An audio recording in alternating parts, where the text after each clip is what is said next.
I deal in crime.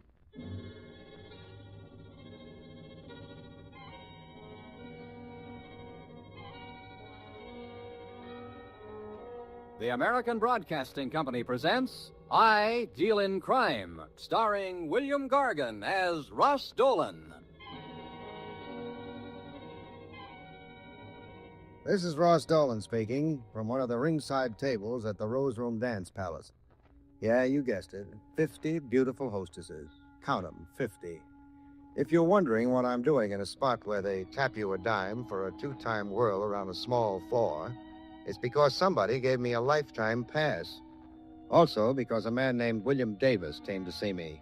William A. Davis, if you please. He was one of those stuffy little bus budgets, about 50 years old, and tried to cling to a dull youth by brushing his thin hair over a rapidly spreading bald spot. He walked into my office one bright afternoon and said, Mr. Dolan, you're a detective. I want you to find my daughter for me. Sure, Mr. Sit down. I haven't time. My name is Davis. William Davis. William A. Davis. Well, glad to meet you. My name is Dolan, Ross Dolan. The only second name my father gave me I got when I broke the mirror in the front parlor. I have no time for levity, Mr. Dolan. Oh. Naturally, since my daughter has disappeared, I've been quite concerned, even a trifle distraught, if I may say so. Oh, say anything you want. I live up in Mission Valley. Lived there for 20 years. One day last week, my daughter simply disappeared. How old is your daughter, Mr. Davis? She's 17. A dangerous age. Yeah. Also, you'll find her self-willed. You may have trouble bringing her back. Uh-huh. Any boyfriends, Mr. Davis? I know of none. I've prepared a sort of brochure on Jacqueline. Your pictures, a complete history, so you'd have something to work on. Here. Oh, thanks. She's a pretty kid, isn't she? Yes. Let us discuss your fee, Mr. Dolan. My ceiling is $5 per day. $5 a day? Mr. Davis, you better either raise your ceiling or lower your floor. You're talking to the wrong man. I'm a sporting man, Mr. Dolan. I'll make you a proposition. If you find Jacqueline, $500. If you don't, nothing.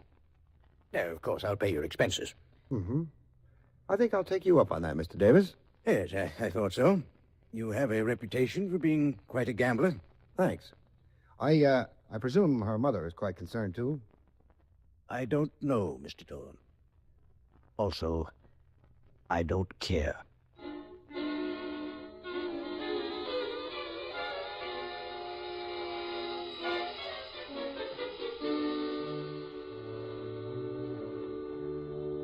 William A. Davis hiked out of there like an upstate Napoleon on his way to Josephine.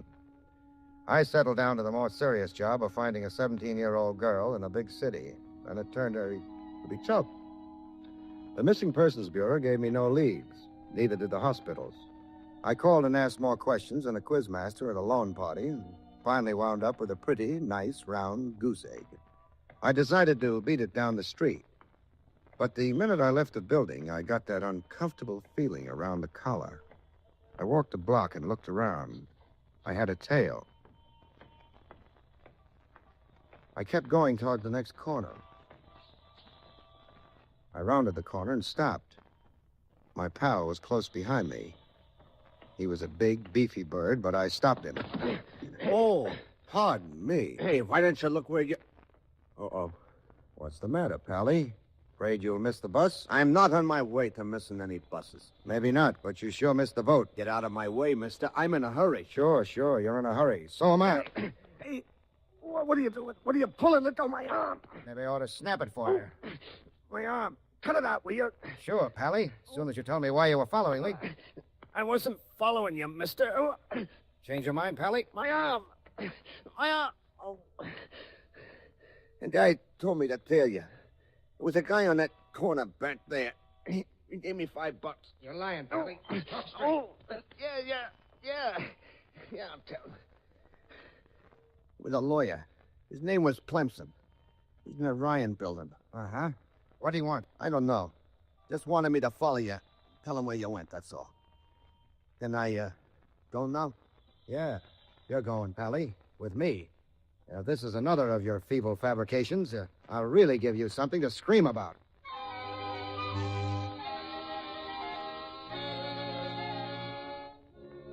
The character and I walked over to the Ryan building a couple of blocks away, rode up to the offices of Edgar Clemson, attorney at law. We walked right past a cute little secretary who was busy hiking her nylons up to sea level. Just a moment, sir. You can't go in there. Who said so, sister?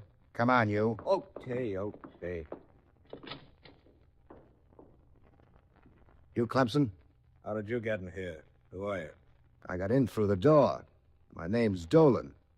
I brought you something. What do you want? I'm busy. I brought your tail back, Clemson. Next time, get a guy who's a little smaller than a two-car garage and a little smarter than a Ubangi. Really, Mr. Dolan, I don't know what you're talking about. Don't go spreading that around, Clemson, because I know better. You hired this mug here to follow me. He says so. Follow you? Really, Dolan, I'm engaged in the practice of law, not a scavenger hunt. One more crack like that, mouthpiece, and I'll twist your trumpet. The next time you put this dumb lug on my tail, I'll mail you back his arm. Now listen here, Dolan, I got Quiet. You're under the impression you're pretty tough, aren't you, Dolan? Suppose I am. Just remember that I'm a lawyer, Dolan. You get tough with me, and I'll tenderize you like a $2 ham. Now get out of here.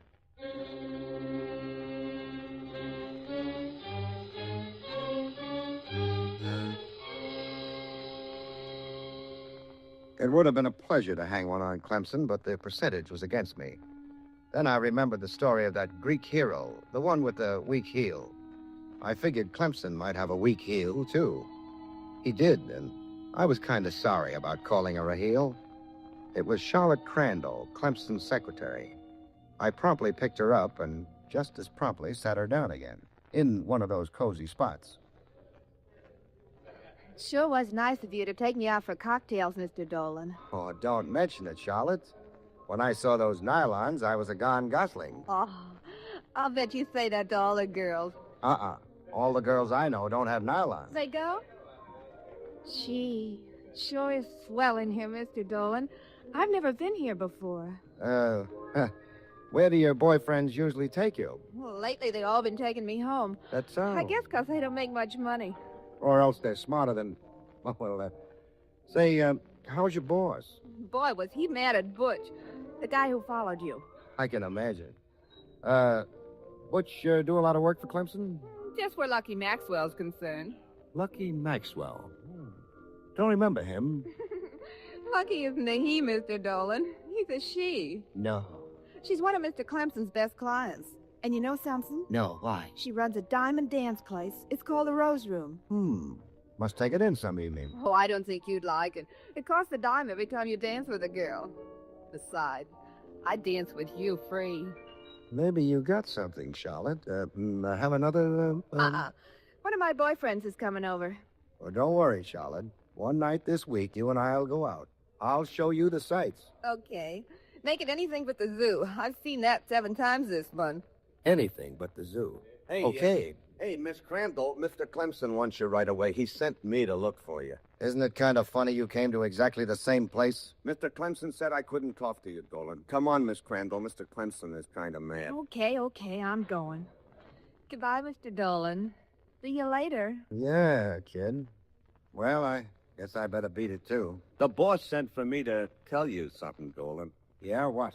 Lay off his secretary, or he'll nail your hide to your own front door.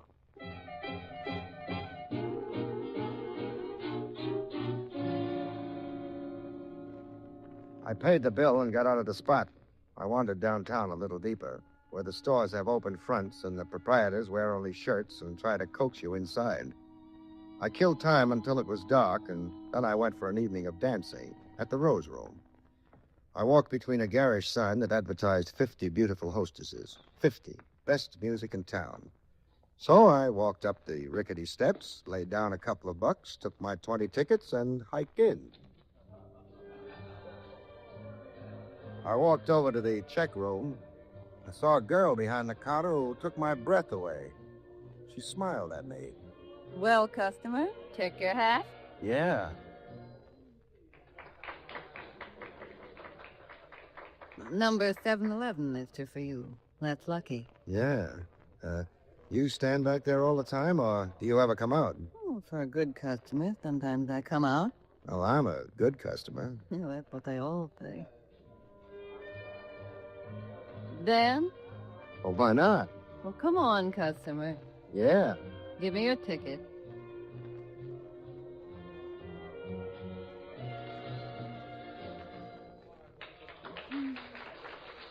I'll have to have another ticket. That was a dance? Why, I only got a chance to do 3 steps. Well, up here, mister, you gotta be quick. You said it.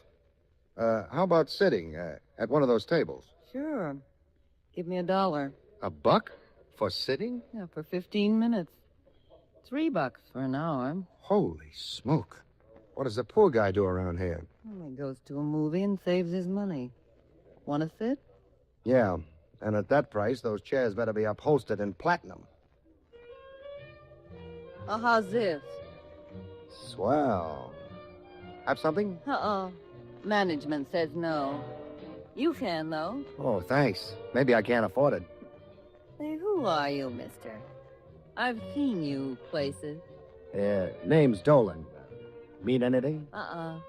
Like the name, though. Wish I could stay. Yeah. Oh, what about that babe out there in the blue dress? Oh, you mean Jackie. She's popular. Too bad. Oh, of course, if you'd like to meet her, I can fix it. Would you? Fix it, I mean. Sure. I'll send her over. See you later, Dolan. I watched my erstwhile girlfriend walk out on the floor, say something to the kid in the blue dress, who I knew was Jacqueline Davis. Then she ankled back to her check room while Jacqueline came towards me. She and the band made it at the same moment. Well, hello. Hello. You want to dance? Well, sit. Let's try one, huh? That's what we're paid for.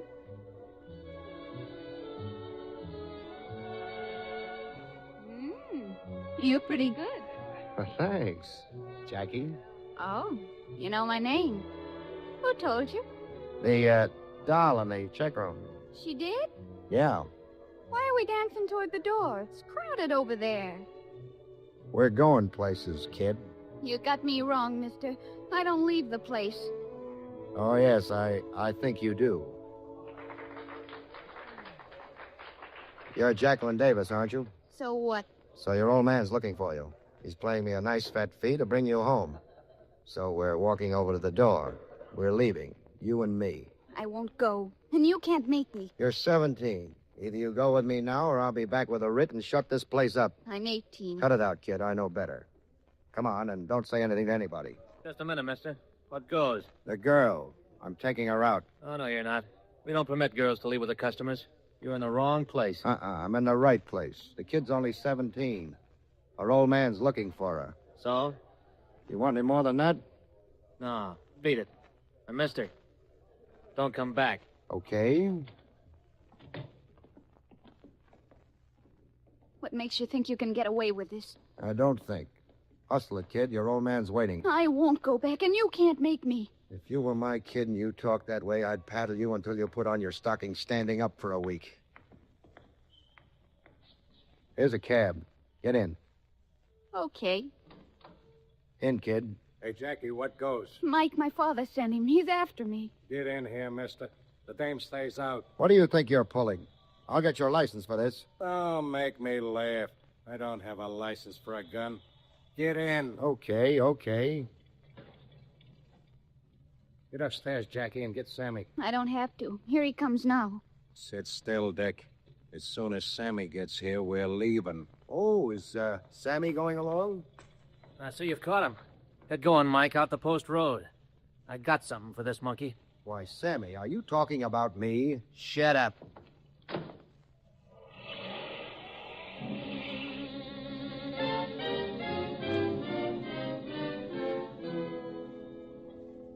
We headed out of town fast. I took a look at Sammy, the dance hall bouncer, and I didn't like what I saw. He had those tight little lines around his mouth and a cold gleam in his eye. He didn't say a word until we got about 10 miles out. Then in a nice, quiet spot, he opened up. Pull up, Mike. This is it. Okay, Sammy. I suppose this is where you make with the bang-bang and the body in the bushes? No, we're just taking you for this little jaunt to teach you a lesson. Oh, nice of you, Pally. Do I get a diploma? Just be happy you don't get a hit in the head, Dolan. You're mixed up in something that doesn't concern you. Stay out of it.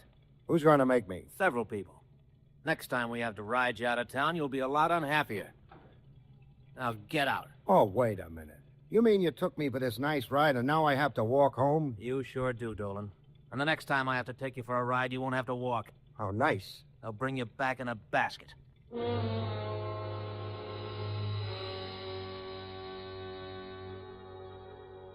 The cab door slammed and my two pals got away from there fast. There was only one thing for me to do, and that was to start walking. It was late, there were no cars, and I figured I could make it to the nearest car line by morning. By that time, Jackie Davis could be on her way to China. Hey, how about a lift to town? Where are you doing, mister? Back to town. Can you help me out? Climb in, Sonny. Thanks. Hey, what are you doing way out here this time of night, Sonny? My doctor told me to take long walks, only tonight I overdid it.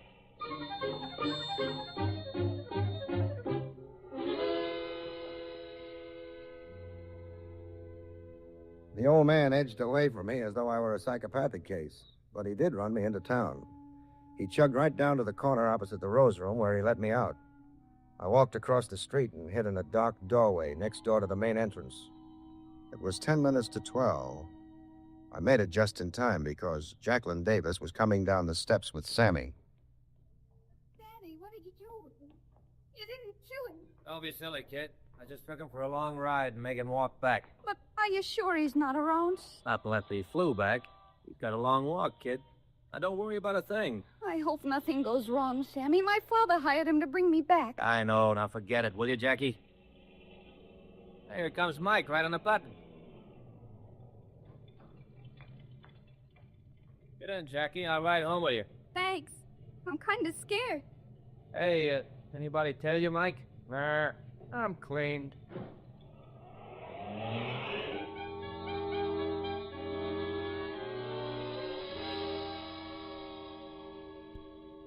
Jackie, Sammy, and the driver drove out of there in a hurry. I got a cab and followed. They pulled up in an apartment house. I watched while the girl got out and ran in. Sammy and Mike drove off. I left my cab and walked to the apartment house door. I was surprised to see the name Maxwell on the mailbox. I pushed the button, and half a minute later, I was knocking on a door. Come on in, Sammy. You sure got back fast, Sammy. I sure... Oh. Not old kid. The name's Dolan. Come on, you're leaving. I won't go. I'll yell for help. Go ahead. I'll explain that I'm taking a 17-year-old kid back to her old man. Yes, and you don't know what you're doing. If Sammy was here, he'd show you. If Sammy was here, I'd give him a nut on the head. Now, drop the talk, kid, and let's get out of here. I wasted enough time on you. Mr. Dolan, please, can't I stay here? No, come on. Uh-oh. Here comes trouble. Oh, hiya, Jackie. Mr. Clemson sent me over to keep an eye on you, so I am. I'm glad you came, Butch. Look, it's him. I know, but I can't talk to him. Mr. Clemson says so. Thanks, pal. Now, get out of the way. We're in a hurry. No, Butch, he wants to take me back to my father. Oh, you can't do that, Dolan. Mr. Clemson says for her to wait. Out of the way, dopey. I don't like being called a dope, see? For the second time, out of the way, dopey. I just remembered I don't like you very much, Dolan. That's too bad. Now, come on, kid. We got things to do. We went back downtown for two reasons. One, to get my car, and two, to tell old Davis I had found his daughter. I called Davis on the phone. You've got her? You've actually found her? Sure, Mr. Davis. What now? Bring her up here. At this hour of the night? How soon can you leave? In about 10 minutes. Good. You can make it in an hour. Take the post road. The post road? Yes, it's faster that way.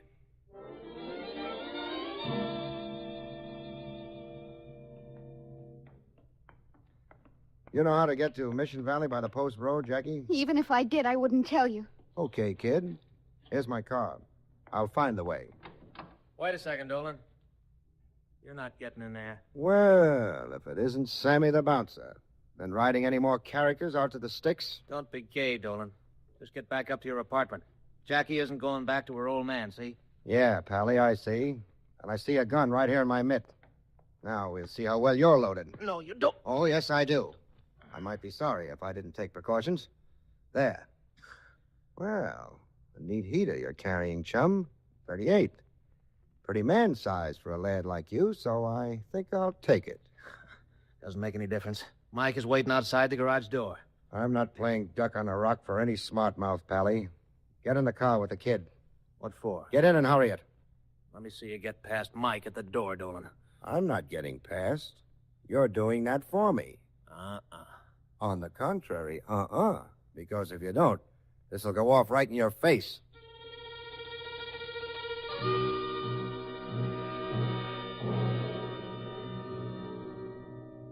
Sammy had a lot of nerve, but the gun scared him. We drove out the door. Sammy said the correct thing, and I waved gaily at Mike and beat it out of town. I remembered how kind Sammy had been to me, so exactly 10 miles out, I dumped him off to hoof it back to town. I don't think he liked it. We'll be there in 10 minutes, kid. I'm sorry I had to let Sammy out so far back. You think you're so smart. You just wait. Hey, look at that chump coming up behind us without lights. Hey, you, turn on your light.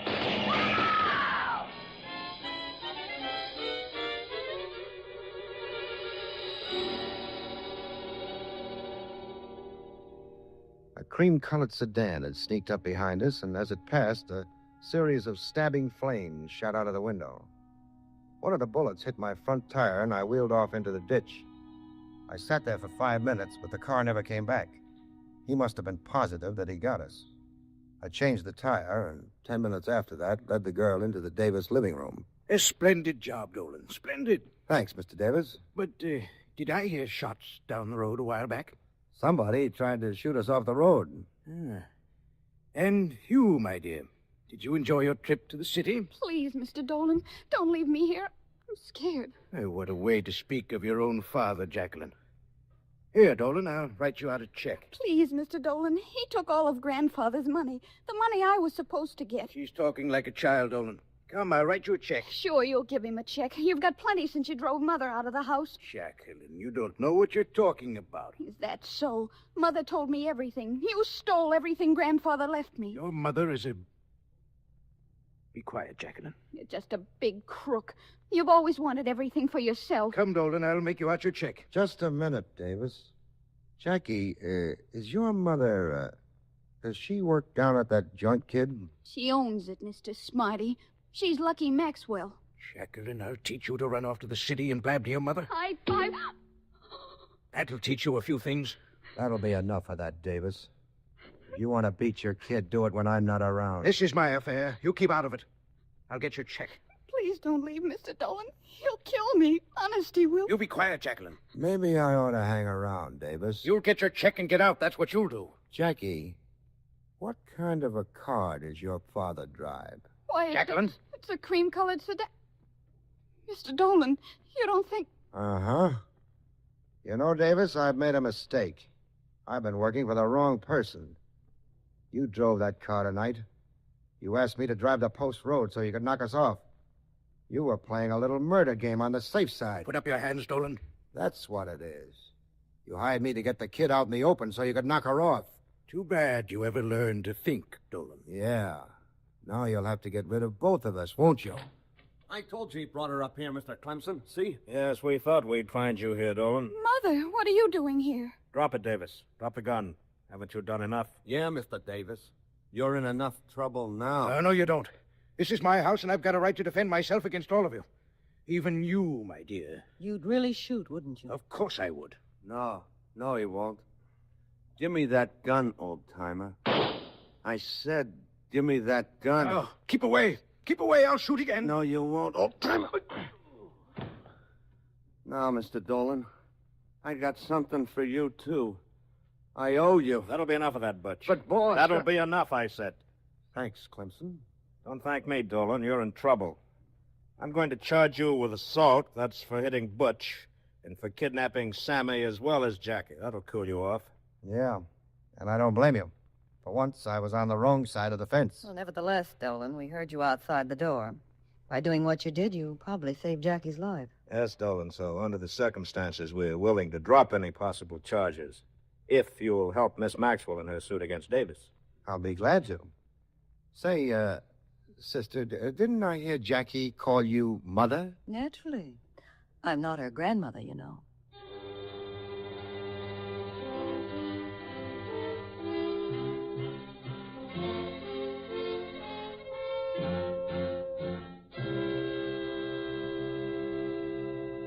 The whole story came out then. Jackie was to be 18 in 2 days. In spite of the fact that her mother was to have her, old man Davis wanted to keep her. Then he could cover up the fact that he'd stolen most of the money left her by her grandfather. Clemson forgave me, and so did Butch. The kid, Jackie, kissed me for sticking up for her. Lucky Maxwell? Well, I talked to her a couple of days later at the Rose Room. Well, you look surprised, Dolan. I could have a 17-year-old daughter. You could, sure, but you're not over 30 yourself. Oh, thanks, Dolan. Only I'm 35. Sister, the years rest on you like a feather. But what about this Maxwell business? Well, Maxwell is my maiden name. He threw me out because he thought it'd make it easier for him to get his hands on the money my father left Jackie. And all the time I thought he was on the level. Well, naturally you would. But do you know that for a long time, even I was a virtual prisoner? When Jackie grew older, she sneaked down to see me after I'd left him. But a joint like this? Well, why not? That way I could keep an eye on her. Oh, by the way, Dolan, he promised to pay you. He can't. But I can. Here, it's a check. Oh, thanks, Lucky. You know, you should get married again. You're young. Am I? Oh, and you're beautiful. Like a rose. You're breathtaking. Am I? Now, take Clemson. He's pretty good Joe. Yeah, he's my lawyer. There's no romance in legal matters. Well, someone else, then. Sure. Let's dance. Come on. But, I'm too young to get married. Are you? Besides, I left my wallet at home. Yeah, I thought you would. Here's 10 tickets. Let's dance. Yeah, but, After all, what have you got to lose? Oh, not a thing. Not a thing. Pardon me, folks, and, good night.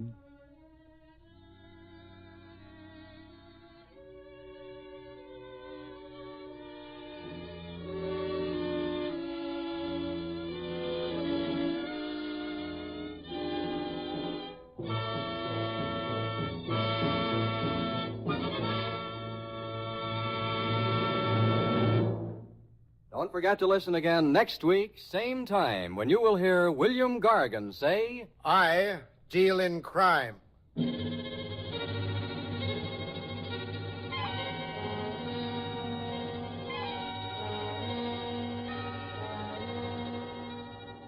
I Deal in Crime, starring William Gargan as Ross Dolan, is a special presentation of the American Broadcasting Company, written by Ted Hediger, directed by Leonard Reeg, with original music composed and conducted by Skitch Henderson.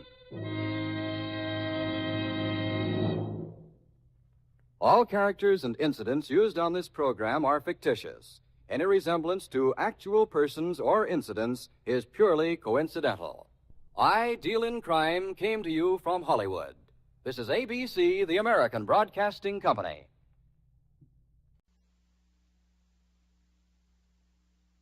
Crime does not pay.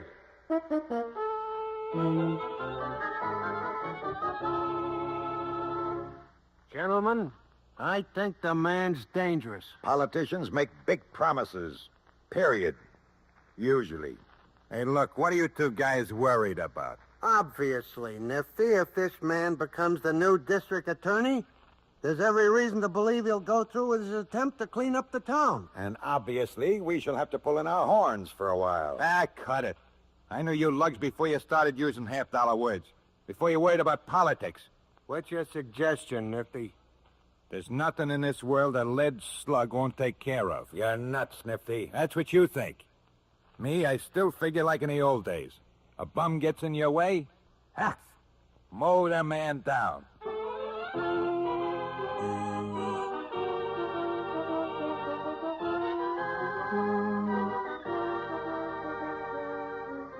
In the interest of good citizenship and law enforcement, we present Crime Does Not Pay, based on the famous Metro-Goldwyn-Mayer series of short subjects. In just a moment, you will hear Mow the Man Down, starring Ward Wilson.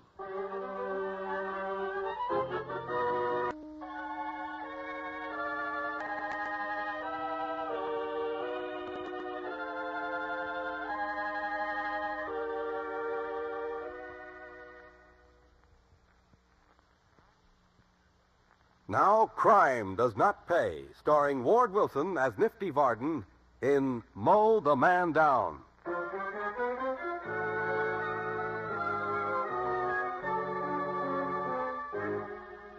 Some men seem born to crime. They move into a life of violence from all kinds of environments, and they thrive in the jungles of the underworld. Kill or be killed is their watchword, and they rise to power over the bodies of those who once stood in their way. Nifty Varden was a man like that. He relished the life he led, and he reveled in the execution of a crime only when the chatter of a machine gun was echoed by the squeal of the tires on the getaway car. When times changed, and the method as well, Nifty complained, frequently, and in no uncertain terms, to his henchmen Hooks Dodd and Peachy Palmer. It's not like the old days. Give me one good cowboy job and I'll quit beefing. Oh, that'll be peachy. What do we got to beef about, Nifty? The dough rolls in, the dames are like they always was, and no slugs flying around. That ain't right, that's all. Too easy. You get soft. I don't mind. I like it this way. Yeah, I know. You think it's peachy. Oh, it ain't so bad now, boss. You just think it's rotten because the old days look good, though far away. Not so bad. It's a cinch. Too much of a cinch. Pay off in a few places, split the territory with barrels and juke, and then collect. It's dull is all, just dull. Nifty, can I say something? Say anything you want, Peachy, only make it short. Well, I ain't so sure. Now, hold it, kid. Yeah? Barton? Who's this? Harold Summers. Barton, ma'am? I'm here. What's on your mind? I'm calling a meeting, Barton. Another meeting for the love of... We're all heading for trouble, Barton. You, Juke, and me. We better have a meeting. What kind of trouble? The character running for DA on the reform ticket. That Mr. 2x2? My pipeline says he means what he's been spouting. Campaign malarkey. Not with him. He believes what he says. If he gets in, and it's beginning to look like he will, he'll try to clean up the town. That means us. So what? Why don't you just hit him in the head with a fistful of slugs from a chopper? That's one way. There's other ways, too. So I'm calling a meeting. Tuesday, 5 o'clock. Be there? Yeah, I'll be there, but it's just a waste of time. I say knock 'em off and get it over with.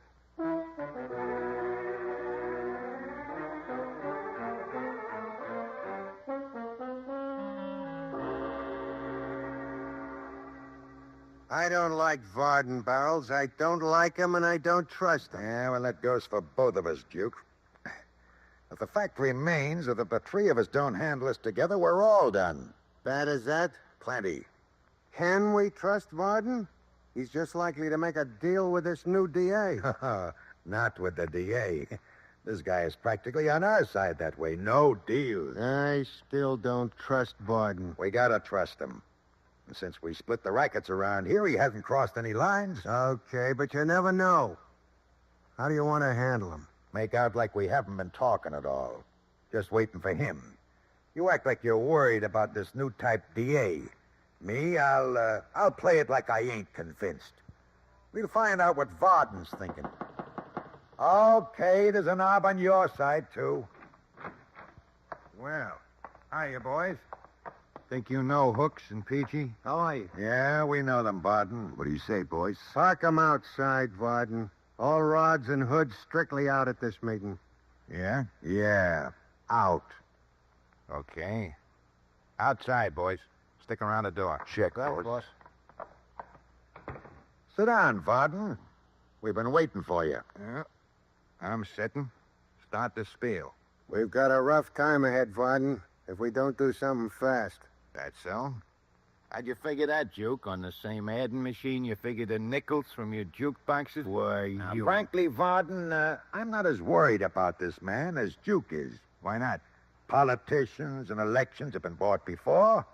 Now, I suggest a war chest. Say, 25 grand apiece with another 25 call money. I don't believe you can buy this election. Too much reform in the wind. Too many independent voters. You never know what they'll do when they pull the curtain on election day. Suppose we spent dough on research. Get something on the guy. Threaten publicity. You've been seeing too many movies, Barrows.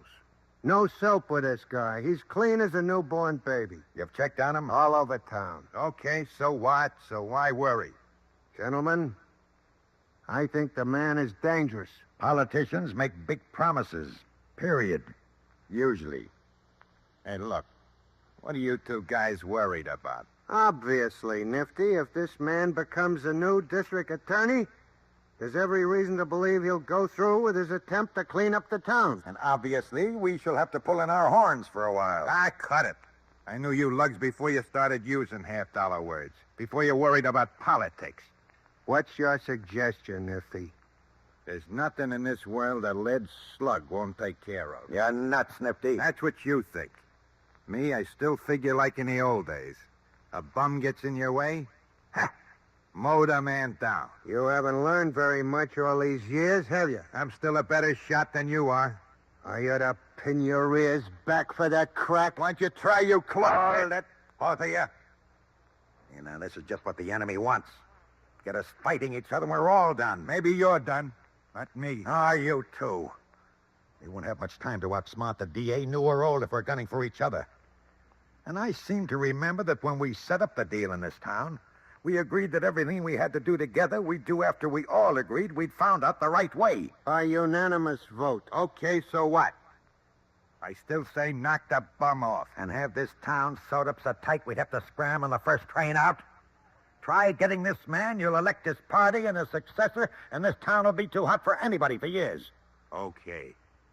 You got any better idea? We might snatch his wife or his kid. Ah, same result. So now what? Forgetting for the minute that my idea is the only way, and no kidding. I guess we'll have to think about it more. It's getting awful close to election. Another meeting tomorrow? Suits me. Well, if we gotta, we gotta. I'm telling you, monkeys, the only way is the best way. Hot lead.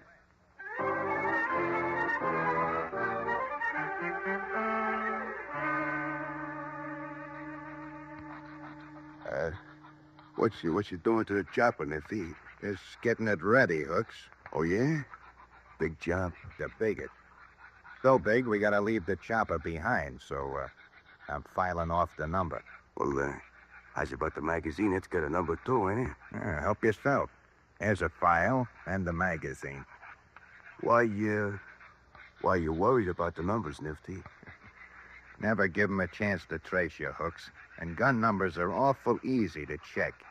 When we do this job, boy, it's gotta be perfect.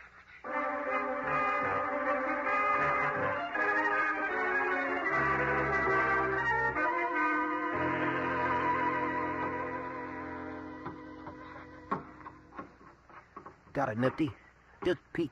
Good boy. Can you reach the lock? Wait a minute. Just right.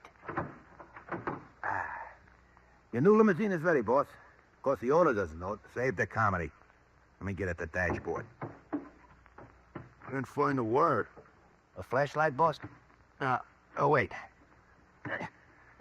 Got him. Now, peel a little of the insulation. Splice the ends. Who needs a key to start a car? Well, I should drive, boss? No. This is too much like the old days, Peachy. I'm gonna drive this jalopy myself. Hold your hat. Here we go. Smooth as silk. Got the gun. Now we got the car. Next stop, Hooks and the private garage. Same old tricks, same old routine. Sure feels good for a change.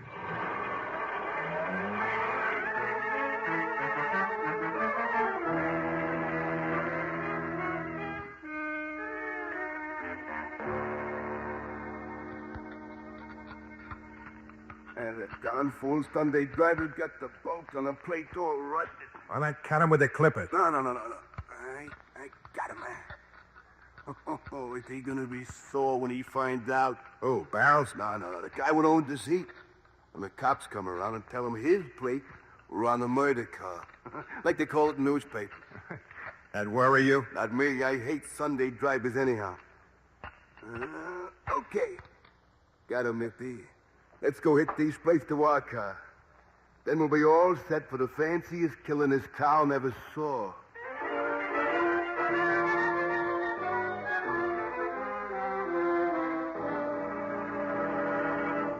Okay, gentlemen. Any ideas?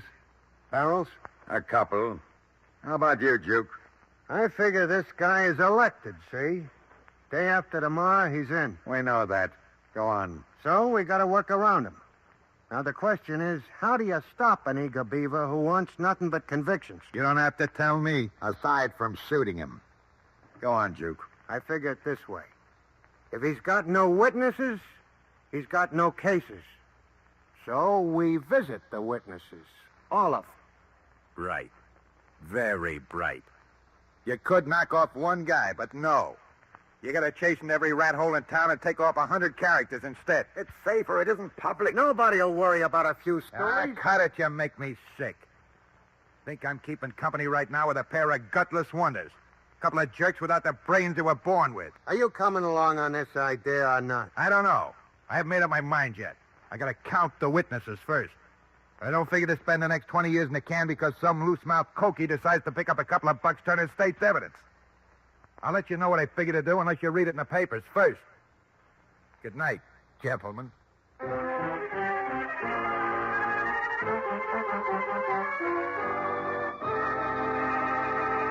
In just a moment, Crime Does Not Pay will continue with Mow the Man Down.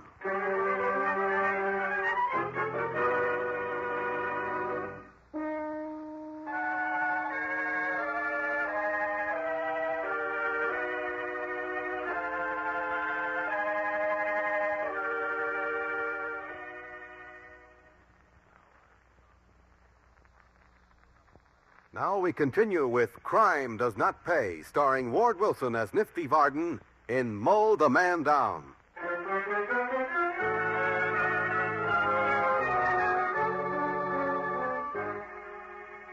When Nifty slammed out of the board meeting, leaving Juke and Barrels behind him, those two gentlemen shrugged off Nifty's sarcasm and turned their attention to planning the attack on the men and women whom the new district attorney might use as witnesses against them. Not so Nifty. Not so at all. In his car, with Hooks driving and Peachy for company, Nifty began to outline his plan of attack. Will this town sit up and take notice? Back into the headlines for old Nifty, boys.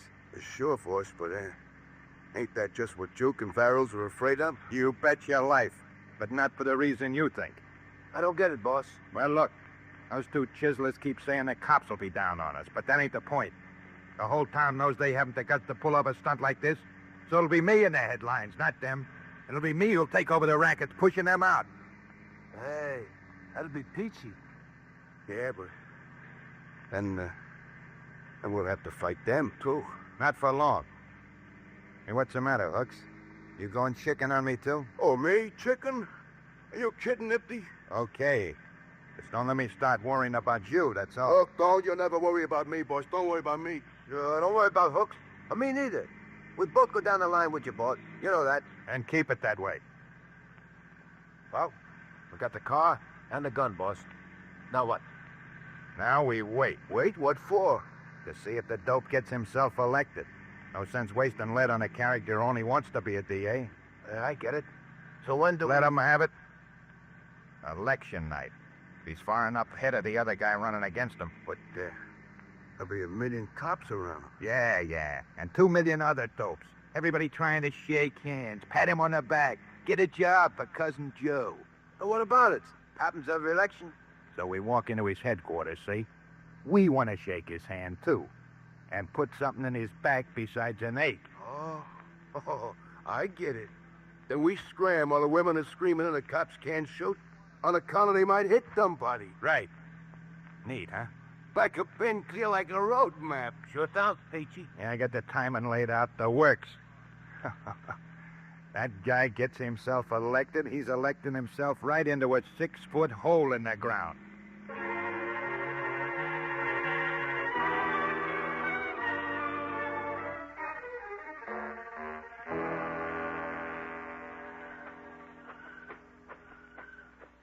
You know how I hate walking hooks? This once it won't kill you. Sitting still, Mike. I don't get it. Yeah, I know. You figure everything's just peachy. So what's bothering you, Hooks? Nifty's plan. Well, I think it... You say that again, you'll have me nuts. What's wrong with you? Look, Nifty's plan looks terrific, the way he tells it. Only I don't feel like being no sitting duck, not even for Nifty. How you be a sitting duck? I'm supposed to sit outside in the car with the engine running. Well, you can't cut it. We'd lose all the starting time in the getaway. Sure. And all cops ain't jerks like Nifty always says. Don't you see? They see that sedan stand outside the joint, engine running. They're gonna check, see? And the minute they spot me, they'll know Nifty's inside. So they pick me up and go on inside after you and Nifty. You tell this to Nifty? Since when does he listen to me? Or you either? It can't be like you say. Nifty wouldn't take chance. Nifty ain't thinking, I tell you. All he wants is gunfights. Hungry for it. Like a lush one ain't had a drink in a month. Hey, this is what you dragged me out to the park to tell me? Yeah, that's right. If Nifty ever got wind of this... Hey, he'd laugh at you. Yes, some laugh on me with a hole from a 45 in my belly. Nifty wouldn't touch you. Ain't so sure. Listen, if you ever breathe a word to him and I hear about it before he gets me, I'm gonna cut you to ribbons. And I'm not kidding. Don't worry, Hooks, I ain't talking. And you quit your worrying. Nifty's plans are gonna work perfect. They always do, don't they?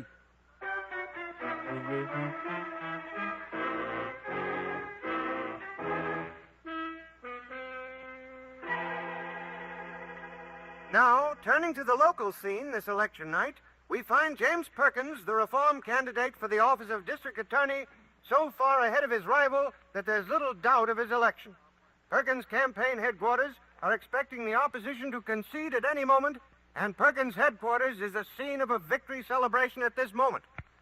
Time to move, boys. Anything you say, Nifty? Yeah, anything you say. Okay, Peachy, you know where the chopper's stashed? Get it. Check, Port. Hooks, you got the keys to the car? Match. Okay. Take ours, drive out to the garage. Park ours and pick up the special. Be back here in half an hour. Oh, I can do it in 20 minutes, boss. Take half an hour. You want to get picked up for speeding tonight? Go on now. Do like I tell you. Beat it.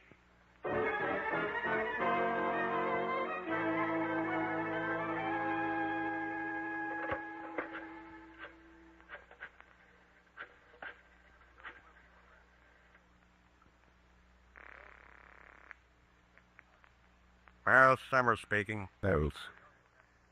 I got a tip for you. Who's this? Never mind. When you see Nifty Barton left. A couple of days ago. Who wants to know? I ain't using no names. Only I figured you ought to know what Nifty's up to. Keep talking. He's gonna knock off the new DA. You know, Perkins. When? Tonight. Half an hour. You're crazy. That's what you think. A crazy coot wouldn't dare enough tonight. Yeah, he figures to walk into the guy's headquarters, knock him over in the middle of the crowd. And that's wild enough for Nifty. And wild enough for him to get away with it, too. Okay. Now you know. Why are you telling me? On account of, I figure you might want to stop.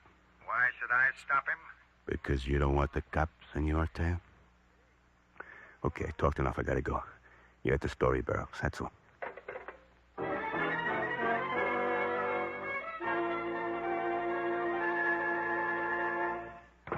What's the rush, pal?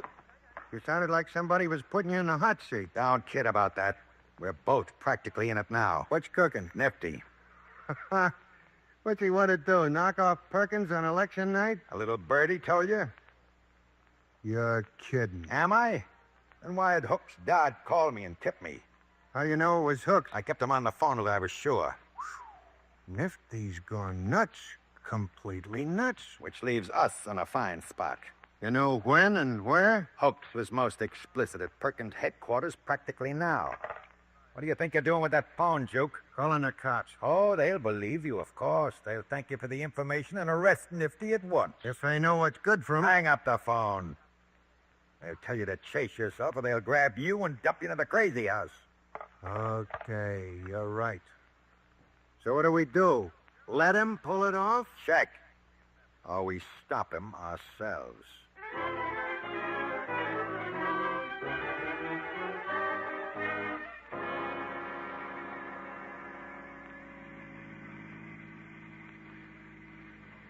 Right. Next corner, Hooks. Yeah, I know. Pull up to the curb close as you can get. Double park if you gotta. Peachy and me won't be long. I hope not. Repeat your share, Peachy. I follow you in. I stop at the door of the room Perkins will be in. Yeah.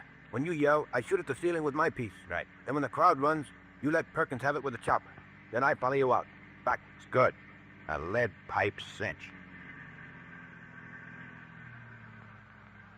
Holy smoke. Will you look at the mob? The bigger the mob, the better for us. Okay. Here we go. Drive around the block. Nifty. What for? Do like I say. All them jerks on the steps will break our necks. Let them get inside first. Turn the corner. I thought you got cold feet, Nifty. Thought? Or hoped, Hooks. Oh, no, only thought. You sure surprised me, boss. That's the difference between you mugs and me. I use my head. Yeah, sure do, boss. Hey, suppose the crowd inside don't split like you figure them to, boss. So a couple of jerks get hurt. So what? The woods are full of them. Nobody will miss a couple more or less. Yeah, they only hang you once, Peachy. I live without that, thanks. Sure wouldn't live with it. Take it easy on the next corner, Hooks. If they still got a crowd in the steps, you want I should keep driving? Yeah. Might be too late for the morning papers if we waste any more time. Oh, I sure would like to see Barrel's face when he reads about this. The only face I want to see is Perkins when he looks into my chopper. Slow, Hooks. Check. Okay. Coast is pretty clear. Pull up and double park in front of that sedan. Yeah, check.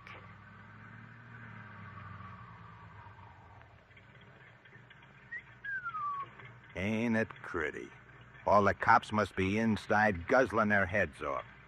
Okay, boys, here we go. Peachy, open the door. Leave it open.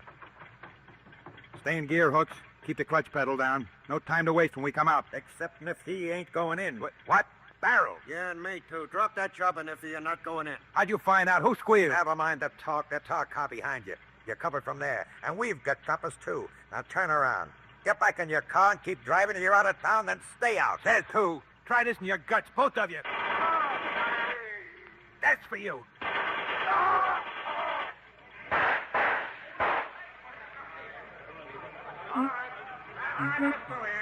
Open up.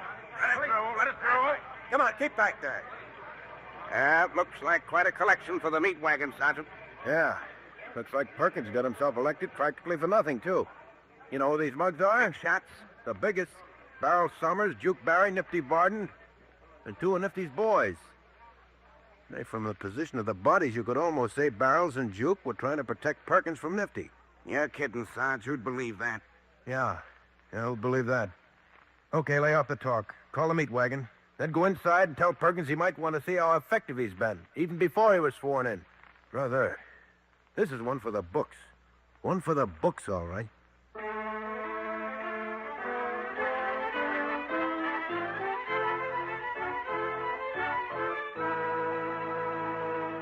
Crime does not pay.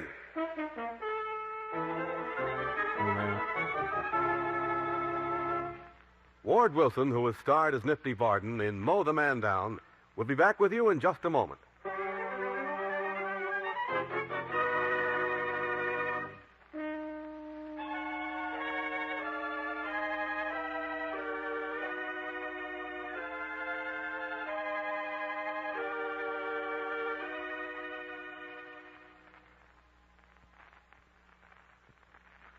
Now, here in person is Ward Wilson. It occurred to me when I read this play that the sheer audacity of Nifty Varden was almost unbelievable. Almost because right now, today, there are men like Nifty who feel powerful enough to defy the law just as he did. What this means in terms of the open taxes paid by all citizens for the support of sufficient police to cope with this situation, and in terms of the hidden taxes paid by all of us to the underworld through the tribute levied by men like this, is also unbelievable, but very true, and more expensive. Nifty paid for his crimes. So did Barrels and Juke and the others. So do you and I, every day. And we'll continue to do so until public anger achieves the final destruction of rackets of all kinds. Until we come to realize that for ourselves as well as for the criminals, crime does not pay. Thank you, Mr. Wilson.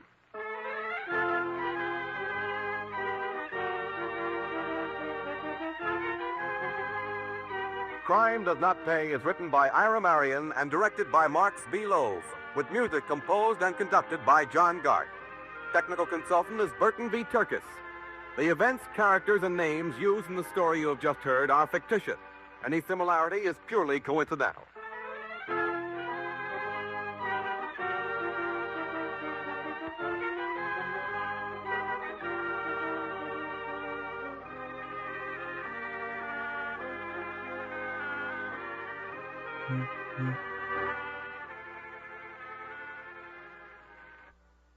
Hey, look, my name's Dollar. I understand you have a... Oh, thanks. Johnny Dollar. Todd Swam, Johnny, at the Chamber of Commerce. Oh, Todd, look, I'm sorry I didn't have a chance to say goodbye to you, and I appreciate all your Johnny. help. Like your city, too. Nice people, good fishing. But I barely had time to make my plane reservation, pack my stuff, Johnny, and... you've got to cancel your reservation. Cancel? My plane's all ready to leave. Earl Poorman is on his way to the airport now to pick you up and bring you back here. Look, we proved that the accident in that rocket fuel laboratory was an accident. I know. Dr. Allworth's technician, that Leon I know, SALKOFF, is Johnny, not a I Russian know. spy. So the company will pay for the damage, and that's that. Will the company also pay a claim on Leon SALKOFF? Don't see why not. Now, look, I got to catch my... What? SALKOFF is dead? Johnny, it looks like murder.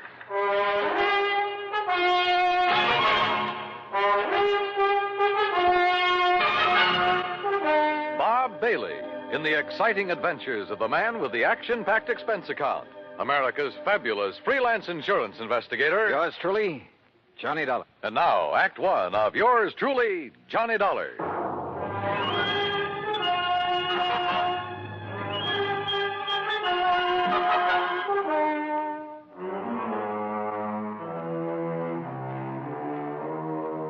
Expense account submitted by Special Investigator Johnny Dollar to the Tri-State Life and Casualty Insurance Company, Sarasota, Florida. Following is an account of expenses incurred during my investigation of the SALKOFF SEQUAL matter.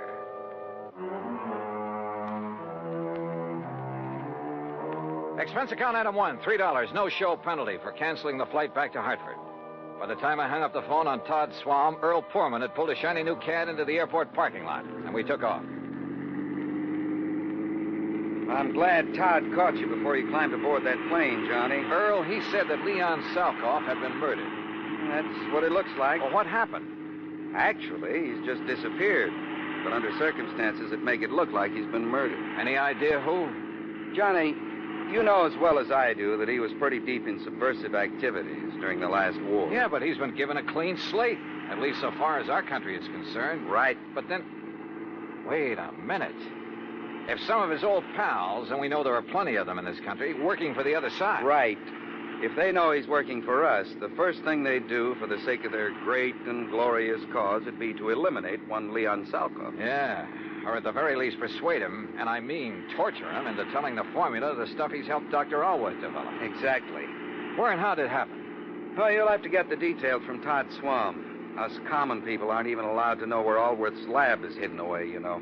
That's why I'm taking you to see Todd. Then drive on.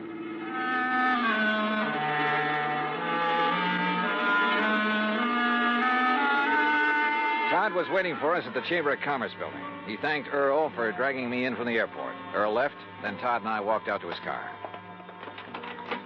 Here, Johnny, use my car. You know where to go. Out to the lab? Yes.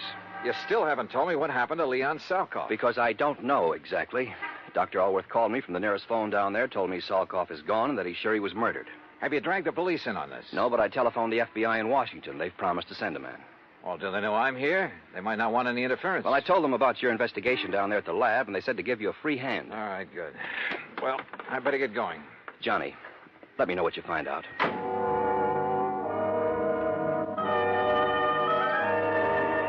Once again, I headed south on Route 41, down through Fort Myers, where I swung left on 82 and on into the heart of the Everglades.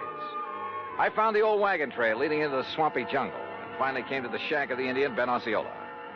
There, I hopped aboard one of his airboats, one of those strange little contraptions driven by an airplane-type propeller.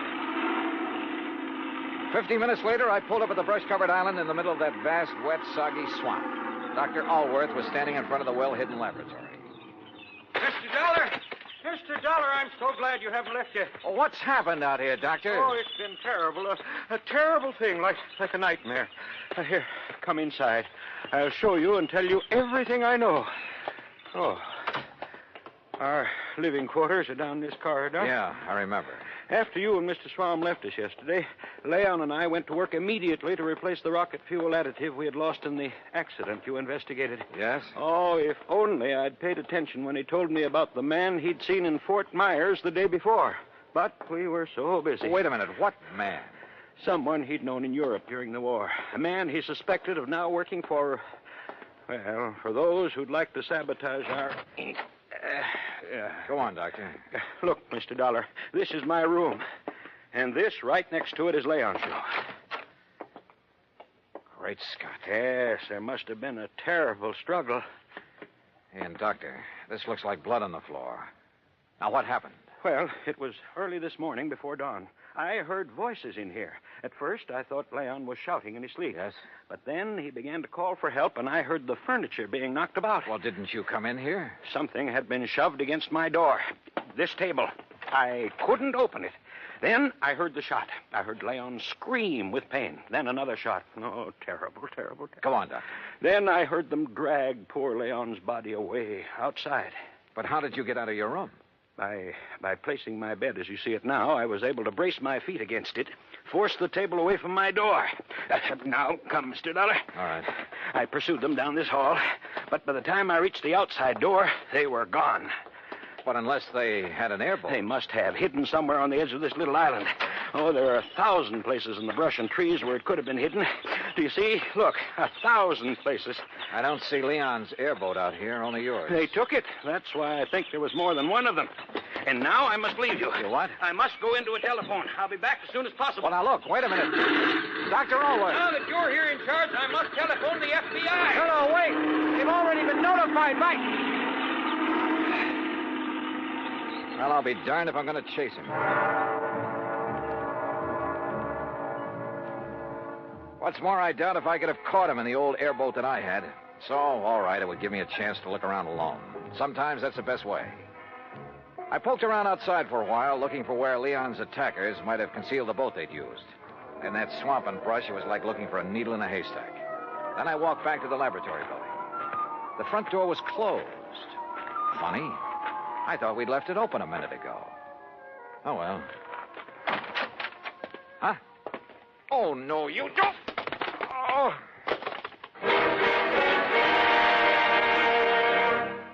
Act Two of yours truly, Johnny Dollar, in a moment. And now, Act Two of yours truly, Johnny Dollar, and the SALKOFF sequel matter. I don't know how long I was out after the attack on me at the hidden laboratory in the Everglades. But when I came to, I was lying in Alwa's bed. Across the room at a desk sat a well-dressed man going through files of papers and folders. I played possum because I wanted time to think. If Leon SALKOFF had been murdered by subversives, then this man must be one of them. But how had he got here without Alworth knowing? Or did Alworth know? After all, now that I had time to think about it, his explanation of what had happened to SALKOFF had been pretty glib. And the doctor's sudden departure a while ago to phone the FBI, he'd said. Didn't he know that Todd Swam had called him? In any event, he'd run off to leave me alone like a sitting duck. Who was the man sitting here? And why hadn't he killed me when he had the chance? I rolled over and groaned. My head felt like it was split down the middle. Oh. Well, Mr. Dollar, you finally come around. Yeah, I guess so. Oh, brother. We were quite concerned about you. We? I'm terribly sorry about what we did to you, but until we frisked you and discovered your identity... Who are you? Walter Brenman, FBI. Oh.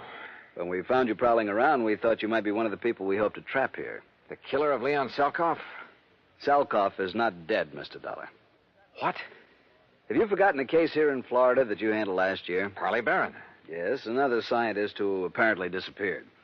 Actually, we had arranged the whole thing so that his whereabouts would not be known while he continued with his nuclear research. Yeah, I remember. The report of his death and disappearance was to throw off our pals behind the Iron Curtain. Precisely. So now you've done the same thing? Ouch. Again, I'm sorry, Dollar. But we didn't know who you were. We didn't want to take any chances. You say we, Mr. Brenman. My colleague, Mike Crucian, who's in searching the laboratory. Oh, for what? There are two groups. Agents from behind the Iron Curtain who would like to get to Leon SALKOFF, either to gain the secrets he's learned in this laboratory or to get rid of him because of his help to this country's defense and missile programs. So if he's reported dead, each will think the other did it and they'll stop chasing him. Exactly. We had to act fast because Leon has already spotted some of his ex-pals, as you call them, in this general area. Does Dr. Allworth know this whole thing was rigged? No, and you mustn't tell him. He's a great scientist, but, well, he might let the cat out of the bag. Stall him, Dollar. Stall for time. Drag out your pretended investigation. It'll delay Allworth bringing in the police, that sort of thing, until we can take care of SALKOFF. That is, install him in his new place. Well, maybe I'm a little muddled because of this wallop on the head, but I should think you'd tell everybody you can, to make sure his so-called death is publicized. Make sure these people who are after him will get the word. Don't worry, they know. I'd stake my life on it. And needless to say, if any of them come out here, we'll be ready for them. Oh, Michael, what did you find? Nothing. Not a single song. Oh, I see Mr. Dollar's come too. Yeah, almost. Say, I'm sorry about the way I slugged you, Dollar. Yeah, me too. I'm sure Walter told you why. You find anything in here, Walt? No. I'm afraid we'll have to go back. Oh, Dollar. Yeah? I take it Dr. Allworth is in on one of his usual all-day trips for supplies? Yeah, something like that. We've got to leave you for a while. You have your gun. You know what to do if anyone suspicious comes around. Well, now, look, when the doctor comes back, I'll have to tell him you've been here. Fine, and that we'll be back. Well, yes. We'll be back. Oh, sure, yeah. Well, Dollar, we'll see you later, huh? Now, you rest. You need it. You're not kidding. Come along, Michael.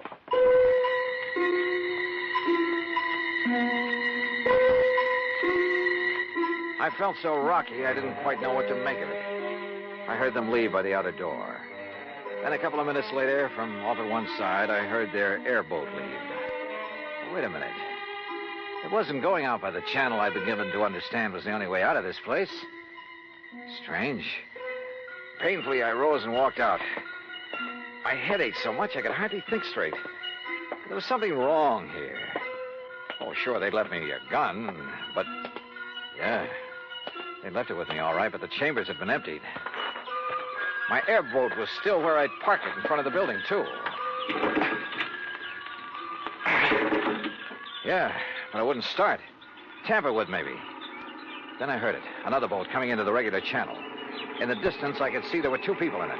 Quickly, I crouched behind a clump of brush until I saw who the two men were. Mac! McLaughlin! Oh, hi, Dollar. Dr. Always said you were out here. Mr. McLaughlin was already on his way when I telephoned. Why didn't you tell me the FBI had already been sent for, Mr. Dollar? I tried to, but you took off Lord, in such a Johnny, hurry. what happened to you? Oh, a couple of your own boys did this, Mac. What? Men from the Bureau? That's what they said. And I was so addled from this knock on the head. Johnny, that's impossible. What do they look like, Walt? What are their names? Walter Brenman, for one. Brenman, 5'11", sparse gray hair, blue eyes, about 150 pounds, mark of spectacles on his nose. Perfect description. And the other? Michael Crucian. Heavy set, maybe 5'6", about 200 pounds. Right. Small scar above the right eye, heavy, almost gravelly voice. Yeah. Brenman and Crucian, huh? So they said. We're in trouble, Johnny. What? Unless I'm completely cockeyed, those are the boys who kidnapped and probably killed Leon SALKOFF. Mac. We've been waiting a long time to catch up with them. Their real names are Brenmanoff and Krushinsky, spies and killers from, well, you know where.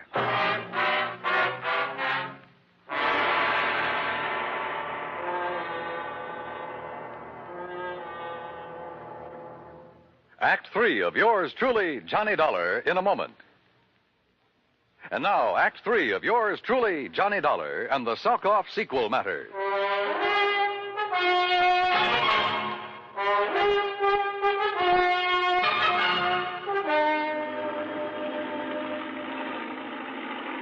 McLaughlin, my old friend of the FBI, gave Dr. Allworth a gun with instructions to lock himself into his lab and shoot on sight anybody who set foot on the island before we got back.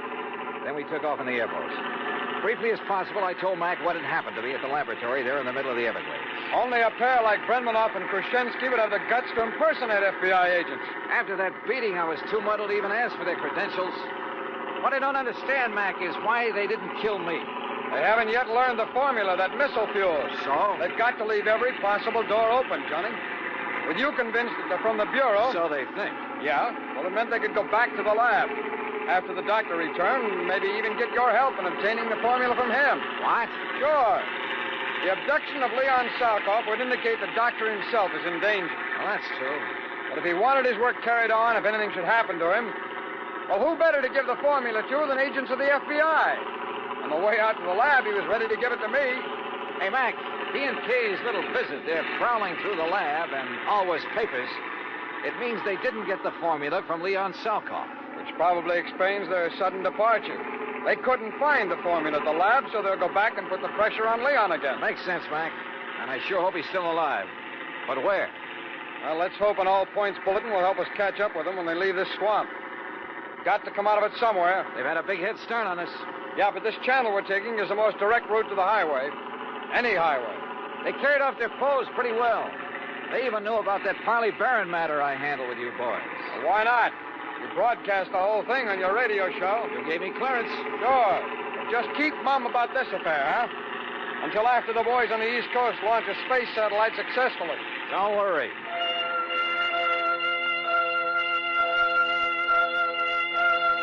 A few minutes later, we pulled up at Ben Osceola's shack at the head of the bayou where we'd left our car. We use mine, Johnny. It's better equipped than yours for whatever we may run into. I saw what he meant, because in back of the seat was a regular arsenal.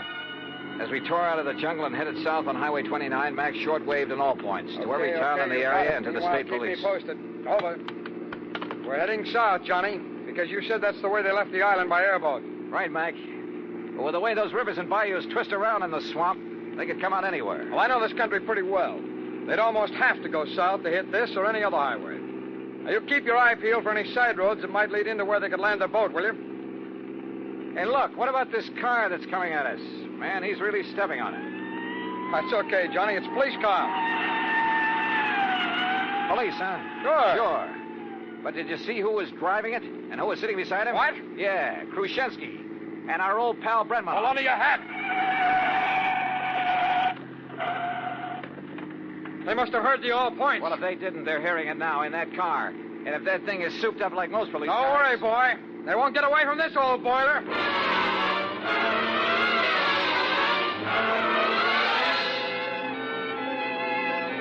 Mac wasn't kidding. How we held the road at over 100 miles an hour, I'll never know. Thanks to the siren on the stolen police car, the road ahead was kept clear.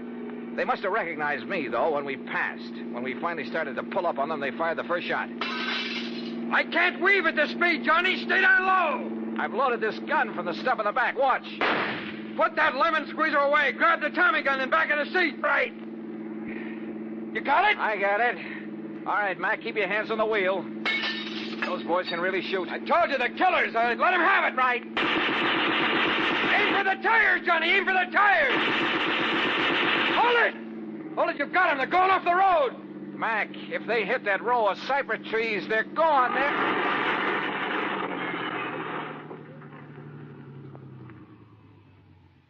Yeah, they are.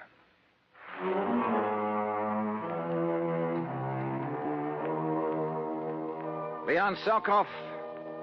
Well, I'm afraid he gave more than his skill and efforts to the country he loved that had taken him under its wing. His body was found trussed up and floating face down in the bayou from which Brenmanoff and Khrushchevsky had launched the airboat. Dr. Allworth? Well, now that a U.S. space satellite is carrying out its mission, he's safely and officially working in a government laboratory. Expense account total, including incidentals and the trip back to Hartford? Oh, forget it. If in any way it helped to get the Explorer out in space, in orbit, it's on me. Yours truly, Johnny Dollar.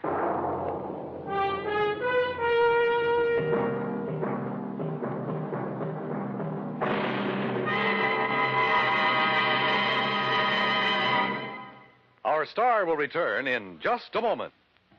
Now, here is our star to tell you about next week's story. Next week, a trip to a mining town out near Denver, Colorado. And for me, it's a little too close to the wild, wild west. Join us, won't you? Yours truly, Johnny Dollar.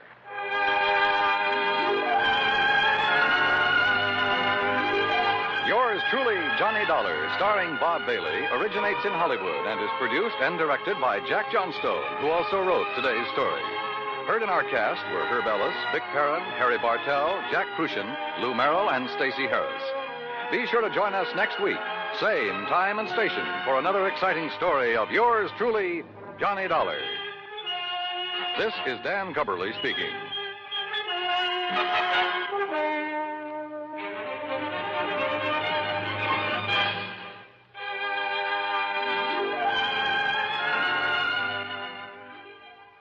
This is the United States Armed Forces Radio and Television Service.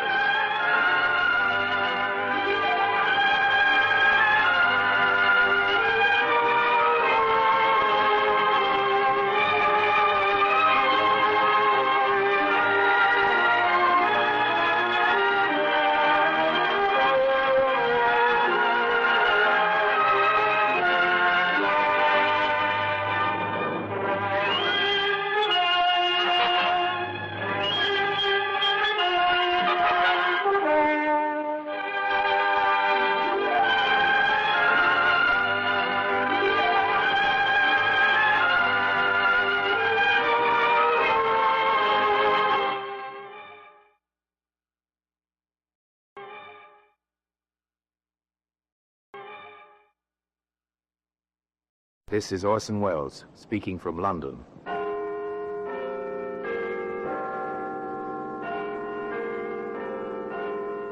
From the Black Museum.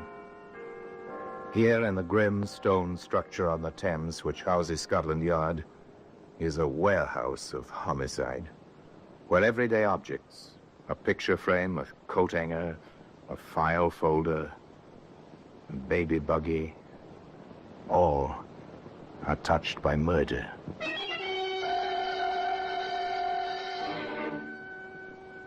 Now here's a hammerhead, made of cast steel, well-shaped, extremely familiar, the front end blunt, solid, designed for driving nails, the clawed prongs at the rear for pulling nails, very practical, very, very, very familiar, and so very, very, very lethal. Odd one, this, wasn't it, Inspector? Just a little extra patience, a little extra routine work, Cross? That's one way to look at it, sir. I prefer to remember it as the case which began with almost 24 disappearances and wound up with one killer who used a hammer with purpose. Well, today that hammerhead can be seen here in the Black Museum.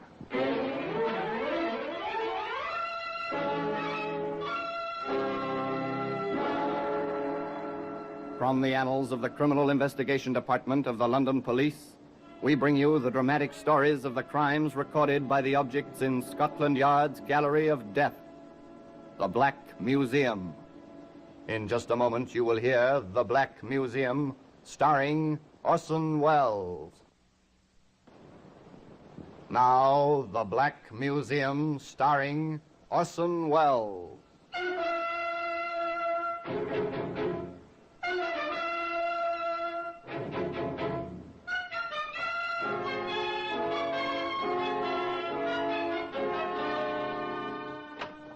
Well, here we are in the Black Museum, Scotland Yard's Museum of Murder. Beyond these walls, the Thames seethes with a commerce which is life to London. Within these walls, where some of the river's dampness exudes from vaulted stone, there is quiet, very sinister quiet, the kind of silence which inevitably surrounds objects touched by horror and fear. Yes, here lies death. Behind glass doors, peaceful, inanimate objects on deal tables. The authorities have provided suitable identification in labels and neatly lettered cards. The motives, actions, and the reasons why these objects rest here now were all provided by murderers. Here's a calendar, the usual 12-page printed piece with a picture of a pretty girl to decorate it. The holidays are marked as usual in red. One other day is marked as well. The day and date of a murder. Strangely, that red circle led to capture and conviction, of course, to execution. Ah, here we are. Here's the hammerhead I told you about. It's an efficient tool. It's hammerhead, type used by generations of carpenters, by millions everywhere for work around the house. Hardly a home is without one. And one would expect that a story involving such a tool would begin in somebody's home. But on the contrary, this tale begins in the direct antithesis to a home. Begins in a London railroad station. Let me have my bag, will you? Yes, sir. Your check, please. Right you are. Thank you, sir. Here it is, sir. Hey, that's not my bag. Mine's a Gladstone. I'm sorry, sir. Just let me see the checks. Oh, what's wrong? Are you sick? No, sir. Just my hand. You cut yourself? That's blood. Yes, I know. But it's not a cut, sir. It's from the bag. Well, open it, man. Don't stand there. Yes, sir. Doesn't seem like much of a lock on it, sir. Oh. What does one do now, sir?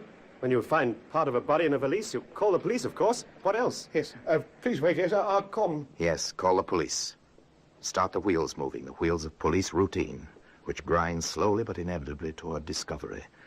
In this particular situation, the call led eventually to the office of Inspector Church at the yard. Information, Cross. The contents of that valise at Charing Cross belong to a torso found in Brighton. Another one in Brighton, sir? Number 23. 23 girls missing. Just unreported. Photos available, sir? In most cases.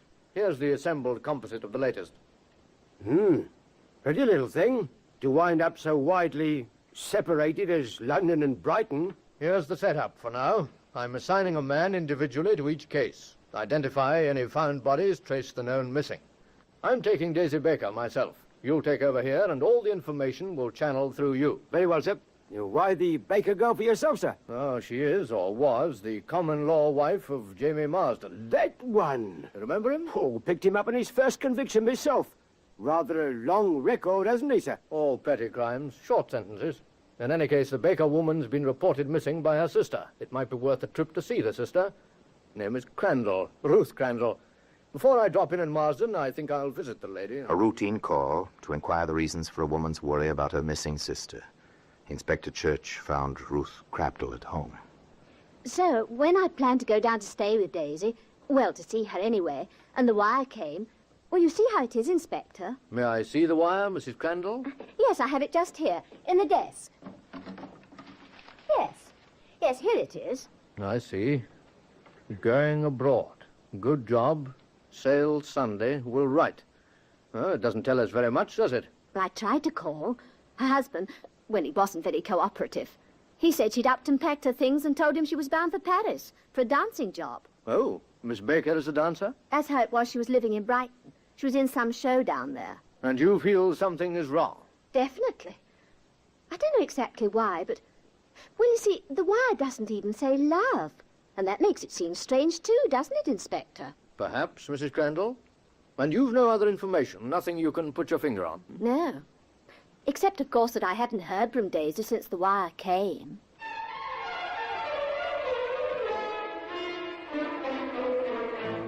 The inspector was puzzled. None of it felt right. None of it conformed at all to the usual pattern. Ruth Crandall had nothing factual to go on, and a woman's instinct is never evidence on which to base an arrest or a conviction. Still, the inspector took the train to Brighton and called on Jamie Marsden at 35 Park Row. Yes? Remember me, Marsden? Copper, ain't you? Yes, Chief Inspector Church, CID. Well, come in, Inspector. I don't suppose this is a social visit? No, I'm a bit busy for that sort of thing. Oh, well, sit down anyway, Inspector. Just a few questions. Well, go ahead. I hear you married since we last met. Yes, I did. Nice girl.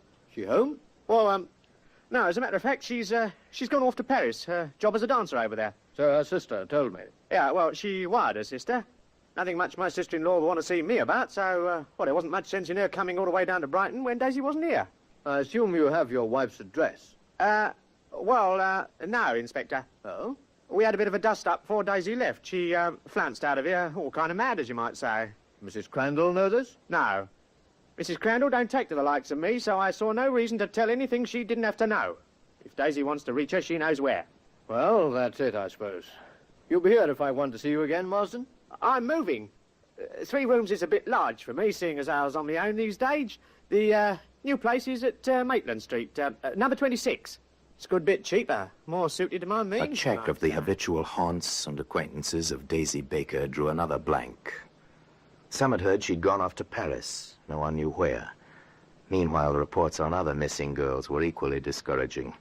That's the lot, eh, Cross? That's the lot, sir. And another missing one reported makes an even 2 dozen, sir. Have they tried the picture of the girl we found in Charing Cross on this new report? Not the same girl, sir. Too bad. No luck with Marsden, I presume? No luck at all. Edgy sort of fella, that one. Yes, he ought to be. He's much too familiar with us, and he knows it. Well, there's no help for it. It'll have to be a house-to-house search. The usual district, Inspector? All of Brighton. Rather a large order, Inspector. Finding 14 missing girls and identifying 6 of 10 bodies is quite an order, Cross. There's no help for it. It'll have to be done. Chances are we'll have to lend Brighton... The hard, dull slogging of police routine. Divide a city into sections, assign groups of detectives in pairs to each section, then walk from house to house, from cellar to attic, pausing for the questions. Try to locate someone who has seen something, who may know one of the missing persons by sight. Try. Keep trying. Well, there was nothing there. It's jobs like this, Inspector, that make me wonder why I wanted to be a policeman. It's jobs like this, Shaw, that make good policemen out of ambitious young men. Well, next address. 26 Maitland. I expect Jamie Marsden won't be looking for me this quickly. Marsden? Who's that? Oh, a petty criminal. His wife was reported missing by her sister. Turned out she'd gone off for a job in Paris in a huff. Knock on the door, Shaw, will you? Yes. Sordid kind of story. Even a touch of the dope racket in it. Yes? My credentials. CID. Also a search warrant. Well, your men certainly didn't waste any time. Please come in. Waste any time? Yeah, I called the police about 5 minutes ago. They said they'd sent someone over. You the landlord? I am, Inspector. Well, we're here on the matter of our own. However, what's the trouble? Notice anything, sir? I do. How about you, Shaw? Yes, sir, I do. It's from this room. The tenant is out just now. Left his door locked. Name of Marsden. Well, is that so? Just as well we have the search warrant. Try your shoulder on that door, Shaw. Yes, sir. Sure. We've never had anything like this before, sir. Well, there's nothing much here unless it's on the walls. There's a trunk in the closet, sir. Drag it out. Cut those cords. Yes. Good. Good Lord. May I stay outside, Inspector? Yes, of course. No wonder Marsden isn't home. Well, Daisy Baker didn't go to Paris after all. Took quite a beating, didn't she? Looks like a blunt instrument did the job. Call headquarters, Shaw. Pick up order for Jamie Marsden. And today, that hammerhead can be seen here in the Black Museum. In just a moment, we will continue with The Black Museum, starring Orson Welles. And now we continue with The Black Museum, starring Orson Welles.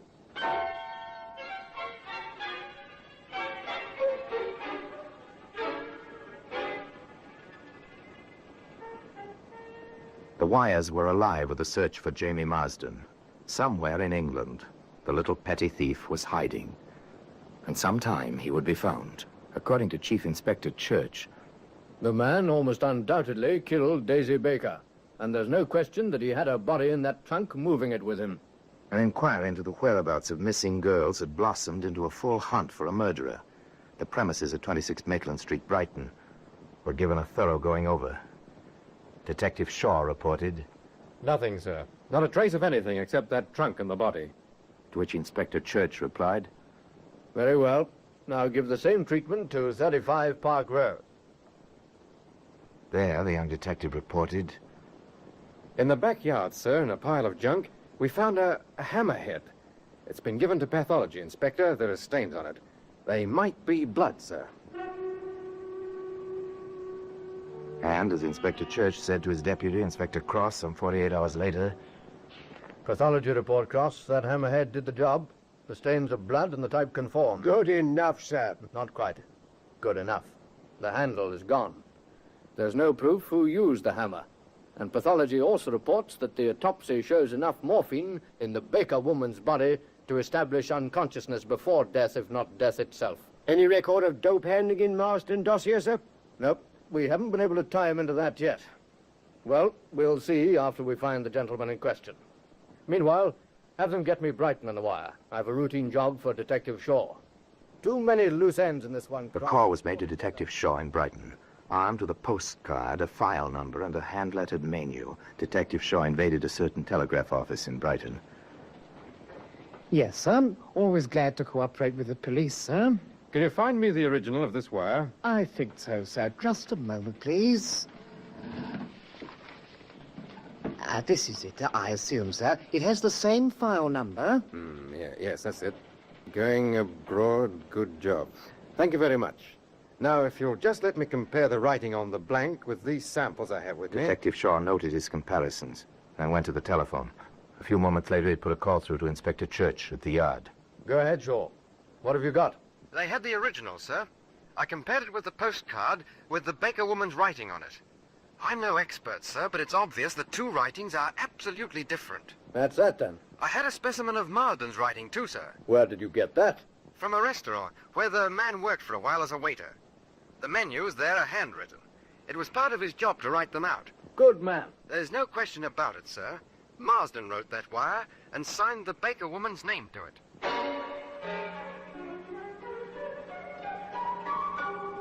Another link in the chain rapidly forging itself around Jamie Marsden. But still, no Jamie Marsden. Every policeman in England's carrying the man's picture and descriptions up. How long is it going to take to bring the picture and the man together? Not too long, Inspector. In fact, within 24 hours.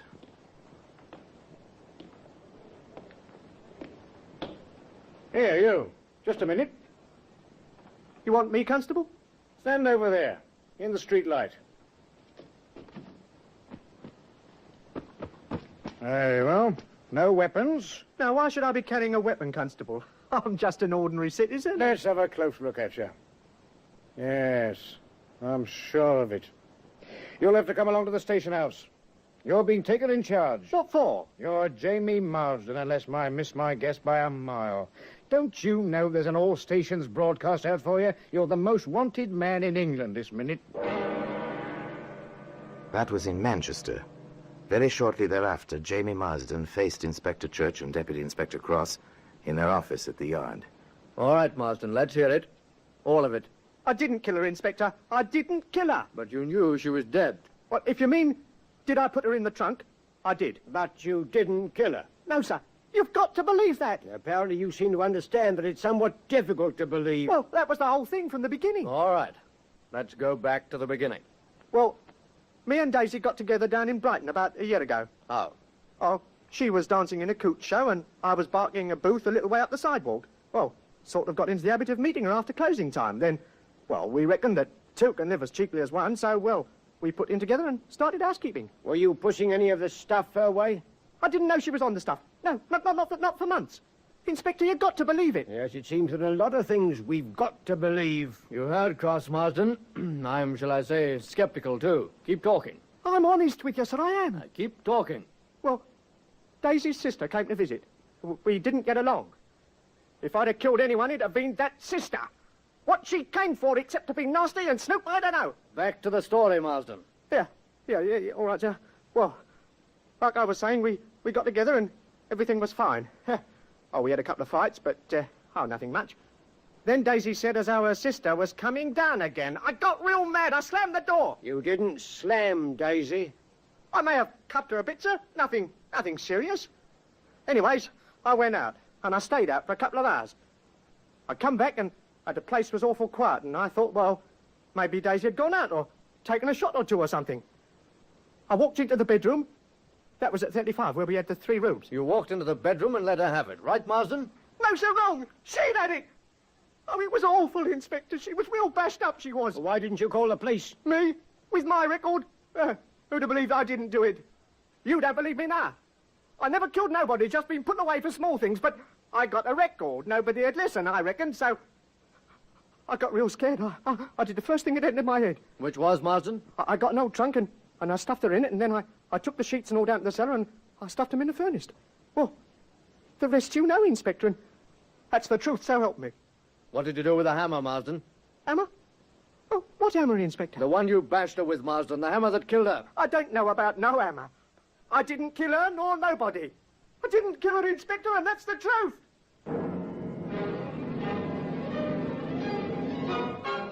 They worked on Jamie Marsden for 3 days.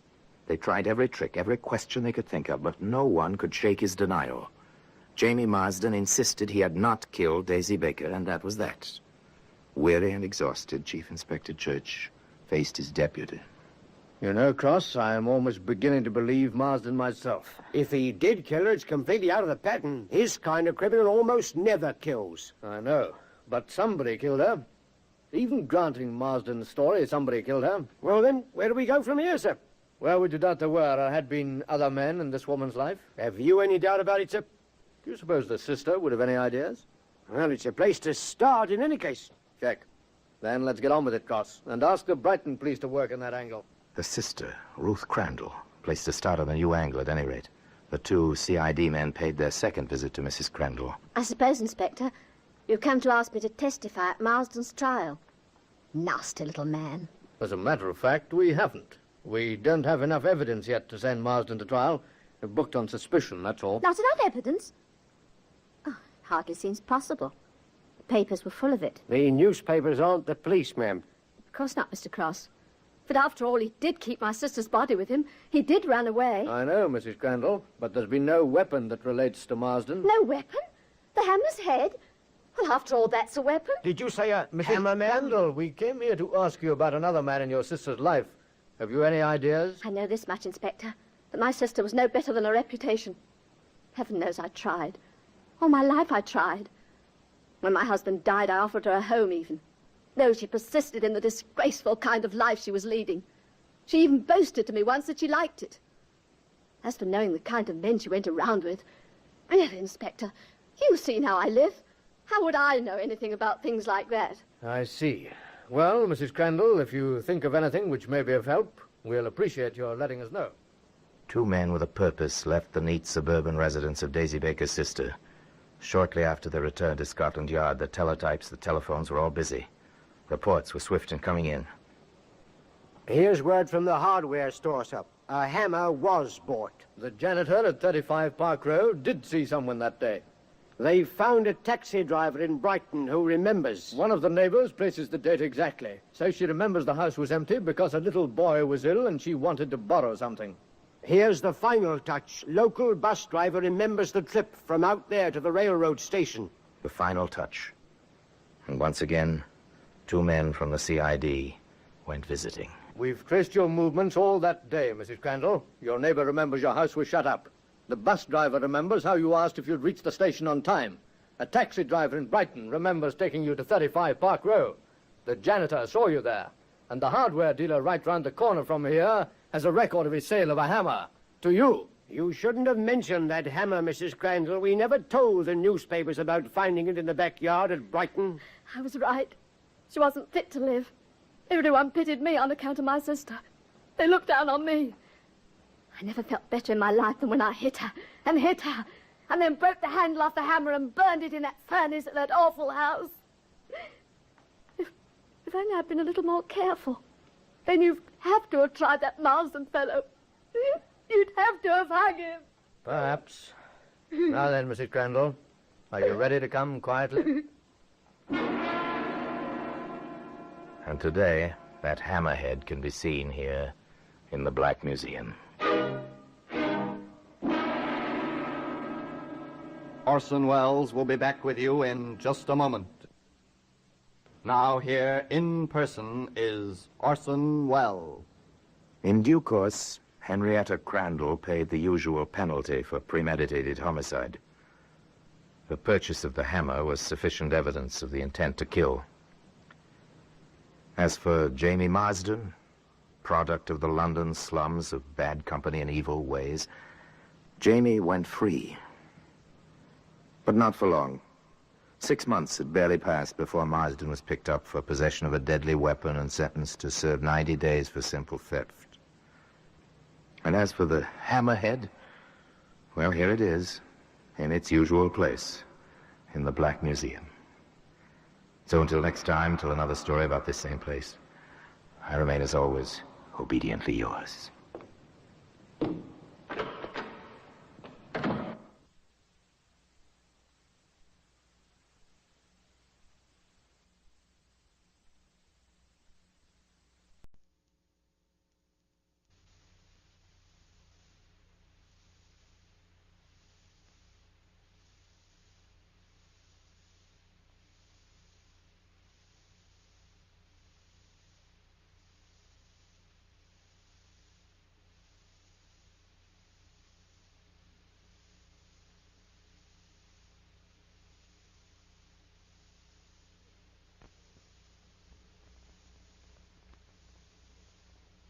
Do you have a half hour to kill?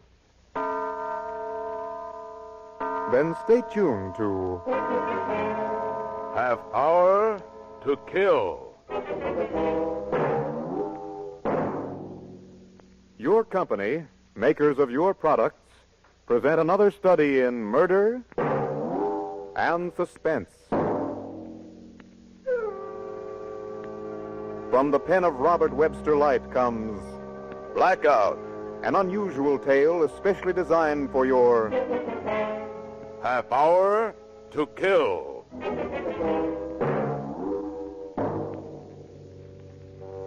And now we give you the eminent actor, Mr. William Conrad, in Blackout. Tell me, Mr. Police Commissioner, how long ago did light begin for you? 40, 45 years ago? That's about right. Yeah. Well, for me, light began about 24 hours ago. Yeah, that's all. 24 hours ago, I woke up, and I was lying in a ditch beside a railroad track. When I first opened my eyes, I saw the sky. It was clear and very blue, and I sat up and I saw that my knee was sticking out through a hole in my pants and that my clothes were dirty and torn. And I started thinking, wait a minute, what's happened to me? I rubbed my eyes like you'll do when you first wake up, and my hand ran across something sticky, and I looked at my hand, and it was blood. Dry, sticky blood. I didn't get it. I didn't get it at all. In the distance, I could see a train. Could I have fallen off it or been thrown off? And then a guy started walking toward me. He looked like a bum. I could see him quite a ways off. Hi there, young fella. Yeah? You hurt? No, I'm all right. What's the matter? Nothing. I'm all right. It's dizzy, I guess. You've been kind of banged around. Get bumped off the rods? I don't know. But how'd you be here in the ditch if you wasn't bumped off the rods? I don't know, I tell you. Okay, Pete, okay. My name isn't Pete. No, I just call everybody that. What is your name? My name is... Wait. My name is... Well? I can't remember my name. You can't remember? You kidding? What are you trying to pull? Don't know your own name. I tell you, it's true. I don't know. I can't remember. It ain't so easy to forget your own name, Pete. Look, don't ride me, will you? Something's happened. I don't know just what, but something's wrong. Where you from? What? Where you from? I don't know that either. I just can't remember. It's all crazy. Say, you really got it bad, ain't you, Joe? Let's see now. No, it's no use. Well, look in your pockets. Maybe you'll find something with your name on it. Yeah, that's an idea. Let's see. Here's a handkerchief. Some keys. Any money? No money. Anything with your name on it? No, I can't find a thing. How about a wallet? Look in your coat pocket. Oh, nothing. My inside coat pocket's been torn, you see? Like the wallet's been torn right out. Yeah. You probably had a fight and lost it. It's hopeless. What am I going to do?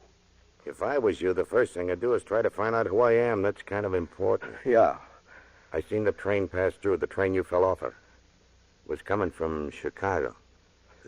Chicago? Yeah. It ain't far back. I'd get there if I was you and start asking questions. Then I'd get myself to a hospital. You don't look good, Pete. You don't look good at all.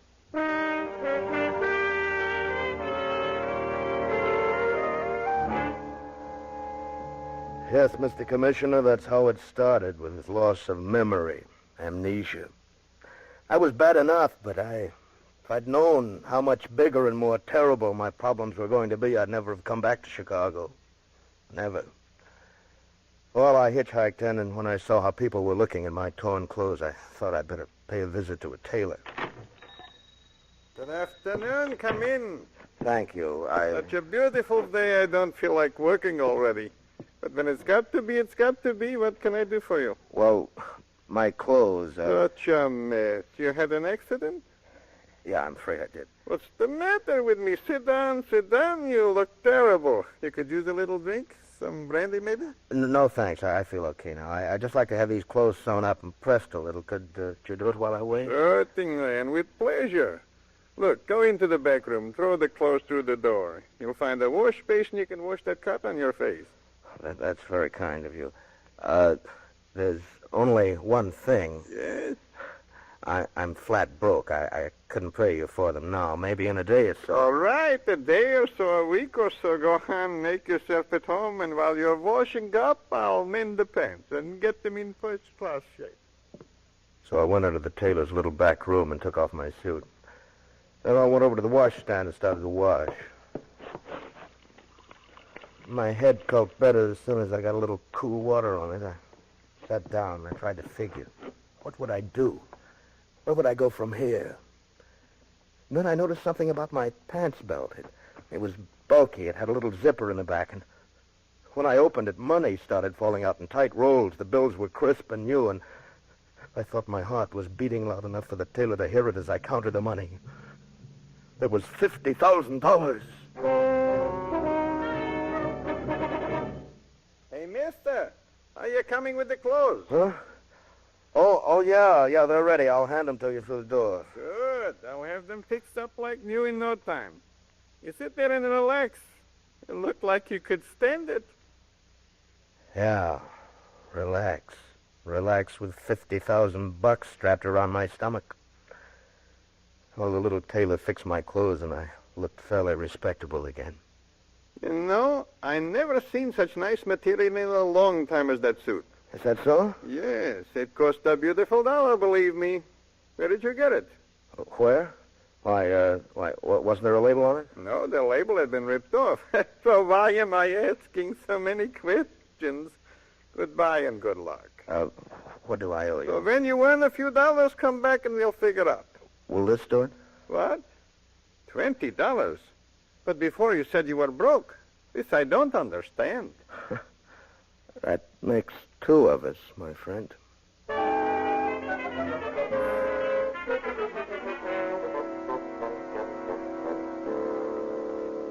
You can imagine how I felt, can't you, Mr. Commissioner? I didn't know what to do, where to turn. I thought of going to the police, but something in my subconscious warned me against it. When the little tailor had fixed my clothes and I looked fairly respectable again, I went out on the street and began walking. I didn't know where I was going or why. $50,000.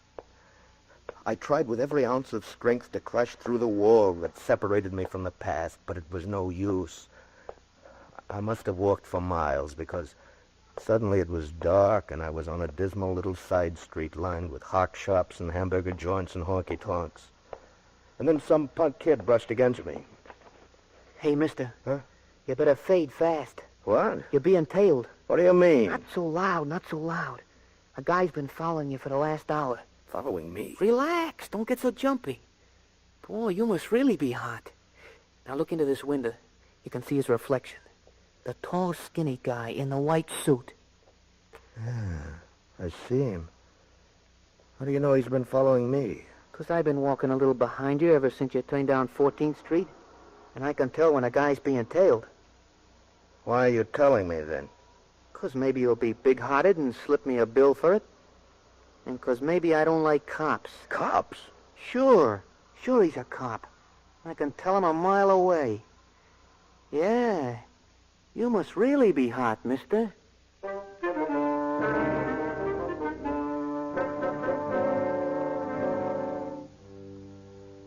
It's easy to say now that I know what I should have done, Mr. Commissioner. I should have gone up to this guy and had a showdown right then and there, but panic is a funny thing. It begins almost before you know it, and there's no cure for it. No cure at all. I began running as fast as I could, and I brushed against people, and I stumbled, and I didn't stop until my wind gave out, and my leg weighed a ton. Then I looked back, and I'd lost my friend in the white suit. But for how long? I had to find a place to sleep that night. I saw this little hotel on the side street. I straightened my tie and wiped the sweat off of my face and started through the lobby. There was no one at the desk. I rang the desk bell, and a little fellow with glasses came out. Yeah? I'd like a room. Rate's $1.50. In advance. Yeah, that's all right. No luggage, huh? No, I'm just staying overnight. Oh, that's all right. Very few of them bring any luggage. What's your name? What? What are you getting so excited about? Just want your name for the hotel registers, huh? My name? The name's Bronson. Yeah, Howard Bronson. Howard Bronson. I thought for a minute you were going to say you were one of the Smith boys. Here's the key, Mr. Bronson. Okay. And now's the $1.50. Yeah, here you are.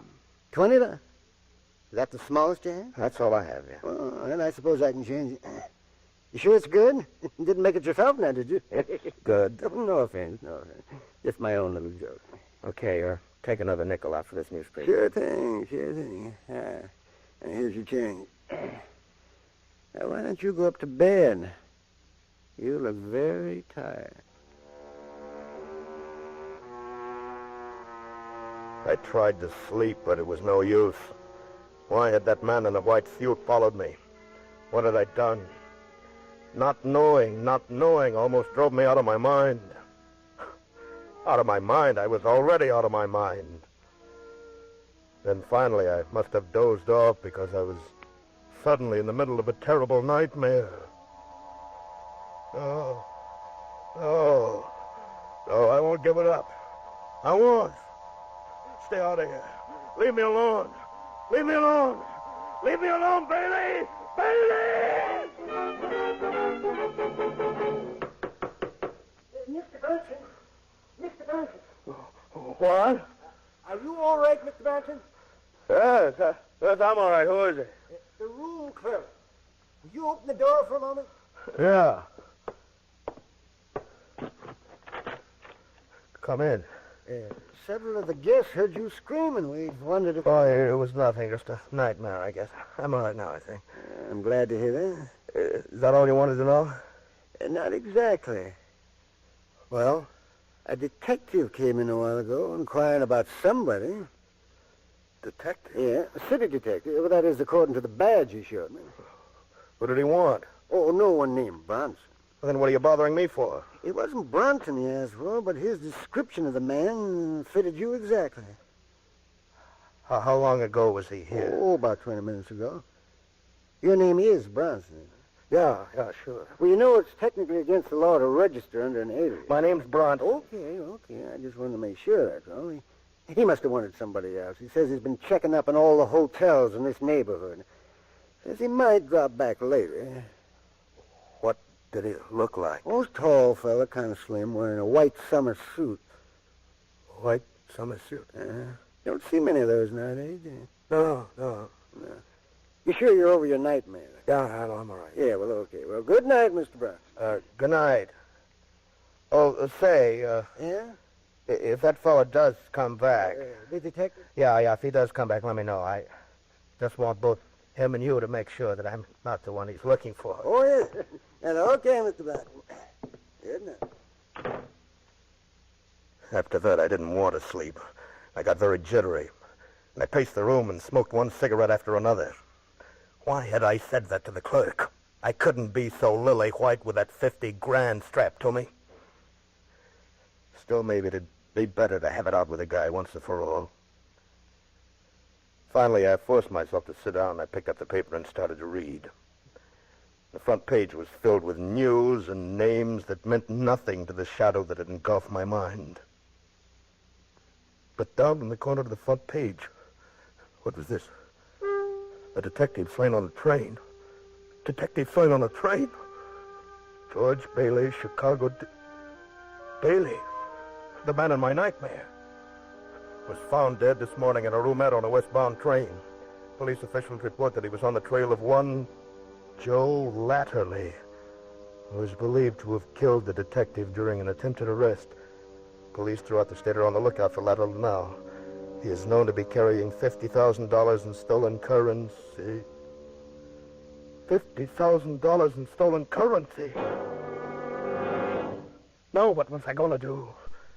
I was not only a thief, I was a killer. But funny thing, somehow I didn't feel like a killer. I didn't feel like a killer at all. Mr. Bronson, that detective came back. He's here with me now. He'd like to talk to you. Detective? Oh, yeah, sure. Be glad to talk to him. Wait just 1 second. I'll throw on some clothes. No, thank you. I wasn't having any of this. The only thing I could think about was getting away. I rushed to the window and raised it. And the fire escape led right down to the back alley. Open up, Mr. Burton. I slid over the sill and started down the fire escape, and as I raced down the steps, I heard excited voices above me, and then they were shooting at me. This was a new sensation, Mr. Commissioner. Not exactly the most pleasant feeling in the world.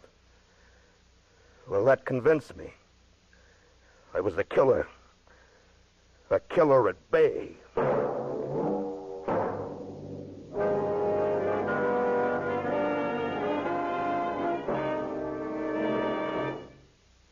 Act 2 of Half Hour to Kill will follow in just a moment. But first, turn over the record. And now, back to Blackout. A story especially designed for your half hour to kill.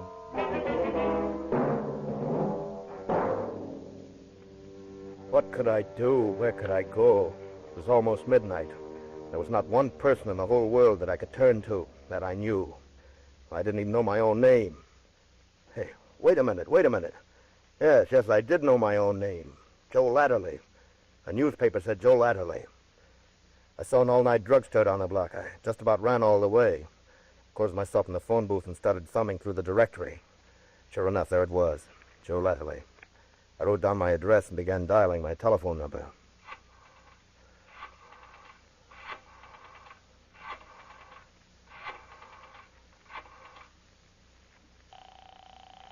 While the number rang, I felt a cold sweat come rolling down my face and neck and soak into my collar. Hello? Hello, this is the Latterly residence? Yeah. What do you want? This is Joe. Joe? Yeah, Don't sound like it.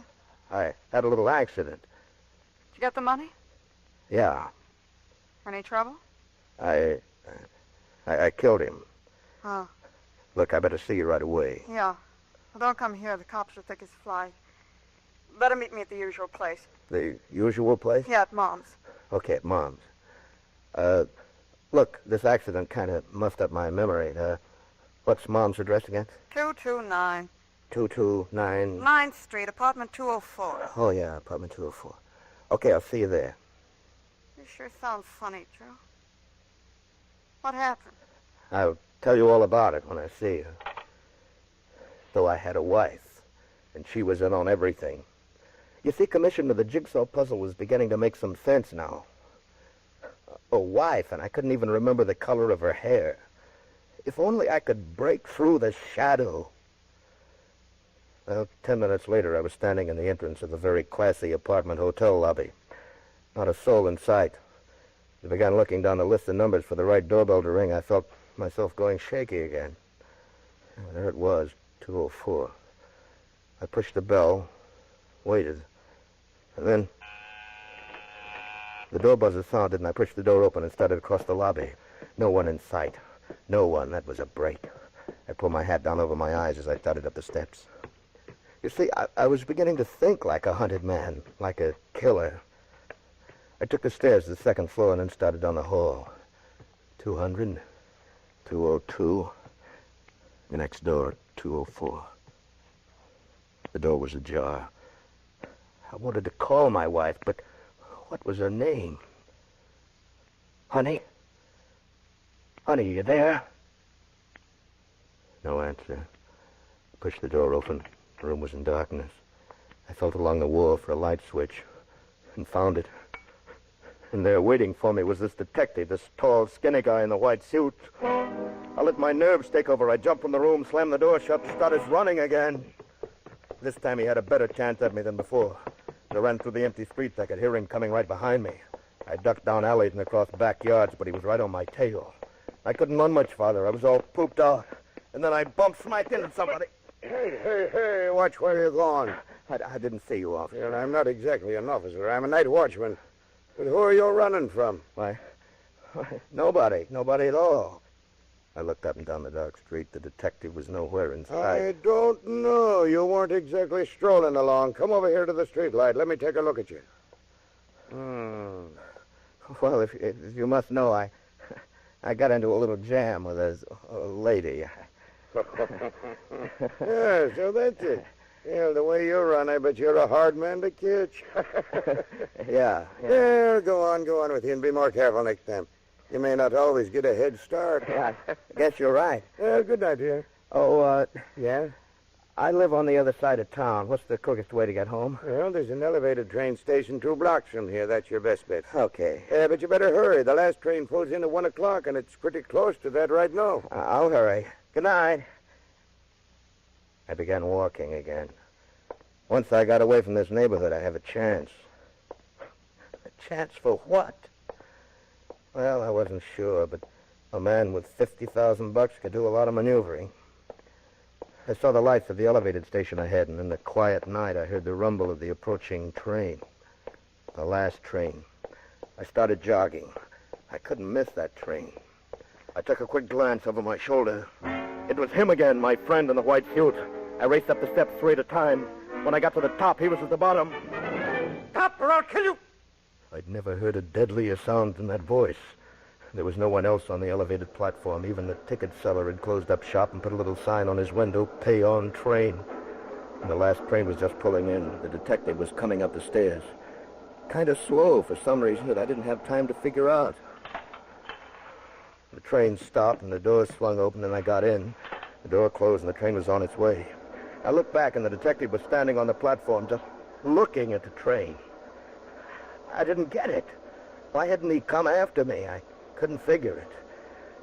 Then I decided I'd better get some information from the conductor. Say, could you help me? Yeah, sure. What do you want to know? Oh, where does this train go? 190th. 190th. Yeah. Can I get to the state highway from there? Nope. You're going the opposite way. I kind of got mixed up my directions, I guess. Well, the only way to get where you're going is to take another car back to the loop. That was what I wanted to know. I decided to get off in a block or two in case the cop was waiting for me at 190th. He must have figured he could beat me there and would probably have quite a little reception committee waiting. So I got up and started to walk to the door. Hey. Yeah? Where you going? Well, you said I was going the wrong way. I was going to get off the next stop. You can't get off till 190th. This is an express.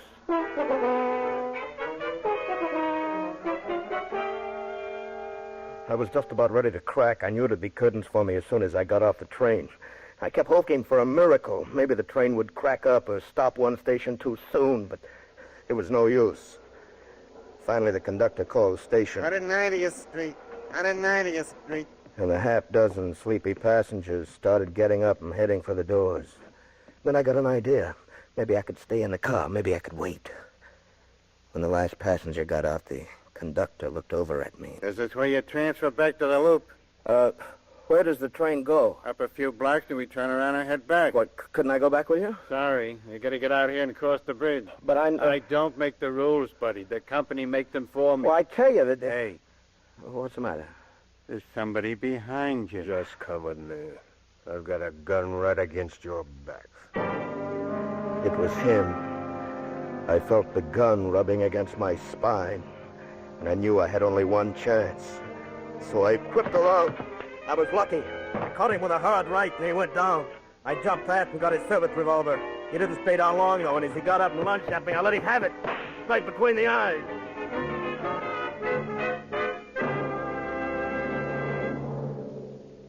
So there's my story, Mr. Police Commissioner. I'm Joe Latterly.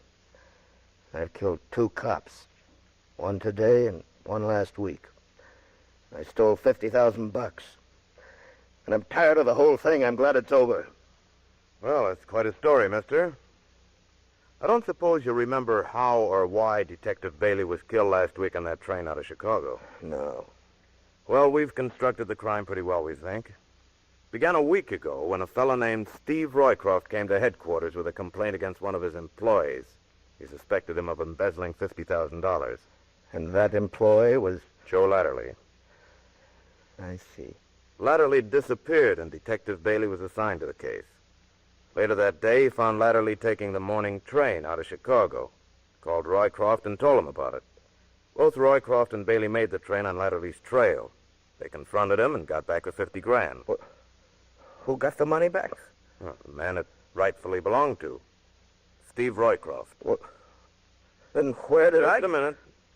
Roycroft got his money back, but Latterly made another try. He overpowered Detective Bailey and killed him. Would have killed Roycroft, too, but Roycroft jumped for his life from the speeding train. Oh, wait a minute. You got it wrong. I jumped from the train, remember? Exactly. But... You're not Joe Latterly, my friend. You're Steve Roycroft. When you got your money and jumped from the train, you lost your memory. Then when you read that we were looking for the killer Latterly, you naturally assumed that you were him. Of course, we thought Latterly still had the money. Good heaven. What's the matter now? Don't you realize what I've done? What? Thinking I was Joe Latterly, I killed a detective who was trying to bring me in. Detective? Yes, just now on the elevated platform. That wasn't a detective at all. Well, then who? He was Joe Latterly, trying to get back his money. Or, I should say, your money. Joe Latterly? That's right. And there won't be any charges. You killed him in self-defense. Yes, the man in the white suit was Joe Latterly all the time. That's why you met him in that apartment. It was his hideout. I know this has been a great shock to you, Mr. Roycroft. Shock? Yeah. You're not well. You need rest. I've sent for an ambulance to take you to the hospital. The psychiatrist there will be able to help you recover your memory. I hope so. I hope they can make me forget what I thought I was. How do you mean? I've lived the life of Joe Latterly too well. Done something to me. I've begun to think like he must have thought, like a hunted killer.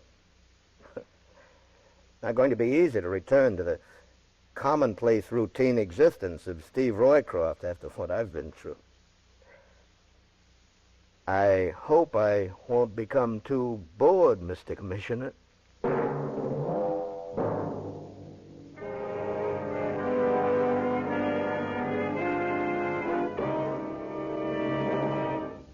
Next week at the same time over the same stations, your company, makers of your products, will present Death on Highway 99. Another unusual tale especially designed for your Half hour to kill.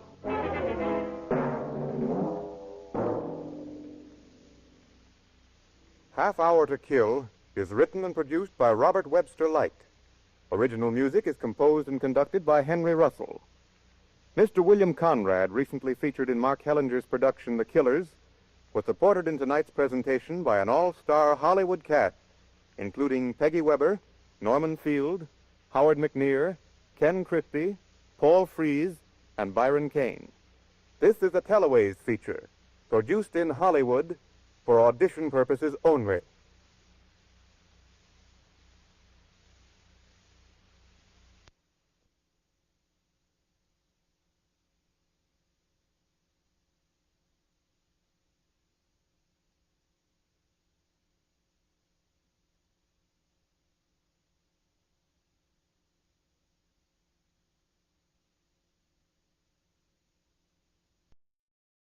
My name's Jeff Regan. I get 10 a day in expenses from a detective bureau run by a guy named Anthony J. Lyon. They call me the Lion's Eye.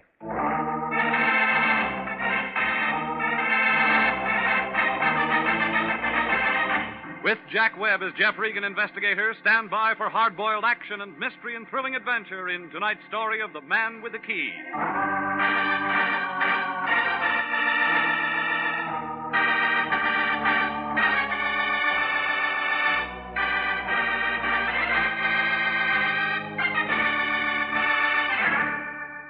A block above Wilton on Hollywood Boulevard, there's a street they call Taft. It isn't very long. About 48 palm trees and a couple of bad sewers.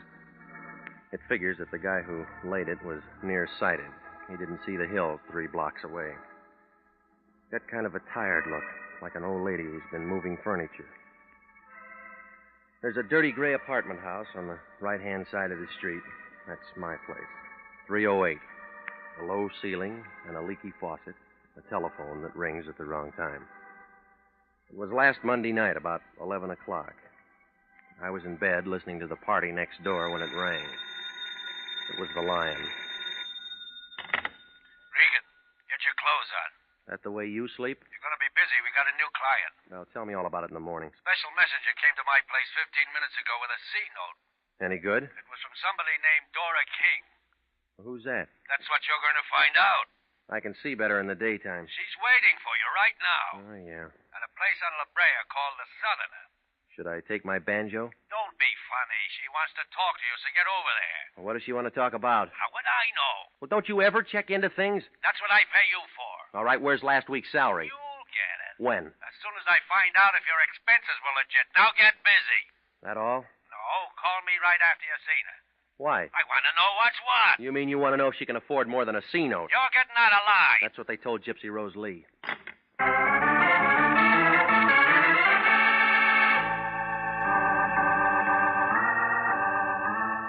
Well, I got over there about 11:30. Turned out to be a small place, long on the shadows and short on the whiskey. There was a bald-headed guy playing a piano in one corner. I guess he'd been inside for a long time, because he'd never been out for a music lesson. The bartender was the only other guy in the joint. His name couldn't have been Dora King. So I went to work on a straight shot and waited.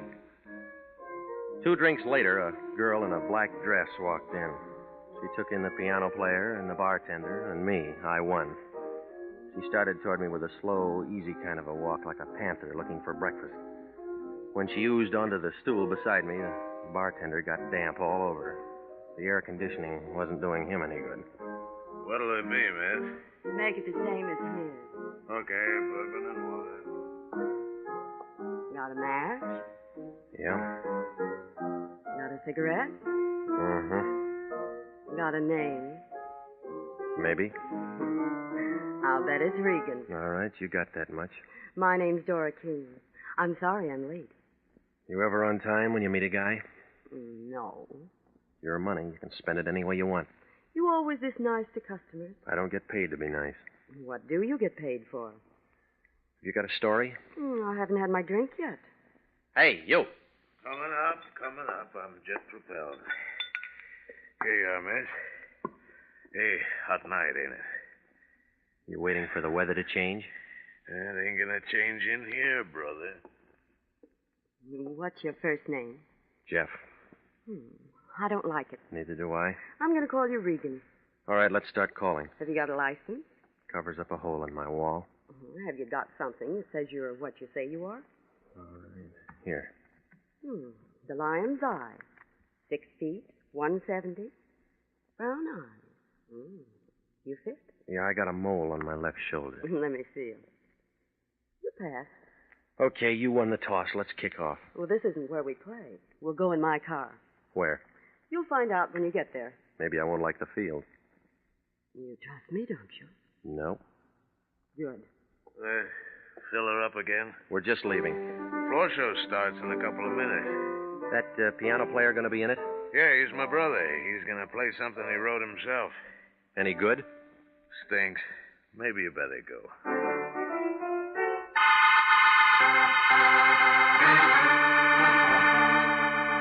Well, the bartender was pouring himself 4 fingers of rye and about a fingernail of water when we walked out of there. We climbed into a big Nash convertible, parked in front of the place, and headed for Santa Monica Boulevard.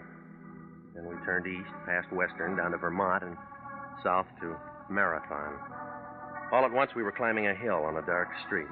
That gave us a view of the city.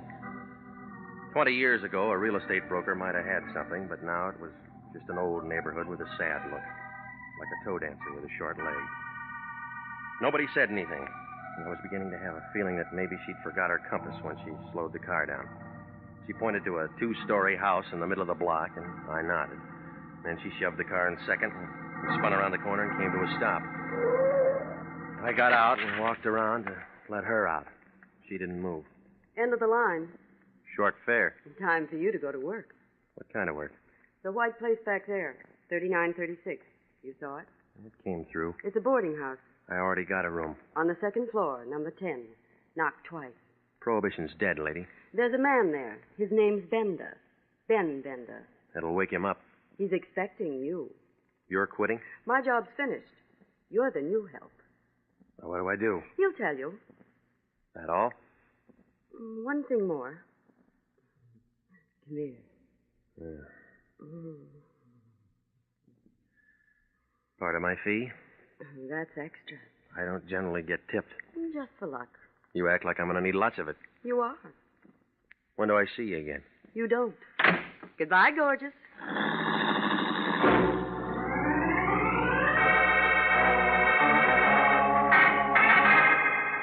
I stood there and watched her drive away, and then I noticed it. Somebody in a black coupe coasted around the corner, kicked into high gear at the bottom of the hill. I kept watching, but whoever it was hadn't read the traffic laws lately. He didn't use his lights for 2 blocks. Oh, it registered. He was on a tail job, and Dora was nice to tail.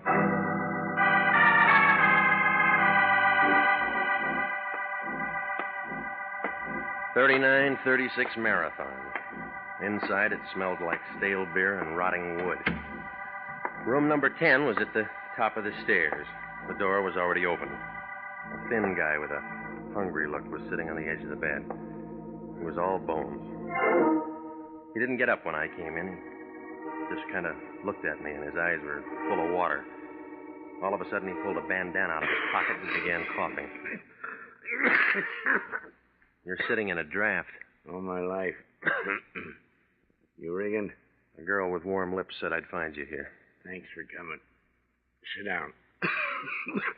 Hey, just got back from a trip. Up north? Yeah. Sanitarium? State said I needed a cure. Did it take? What do you think?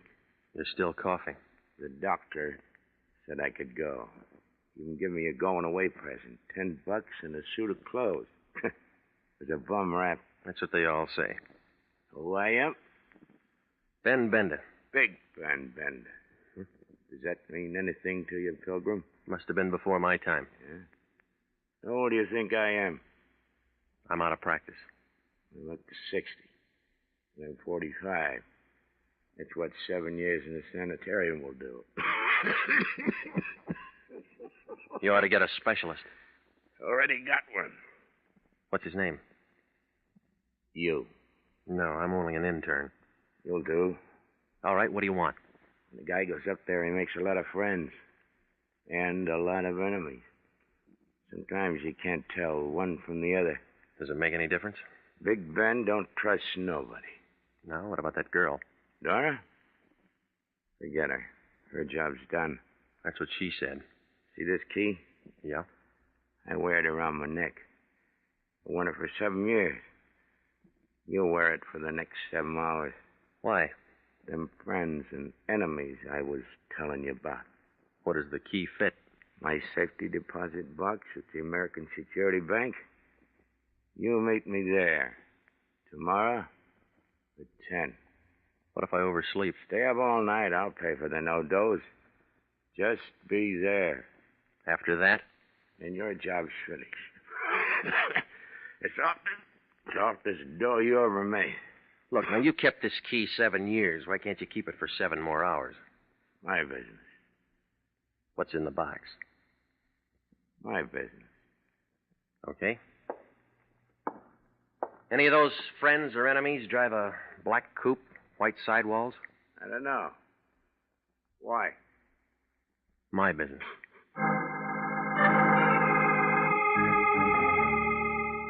I left him sitting there. He looked as happy as a sword swallower with the hiccups. Well, I put the key in my coat pocket, but it felt hot, like a dynamite stick with a short fuse. If Big Ben had been holding it for so long, somebody else might want it. Maybe somebody who drove that black coupe. Well, I went out the back entrance, walked down an alley, and doubled over 5 blocks to Vermont. I stopped a cab, and I had him take me over to the Lyons place. It was 2:30 in the morning when he opened the front door.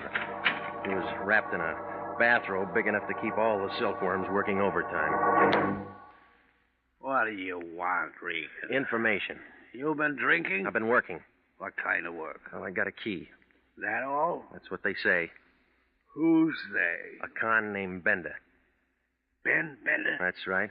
I thought he was doing a long run up in Quentin. Well, he's out now. Where does Dora King fit? Taxi service. She took me to Bender. He gave me the key. Let me see it. All right, here. Safety deposit box. That's right. Nursemaid to a hunk of metal until tomorrow at 10. What then?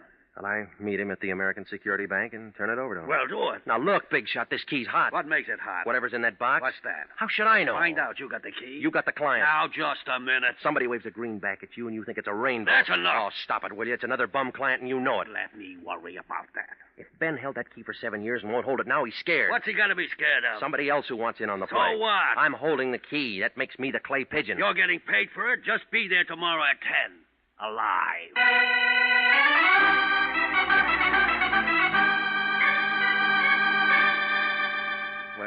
left the line and went out to the street. Nobody was there. I hailed a cab, and he let me off in front of my place. Nobody was there. I opened the front door of my apartment. Nobody was there. It began to feel like a good bet for the Lonely Hearts Club. It was a good feeling. I sat up all that night waiting. Nothing happened. I felt about as popular as a bald-headed chorus girl. Nobody made a play. It was 5 minutes to 10 when I pulled into the parking lot next to the American Security Bank. The car next to me was a black coupe with white sidewalls. It could have been the same one that tailed us the night before. But then I figured there's a lot of cars in L.A. like that. But I leaned in and I looked at the registration. This one belonged to a guy named Al Spandy, who lived in Van Nuys. I wrote the address down and walked into the bank. The guard in a blue uniform waved me downstairs to the safety deposit boxes. It was 10, and still nothing happened. I began to feel kind of relieved, like a flagpole sitter when the wind died down. Big Ben hadn't showed yet. The only one there was a blonde sitting in a glass cage in front of the vaults. She looked at me, and I began to wonder what she did on her days off. Good morning. May I help you? Yeah, I want to see if the rent on my box has been paid. Here's the key. 60B. Just a minute, I'll take a look. 60B. 60B's all paid for. Well, I guess my partner must have taken care of it. This isn't a joint box. You're the only one who can get into it, Mr. Bender. Would you like to go in now? No, I'm waiting for somebody. We're all waiting for somebody. I'm waiting for a man. So am I. Been waiting long? Years. Here? Yes. Better places to wait. The ones with money keep coming here. My name's Claire. I'll remember that. Will you remember this? Granite 3408. I'll try it on my phone. When? As soon as I get a spare nickel. I'll give you one. Well, you'll run out of them that way. That's why I work in a bank. Kind of hard on the depositors. Your, friend's late, isn't he? I can wait. Maybe he forgot. You should have tied a string around his finger. No, lady. He already had one around his neck.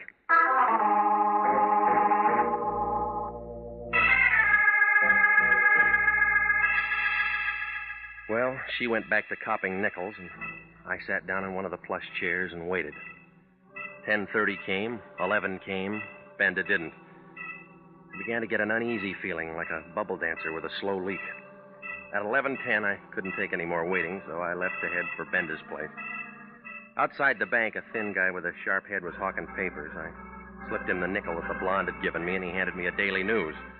I wanted to see what a horse named Larry R. had done at Belmont. I didn't get beyond the first page. Benda's picture was there, right next to Governor Dewey's, only Ben wasn't running for office.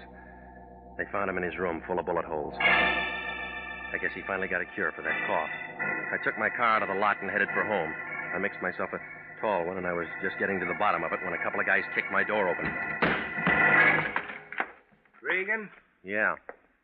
I'm Lieutenant Anderson, homicide. This is Sergeant Pinelli. Hiya. Don't you guys believe in knocking? My knuckles are sore. Nice stuff. Well, help yourself. It's out in the kitchen. Don't drink on a job. Pinelli? Me neither. You boys should have told me you were coming. I'd have called some girls. Not on a job. Pinelli? I got a wife. All right, Regan, find your hat. What for? Well, you want to look nice. We're going downtown, you and me and Pete. Right, Pete? Right, Andy. No, it's too hot there.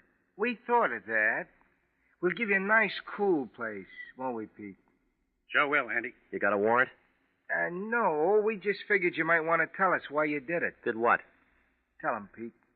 Knock off Ben Bender and burn his feet. You're out of your mind. Regan, we know you saw Bender last night. We know you got out of a car on the corner and walked up to his place. We know you were the last one to see him while he was still alive. You got a witness? Pretty one. A girl told us. Oh, you're trying real hard, Anderson, but you haven't got anything. If you were the last one to see him alive, you're the first one to see him dead. That's how we figured. Did you figure on a guy named Al Spandy who drives a black coupe? I never heard of him. And how about a dozen other hoods who knew Bender? Now you're trying hard, Regan. You haven't even got a foundation. We got the whole building. It'll never stand up. We'll see. All right, you tell me why I did it. You private eyes get folders on bank jobs. I get them from Charles Atlas, too. Bender was in on an $80,000 heist 8 years ago. He went up for carrying a concealed weapon, but the money was never found. You know that the Imperial Bonding Company's offering $5,000 for the recovery of that dough. The Lion. Don't make any dates tonight. You're not going to be available. All right. The Lion will tell you I was working on a case when I saw Bender. Oh, we already talked to the Lion. Well, what did he say? He says he hasn't seen you for 5 days. You are listening to the story of the Man with the Key, tonight's adventure with Jeff Regan, investigator.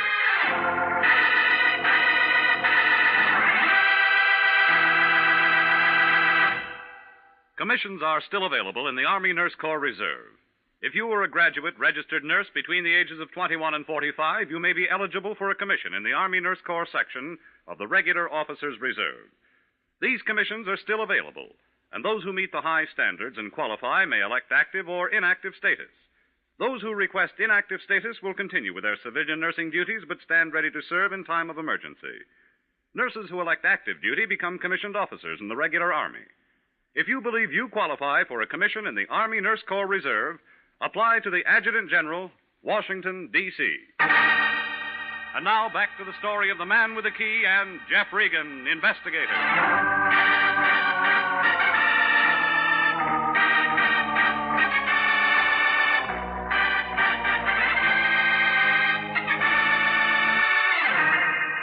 Well, I had about as much chance as a violin player with no chin. Anderson and Pinelli took me down and locked me in one of the rooms upstairs. They didn't ask any questions. I guess they figured they had enough answers. Oh, it was a real nice fix. A dame named Dora King takes me to a con named Ben Bender. He slips me a hot key and says, meet him in a bank at 10. I'm there on time, getting the phone number of a blonde named Claire, only Ben doesn't show. Somebody burns his feet and fogs him before he can keep the date. And then there's that black coupe registered to a question mark named Al Spandy. And then the Lion deals one from the bottom. Oh, it was a screwy picture, and I was right in the middle of the frame. Well, I spent the next 4 hours taking in some free entertainment from the drunk in the next cell.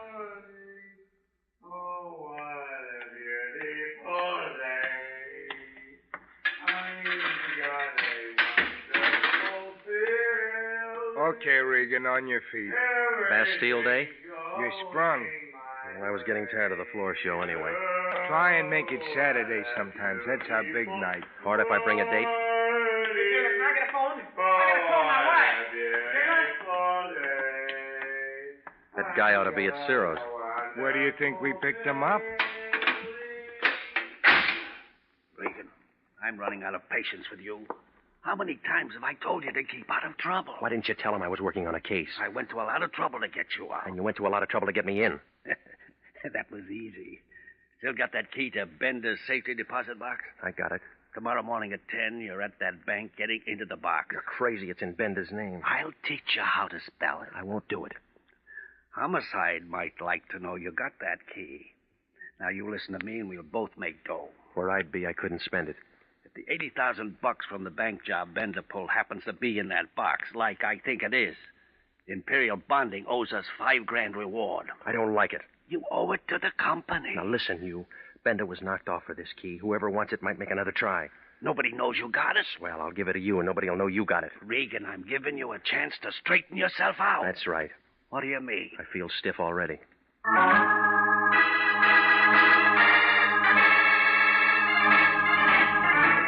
Well, it was a triple play. Homicide to the Lion to the black coupe. I went home to wash off some of the jailhouse Lysol. When I walked in the front door, I had company. A gray flannel suit with a yellow tie was sitting on the edge of my bed. Both hands were full. The whiskey was mine. The gun was his. When he saw me, he set down the bottle and walked over and put the gun right against my neck. It felt cold, and I got kind of nervous, like a hula dancer in a forest fire. Hiya, Regan. Been waiting for you. You like my liquor? I'm a rye drinker myself. Well, bring your own next time. That ain't being sociable. You weren't invited. How could I have been? You don't even know me. You're Al Spandy. You drive a black coupe. What'd I have for breakfast? Egg, and it's all over your tie. You look hot, Regan. You have to hold that gun there. Right there. Same one you used on Bender? The same. All right, now gimme, Regan. I told you, I don't have any rye. Where's the key? I don't use one. My door's always open. I'm talking about that key you got from Bender. I don't have it. You hear any music? Yeah, but I'll sit the next one out. No, you won't. This is a men's cheat. I'll step on your toes. I don't mind. It's a polka, and I want to do it with you.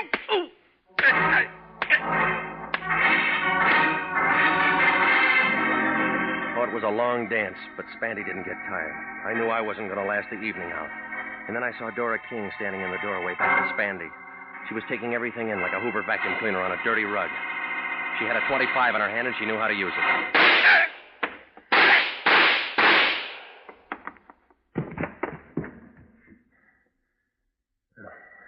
Thanks for cutting in, lady. I had to do it. He was killing you. Yeah, I'll take the gun, huh? You know I had to do it. Yeah. Here. Go on, drink it. Yes. Now, you want to tell me all about it? Yes. I wanted to tell you at first, but Ben wouldn't let me. He's not around to stop you. Do you think Spandy hurt him much before he killed him? I wasn't there. He was sick. He couldn't have taken much. Why'd you tip the cops on me? I thought you might have done it. Now I know different. Tell that to Homicide. I will. You better. Spandy can't. He's dead? That's right. You still don't trust me. No, I don't. I couldn't help myself once the gun went off. Big Ben was my father. Yeah? He didn't want anyone to know. All he wanted was to give me a break.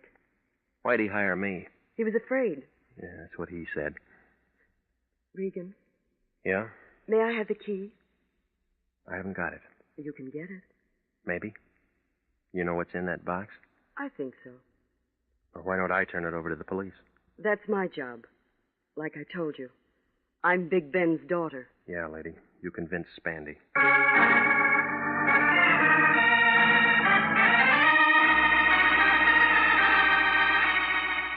Well, I called Homicide, and Anderson and Pinelli handled it. We all wound up downtown. It didn't take them long to find out that the gun Spandy used on me was the same one that killed Big Ben. Dora gave Anderson her story. He said it would take some fixing, but he could keep her out of the papers. It was justifiable homicide. She wouldn't even be indicted, but they had to hold her overnight. Well, it was almost daylight when I pulled to a stop in front of my apartment. I was beginning to feel a little better, but it didn't last long.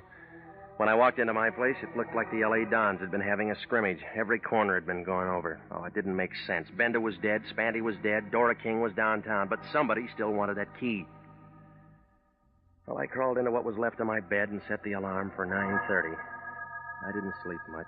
I kept seeing keys and faces and $80,000 bills.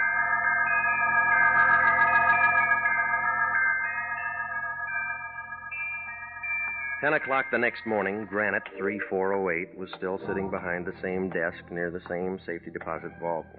She gave me the same look. I waited for you to call last night. I spent the nickel. On a doctor? I'd like to get into my box. All right, Mr. Bender, sign here. All right. Looks like part of the new freeway. One thing about a vault, it's quiet. So's a tomb. We're alone. Yeah. Well? All right, Sunshine, open your eyes. My box number is 60B. That can wait. I can't. Easy, baby. You'll set off the alarm. You and I can make a great team, Bender. You know my name's not Bender. What is it? Regan. You and I can make a great team, Regan. Is that what you told Al Spandy? Why bring up a dead issue? What's your deal? You got Bender's key, I got the bank's key. You need both of them to open up the box. It's good so far. Go on. Oh, there's $80,000 there. Let's not let it go to waste. Big Ben waited 7 years to open that box. Look what happened to him. I waited just as long as Ben, and 7 years is harder on a girl. How'd you work it? Ben and I had a great plan. I was the cashier Ben heisted. Only I just gave him a bag full of paper. The real dough's in his box. Well, that's the safest way. Keep your money in a bank. Yeah. Mm-hmm. When it cooled off, both of you go in and pick up the dough together. That's the way it was supposed to work, only Ben was dumb enough to get himself picked up and tucked away for 7 years. Oh, you made real good partners. Nobody trusted anybody. I trust you. That why you went through my place looking for the key last night?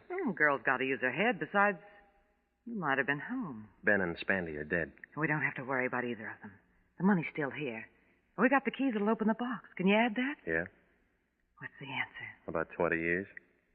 What do you mean? That bonding company will see that you get the full load for grand larceny. You wouldn't turn me in. Don't make book on that. You and I'd make a great team, Regan. We can't lose. That's what USC thought.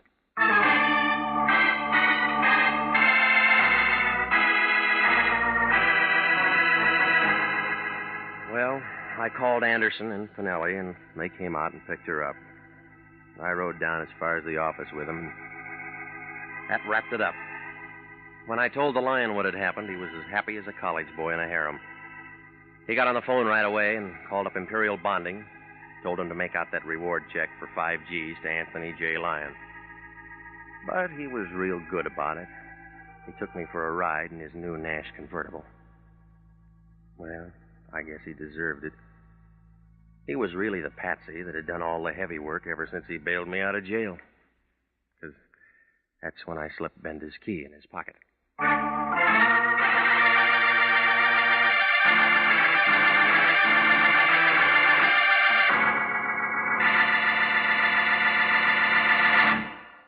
Jack Webb is featured as Jeff Regan, with Herb Butterfield as Anthony J. Lyon. Jeff Regan, Investigator, written by E. Jack Newman and Larry Roman, produced by Sterling Tracy, is heard each week at this time over CBS. Tonight's cast included Ken Christie, Yvonne Patey, Marvin Miller, Paul Frees, and June Martell.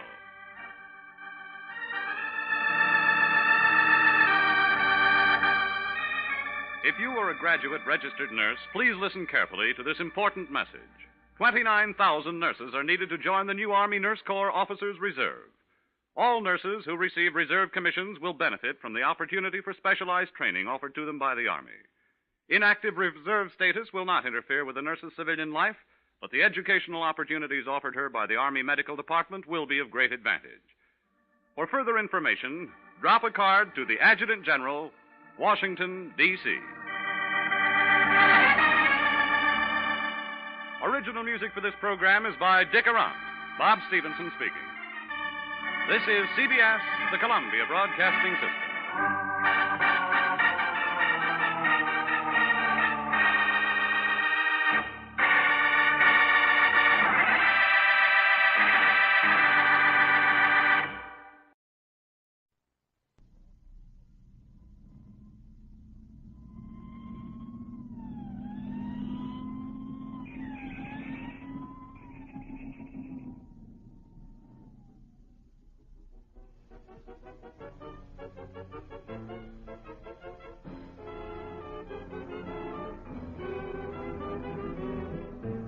Miss Pinkerton, Incorporated, starring Joan Blondell and Dick Powell.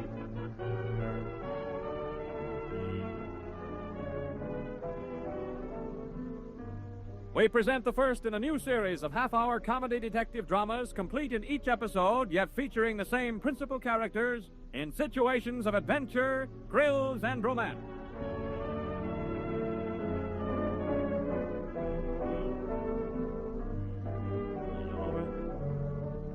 To begin at the beginning, as is customary and proper, the saga of Mary Vance, who may be described as a career woman, and Dennis Murray, whose occupation will be explained later, began of all places on the placid campus of Cornell University. The exact place was the reception room of Mary's dormitory, the time just a little while ago. And so you see, Miss Bent, because of your cousin's untimely death, your late uncle's detective agency now belongs to you. Well, that was awfully sweet of Uncle Mike, but what do I want with a detective agency? After all, I'm a lawyer, or I will be if I can scrape up enough money to finish my course. You will then sell the agency? Certainly. Your Uncle Michael made quite a name for himself as its head, and the business should be worth a considerable sum. Well, the next move is New York, huh? Yes, you'd have to go in any event in order to settle the estate. The sale can be arranged later. How soon must I be there? Right away. Mr. Jones, I'm almost in New York right now.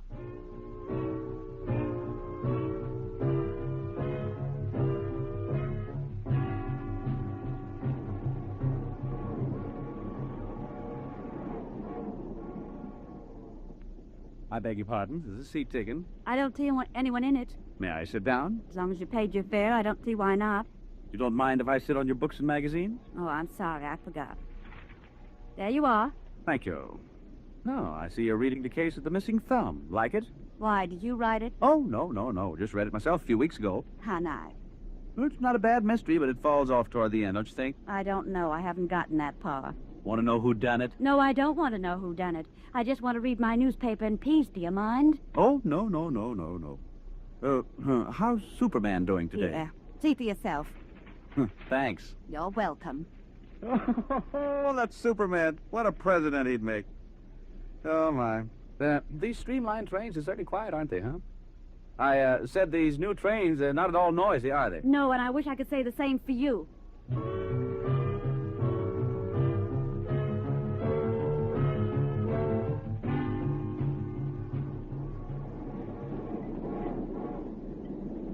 Waiter, is this the only seat left in the diner? Yes, I'm sure the gentleman won't mind you sitting at his table. No, what could be more pleasant than gazing at a fair lady over one's mashed potatoes?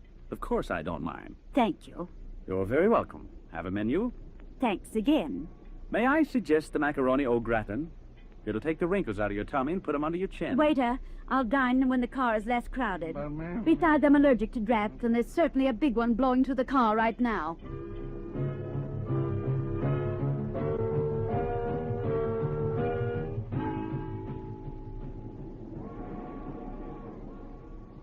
And so we leave the diner back in the club car where our beautiful friendship had its beginning. And look, don't you want to lie down and play dead? Oh, come. We've 3 hours of travel ahead. Why not break down and get conversational? I'm not on the make, honest. Said he with a leer. Really, I'm not. Now, what's wrong with a little conversation to make a train trip shorter? Nothing, I suppose. My name is Dennis Michael Murray. What's yours? It's Esmeralda. Esmeralda Higgins. Esmeralda Higgins. Well, it's a pretty name. Thank you. Are you going to New York to stay? No, just visiting. Are you planning anything definite? I'm 5 feet 3 inches tall. I weigh 118 pounds. I smoke occasionally, drink less occasionally, and I study law at Cornell. A lawyer? You? What's funny about that? Well, if you'd said anything else, a model or a nurse, even a lady barber, but a lawyer. What's wrong with my being a lawyer? Well, you're not the career girl type, that's all. Oh, so you analyze character, too. Sure. You're the maternal type. I can see mother love shining out of those beautiful blue eyes. You know, the thing for you to do is to marry some nice fella, settle down in a rose-covered kite. And raise dozens of children, I suppose. Sure, that's better than raising dozens of affidavits. You know, your kind of thinking went out with the horse and buggy era, and believe me, that's where I wish you were right now. Though if you'll pardon my back, I'd like to look at the scenery.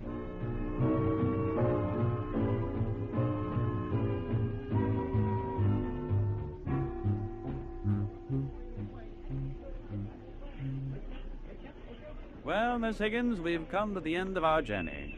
But that shouldn't end our friendship, now should it? I don't see why not, Mr. Mulligan. Murray. Oh, no kidding, Esmeralda. Let's be friends. I'm taking a cab. Can I drop you somewhere? No, thank you. Well, maybe I can drop your baggage off where you're going to stay. How's that?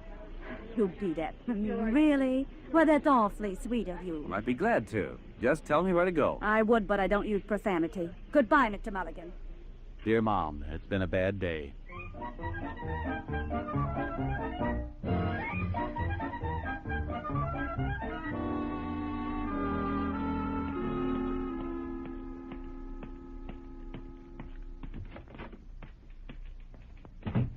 That's the best of agency. I'm sorry, madam, but if you wanted to take your husband, you'll have to come to our offices and make the usual arrangement. I know, madam, but yeah, until 5 o'clock. Yes, that's detective agency. Out the visit. Pardon me, but I here to see Mr. Parker. A second daughter, your Leslie. Thank you. Come in. Now, B, don't worry, Mr. B. Our service has always been satisfactory, hasn't it? Yes, I know it's important. It's just as important to us. I'll have my best operatives there. Goodbye, Mr. Bentley. All right, young lady, what's your experience? Well, not very much, I'm afraid. What? There's a fine howdy-do. Well, I'm sorry, Miss... Van. Mary Van. I'm sorry, Miss Vance, but I'm afraid you won't... Mary Vance? Not Mary Vance? Positively. Well, how do you do? I'm Parker, the agency manager. I hope you'll forgive me. Of course. I gather you were expecting someone. I was. We're a little short-handed right now. The agency has more business than it can handle. Well, this is good news. Ordinarily, it would be. You've heard of the Bentley Emerald? Even in Ithaca. Well, old P.J. Bentley is giving it to his son's bride-to-be as a wedding gift. She's Gloria Van Dusen. Oh, sure. Sure, the well-known glamour girl. Exactly. The reception's tonight after the wedding, and the emerald will be on display along with the other gifts. We've been commissioned to see that nothing happens to her. Sounds like quite a feather in our cap. It is, it is. His is the biggest account we have. Of course, the police will have their people, too. But old P.J. Bentley is eccentric enough to have no confidence of police and rich enough to get away with it. And that's why we're in a jam. A jam? I'm afraid I don't understand. We're in a jam because I haven't a single operative available. At least not for that kind of an assignment. I need a clever woman. I've even had to try the employment agencies. Matter of fact, that's where I thought you were from. Oh, I see. Well, our attorney tells me you're going to sell the agency. Yes. Yes, I am, Mr. Parker. Good. Mr. Parker, you say you're stuck for a woman operative for the Bentley affair tonight? I hear. And it's very important? You shouldn't pass up this job? That's right, but And you need a fairly intelligent young woman who looks well in evening clothes, who can pass for a member of the smart set, who can be trusted to keep her eye on the emerald. Is that correct? You sound as if you were applying for the job. I am. You're what? Applying for the job. Do I get it? Oh, please, Miss Vance, you're joking. I'm not joking. After all, I own this agency. I must have its welfare at heart. But you don't know anything about this kind of work. But this is a crisis, and I think I can help. You're not a detective. Oh, I know that, but I've studied quite a bit of criminal law, and I think I'll do just as well as somebody you'd get from an employment agency, if you got someone. Now, Miss Vance, I must insist Now, just that a minute, Mr. Parker. I own this agency, and I'm in a better position to insist than you are, and that's just what I'm doing. Okay, Miss Vance, you're the boss. You'll need a license, and I'll assign one of our men to stand by and keep an eye on you while you're keeping an eye on the emerald tonight. He's not the type for this kind of a job, but he'll have to do it. We'll manage. I hope so. Yes, sir? Send in Bingo Doherty.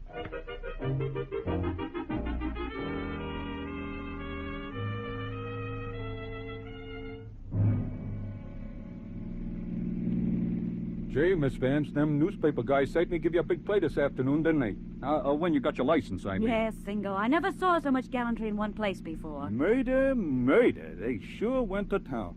Too bad all that ballyhoo's gonna be wasted. Yeah. Look, Miss Vance, are you really gonna sell the agency? Why don't you run it? Now, do I look like a gumshoe?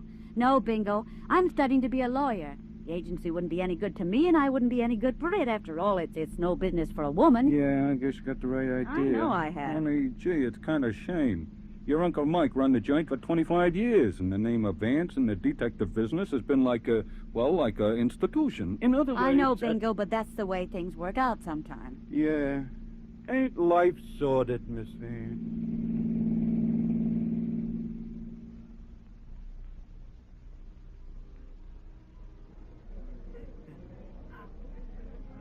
Well, Bingo, this is probably the most expensive wedding reception of the decades. Yeah, gee. There's enough champagne here in this joint to float a battleship. Say the least. Hey, Bingo, you know what I think? I think we ought to separate, mingle with the guests, perhaps. We don't want to look too obvious. Oh, now, wait a minute, Miss Vance. You ain't gonna leave me alone with all these stuffed shirts, are you? Don't forget you're doing a pretty good job of stuffing your own shirt. Yeah, and this starch collar is killing me. Hey, suppose you wait here and keep an eye on the bride's presents while I sort of drift around and mingle with the upper crust. Okay, Miss Vance. Oh, say, look at Murray of the Headquarters Society detail in the soup and fish. Ain't he got the savoir-faire? Who? Over there by the pillar, the good-looking guy. What? I know that man. I met him on the train. Is he a policeman? Detective sergeant and a good one, too. Well. Pardon me, Bingo, and don't forget your own savoir-faire. Huh? Oh, sure. Gee, if the guys at Bonnie's bar could get a gander at me now, they'd swear I was getting, class conscious. Murder.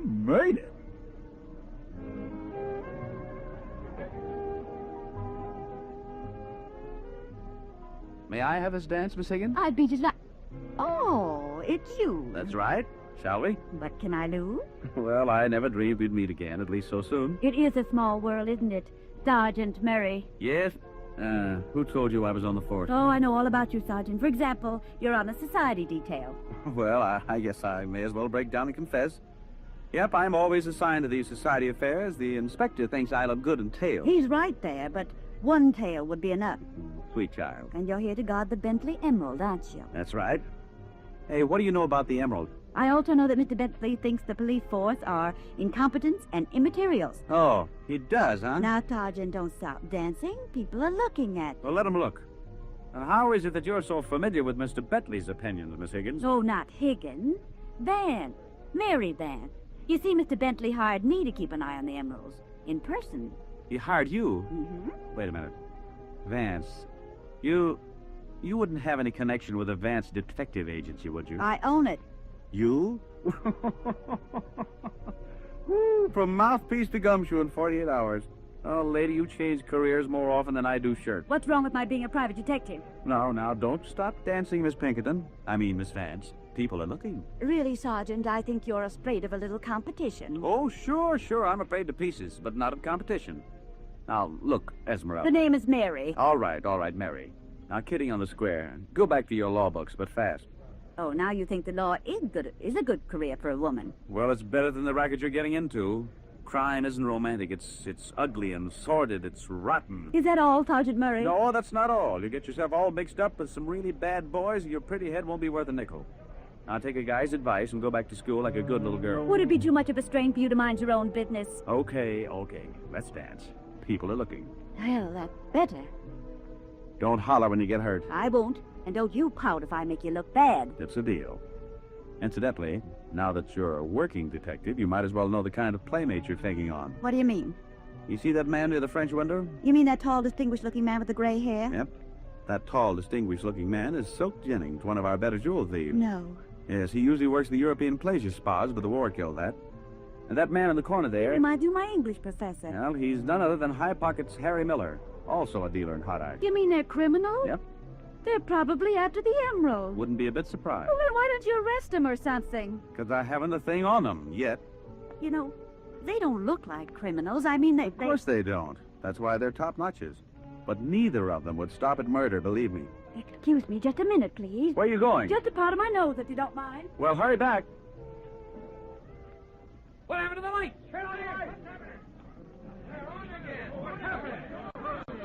The emerald, it's gone. It's been stolen. Sergeant, you know what happened? Well, looks like they got the emerald. Murder! Hey, you see my boat, Miss Vance? Nope, she disappeared just before the lights went out. Disappeared? Yes, and so have two of the slickest jewel thieves in the country. Come on, Bingo.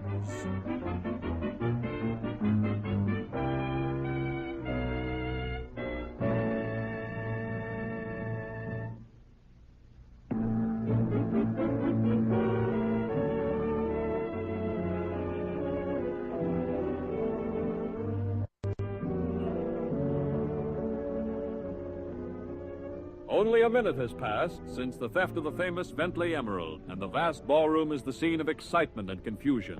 No one, however, knows of the disappearance of Mary Vance and the two uninvited but nonetheless to be reckoned with gentlemen from the underworld. That is, no one but Detective Sergeant Dennis Murray and the redoubtable Bingo Dorrit. Well, Bingo, did you talk to the gateman? Yeah, I conversed with him. Did he see anything? Plenty. 2 cars pulling out of the driveway and going like bats out of... Haiti. Oh, that crazy girl. She's chasing two of the most dangerous jewel thieves in the country. But that ain't it, Sarge. What ain't it? Well, what you said. She ain't chasing them, they're chasing her. Are you kidding? Well, the gate man says the face car what pulled out had a dame at the wheel, and the car that was following her had 2 guys in it. But that can't be unless what, Sarge? Bingo, you don't think Mary would swipe that piece of green glass, do you?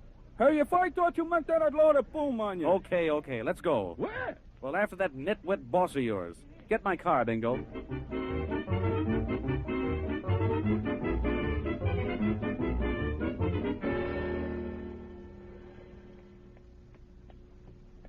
Hang it. Make this an express stop, will you? Lovely. And slower. Say, where'd you get the shiner? I got caught in a jam. Would you like some beefsteak? Thanks, kid. I'm not hungry. Okay, lady. Here's the 10th floor. Thanks.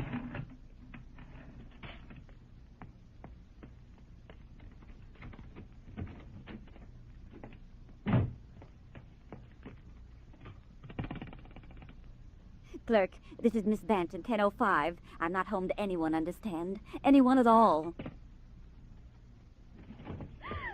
So sorry to intrude. Who are you? How'd you get in? With this pass key, Well, what do you want? the Bentley Emerald, Miss Vance, and don't try to lift that phone. What makes you think I have the emerald? We know you got it. Let's not beat around the bush, Miss Vance. Miller and I were after the stone, had the stage all set. You just worked faster than we I did. don't know what you're talking about. Oh, no? Incidentally, I do want to apologize for the condition of your eye. The darkness, you know. I didn't expect to find someone else reaching for the stone at the same time I did. Gentlemen, I think you're making a mistake. He's too smart, Silk. Let's get tough and square. Would you take another step toward me, I'll scream. Now, just a moment. I'm sure there's no need for violence. Miss Vance, let me explain the situation. Do. To begin with, Miller and I went after the emerald on our own hook. You should know that a stone so large and so famous would be extremely difficult to dispose of. Consequently, we've been operating as what might be termed contractors. Contractors? Yes. We were hired to obtain the emerald, and for a very handsome retainer, too. You stepped in and almost robbed us of our commission.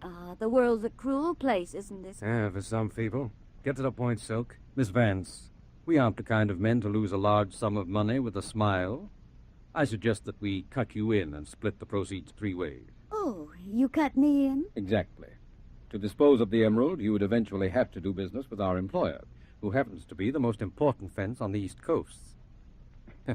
He's a good man to have for a friend, a bad one for an enemy. And I'm only to get a third. Is that all? Well, on this deal, yes.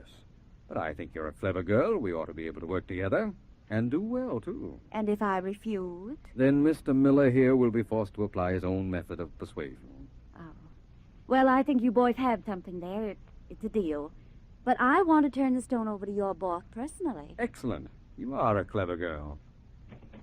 Good evening, folks. Papa's got a nasty old gun that might explode and go boom. Right in your puss. Funny man, isn't he? Yeah. Now you two step over to the corner and face the wall. That's right. And you, young lady, come over toward me. Say, where did you pick up that black eye? It's a Lulu. Think you're clever, don't you? Yeah. Now you stand right here by me while I give these gentlemen the once-over.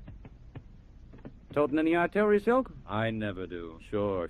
But this time you were a little out of your territory. Yes, and you're a long way from yours. Drop your gun, Sergeant, because I got one right in your back. What? Are you in with these...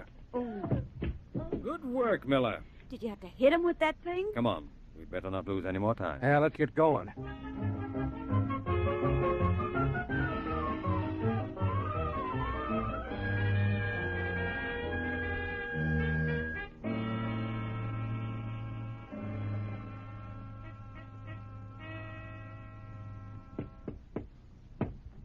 Who is it?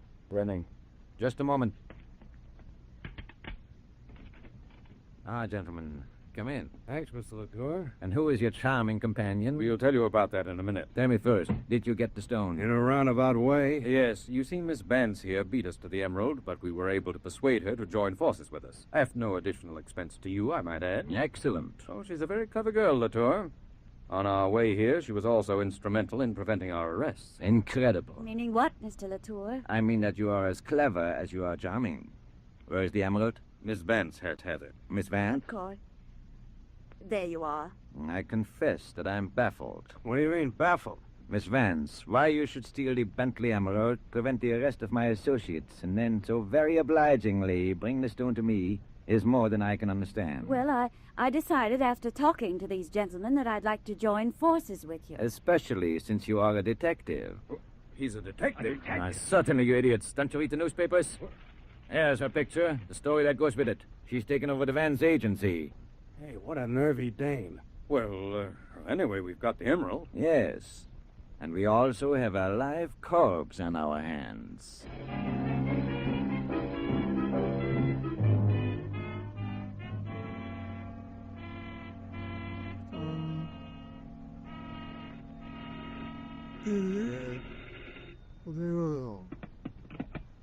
Yes? Oh, Sarge? Bingo, where are you? I was down in the lobby keeping my eyes peeled, like you said, when I seen Miss Vance and them 2 guys come out. So I figure I better follow 'em. And guess where they went? They went in the back door of Latour's.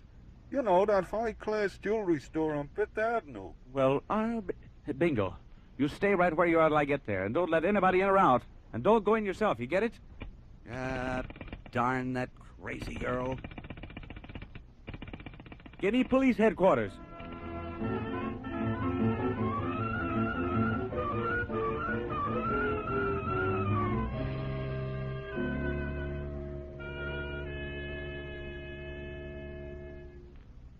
Then I take it we're all agreed? That's right, Mr. All right. We leave immediately for my cottage in Maine. It's right on the ocean, you know. By the time Miss Vance's body is washed in, she'll be unrecognizable. Now, wait a minute. You know murder's a serious business. Ah, but at this stage of the game, so it's exposure. I'm sorry we have to do this. Truly, I am. Come on, let's get going. Yes, we can leave by the street door. It's late, and no one will see us. We'd better gag her anyway. Good idea. Take care of it, Miller. Right. Hey, that's the cops. Come on, this way. Not the girl. We're caught with her, we're dead. I know. Wait. We put her in the vaults. She'll suffocate.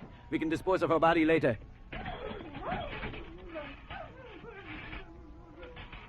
Now, hurry. Hurry. Out the back way. Let him have it. All right, boys, the game's up. Come on, up with your hands. Nice work, Bingo. Are you hurt? Nah, where's Miss Vance? Yeah, where is she, Latour? I don't know what you're talking about. All right, boys, we'll make them talk. Wait a minute. I'm not taking a murder rap.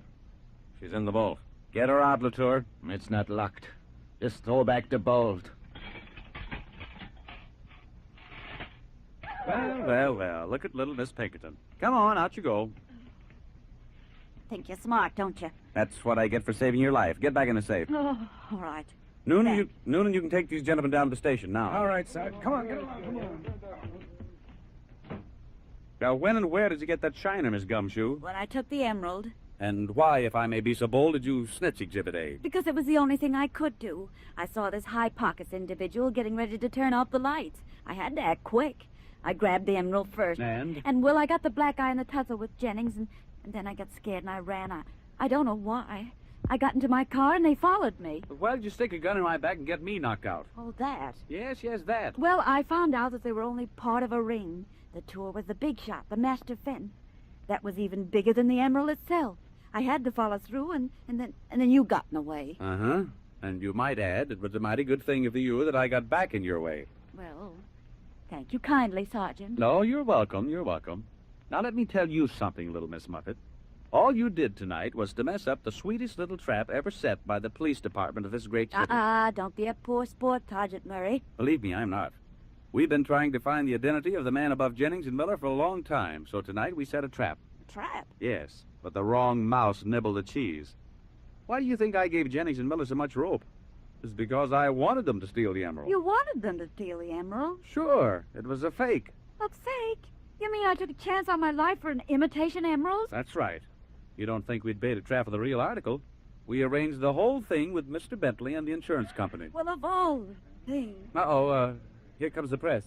Hi, boys. Hi, Sarge. Hey, here's that Mary Vance. Hiya, Mary. Greetings, gentlemen. Hey, by the looks of that shiner, Miss Vance has been a busy little girl. Come on, Mary, spill it. Now, just a minute, boys. Sabotage, will you, Sarge? Come on over here, Miss Vance, and tell us all about it. Well, how do you like that? It looks like Miss Vance is getting all the play, huh, Sarge? Yeah, so it does. Well, that's life, Sarge. In other words, a guy named Murray is a first-class... Sarge. Pamper.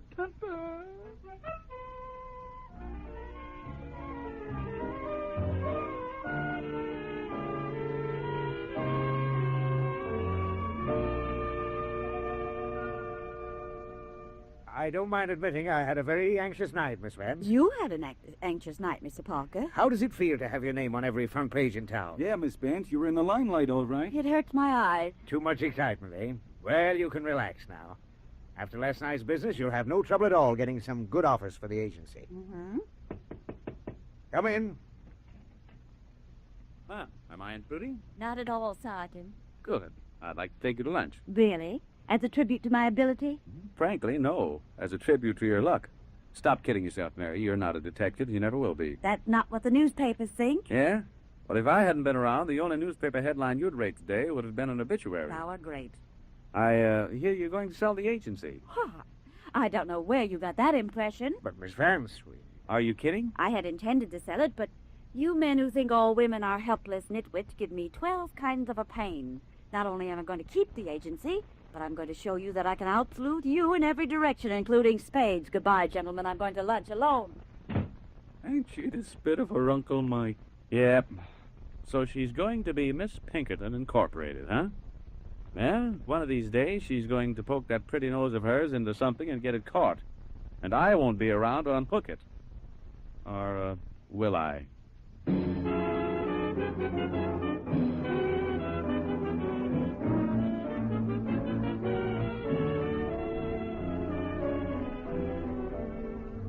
Supporting Miss Blondell and Mr. Powell were Hanley Stafford, Gail Gordon, Ed Max, Elliot Lewis, Frederick Gurman, and Sarah Berner. Story by Carl Foreman and Charles R. Marion. Music composed and directed by Lenny Kotz. Miss Pinkerton Incorporated was conceived and produced by J. Donald Wilson. This is Art Gilmore speaking. Listen in next week to Miss Pinkerton Incorporated for the story of the man who became obsessed with the urge to kill, starring Joan Blondell and Dick Powell.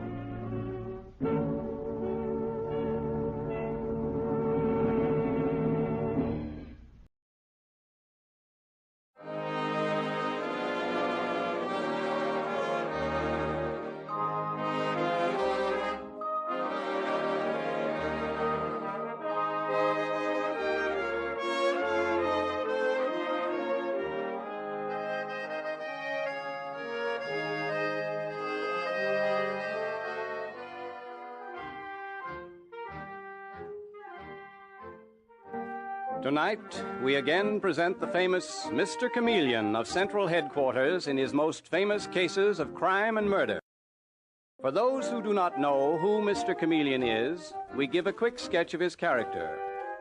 Born of a well-to-do family and a college man, he tried from childhood to live up to the name he bore, Chameleon, by taking on the color of whatever situation in which he found himself, appearing in endless guises, finally entering the police force where he became known as Chameleon, the man of many faces, the underworld's most dreaded man.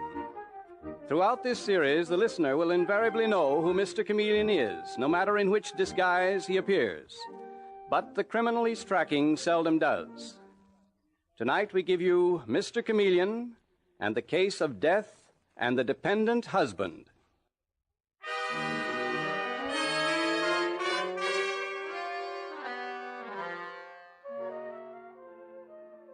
It is late afternoon, and in the modernistic bedroom of her East 50s apartment, Andrea Shepard is packing and trying to give her sympathetic attention to her husband, John, who is stretched out on the bed. And she says to him gently, "Oh, darling, please. Why must you torment yourself with all these doubts? You know I love you. I hate to leave you like this. But after all... You have to bring home the bacon. You're Andrea Shepard, the successful fashion designer, and aren't I lucky that you are so successful? John. According to your friends, I'm the luckiest man in the world. They don't even believe I'm sick. They say I like having you support me. Well, I know better. John, dear, I should be back Friday morning. Cliff, that charming half-brother of mine, even accuses me of being in love with your secretary. Oh, certainly by Friday noon at the latest. The fashion show takes place on Thursday night, and if I can catch a sleeper back to New York, I will. Otherwise, I'll fly. Andrea, are you listening to me? Oh, John, you forget I've heard all this a million times before. But they all say... I don't care what my friends say. I don't care what your half-brother Cliff says. He's no good. You've lent him too much money as it is. Yes, and he hates me for it. He's even threatened me. He says if you really understood me, you'd leave me. Well, I do understand you, and I shan't leave you. As for your being in love with my secretary, darling, well, I'm very fond of Louise Clark, but I really don't think she's a threat to our marriage. I must admit she's got quite a crush on me. She knows I'm sickly, that I don't just sponge on you. So do I, John. And now, please, will you stop thinking about it? Just take care of yourself until I get back. And before you know it, darling, I will be back.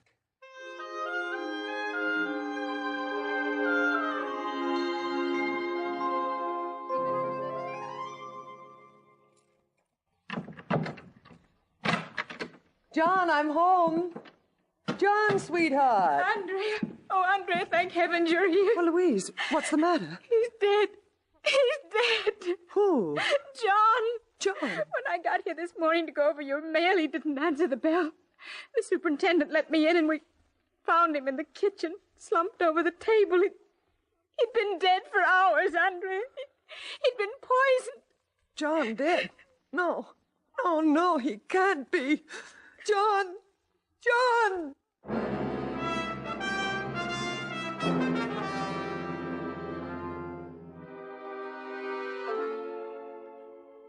And now, at Central Headquarters in the office of the Commissioner of Police, we find the Commissioner restlessly pacing the floor.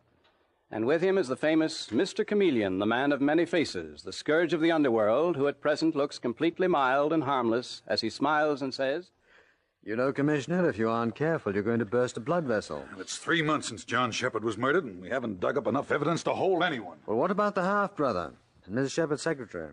We had to let them go. Oh? What else could we do? Now, Louise Clark is an emotional, neurotic young girl who admitted she had an unrequited love for John Shepard. Unrequited love is a form of poison, too. Sure it is, Chameleon. But Andrea Shepard stuck by the girl, just the way she stuck by her hypochondriac husband. As for Cliff Shepard, the brother, well, he's a bad egg. Apparently he lived off John. Who lived off his wife? Sound like charming people. Well, the brothers hated each other. The night that John died, Cliff was quarreling with him. Yeah, we had a fine case against Cliff. But you had to let him go. We couldn't prove that Cliff had brought John those almond cakes in which we found the poison. The bakery that sold them had 100 customers that day. So the poison was inserted later, eh? Well, nothing will kill the taste like almond flavoring. Exactly, Chameleon. Furthermore, we could find no trace of where it was bought. So we had to let Cliff Shepard and Louise Clark go. Now, don't start quoting that pet motto of yours, the innocent must be protected and the guilty punished. I'm not in the mood.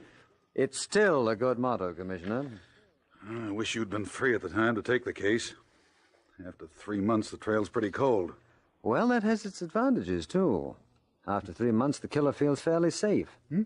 Look, Commissioner, let's send out a story saying the Shepard murder is an unsolved case. That'll make them feel even safer. All right. Good. Meanwhile, I want to meet Andrea Shepard, murdered man's wife, and her secretary, and Cliff Shepard. Let's see now, how'll I do that? What sort of a man would start courting a 3-month widow because he'd fallen in love with a picture in the papers? I'd say a fool, Chameleon. Yes. No, that's it. A fool. But an entertaining fool. With money in his pocket. Maybe he works for a big chemical company. Yes, I can see him, Commissioner. A natty dresser who laughs all the time at his own jokes. Yes, sir, Larry Whitlock is quite a card. Is that going to be his name, Chameleon? That is going to be my name, Commissioner. From this point on, I am Larry Whitlock.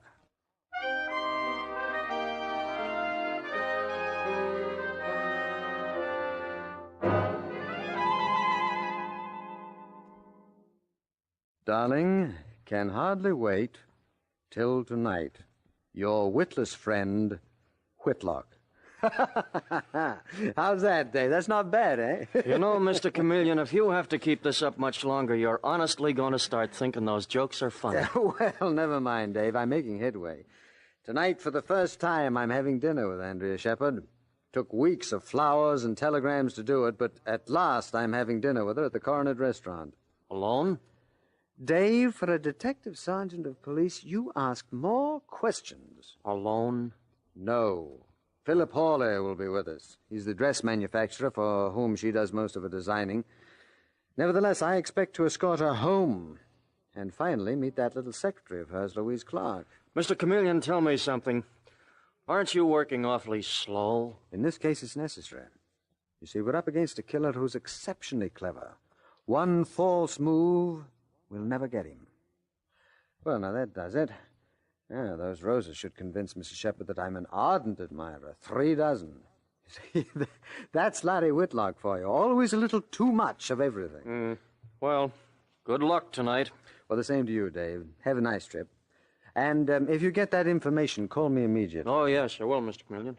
Dave, please. The name is Larry. Good old Larry Whitlock, who doesn't have the sense he was born with, but he's going to be the life of the party if it kills him.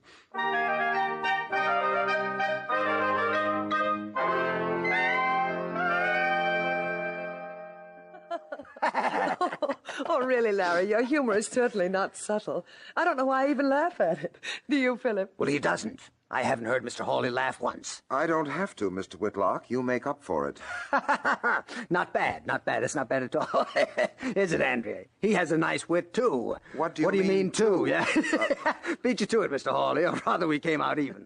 Mr. Whitlock, do you mind if I ask you a question? If you really work for that big chemical company... Well, don't you believe I do? Well, it's simply amazing to me that you ever stopped laughing long enough to hold such a job. Philip, really, you're being very rude. Larry's my friend, and he's done me a lot of good. I, for one, can use a little laughter. I'm sorry, Andrea. You're absolutely right. Mr. Whitlock, I apologize. Your apologies accepted, Mr. Hawley. No. Seriously, you've been extremely good for Andrea. And as her friend and employer, I appreciate that. I'm only sorry that I have to leave the two of you so early. But you'll see that she gets home all right, won't you, Mr. Whitlock? Oh, don't worry. Though I warn you, I'll make love to her all evening. Well, that's all right, just as long as she keeps on laughing. Oh. Andrea, I don't think he takes me seriously, but he will someday. He will. Now, let's see. What do I want for dessert? Oh, yes, we'd better order it if Philip has to leave soon. Yes. I know. That cake with almond filling that they make a specialty of here. I'm simply crazy about anything with an almond filling. Well, what's the matter? Oh, Andrea, oh, darling, I'm so sorry. How stupid of me. I completely forgot about your husband.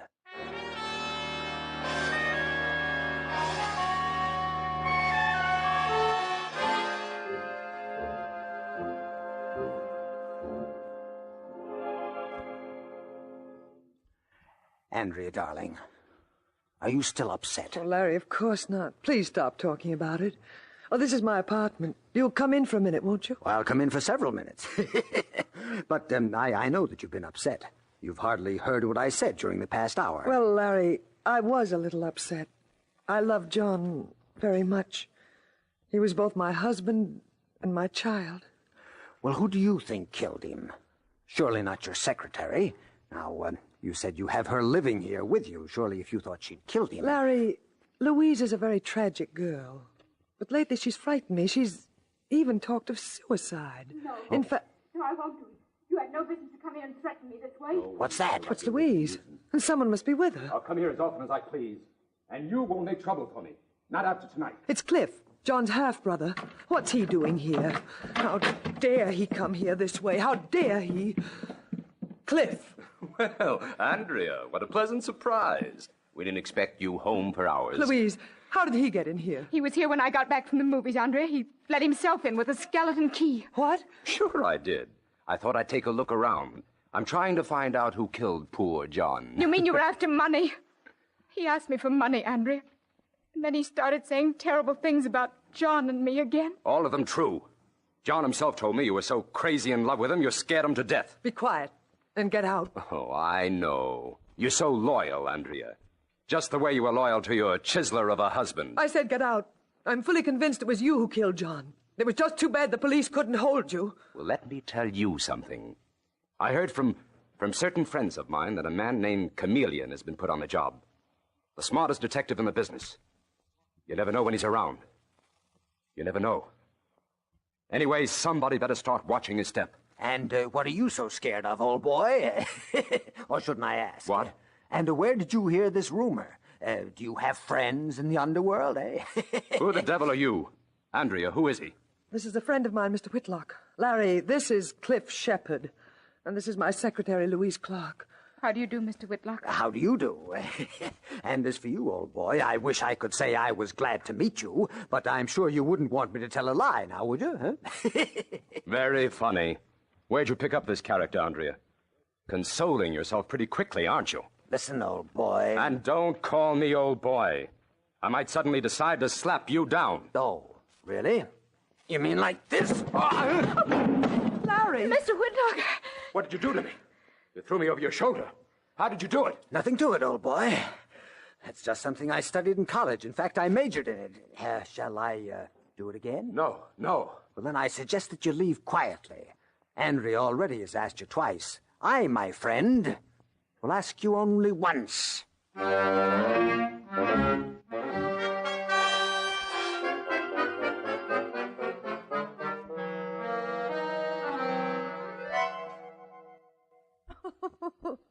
Oh, Larry, really, it was just too funny.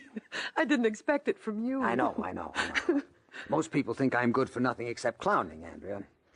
You know, if I were you, I'd be afraid of Cliff. I am. You also should be a little afraid of your secretary, Louise Clark. That's a very sick girl. You don't know which way she'll jump. Poor child. She's probably crying herself to sleep right now. Larry, you see that cigarette box on the table next to you? Yes, yes. Open it. Oh. Plays a tune. Yes, that was John's favorite piece. Louise gave him the box. She spent a whole week's salary for it. Larry. What was that? It sounded like Louise. It came from her room. Come on. Louise! Louise, are you all right? Miss Clark? Try the door. It's locked. Locked? Oh, no. Louise, open the door. Oh, what's happening in there? Larry, what's happening? Get out of the way, Andrea. I'm going to break in the door. Louise. Miss Clark, what happened? Who did this? Oh, she's ill. Look, Larry, they're on the dresser. Some of the almond cakes, just like the ones that killed John.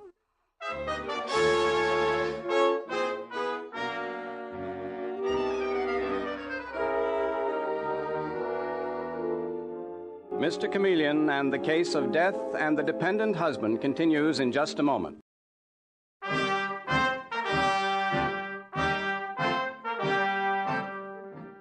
And now back to Mr. Chameleon and the case of death and the dependent husband.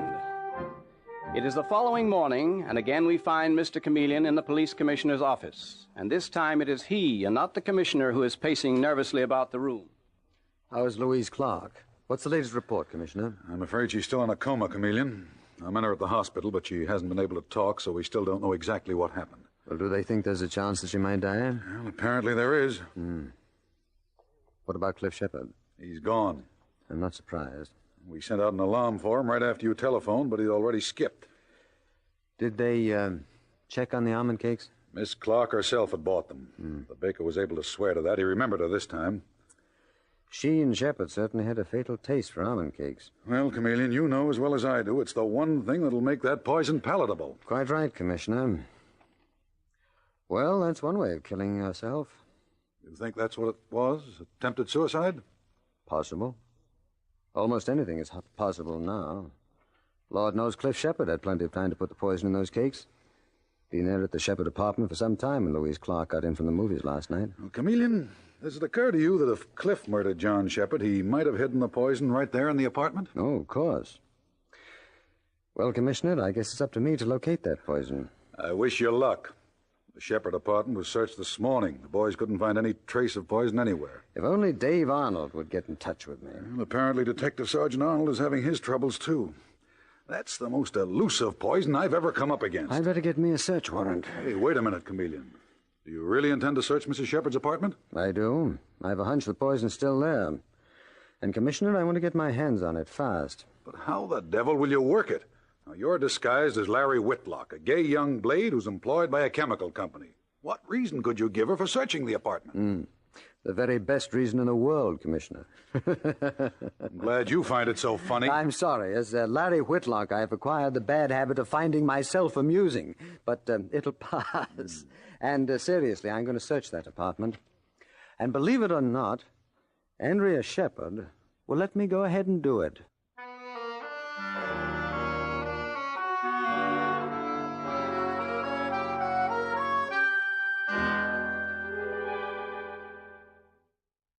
So you see, Andrea, I acquired an interest in chemistry at a very early age. And just between you and me, Darling, am I boring you? Because if I am, don't tell me. Oh, Larry, really? I haven't gotten a single laugh out of you all evening. Well, there are times when people don't feel like laughing. You seem to forget Louise may be dying. Oh. Did you go to the hospital this afternoon? Yes. She didn't even recognize me. I'm so frightened, Larry. I have a terrible feeling I may be next. Oh, no, darling. No, that's not possible. I'm here, aren't I? Not that that would stop it. Oh, Larry. Well, at least that got a little response. Andrea, I'm crazy about you. I'm simply crazy about you. No, please. No, I am. Now, don't pull away from me. I may be a clown, but I make love very nicely. No, Larry, no. Oh, Saved by the Bell. Oh, you see, you can't even be serious about your lovemaking. Honestly, Larry, I've never known such a character. Hello? If that's Philip Hawley, hang up. What's that? Oh, just a moment, please. It's for you, Larry. Mr. Arnold calling you from Buffalo. Oh, well, thank you. I left this number down at the hotel. Hello, Dave? Yes? You did? Good. Huh? Okay, Dave. That means I can close the deal immediately. Bye. Well, that was a fascinating conversation. Business? Yes, Andrea, a very big deal. And now, where were we? I was sitting with my left arm around Larry, you. wait, I have something to tell you. I shouldn't even have let you bring me home tonight. You see, my dear, I'm going to marry Philip Hawley. What? Yes. I'm not in love with him. I'll never be in love with anyone but John. But he's kind and so solid. And I'm not solid. Hardly. Oh, you're fun and full of tricks that amuse people. But I want someone I can lean on. I'm sorry, Larry. Well, darling, now I'll tell you something. I'm Mr. Chameleon. Who? Mr. Chameleon. You mean the famous detective? The one that Cliff Shepard was talking about? Yes. What's the matter? Oh, I get the point. If I'm going to marry Philip Hawley, you're Mr. Chameleon. You really don't believe I'm going to marry Philip, do you? And you don't really believe I'm Mr. Chameleon. Fair enough. Well, I am going to marry Philip Hawley. And I certainly don't believe you're Mr. Chameleon, the famous detective. Well, then I'll have to prove it to you, darling. I'm going to search the apartment. Oh, Larry, you idiot. Yes, I am. Andrea, where shall I start? I wonder if the poison could be hidden in these books. Oh, now listen, Larry, fun is fun. No, nothing in the books. Well, what about this vase? No, nothing in there either. Larry, how long do you intend to keep this up? You certainly run a joke right straight into the ground. I have to prove to you that I'm Mr. Chameleon, don't I? I'm afraid I'll have to prove to you that I'm in no mood for jokes tonight. Will you forgive me, Larry, if I get you your hat? What? Go ahead, Andrea. Will you forgive me if I tap the woodwork to see if it's hollow? Oh, go ahead. No, seems to be perfectly solid.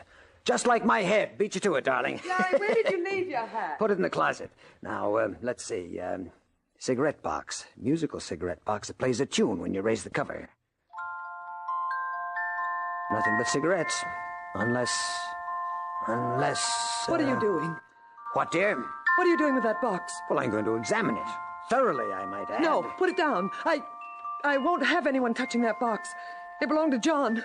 Put it down. So that's where the poison is hidden. I thought so. Well, I'll have to pry off the top of the lid. Don't you touch it. My. But we're getting excited, aren't we? Let's see, where is my penknife? Here we are. I warn you, if you touch that box, Larry, I will... Chameleon is the name.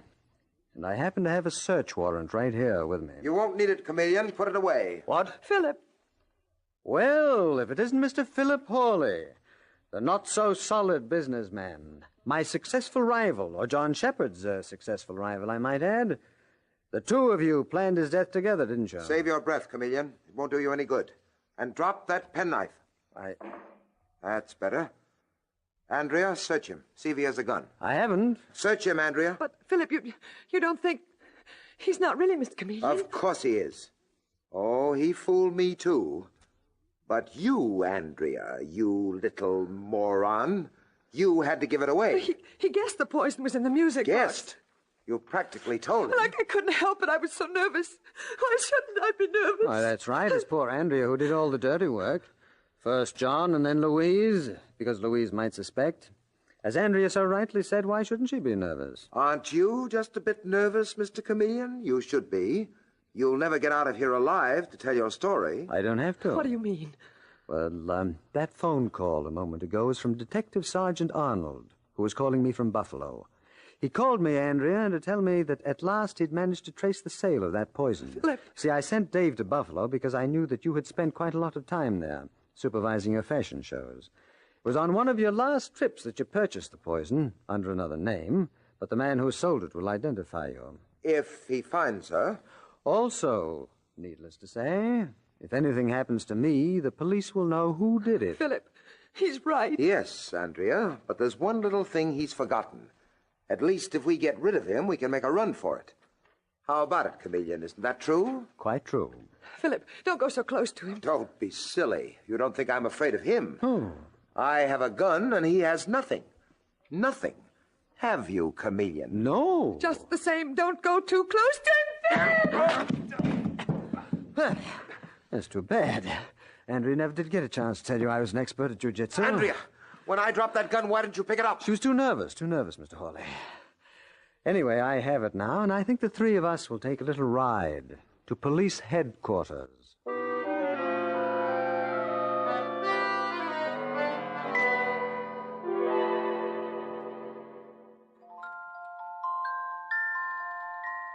You see, Mr. Chameleon? They hid the poison right here inside the music box.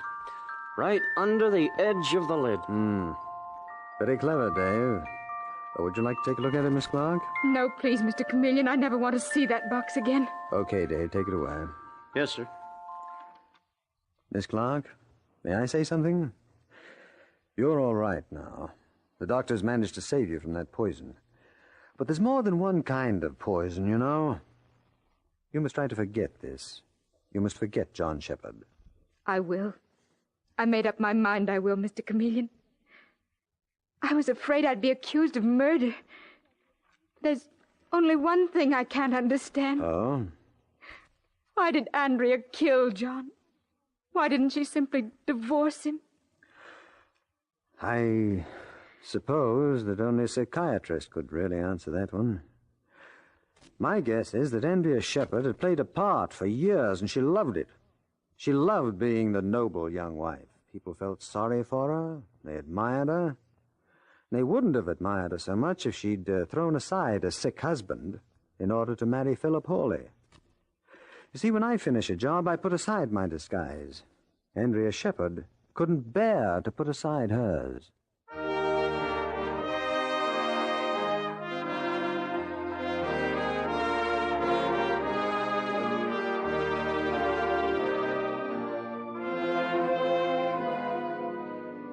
And with these words, Mr. Chameleon concludes tonight's murder case.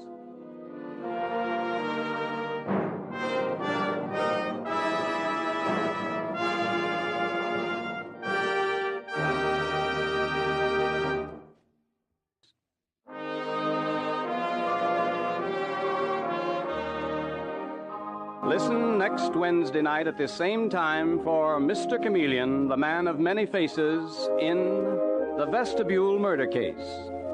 The part of Mr. Chameleon is played by Carl Swenson, with dialogue by Marie Baumer from the original story by Frank and Ann Hummert. Music directed by Victor Arden. Your announcer is Howard Claney.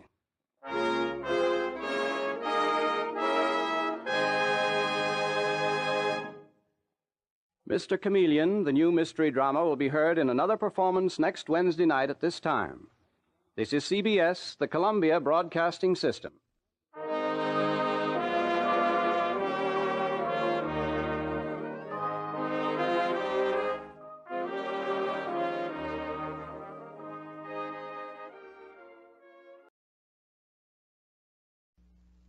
The American Broadcasting Company presents Pat Novak for Hire.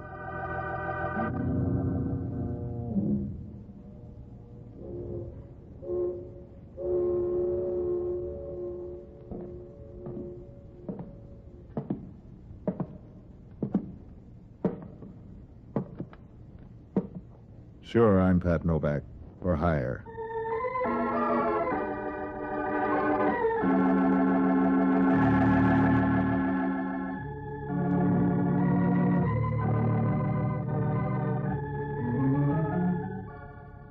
Down on the San Francisco waterfront, the only use they have for sentiment is to pick your pocket while you're saluting a flag.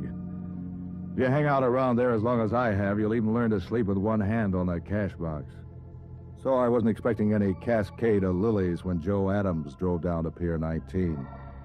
He'd phoned that he was in a hurry and would stop by and pick me up in his car. He'd said he had a quick job for me to do. That was about all I knew about him. I wasn't worried about that either. In my work, you get used to odd-shaped hires, including those from guys who looked like a bundle of twigs with shoes on and drove like they owned the keys to the city. Novak, this is a soft buck. All you gotta do is watch the joint. If you keep driving through red lights like that, we'll both end up looking at the ceiling in the morgue. So I disagree with the traffic department. Look, the joint's in North Beach, Vallejo Street. Here's the number. I wrote it down. So you can read and write. What do you mean? What's the pitch? You afraid of mice? No, and there's no extra cards in this deck. Yeah? So far, it makes about as much sense as an 8-fingered glove. Look, I have to meet a guy in Los Angeles. I haven't much time to make my plane. I lost my keys, so I had to bust in the door to get into my place. It was too late to get a locksmith. So I want you to watch till I get back tomorrow. Is that hard? The way you're driving, breathing's hard. You scare easy. I scare plenty. I like to live. Give me a good reason. You wouldn't understand. You expect visitors tonight? Look, I've got some stuff that I'd like to see around when I get back. And stop trying to read between the lines in this deal. It's all in the black type. You can say that about a funeral speech. You still worried about the way I drive? No. Only why take a plane when this is faster? Okay, if you can stop shaking long enough to walk, you can start here. On the way back, I'll look for your brains. Grab a cab. I'll pick up the check for it. And don't knock. Go right in. I'll be seeing you. Probably in 4 pieces. And keep awake, will you? Some of my neighbors would steal the handle off a blind man's cup. Don't worry. I'll keep both eyes open. You sound like you're saying one thing and thinking something else. About keeping awake? Yeah, what's worrying you, Ghost? I'm not buying this show the way you're staging it. Something sour in the deal. Yeah, that's all right, too. Just as long as you don't get any fancy ideas of making me the patsy. Boy, you do scare easy. Yeah, and I pay off bum debts, too. Now I'm getting scared. So long, sucker.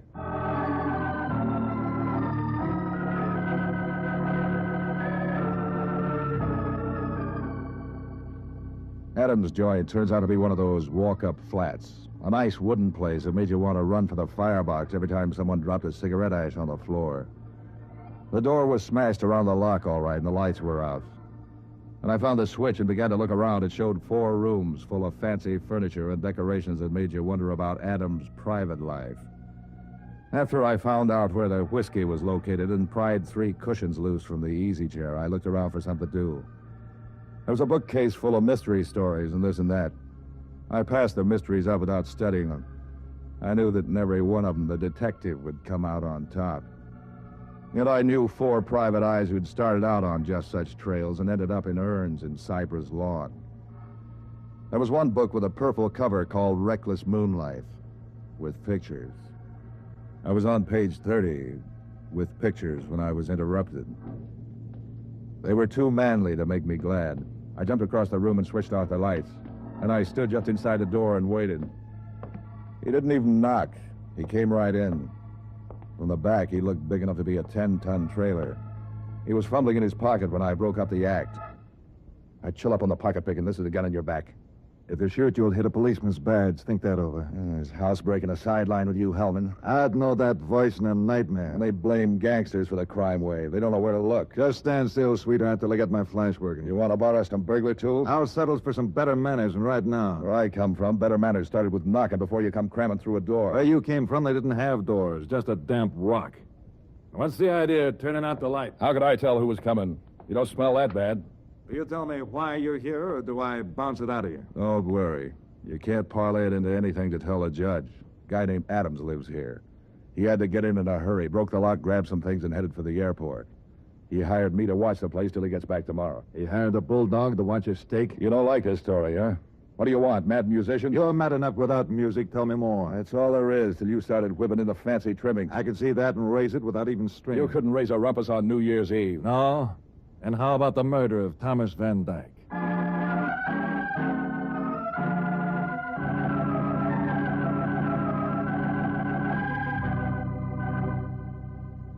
I must have looked surprised. Hellman was pleased and mysterious. He kept prowling around the house, looking at books, up on shelves and behind the furniture like he expected to find Van Dyke's body there. In the meantime, he filled me in on the case. Van Dyke had been a heavy money operator in show business, sports promotions and such. He ran around with the mink and diamond crowd and did enough charity work on the side to build up a reputation for being a pillar of the community. Everyone was surprised when he turned up dead, including the police. Someone had shot him without leaving any signature on the job. The case had remained unsolved for almost a year. Of course, at the speed Hellman thought, he might have just found out about it. Now he was passing out hints the thing had grown hot again. I was checking through the evidence and file, and I ran across something we'd missed. Yeah, grand piano. Some stuff in a diary. Have you been messing around in these books? Is that why you're here? To borrow a book? The diary didn't make any sense at the time of the death, but we turned up a vag the other day who worked with Van Dyke and some of his underground connections. And now Van Dyke's the king of the thieves. Something like that. I put together the stuff this vag told us with some of the things in the diary, and it began to look like pay dirt. There's a book missing. The Rover boys, it's over your head, Hellman. Death in Herald Square, it's called. And don't play that innocent routine too hard or you'll tire it out. You're making about as much sense as a pig in a candy store. The Vag tied this address into one of the clues. How do you like them apples? I wouldn't buy them at 10 cents a crate. Look, Bright Eyes, I don't like waterfront punks sticking their guns in my back in the dark. I don't like you messing in this racket. Are you unhappy, nervous, run down? I want you to keep your nose out of this, Scabber Novak. And if you think that's just a lot of breath, try me. Why should I leave this house just because you're having a nervous decline? Don't think I'm buying that routine about some guy hiring you to watch his clothes while they went flying. You got a lead in this murder, and you're trying to track it down. How much is the reward again? $10,000. Who said anything about a reward? Yeah, so that's why you're nervous. Keep out of this, Novak. I'm warning you. You're hot for the payoff. I should have known you wouldn't get up off your fat... I'm giving you one more chance to get out, Novak. I was hired to do a job, Hellman, remember? All right, wise guy. Come on. Open the closet. Your nose is itching. Open it yourself. Okay, Novak. See any men's clothes in there? Not in this year's style. Snap it up, Novak. Haven't you remembered by now that Joe Adams was the girl? All right, so the guy dealt me a joker. I don't mean I'm trying to crash your party. The dame Liz here is named Dodo Sandberg, and she ain't lonely. But you're going to be Novak, and soon. Dodo Sandberg. Maybe she'll come to see you in jail. You're not booking me, Hellman. I told you to stay out of this, Novak. You got nothing on me but a nervous twitch because you think I might beat you to that reward. I got nothing on you, except housebreaking. Come on down to the station. Deal me out. You want to argue? Hey, who turned out the lights? I'm getting to like that Adams or somebody. Stand where you are, Novak. Sorry, Hellman, I just remembered a date with $10,000.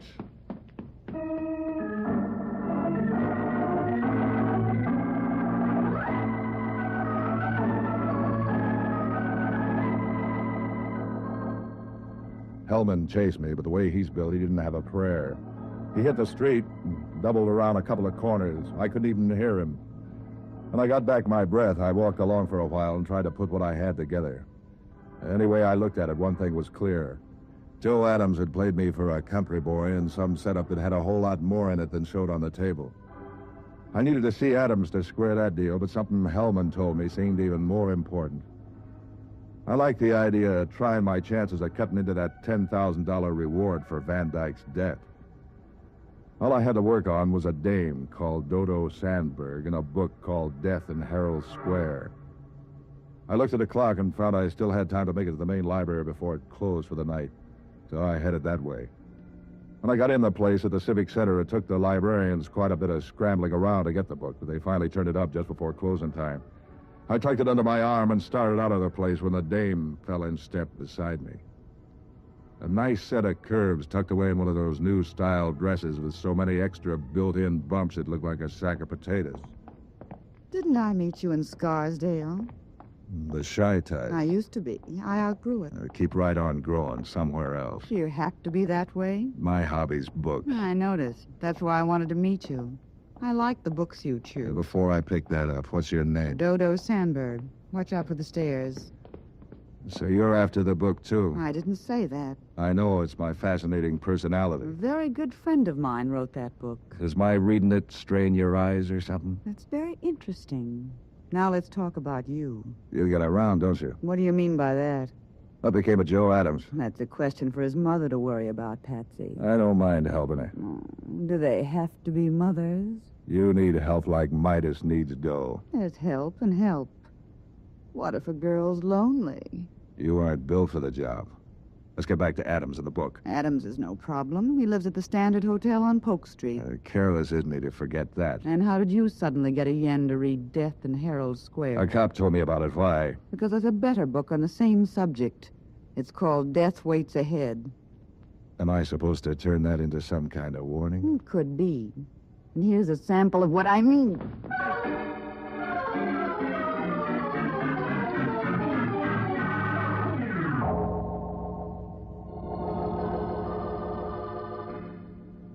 She worked fast and smooth as a piston. There was some kind of judo, I guess. I was too busy falling to be sure. The stairs didn't help any. By the time I picked myself up, she was out of sight. So was the book. I sat there a while and thought about women.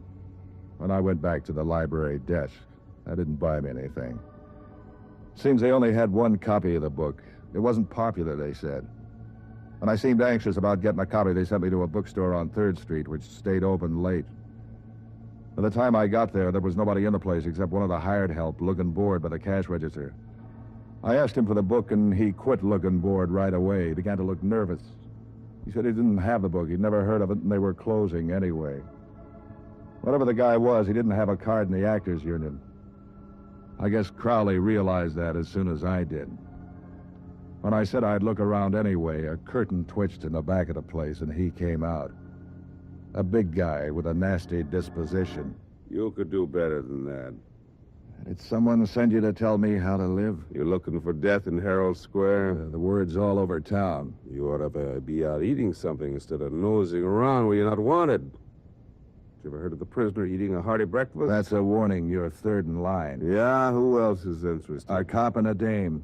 You gotta team up and work it into three-part harmony. When they warned you, they were just trying to act like bad news. When I warn you, it's certified. You don't look 8 feet tall. Put some meat on your skeleton. My name's Pete Crowley. Did you ever hear of me? I must read the wrong funny papers. You got connections around the city. You can say that about a sewer pipe. Something's making you twitch. Trot it out where I can see it. Dodo Sandberg tells me you got your nose up in the air over the Van Dyke killing. Does that worry you? I'm hiding right now in Mexico. What's the death's head routine for? Before you run to the cops with a finger, listen carefully. I picked up Van Dyke's rackets when he dropped them. They pay off very nicely. I like the way they're moving along. I don't want you or any of the eager beavers from the Kearney Street station to nose over the apple cart. I came here for a book. You don't look like it. Also, I don't like anybody bothering Dodo. And that includes sailor salesmen and smart guys looking for a new home. If she doesn't want anybody ringing her bell, tell her to take the signs out of her windows. You look like a fairly bright boy. Take a tip. Fade out of this scramble while you're still mobile. And if I don't? Stick around and I'll show you my muscles. I'd rather look at Dodo's. 2 of my muscles used to be rustlers. Think it over.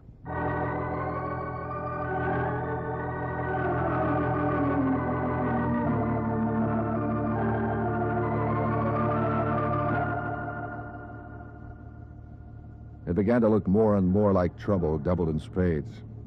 I began to get the feeling if I planned to sit in the game anymore, it was time to start counting up the cards and seeing how the mirrors were placed. But the best guy for that sort of work was an old alcoholic friend of mine called Jocko Madigan. Now, Jocko was a one-time doctor around town who gave up his practice when he learned that alcohol made him feel better even when he wasn't sick. Finding him was like taking a phone survey of the downtown bars. I pitched a strike at the 5th one I tried. At first, he didn't like the idea of moving, but when I told him I was phoning from a 3rd Street bar, he said he'd hop a cab. He came in while I was working on my second drink.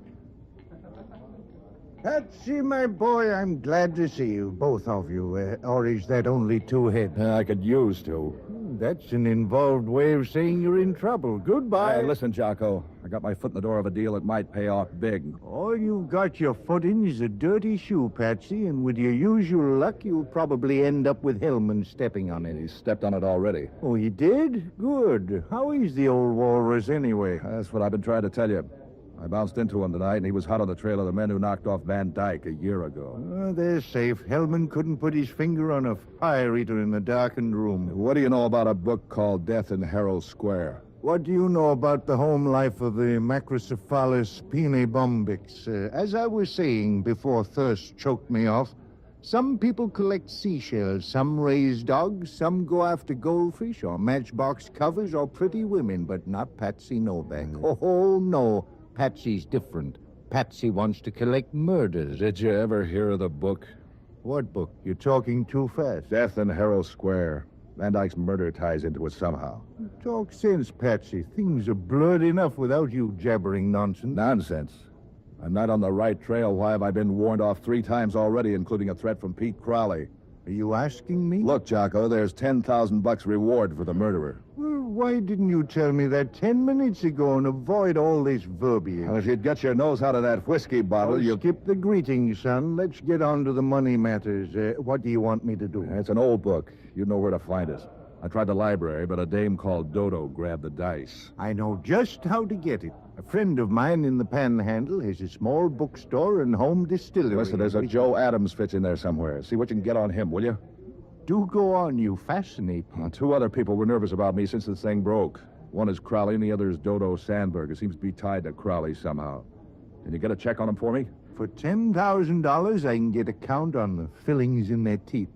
Is this Dodo Sandberg pretty? Why? I want to know where you'll be in case I have to phone. So long, lover.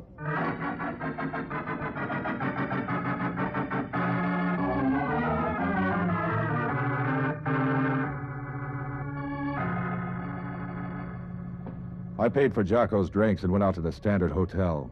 The room clerk gave me Joe Adams' number. He looked a little worried when he told me, but that could have been about a new boss or an old girlfriend. It could have, but it wasn't. Adams' room was on the 4th floor, and when I reached there in the elevator, Hellman almost ran over me trying to get in the cage. He was a nice salmon pink and panting like a bloodhound on a deer trail. He had a gun in one fat hand, a mouthful of verbs and adjectives. Every time I turn a corner... Were you expecting Princess Elizabeth? Where did he go? You better shift to the overdrive. You're racing your motor. Where's Adams, Novak? Don't start testing your muscles on me, Hellman. You must think I'm your wife. This ain't playland, Novak. Adams just left his room. Where is he? I'm not in the mood for company, Hellman. You're going to talk. You're going to talk plenty. What's all the pushing around about? Don't pretend you're a country boy. You don't know what's going on. Back up a bit and fill me in. Adams told me he hired you to knock me off. Yeah, and you believed him. I know you don't work that way.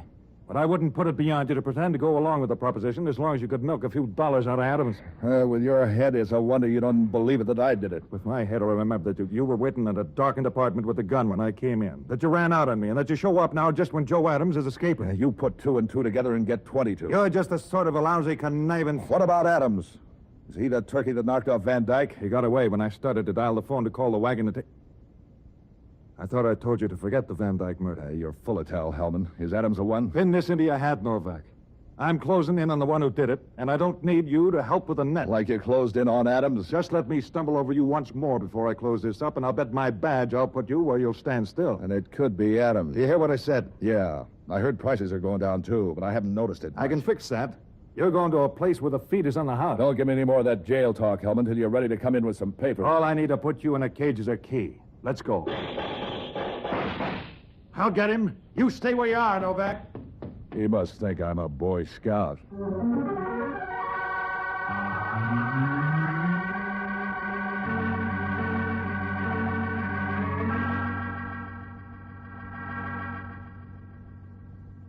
That was screwy. I was twice Hellman had tried to jail me, and twice someone had fixed a breakaway.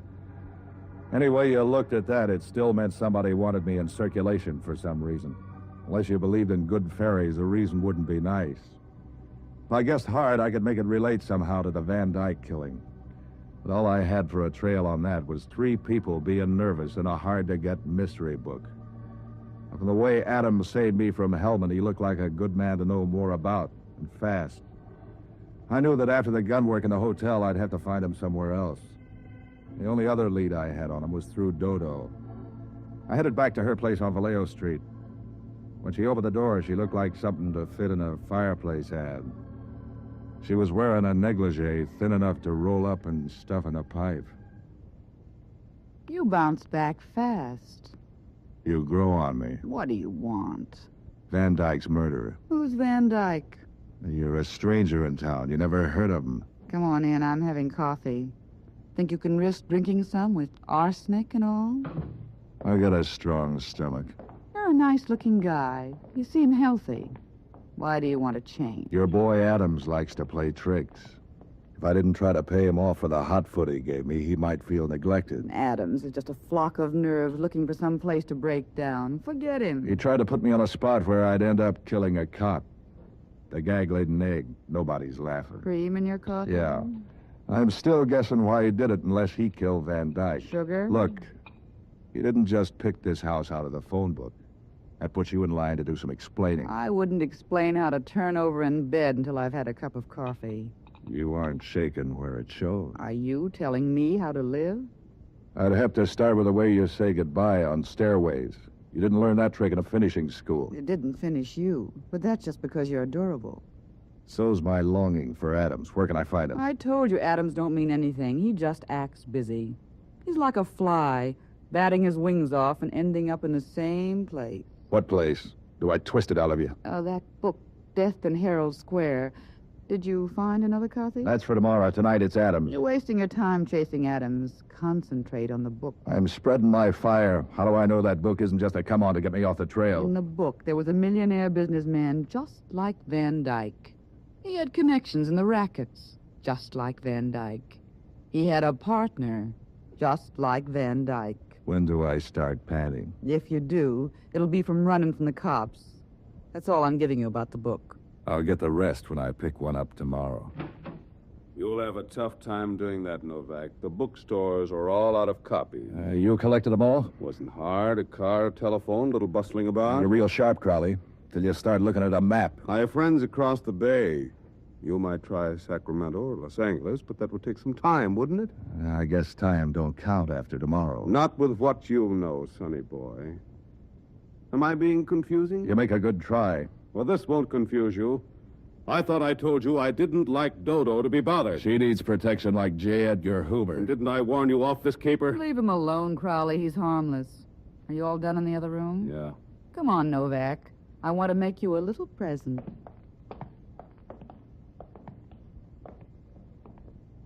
They are the books you've been looking for, with only a few pages missing. Yeah, Novak, you can have them. All 50 of them. They're a little scarred, baby, but they'd still make a nice gift. Send them to your friends for Christmas. If any of them can read. You sound like you're ringing down a curtain. That's right. After tonight, you just keep right on guessing. About who killed Van Dyke? No, baby. About how you're going to prove anything. Mind if we sort of run along now? As soon as the lady gets dressed?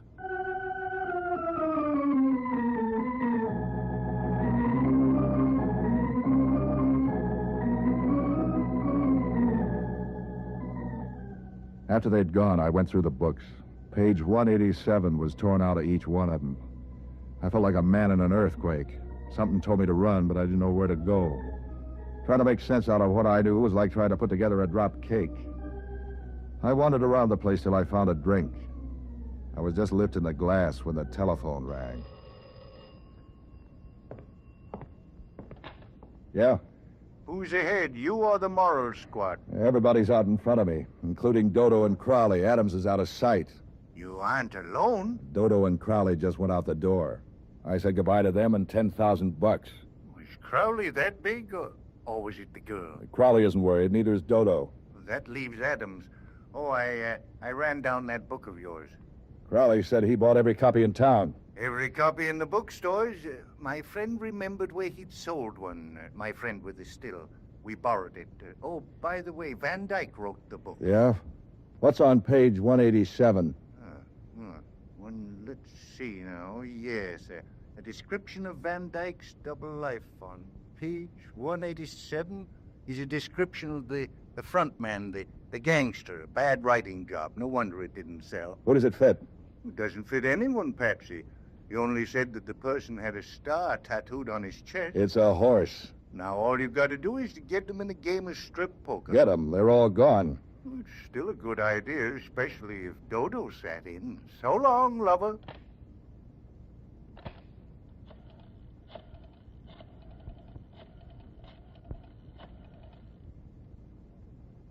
Give me Hellman. Inspector Hellman speaking. I got your killer for you. That's that? Who's this? Novak? Yeah, and don't start bubbling about my nose in your business. Business is picking up. You get Adams? Adams? That's good. No, Novak, my stool pigeon got him. That fag I was telling you about. That leaves you the only one knowing. $10,000 worth. Don't think I'm coming after you, baby. You can stay there and rot. So far, I feel healthy. You think you can drag me off the trail after you by this phony phone call? I know who did it. Oh, no, you don't, Novak, but I do. Yeah, fill it in. I just got a phone tip where they're hanging out. So they're sending out invitations. I'll even tell you where they are. It's at the beach near a shooting gallery. I've got a siren in my car. Let's see you beat me out there. It's the first gallery below the ballroom. Look, Hellman, you're the only guy alive who knows the whole story. What if this is a gag? Oh, no, Novak. I'm not biting on any of your phony tricks. But listen. Save your breath to sob with when you see me pick up that nice fat check.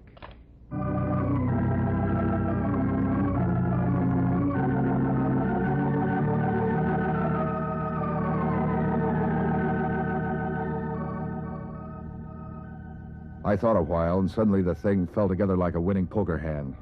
As soon as I saw it, I started running for my car. I don't know how it happened, but I beat him out there. I went along the bridge arterials.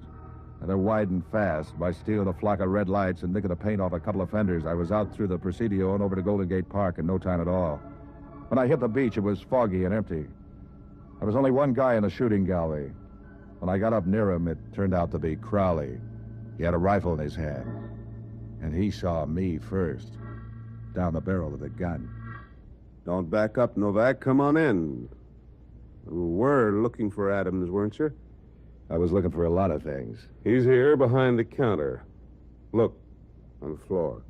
And did you kill him? Those bullet holes could be 22s. Yeah, I killed him. Just as I'll kill you if you got any fancy ideas like trying to grab a gun. What are you saving me for, Christmas? Yeah, you dress up the joint. I want Hellman to walk into the trap just like you did. That's why I'm shooting at the targets. Like this. Bullseye. I'm good. You'll have to be good to get away with killing a cop. I hired Adams to do it. But he thought he'd get smart and frame you into the rep. That's why he hired you. Did he expect me to kill Hellman that night?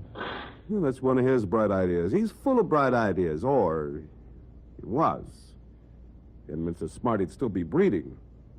It's really very simple. Hellman got on the trail.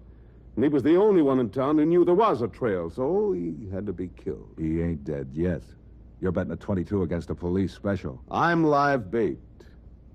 You ought to see the gun Dodo has in the car. You're gonna dry gulch him, huh? He'll be watching me, and I'll be watching you. Let's see you beat that hand. You're forgetting the books. We're forgetting nothing. The books don't mean anything unless you put it together with what Hellman knows. Hellman and his stool pigeon. Stool's dead. And here comes Hellman. Adams thought of everything, including mirrors. You thought of everything. Except a quarter. What for? To pay for the reload on that gun. Now, if these other guns are only loaded...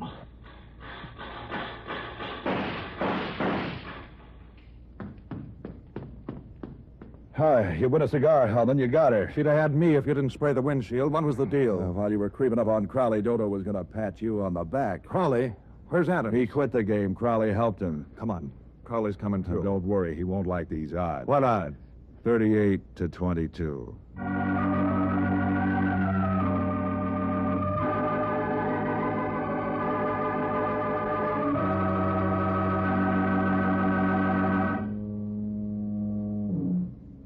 It wasn't much of a trial. Crowley got the gas chamber. I got $10,000. The tax collector took half. Jocko got some, and there was even some left for me. Oh, yeah, Dodo was the one who killed Van Dyke. She and Crowley were sort of a team, but she was the contact and the real boss. Hellman never knew how I was so sure. I never told him I thought it was a man, too, till Jocko told me about the killer being tattooed. After that, it was easy. That negligee of Dodo's only left one thing to wonder about. That was how she kept warm.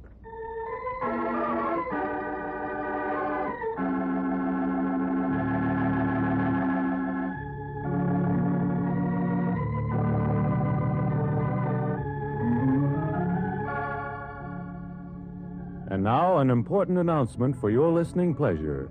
Next week, Pat Novak for Hire and all your KGO programs will come to you by the new power of 50,000 watts. Here's what that means for this program, for instance.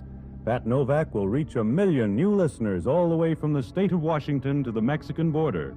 The new power and the new transmitter, the finest science can build or money can buy, will make KGO the most powerful station on the West Coast.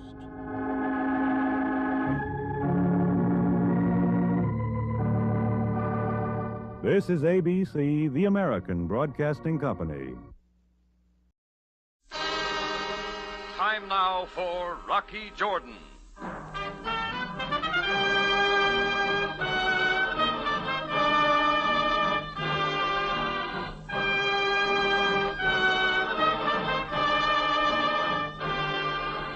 Not far from the Mosque Sultan Hassan in Cairo stands the Cafe Tambourine, run by Rocky Jordan. The Cafe Tambourine, crowded with forgotten men, alive with the babble of many languages. For this is Cairo, where modern adventure and intrigue unfold against a backdrop of antiquity. Tonight's story, 20 Fathoms Under.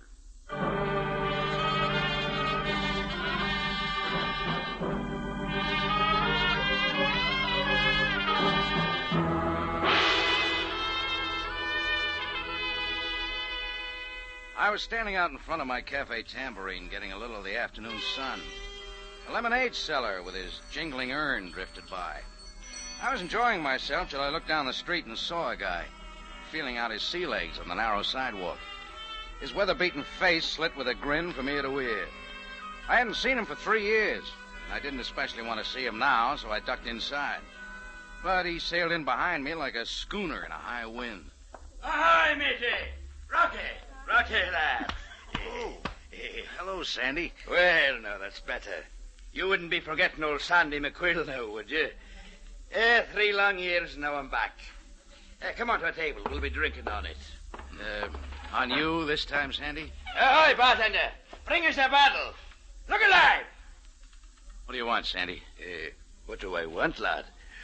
Rocky, I've sailed every port from Shanghai to Cape Town, but I wouldn't be passing up an old friend now, would I? Oh, not if you had an angle.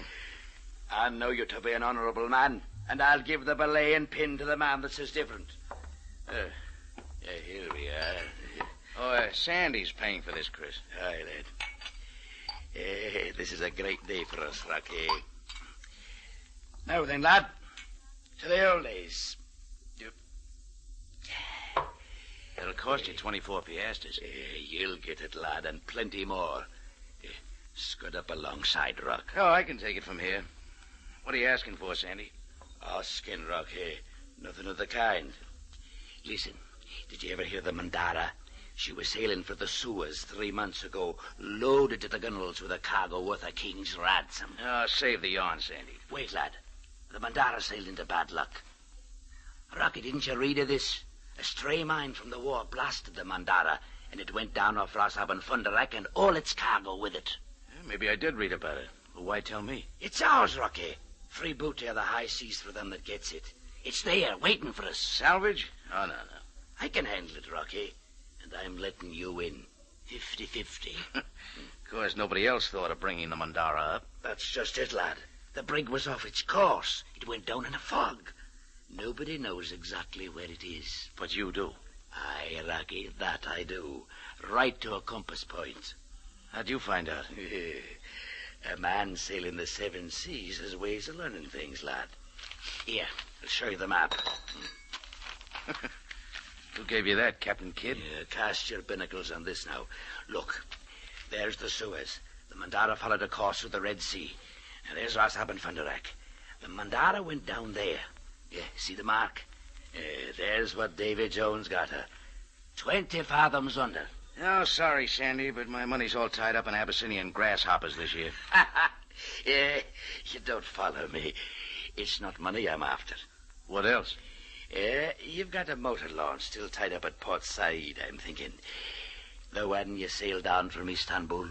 Yeah, only because nobody'd buy the tub. Is that all you want? Aye, Rocky. It's good enough. I'll rig it for diving and man it with a couple of buckos from the Said wharves. That's all I'm asking for, Rocky. What do you say? Sure, why not? And I hope it sinks before you get out of the harbor. Never you worry. Sandy McQuill can sail any brig with a hull. You'll sign the papers to get me out of port? Yeah, and out of the tambourine. And there'll be some papers for you to sign. Wait. This map, Rocky. Look at it well. Just get it off the table. Now, only you and I know, lad. We'll keep it that way, eh? Sure, but... Hey, what are you doing? There. Just a little precaution, lad. The map's burning merrily. That calls for a chaser, I'm thinking. Look, burning a map gets too corny, Sandy. Suppose you move along now, huh? Aye, Rocky. I'll hoist anchor. You'll wait for me here? Sure. Come back in another 3 years. You'll hear from Sandy McQuill again, lad. And so... Hey, wait a minute. What about the drinks?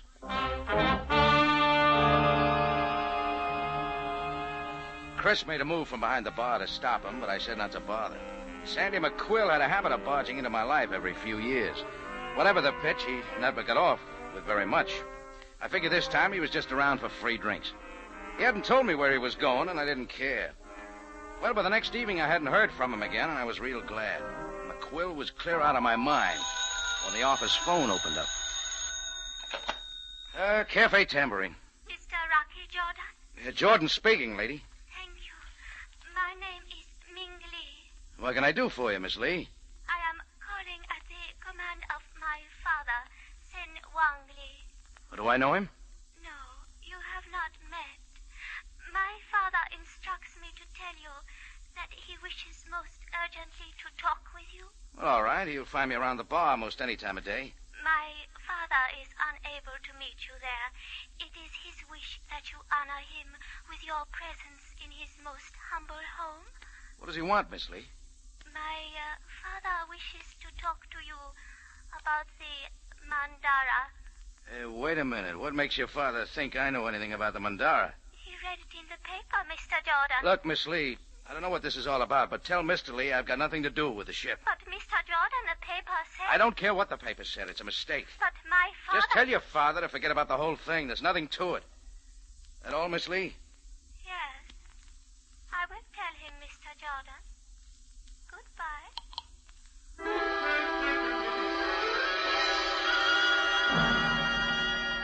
I made it out to the corner in 10 seconds flat. I grabbed the evening edition of the Cairo Mail, flipped a couple of piastres to the newsboy, and started looking. Didn't take long. When I turned to page 3, my picture jumped out at me. And the story below my picture, written in newsy Arabic, didn't miss a thing.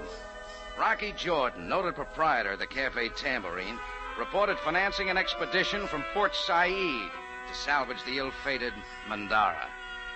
Oh, there were a lot more details, and all a build-up for Rocky Jordan. Wasn't long till all sorts of people came driving around. A fellow wanted to sell me a diving helmet. Another called to sell me a home on the Nile. And a lady came in for a contribution to the home for aged camel drivers. Oh, there were a lot more calls, and I didn't like it. I finally left the receiver off the hook. Just then, I saw a stout, bald-headed man in a new suit looking in from the office doorway.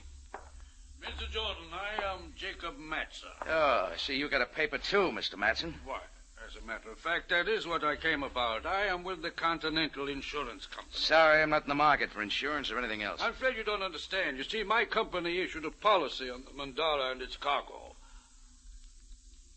Sit down, Mr. Matson. Thank you. Oh, what's the trouble? Oh, no trouble, Mr. Jordan, but we are naturally most interested in your plans to salvage the Mandara. Oh, it's free booty? Of course. You see, we paid off in full for the loss of the ship and its cargo. That's what puzzles us. I don't follow. The cargo of the Mandara consisted only of tea, rice, and other perishables. That's hardly worth salvaging. Go on. Naturally, my company is interested to learn if there was something else. Something not mentioned in our policy. Oh, I wish I could tell you. I see. After releasing such a complete story to the newspapers, Mr. Jordan, we felt that you might be willing to discuss this matter. It's a fact, Mr. Matson. I'd tell you if I knew. You know where the Mandara went down? More or less. Would you be willing to reveal the source of your information? I wouldn't. Oh, by the way, why don't you talk to whoever collected the insurance money? That's hardly possible. He has disappeared. Any idea where? Who knows? Perhaps like others who knew too much about the Mandara, he is dead. Yeah. You understand my company's interest now, Mr. Jordan? Maybe. I'll let you know what I find. Thank you. Good day, Mr. Jordan. Jacob Matson put on his pinch glasses. They dropped off again, and he went out. Right then, I decided to toss the ball to the Cairo police before they started coming to me. I found Captain Sam Sabaya inspecting a long row of newly fumigated cells. I got the feeling he was laughing at me when I showed up, but his face didn't show it. Well, how convenient, Jordan. I've been trying to call you. Oh, my phone's been real busy. Well, such is the price of fame. Anything special you called about? Yes, Jordan. It is about the item in the afternoon paper. Hey, do you like my picture, Sam? It should attract a certain type of clientele to your tambourine. I don't know quite how to take that. That one is okay. Jordan, how did you come by this information about the Mandara? Well, in the first place, Sam, I didn't put that item in the paper. I'd like to know who did and why. Then you have no intention of this salvage operation? A friend of mine thinks he knows where the Mandara went down. I said he could use my boat, that's all. What does he think he'll find? I don't know. Could you not ask him? Sure, and I will. After I found out what you've got in the Mandara. The information in the newspaper article is correct, Jordan. The ship was reported sunk by a mine, obviously still floating from the war. This cell will do. Anything more, Sam? Yes, and this will perhaps interest you, Jordan. Only the captain and 4 of the crew escaped from the sinking ship. Since then, 3 of the crew have suffered violent deaths, all in the same manner. Yeah, I am interested, Sam. What else? The captain and owner of the Mandara is not to be found now. Perhaps he also has been killed. Oh, what about the 5th one? The first mate, a man named Pete Limbo, is still living in Cairo. We have questioned him repeatedly. Get anything out of him? No, nothing. Inspection complete. I am sure he knows, but he will not tell. We've been watching him. Where's he live? When not frequenting the bars, he can be found at a place on Sharia Naga. Let's have another talk with him, Sam.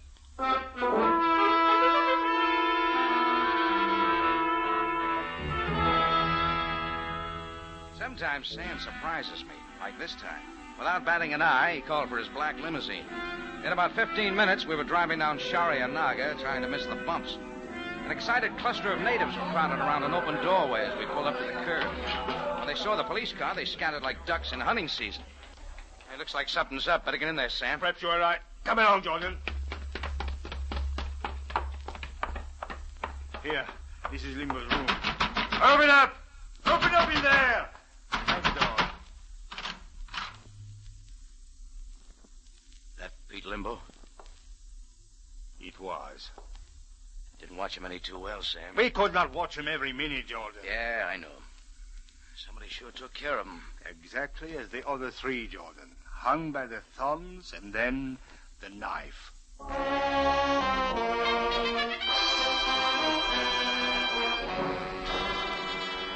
Sam began rounding up the other folks in the building, but there was nothing to be learned from them. Me, I wanted to round up a certain Sandy McQuill and get a few answers. So I went scouting for a taxi. It was dark by now, with no traffic along the narrow Sharia Naga. I spotted a dim light a couple of blocks up and made for it. As I passed an alley, I knew I should have stayed with Sabaya. 2 powerful shadows moved out quick and pinned me to the wall.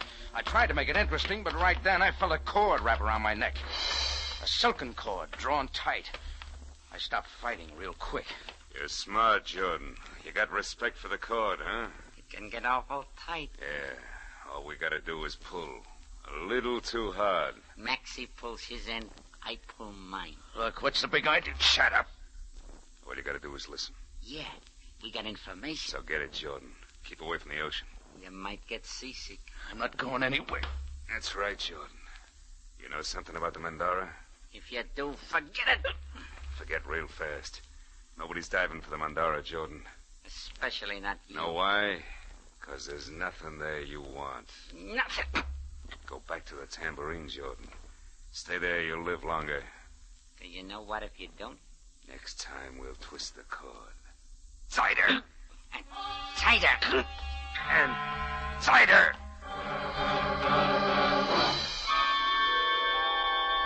They both gave a last twist.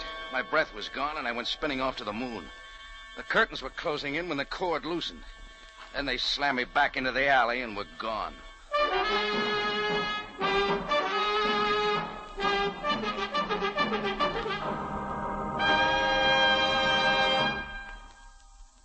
You are listening to 20 Fathoms Under, tonight's adventure with Rocky Jordan. You'll find the chills colder, the excitement sharper, and the stories better on CBS Mystery. At 9 tomorrow night, enjoy thrilling mystery on Inner Sanctum when the creaking door opens and exposes a man returned from the dead. Then on Tuesday night, remember Mr. and Mrs. North at 8:30, followed by Mystery Theater at 9. Yes, you'll find colder chills, sharper excitement, and better stories on CBS Mystery.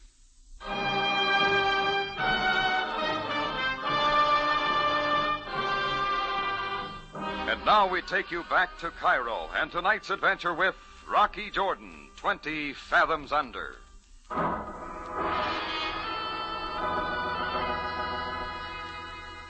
It was all started by a sea dog named Sandy McQuill who wanted to salvage the sunken freighter Mandara. The cargo of the Mandara was supposed to be nothing but tea and rice. And after the sinking, members of the crew had been killed one by one, all in the same manner. I didn't want any part of it, but the story got spread all over the newspapers with my picture. Then a couple of guys gave me the silk cord treatment with threats to lay off and dump me in an alley.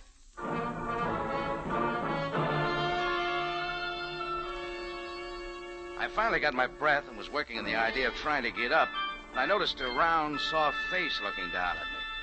Her eyes were curious, but not afraid. What is it that has happened here? Don't you know? Your neck. The silken cord. And you live. Say, haven't I heard your voice before? I do not know. I am Ming Li. Ming Li. You called me on the phone this afternoon.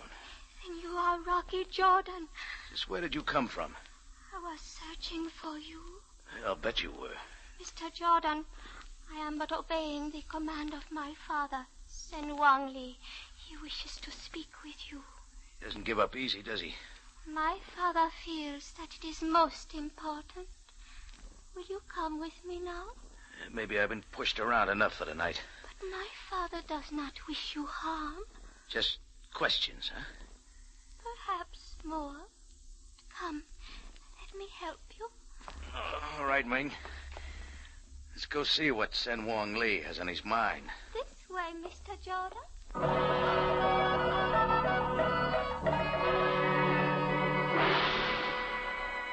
Ming Li tripped ahead, and I followed her down a twisting lane. She took me into the Chinese sector, where the houses overhanging the street almost touched overhead. At one of the doors, we turned and went in. Ming led me down a dimly lit hall, off another corridor, and finally into a room rich with tapestries.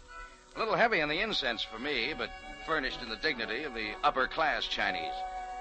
Standing in front of a teakwood desk was an old Chinese in Mandarin dress. But something else caught my eye as he took a couple of steps toward me. He was the first Chinese I'd ever seen with a pig leg. I have obeyed your command, my father. You honor my house, Mr. Jordan. That is all, Ming. I am Sen Wang Li. Look, Mr. Li, I'll clear up a couple of points real quick.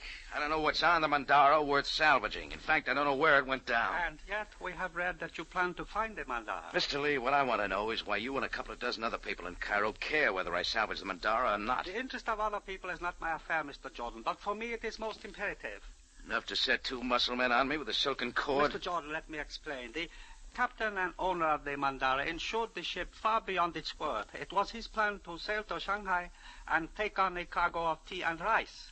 Go on. Sailing back into the Red Sea, the captain then conspired to sink his own ship, report the disaster from a floating mine, and collect the insurance. But I still Wait, don't... Mr. Jordan. While in port at Shanghai, the captain was approached by my brother, a most respected man who had to leave China secretly and quickly. The captain accepted a high fee to bring my brother and his wife to Egypt. Uh-huh. Only they never got here. Only the captain and 4 of his crew came off the Mandara when it went down. Now you understand my interest in your venture? Yeah. And maybe why the escaping crew of the Mandara have been wiped out. Chinese retribution? Mr. Jordan, my only interest is to recover the body of my brother and his wife, so that someday I might bury them with their ancestors. Mr. Li, I think I should talk this over with Sandy McQuill.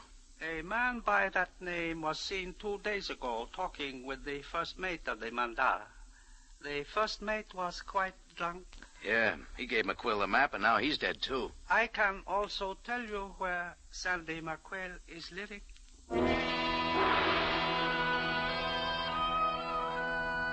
Sandy McQuill's address turned out to be a third-rate hotel, past the Frank Quarter and near the Hassan Bazaar. I took the steps up 2 flights and slammed at McQuill's door. Oh, Rocky, lad. That's right. We got a salvage deal, remember? Why, sure, Rocky. Well, bags all packed and ready to go, I see. Well, sure, I'm shoving off right away. For Port Said? Let's go. On the way, you can clear up plenty. No, Rocky. As a matter of fact, I've changed my mind. The Mandara's no good for us. Wait a minute. We made a deal to salvage that hulk. You said there's valuable cargo aboard. Forget it, my boy. Forget it. I'm setting my sails for Marseille. There's a little girl that's waiting, you know. Cut it, Sandy. Cut it. Just why did you change your mind? Like I told you, Rocky, lad. Answer me something, will you? Did a guy named Pete Limbo give you that map to the Mandara? You seen Limbo? Yeah, I saw him. Hanging by his thumbs. A knife did the rest. Yeah, you see, Rocky, lad. We're getting out of this. It was that story you put in the newspaper. You queered everything. Yeah, it's another thing. Just how did that story get in the paper? I don't know. Rocky, don't you see? It's best I'll that tell you we- what I think. I think you put it there to set me up as a kingpin. I don't know just why, but... Oh, no, Rocky, lad. Would I do that to me old drinking mate from Frisco days? Come to think of it, maybe you never planned to take my boat out after all. The whole deal was a cover-up for something else. Oh, it ain't so, Rocky. Suppose I get it in the papers, just who does know where the Mandara went down? You, Sandy. No, Rocky, for what good reason? Think about it. Pete Limbo might not be the last to hang by his thumbs. Oh, you wouldn't do that, lad. You wouldn't do that to Sandy McQuillan. All right, then. Grab your bags and come on. Where are we going? We're catching the night train to Port Said. You're going to go diving for the Mandara if I have to let you down by the heels.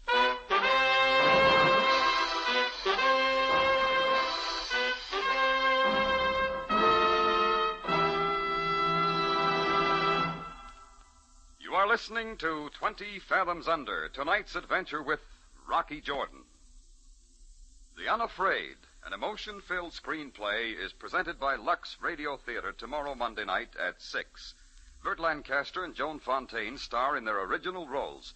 So don't miss the radio adaptation of The Unafraid with Burt Lancaster and Joan Fontaine on Radio Theater Monday night at 6 on CBS.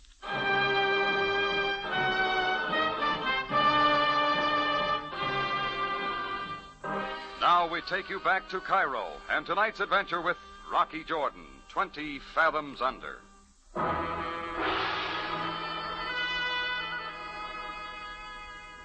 Well, when McQuill and I got to Port Said, we found we couldn't have sailed my motor launch in a bathtub.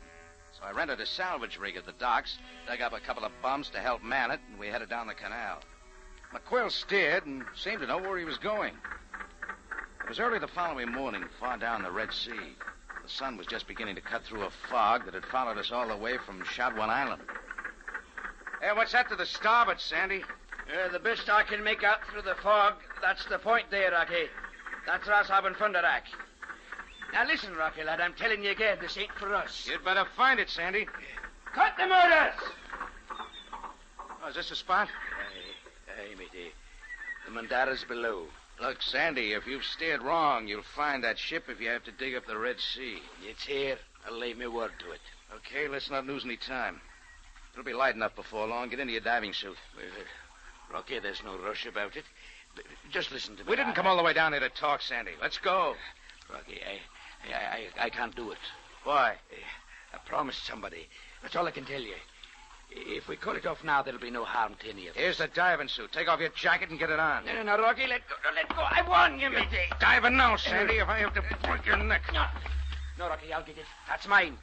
Oh, something you're hiding in your jacket, huh, Sandy? Neat little bundle. It's nothing, lad. Give it me now. Ah, as soon as I've had a look. Neat stack of 20-pound Egyptian notes. Enough to take you a long way. Where'd you get it, Sandy? Why, it's mine, Rocky. Just me life savings. Oh, it's real clear now. This money's a payoff, right? Well, I tell you... Who are you Rocky, blackmailing? A missing captain of the Mandara, maybe, huh? He's a dangerous man, Rocky. Sure. You had a great way of bringing the captain to terms. You threatened to salvage the Mandara, then splash my picture all over the papers. While I was a sitting duck, all you had to do was sit back and wait for the payoff. I was going to split with you, Rocky, lad. With me hanging by my thumbs, like Pete Limbo and the rest of the crew? Now, matey, you wouldn't suggest that I did that. Why not? What do you know of a Chinese named Sen Wong Lee? Nothing at all. But the captain did it, Rocky. He wanted rid of them that knew the Mandara's secret. Who is the captain? Where do we find him? Rocky, you know I can't tell you that. I made a promise. I'm a man of my word. Look, Rocky, coming out of the fog. There's a big ship. Suppose they see us? Aye. She's drawn in close, but she don't turn alongside. Now, Rocky, wait a minute. Rocky, do you know who it is? Easy, Sandy. Maybe I do. Yeah, it's Matson, the insurance man who came to my office asking about the Mandara's cargo. He had a beard before that, Rocky. It's the captain himself. I see. Better answer him, Sandy. Talk fast. Ahoy, Captain! It's a mistake. I wasn't meaning to cross you. You won't be crossing me, McQuill. But Jordan neither. Full speed ahead. Matson, turn him off. He's coming at us. He's going to ram us. Get off this tub, Sandy. Jump.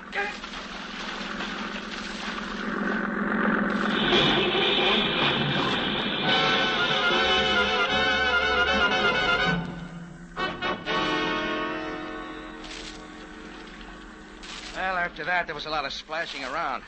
I saw the captain swing about to get a look at the results and maybe try for us again. Just then, we heard another sound. And the sun's rays cutting the fog pointed out a speedy Egyptian Coast Guard cutter bearing down. The captain changed his course, but he was way too late. Their warning shots were inevitable. The captain cut his motors, and it was all over. A few minutes later, the crew of the cutter pulled us out of the water. It seems Sam Sabaya had been way ahead of me again, and had tipped off the Coast Guard to watch for trouble. Well, there was nothing left for Captain Matson, whatever his real name was, except to make a full confession, including the murder of his crew. Not long after that, a government salvage boat brought up the bodies of Sen Wong Lee's brother and his wife. But so far as I know, McQuill's money is still floating around the Red Sea.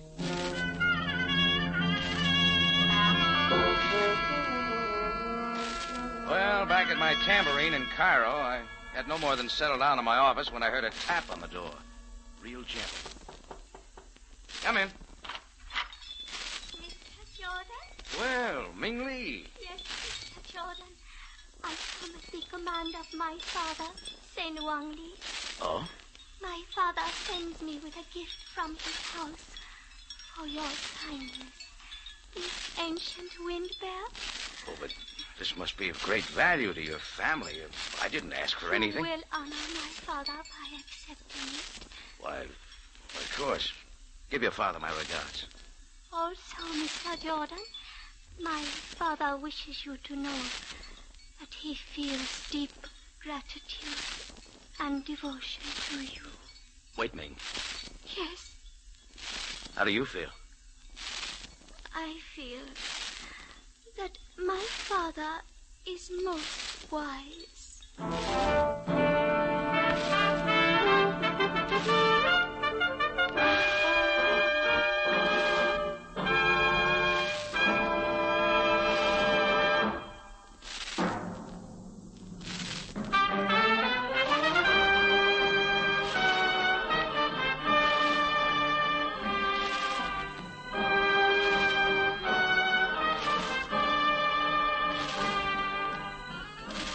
It's CBS again at this same time next week for another story of adventure and intrigue when we take you back to Cairo and the Cafe Tambourine run by Rocky Jordan. Jack Moyles plays the title role with story by Gomer Cool and Larry Roman. Rocky Jordan is produced and directed by Cliff Powell with original music by Richard Arund.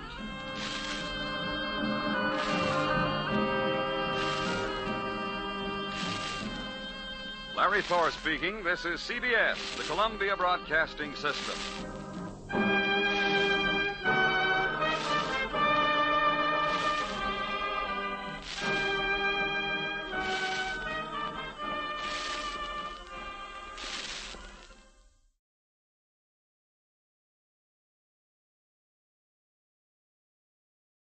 The hair-raising adventures of Sam Spade, Detective. Brought to you by the makers of Wild Root Cream Oil for the hair.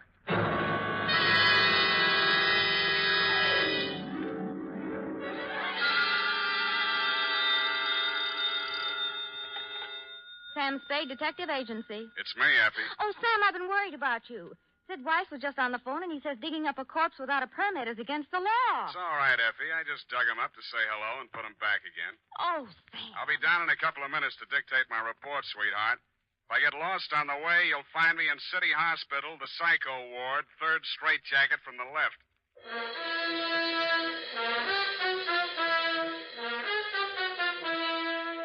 Dashiell Hammett, America's leading detective fiction writer and creator of Sam Spade, the hard-boiled private eye, and William Spear, radio's outstanding producer-director of mystery and crime drama, join their talents to make your hair stand on end with the adventures of Sam Spade. Presented each week by Wild Root Cream Oil, the non-alcoholic hair tonic that will put your hair back in place again, grooming it neatly, naturally, the way you want it.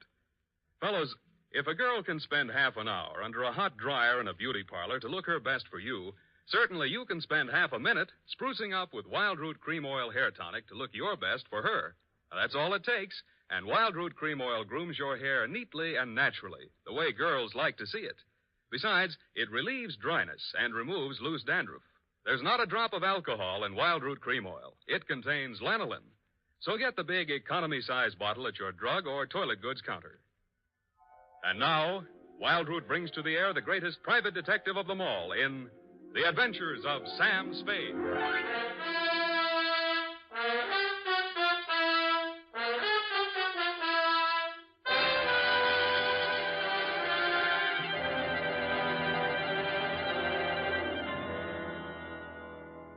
Date, August 2nd, 1946. To Mrs. Gregory Denov. Subject, death of Dr. Denov. I was sitting in my office with nothing to think about except a horse named Corkscrew Jr. My secretary, Effie Perrine, came in and said there was someone outside. I didn't look up from the dope sheet, so she said it again. Someone outside, Sam. What's he look like? Blue double-breasted custom-made suit, Countess Mara tie, hand-tailored shirt, English shoes, hand-trimmed Van Dyke. Get me a blank check and send him in. Okay, Sam. Please come in. Mr. Spade will see you now, sir. Thank you. You are Mr. Spade, Sam Spade. What can I do for you? I'm Dr. Gregory Denov, a psychoanalyst. I need your help. Lie down, doctor, and tell me all about it. I see you might also be noted for your sense of humor as well as your discretion. Who told you I was discreet? A man named Nicolaitis. Well, you tell Nicolaitis I think he's cute, too. What else does he say about me? That I can trust you with $10,000. Oh. Is this Mr. Nicolaitis one of your patients? No, he isn't. As a matter of fact, he's gotten possession of some private records of mine. Well, it's rather involved. Nicolaitis is shaking you down, and he picked me as the middleman. Is that it? This is not an ordinary case of blackmail. Blackmail is blackmail, even if you do it in Technicolor. Well, as you may know, a psychoanalyst keeps a faithful transcript, a detailed record of everything a patient says during consultation, no matter how intimate or shocking. Yeah? This man, Nicolaitis, has managed to gain possession of a copy of one of these case histories. The patient is a very celebrated person, and should this material be divulged, it may have very serious consequences for both my patient and for me. Doctor, your best bet's the San Francisco Police Department. No, that's out of the question. Then I'm afraid I can't help you. Why not? Nicolaitis said I'm a private detective.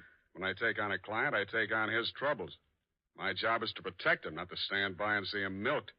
If you want to hire me on that basis, I'll listen. Oh, I'm so tired. I must trust somebody. What can you do for me, Mr. Spade? Write me out a check for $1,000. Got a pen? Yeah. All right. You see, Nicolaitis figures that if I'm getting a cut, I'll have to keep my mouth shut. I'll spend it all the same. Here you are. Thanks. Now, what was the last thing Nicolaitis told you? That he would pick up the $10,000 here and deliver to you this file in question. Can you reach him? Yes. Call him. Tell him you've seen me. Tell him I won't do that kind of business in my office. Tell him to come to your house. I'll be there. What if he refuses? He won't. Tell him I have the whole $10,000. What time? How about in an hour? No, I'm sorry. We'll have to make it around 3 or... Oh, goodness, I'm late now. I really... That's a beautiful watch, Mr. Denov. Yes. Foreign? Yes. May I see it? My watch? Why, really, Mr. Spade, I'm very late. I have so many things to do, and I have to be at the Majestic Theater well before the matinee starts at 2:30. Are you going to see me at 3 o'clock if you're going to the theater? Oh, I'm not going to stay for the performance. Well, Mr. Spade, till 3 o'clock then. Oh, my office is in my apartment. The address is here on my card. It's the penthouse. Penthouse, huh? Okay, doctor, I'll come formal. I'll wear the top to my bathing suit.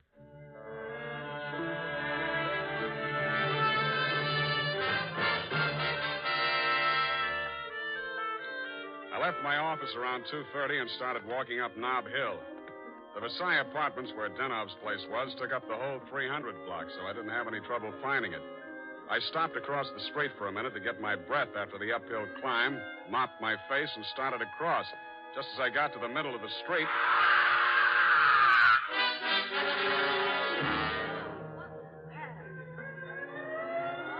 The crowd was packed in so close around I couldn't see who'd done the Brody, but I had a pretty good idea. The cops had the sidewalk roped off and guards posted at the building entrance. It took me maybe 20 minutes to elbow my way through and show my credentials. Sergeant Levine had the front door, so they let me in. Lieutenant Dundee of Homicide met me at the door of the penthouse. Hiya, Sam. What do you want? I want to see Dr. Denov. The doctor's dead. Dead? Yeah. He's my client. They can't do this to me. How? Hit a Brody out the window. What are you here for? To see his wife. Okay with you? Why not?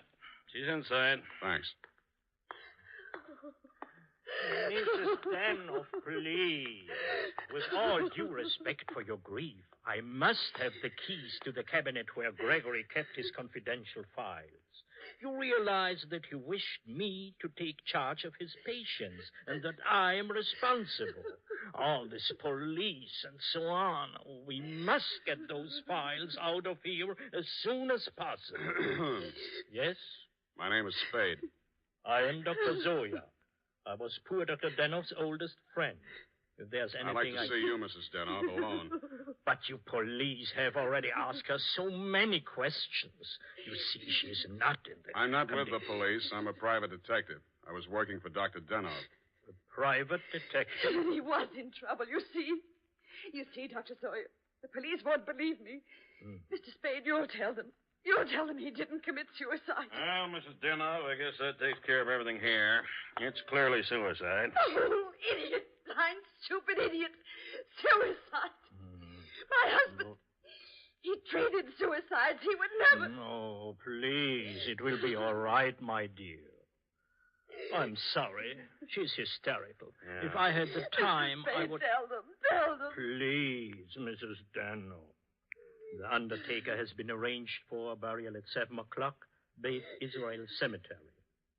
Now, please, the key to Gregory's files. Here, take it and go. Go ahead, all of you. Okay, we'll call you later. Oh, I'm so sorry, gentlemen. This hysteria, a simple traumatic condition. If I only had the time.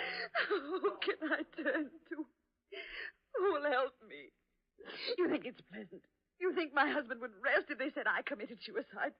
What shall I do? What shall I do? What shall I do? Oh, you... Dr. Zoya didn't have the time, neither have I. You think it's murder? Who do you think killed your husband? To name someone?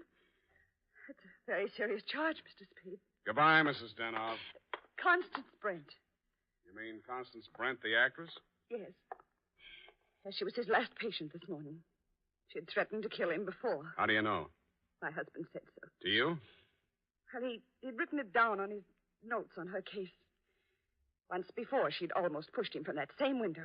How about your husband and Miss Brent? Oh, I knew she was falling in love with my husband. That always happens. They call it a transference. But in this Your case... husband told me Miss Brent was acting in a play this afternoon over at the Majestic. Yes, Midsummer Night's Dream. But she was here. I know she was here. Miss Ray, the receptionist, was coming back from lunch when she heard voices arguing inside. And she was sure it was Miss Brent's voice. Show me the doctor's case history on Miss Brent. I can't. It's missing. As soon as it happened, I went to the files. I meant to show it to the police. Who could have taken it? Constance Brent was the last one in that room before he died. Yeah. When did you see Nicolaitis last? Nick, who? Skip it. Where can I reach you in case... For the next couple of hours, I'll be at the Majestic Theater. I want to see how good an actress this Constance Brent is.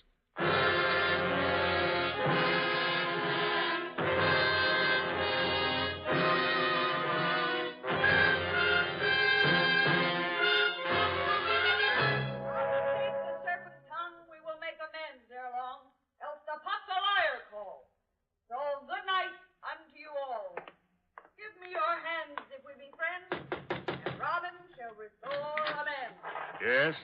This Constance Brent's dressing room? What do you want? I want to talk to Miss Brent. Well, you can talk to me. I'm her husband.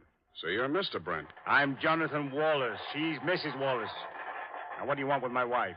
I've come to tell her that Dr. Denov is dead. Are you sure? You try falling from a 12th floor window sometime. Well, that's the best news I've heard this year. But I'm afraid it will be a shock for Constance. Maybe, maybe not. She was the last person to see him alive, as far as anybody can make out. Are you from the police? No, I'm from the insurance company. Claims investigator. What do you want to see Constance for? The policy wasn't made out to her, was it? No, made out to his widow. But she can't collect. Police say it was suicide. That settles it. This is the last time I play Titania. Stand around while Puck talks his head off. Who is this person? Darling, I'm afraid this is going to be a shock. This man is from an insurance company. Dr. Denov is dead. Oh, what a pity. What happened? The police say he jumped. His wife says he was pushed. She also says that you, Miss Brent, might have been the pusher. Oh, now, really, it's too absurd. How like a wife. What time did your play start this afternoon, Miss Brent? Matinee at 2:30, always. Always. And the late lamented Dr. Denov jumped at 3 o'clock. I didn't say he did. Doesn't this news, shock you? But of course. Do you think good psychoanalysts are easy to find? Looks like your next doctor will have to start from scratch. Your case history seems to be missing from Dr. Denov's files. Missing? No. Where is it? Has a man named Nicolaitis been in touch with you? I've never heard of him. Chances are you will. Does he have Dr. Denov's notes on my case? Could be. This is frightful. Hot reading, huh? You seem to know this person, Nicolaitis. Get that file for me, and I'll pay you well for it. Just a minute, my lovely Titania. We don't know who this man really is. He might even be Nicolaitis himself. Let me see your company credentials.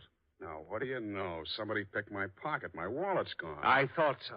All right, you tell me who you are. I'll call the police. Oh, no, Jonathan, no police. Let's get off the merry-go-round. My name is Spade. You'll find me in the phone book under S. My office is open until 6 o'clock. And if a man answers, don't hang up. It'll be me.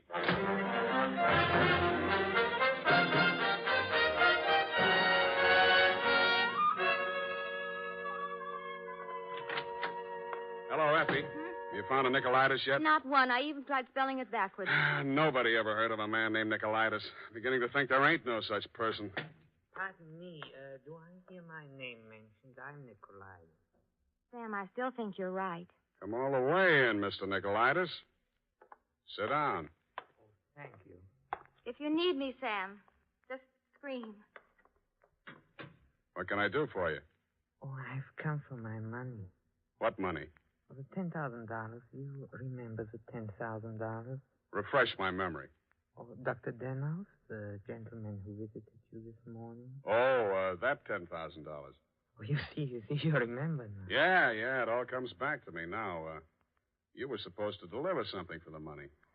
Since Dr. Denov is dead, that is no longer important. You will give me the money, please, and I will not disturb your afternoon any further. Suppose I refuse? Oh, that would grieve me. In my grief, there is no telling what I might do. Dr. Denov's dead. There's nothing more you can do to hurt him. Oh, never would I attempt to hurt poor Dr. Denov, but in my sorrow, it would be so great if I should be forced to hurt the woman he lost. After all, as Titania says, these are the forgeries of jealousy. Titania, huh? Ah, yes. Midsummer Night's Dream. Act 1, Scene 18. I'm a little rusty on my Shakespeare. Oh, you are indeed, Mr. Spade. Titania doesn't appear until well into Act 2. She doesn't, huh? Yeah, that's right. Yeah. I guess she isn't on for 40 minutes or so. Yes, indeed, Mr. Spade, but I didn't come here to discuss drama. What else have you got to discuss? When Dr. Denov died, your market died with him. That is a very unprogressive view, Mr. Spade. There's always a gentleman named Jonathan Wallace. Why, you fiend. You don't mean you'd sell to both of us? Mr. Spade, how can you have such a low opinion of me? I will prove my integrity. I will give you the material. You give me the money. Hand it over. In the Levant, Mr. Spade, we have a saying. He who goes too close to the bear soon loses his beard. I have left my beard at home. Okay, I'll meet you anywhere you say, anytime you say. Excellent. At 7 in your apartment? Won't that be walking into the bear's cave? In the Levant, Mr. Spade, we have a saying. Private dicks do not kill people in their own apartment.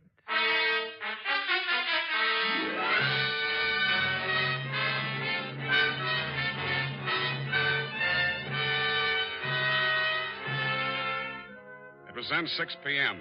I called Effie for messages. She told me that you had been phoning frantically, Mrs. Denov. I still had maybe 30 minutes before Nicolaitis was due at my apartment, so I breezed on up to your place on the hill. We had a very interesting chat. Remember, Mrs. Denov? Looking back on it, that was probably the most interesting conversation we had. Funny, I can't remember much of anything you said, but it was so cozy there in your place. And what with your clock being about 20 minutes slow, it must have been something like 7:30 before I left you. I grabbed a cab and told the hacky to step on it. I hoped Nicolaitis was still waiting at my apartment. He was.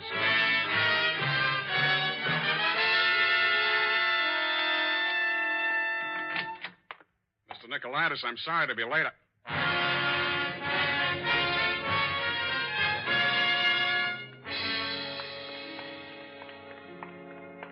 He was lying on my bathroom floor. The little guy was looking just about as natty as when he'd been in my office, except that the beautiful silk scarf he'd been wearing was twisted into a tight noose around his neck. Mr. Nicolaitis was a very dead blackmailer.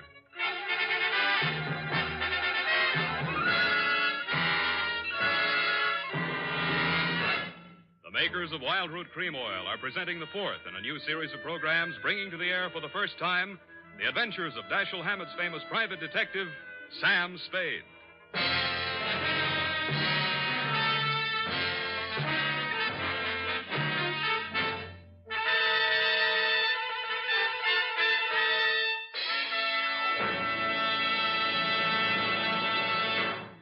Men, at the racetrack, the man who has something better than a mere hunch is said to have it straight from the horse. Of course, that's a humorous expression, but it shows how to get facts. Go straight to the real source of information. And that's why we went straight to hundreds of men in metropolitan New York to find out what men really want in a hair tonic. And their answers show that Wild Root Cream Oil has all 5 advantages chosen by this impartial consumer jury of men. 1, Wild Root Cream Oil grooms your hair neatly and naturally, never leaves it sticky or greasy. 2, Wild Root Cream Oil relieves annoying dryness. 3, it removes loose dandruff. 4, it's non-alcoholic. And 5, it contains soothing lanolin. Remember, no other leading hair tonic gives you all 5 of these important advantages. Is it any wonder that 4 out of 5 users in a nationwide test preferred Wild Root Cream Oil to all other hair tonics they'd tried? So next time you visit your barber, ask for Wild Root Cream Oil and get the big economy-size bottle of Wild Root Cream Oil at your drug or toilet goods counter.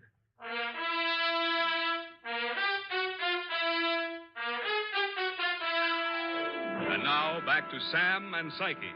Tonight's adventure with Sam Spade.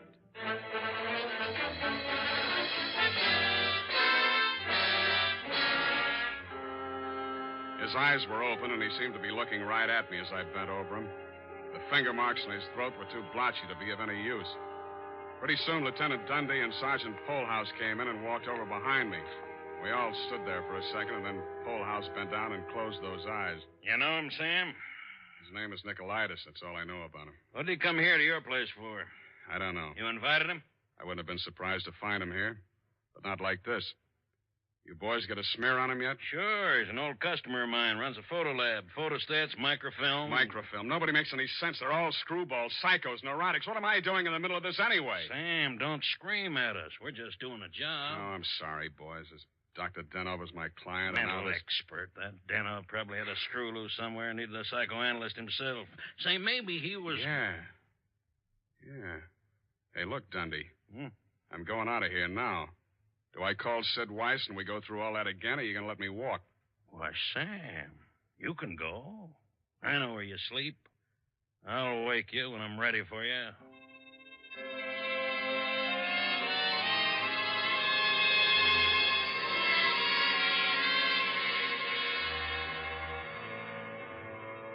Well, Mr. Spade? I want some answers, Dr. Zoya, and you're the guy who can give them to me. I'm listening. Just let the questions flow into your mind and do not try to repress any of them. Speak instantly, whatever... Okay, question number 1, without thinking. Do you think Dr. Denov was a suicide? Well, I had not seen Dr. Denov for many years. He had been my student in Vienna. I was his analyst, in fact. That's all very interesting, Doctor, but my question... Yes. Did poor Dr. Denov commit suicide? I have reviewed all the material, manifest and hypothetical, and I came to the conclusion, no, it was quite impossible. You see, these paranoid and Okay, traumatic... question number 2. Was Dr. Denoff in love with Constance Brent? I suppose I can now answer that question. When I arrived in San Francisco, I found him in great distress. He told me he feared he was losing his objectivity towards this patient. In other words, he was in love with her. Yes. You think she might have murdered him? All psychoanalytical subjects develop aggressive feelings toward the doctor. Nearly all of my patients have threatened me at one time or another. You don't say. Tell me, Dr. Zoya, you know anything about Jonathan Wallace, Miss Brent's husband? A violent type, almost psychotic. Yeah? How about you, Dr. Zoya? Could you have done it? That is a most interesting question, Mr. Spade.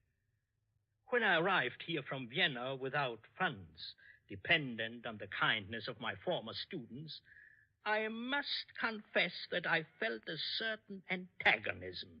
It disturbed me to realize that a man of my standing in the profession should be dependent on the goodwill of a younger and, I sincerely believe, less gifted man. However, I overcame this, and I didn't kill him. Yeah. Well, Doctor, thanks a lot. Oh, Peep. Truly a life study. There is no accounting. For instance, Dr. Denoff. He came to me only this afternoon with the strangest requests. Yeah? He gave me the gold watch which I had presented to him many years ago upon his graduation in Vienna. He had a patient waiting, and so had not much time to explain. Where is this watch? Please, I'm coming to that. He asked me to promise that I would have the watch buried with him if something should happen. That has been done. But Dr. Denoff just died at 3 o'clock. It is a Mosaic law that the deceased be buried before sundown. Uh-huh. Thanks, Doctor. Thanks a lot. I hope I've been of some help. Doctor, you'll never know how much you've helped me.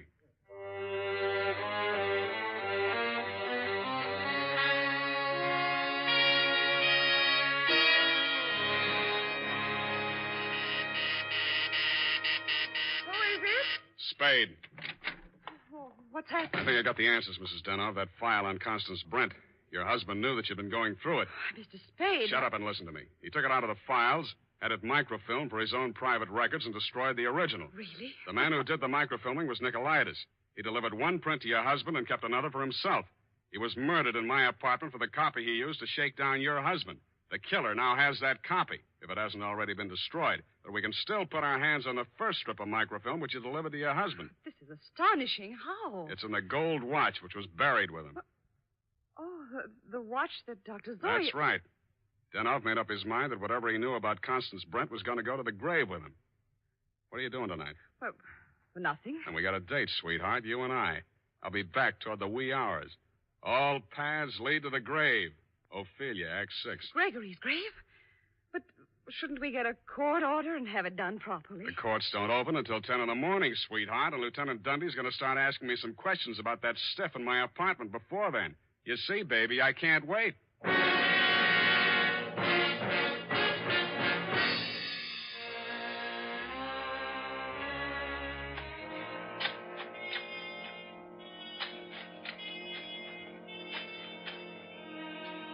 Mr. Spade, we shouldn't be doing this. If I'm wrong this time, it won't be wasted effort. I'll crawl into the grave myself and pull it in after. Here. I struck it. Give me that crowbar, Mrs. Denoff, quick. Oh, dear.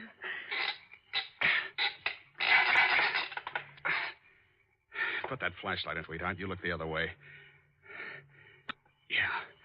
Yeah, here it is. Look. What, Mr. Spade? What have you got? The watch. Here, put the flash on it while I open it. Here's my nail file. Pry off the back. Thanks. That does it. Here's the film. All right, Mr. Spade. Give me that film. Wasn't the second gravedigger from Hamlet, Mr. Constance Brent? Stop clowning and hand it up to me. You better do as he says, Mr. Spade. We've both got guns. I was expecting that. Took you a long time to get here, Mr. Wallace. How did dear Constance make out as Lady Macbeth? Just give me that film. Stop being an idiot, Wallace. The cemetery is crawling with cops. Put that gun away before you drop it and break your foot. Come up out of that grave, Spade, or you'll stay there forever. Okay, Dundee. All right. Get those hands up, everybody. Go ahead, Dundee. Make the pinch. Okay.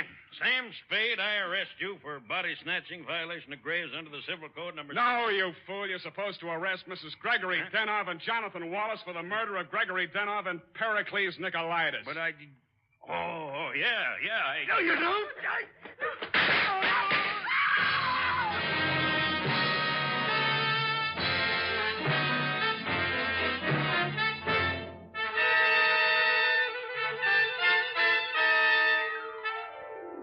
It was smart of you, Mrs. Denov, to make me late for my appointment with Nicolaitis. You did that so that Wallace could nail him in my apartment for the microfilm. You thought you could use that film to pin Denov's murder on Constance Brent. But after your late husband caught you tampering with his files, he added a few well-chosen words to it so that the film put the finger on you and your boyfriend, Mr. Wallace, in case anything happened to the doctor. So Wallace had to kill Nicolaitis. You weren't smart to push your husband out the window. That looked like suicide. You might have gotten away with it, Mrs. Denov, if you'd bashed your husband's head in with a bottle. That reminds me, Effie, pour me a drink. That all? Sign it, put a special delivery on it, and send it care of the matron to Hatchapee Prison. Go on, have one yourself. Oh, thank you. Here's how. You'll get used to it. Good night, Sam. Good night, sweetheart.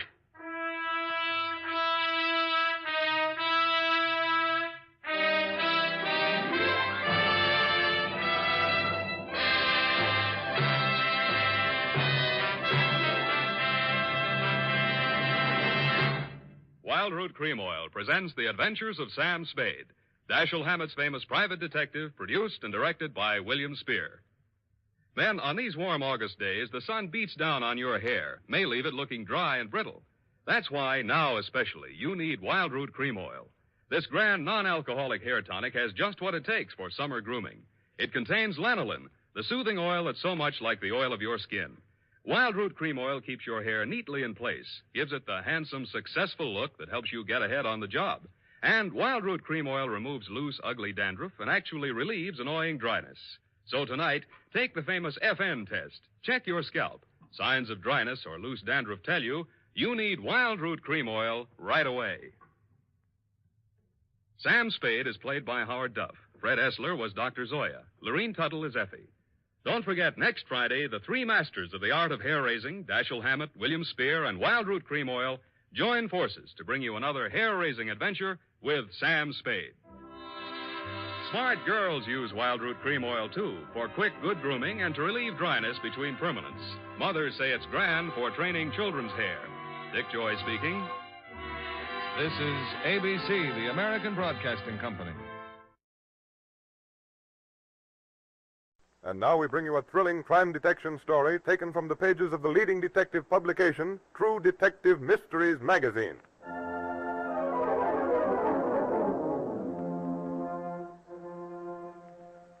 Our story begins on a pier in Los Angeles, California.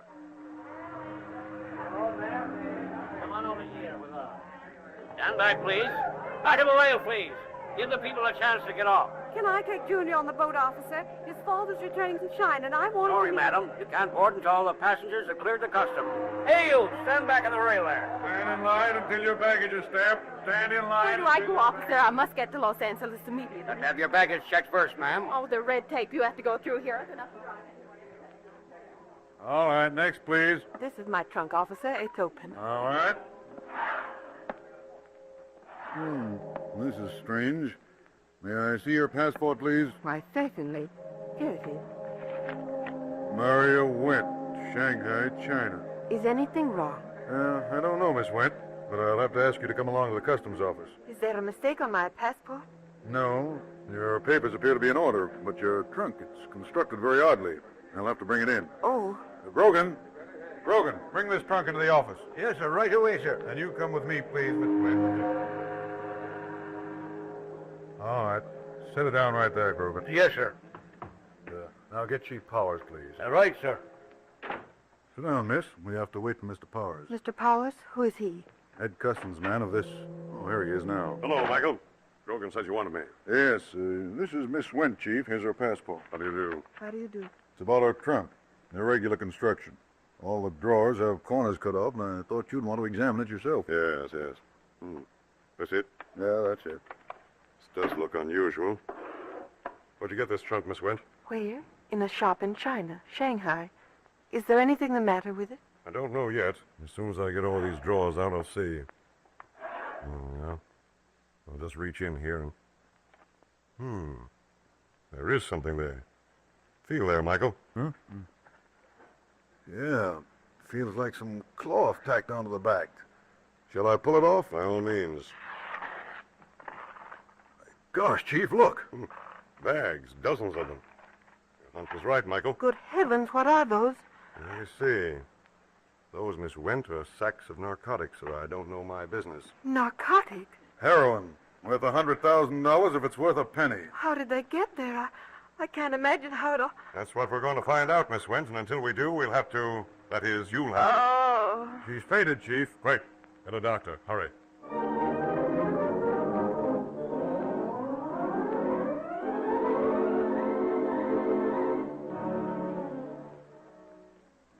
She's not fooling you, is she, Doctor? No, no fear of that. Miss Went is a very sick woman, and she knows it. Well, on your advice, I assigned her to a hotel instead of keeping her here in our house of detention. How long before she'll be well, Doctor? Well, I can't say. In her condition, well, there's no way of telling when she may be strong enough to leave. Is she strong enough to be questioned? Chief Powers, Miss Went is very ill. She's emotionally upset. If you submit her to a rigid examination, she may faint again. Well, let's go into her room. I want to ask her a few questions. I don't advise it, Chief. Yes, I know, but I've got to solve this smuggling. All right. This is her room, isn't it? Yeah, 921. The ones on either side, 923 and 919, are occupied by Inspectors Riley and Graham. You don't take any chances, do you? Not if we can help it. Come on. How is she? All right, I guess. She's been asleep. No, I'm not asleep. Oh, Miss Wells, you're awake. Feeling better? Yes, thank you. I'd like to ask you a few questions, if we may. I'll help you all I can. Miss Wentz, you told us earlier that you don't know where those sacks of heroin came from. Is that right? Yes. Are you here on business, Miss Went, or pleasure? I was commissioned to bring a patient back to Shanghai. I'm a nurse at the Poland Hospital in China. What's his name? Whose name? A patient. Where does he live? It's a woman. Mrs. Embers is the name. I'm supposed to meet her in this hotel. Now, Michael, call the desk and get Mrs. Ender's room. I want to speak to her now. Okay. You, Hello. bought your trunk abroad, didn't you? In China? And you don't know how that batch of narcotics got in there? Absolutely not. Is Mrs. Enders on the phone? No, Chief, she's not registered here. We have no reservation for her either.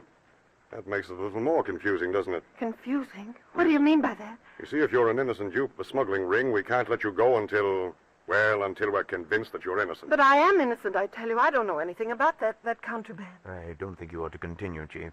All right, Doctor. We're leaving now, Miss Went, but we'll be back later. Come on, Michael, and Miss Woodcock. Will you come here a moment, please? Certainly. I want to talk to you outside. What is it, Chief Powers? Riley and Graham are in adjoining rooms. If you have to leave the room for even a moment, be sure the door is locked and be sure you tell them that you're leaving. I can't make this woman out. Yet. She's guilty. She's a great actress. And, well, I'm going to uncover the ring that she's working with if it's the last thing I do. Come on, Michael. Our work starts now. Where to, Chief? Headquarters.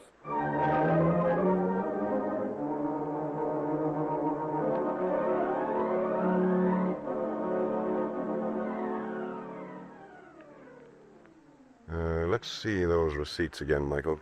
Here they are, Chief. Postal receipts made out to Maria Went for letters from Shanghai mailed to...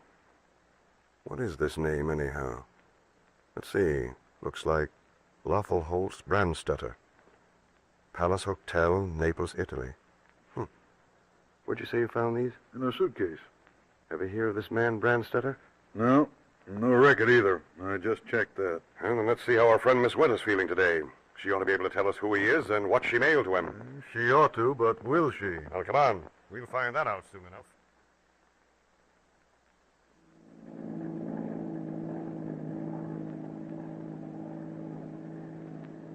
Did you find anything else in her baggage? Oh, just some papers that seemed pretty harmless. Oh, say, Chief, I did learn something that may be interesting. What's that? Her father is European and her mother's Chinese. She does look kind of Oriental, doesn't she? She sure does.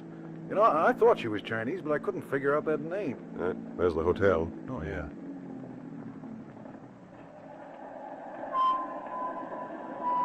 Yeah?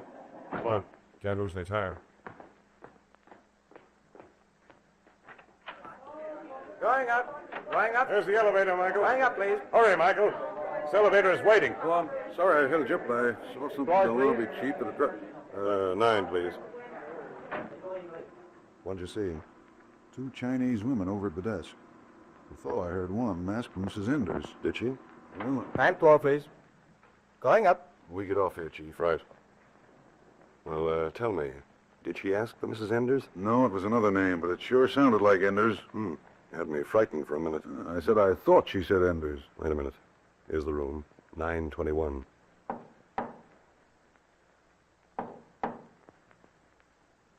It's funny Woodcock doesn't answer. Maybe she forgot the signal. Not her. She's one of the best agents we have. This is strange. I'll try it. No, it's locked, all right. Get out your skeleton key. Okay. All right, here it is. Miss Woodcock? Oh, Miss Wynn. Say, what's going on here? Hey, somebody's in there, Chief. I hear the shower. Oh, that's why they don't hear me, I guess. Hey, Miss Woodcock.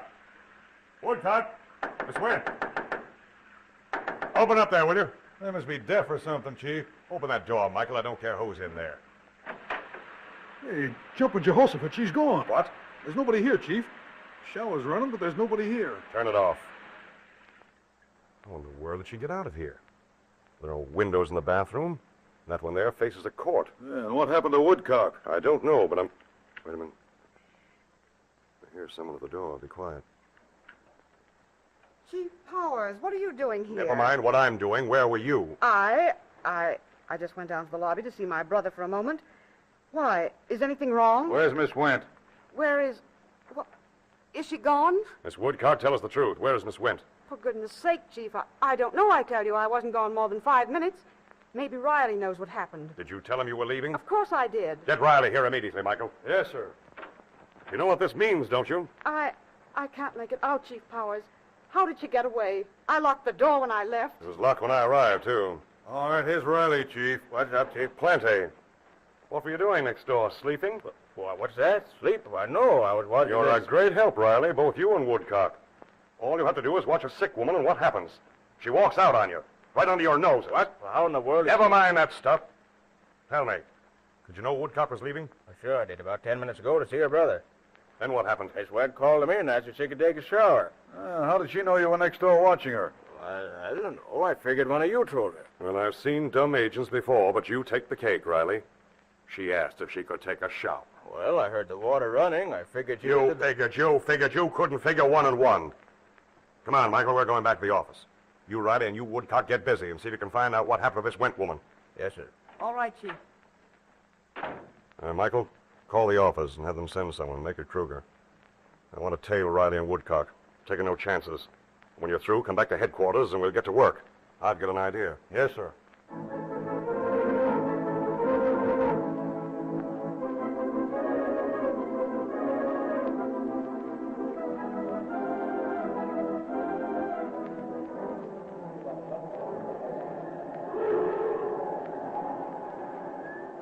Did you see a young woman about so tall and Chinese-looking leave this hotel? Mister, I ain't had a fare since the Chinese built the Great Wall.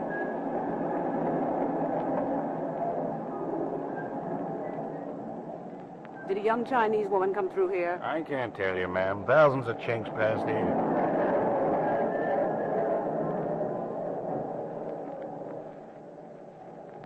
Did you sell any railroad tickets to a young woman? Millions of them. What'd she look like and where's she going? I don't know where she's heading, but she's part Chinese. Kind of refined. About 5 feet true, weighs about 115. No, can't tell you, sir.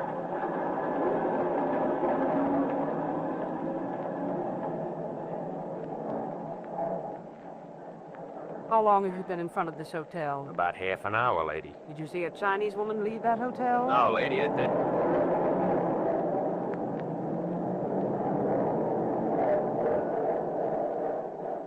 Hey, what'd that man ask you? Say, what is... Hurry, I haven't got all day. What did he ask you? Wanted to know if I saw some lady chink come out of that hotel. I told him I ain't had affairs since... Say, what's the idea running away that way?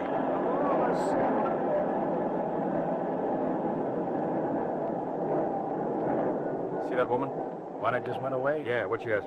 Want to know if a Chinese gal came this way out? No, thanks. Well, I seen nuts in my day, but I never...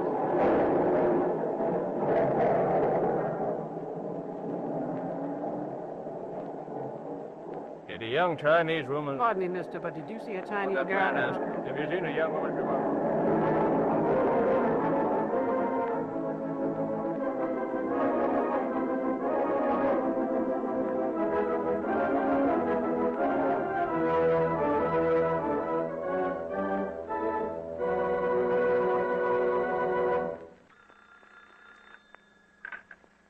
Hello, Kruger. What'd you find? They are, eh? Well, that's lucky for them. What? I see. Yeah. How many? You know if they got any leads? Don't look that way, eh? All right. No, you can come back. Yeah, goodbye. What did Kruger report? Oh, nothing. Riley and Woodcock are okay, I guess. Did they get any dope about the Wint girl? No. Looks like she sure flew the coop all right. What? Flew the coop, eh? Well, maybe you're right, Michael. Hello. It's Chief Powers. Lee Cunningham, yeah. Hello? Hello, Cunningham. This is Powers. Listen, put this on the air immediately. I want it sent to all planes, particularly those heading east to New York. Here it is. Look for young woman, attractive, height about 5'2", weight about 115, Chinese, dark hair.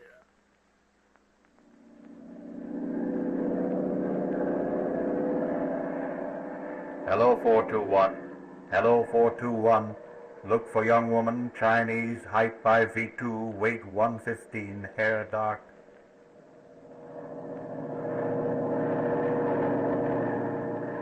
Hello, Balkett. Hello, Balkett. Calling Falkett. Wanted by Customs Department, Chinese woman, young, attractive, height 5'2", weight 150.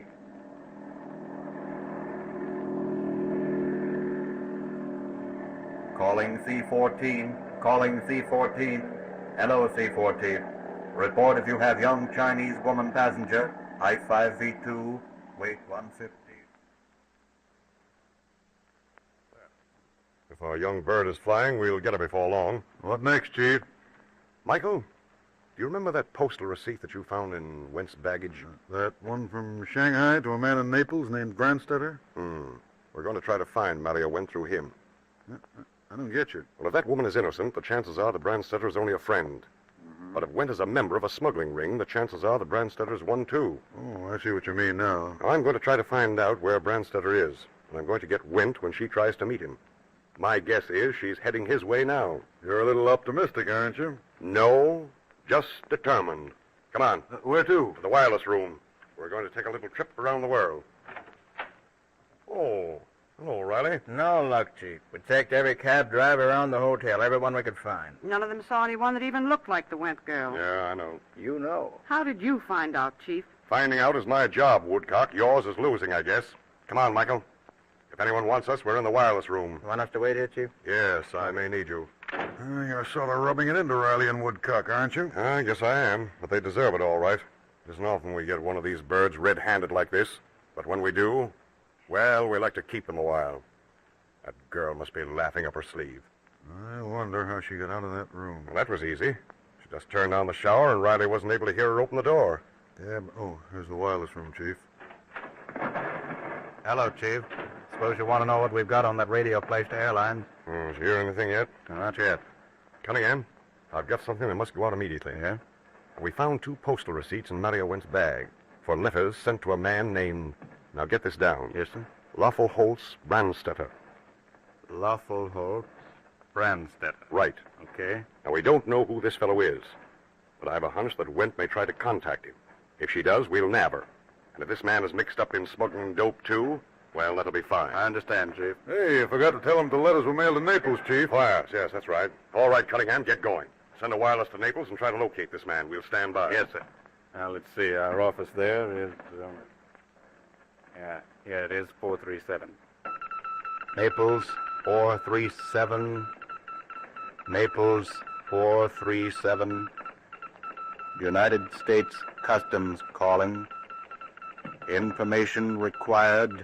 Lawful Holtz Brandstetter, residing Naples. When did he live there, Chief? The receipts are dated January 1936 and sent to the Palace Hotel. Right. Residing Naples, Palace Hotel, January 1936. Reply immediate, please. U.S. Los Angeles 188. U.S. Los Angeles 188. Well, how much longer do you think we'll have to wait, Cunningham? Not long. Well, I hope they get a line on him. If they do, will you advise arrest? No.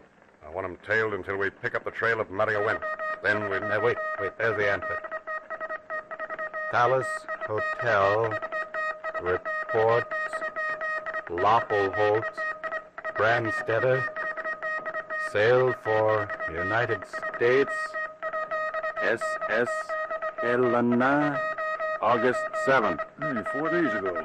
Port of call, New York City. No other information at hand. End. Well, there you are, Chief. Looks like Brandstetter is heading for New York right in your lap. Come on, we're flying to New York. Thanks, Cunningham. Not at all. And Michael? Yes, sir? Get Riley and Woodcock to come along. Make it snappy. I'll arrange for a plane. I'll pick you up in about 10 minutes. Now, hurry.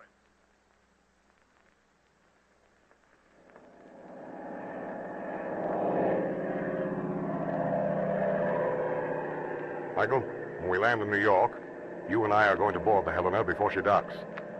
You, Riley, and you, Woodcock, hang around the pier, mingle with the crowd, and look for Wint. Yes, sir. And if you spot her, don't let her take another shower. Gee, Chief, you ain't ever...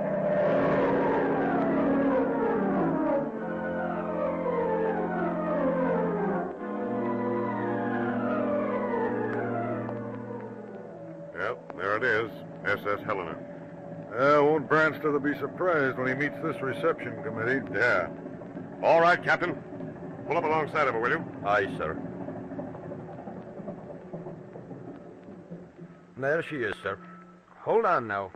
Be careful. Oh, we can make it. There we are. Oh, Michael. Right behind you, sir. Right. There we are. Yes, sir. Are you Chief Powers? Yes, sir, and you're Captain Ardsley? Yes, sir, I received your message. Right this way, sir. Does he know what... I don't think so. His cabin is on this deck. Right there, sir, 31. Is he in there now? I believe so, sir. Thank you, Captain. Will you need any help? I don't think so. I think we can handle him all right. All right, sir, I'll go on deck. We're docking in a few minutes. Mr. Brandstetter? Anybody in here? I hear someone, Michael. Draw your gun. I've got it ready. Open this door. Open this door, Brandstetter. We'll break it down if you don't. Sure, someone's in there. Where's the captain? We'll get his key. He went up. Well, then we'll have to break this door in. Come on. Okay. 1, 2, 3. Come on, let's go. Look out there, Michael. I'm all right, Chief. I didn't... Wait a minute. Stay outside, please. Stay outside, all of you. Well, what do you think? Dead. Stone dead. Shot right through the head. I wonder why he shot himself. He'll never tell us. And don't forget, innocent men don't kill themselves this way. Hey, you want me to search this room, Chief? No, not yet. We'll have the door guarded and stand by. It's Wint we want now. She's docking now, Chief. I wonder if Riley or Woodcock have had any luck. I hope so, and I'll bet they do, too. Well, the gangplank's down. Yeah, Hey, Chief. What is it? There, look, through that porthole. Well, I don't see... Wait a minute. It's Mario Went there on the pier. You see Riley or Woodcock around? I can't make up. Oh, the crowd's moving around, so... Come on. Hey, you.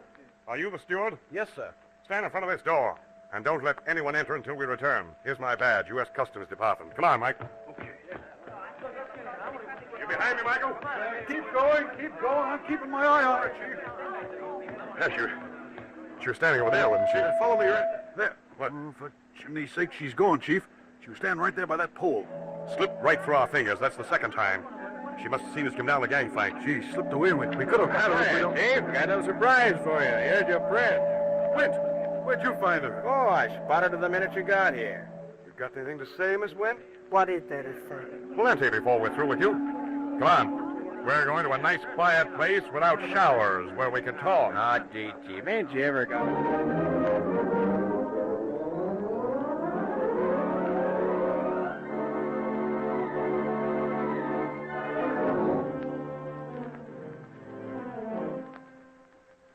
All right, Miss Wentz, sit down over there.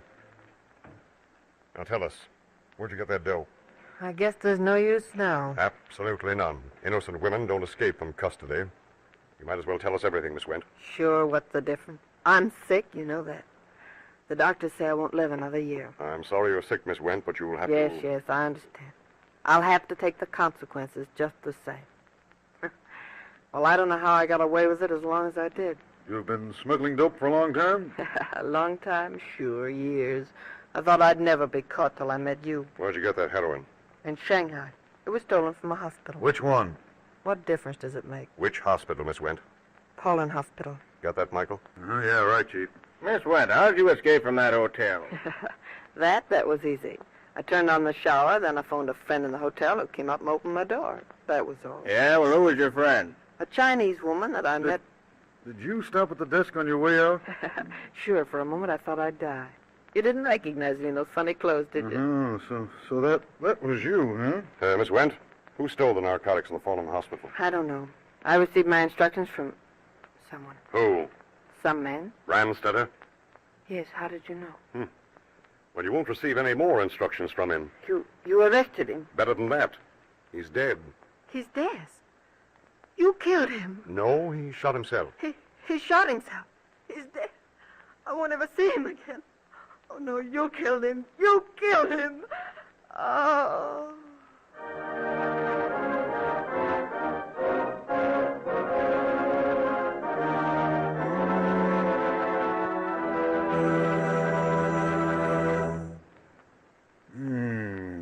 Look at this file, Chief. U.S. versus Mario Went. Remember that case? Remember it?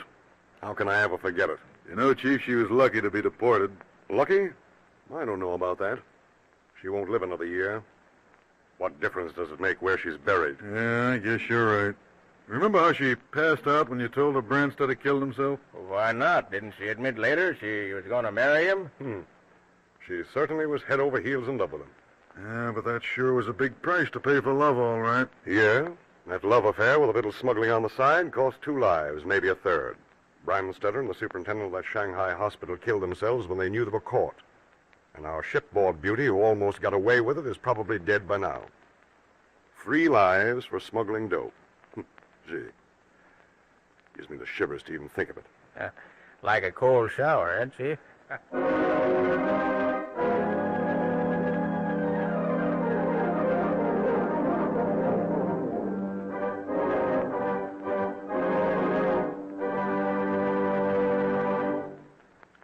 You have just heard a thrilling story taken from the pages of True Detective Mysteries magazine, a McFadden publication.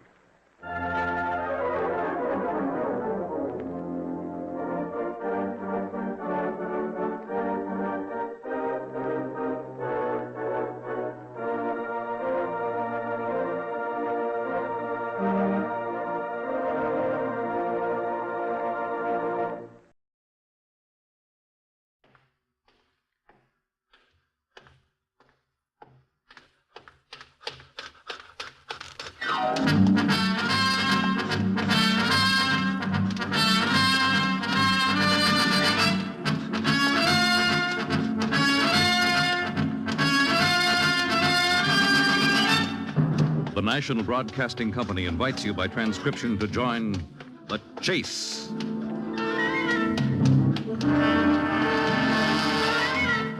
There is always the hunter and the hunted, the pursuer and the pursued. It may be the voice of authority, or a race with death and destruction, the most relentless of the hunters.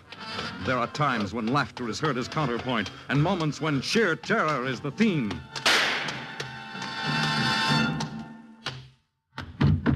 But always there is the chase. And who joins the chase as remorselessly as the man with murder in his heart?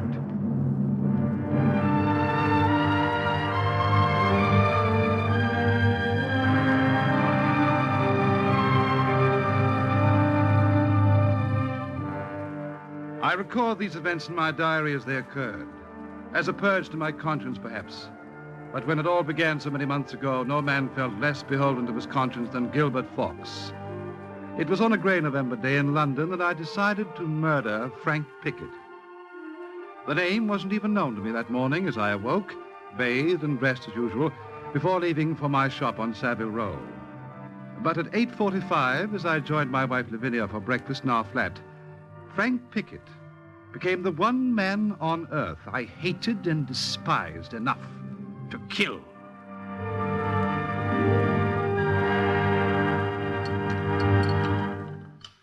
Good morning, Lavinia. Good morning. Breakfast ready? I'm a bit late today. I'm sorry you didn't wake me earlier. Sit down, Gilbert. There's something I want to tell you. Oh. Will you pour me some tea, please? The tea can wait. What's the matter with you, Lavinia? You ill? No. You look upset. You'll find out why in just a moment if you let me speak. What's wrong, my dear? I'm leaving you. Oh, what? I'm leaving you, going away. I'm getting a divorce. Oh, there's no time of day for jokes, Lavinia. I'm not joking. I mean every word I say. When you return from work this afternoon, I shall be gone. But why? What have I done? Nothing.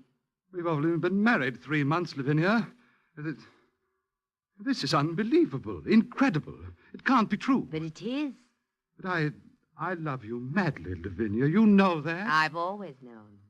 And you said once that you'd loved me. Well, I was wrong. Wrong? I don't want to be melodramatic about this, and I'll try to be honest with you. When I married you, I thought this was what I wanted.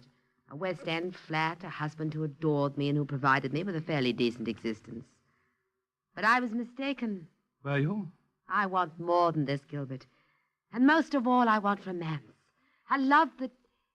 Oh, how can I explain? You'd never understand. No. Please go on. I'll make it brief and to the point. I've met another man. I'm crazy about him, and he's very rich.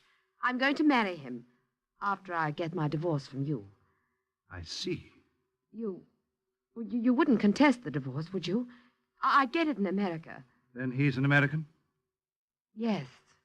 What's his name? Well, that's not important. I want to know his name. Gilbert, you're hurting my arm.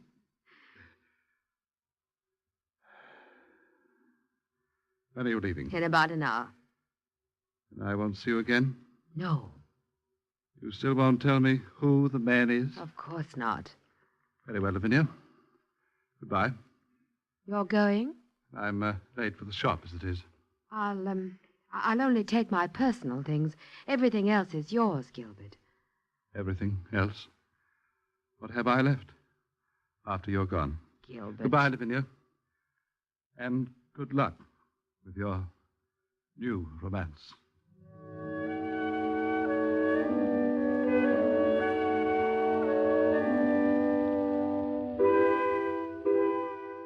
I'd always known, of course, that our love affair was one-sided.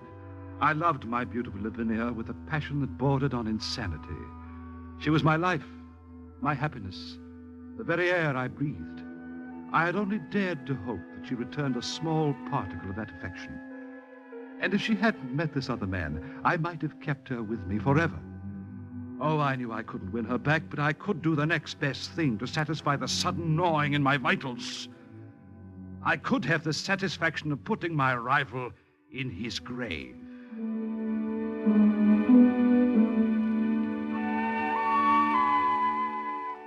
When I left our flat, I stepped outside and waited across the street. An hour later, Lavinia emerged holding a suitcase and hailed a cab.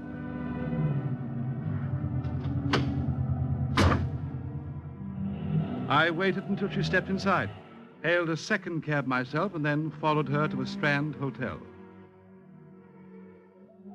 And I was only a few feet away from her when I heard her mention his name. Mr. Frank Pickett, please. Will you tell him Mrs. Fawkes is waiting in the lobby?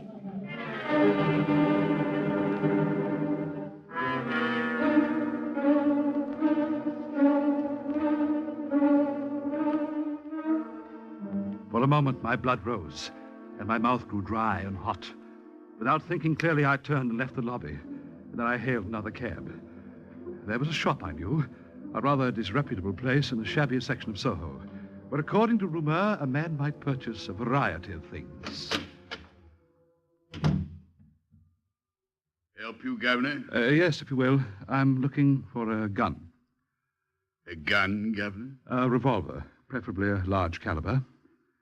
It's against the law to sell firearms, chappie. I was sent here by a friend. He told me it was possible to buy almost anything from you. Yes, I guess it is. Providing you've got the funds, so to speak. I'll pay whatever you ask. Off a mo, Governor.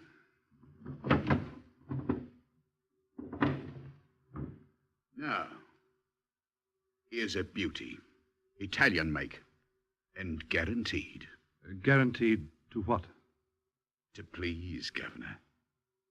I don't know what you've got in mind, and I don't want to hear about it. But if it's workmanship you're looking for, this Beretta's your job. How much? 50 quid. 50? With the ammo thrown in. That's an outrageous price. Then maybe you'd better buy your firearms from the police, Governor. No, wait, I'll take it. Here. It's just about all the money I own. You're getting a bargain, Governor. No mistake about that. And happy hunting.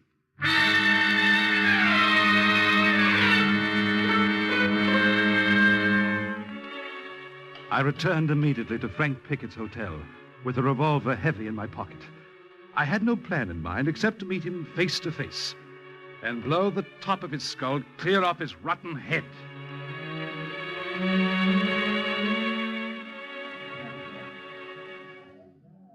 Yes, sir? What room is Mr. Frank Pickett in, please? Mr. Pickett, just a moment, sir. Mr. Pickett has just checked out. He did? Where did he go? He left no forwarding address. But he must have. I believe he took the boat train to Southampton. He's taking the Queen to New York.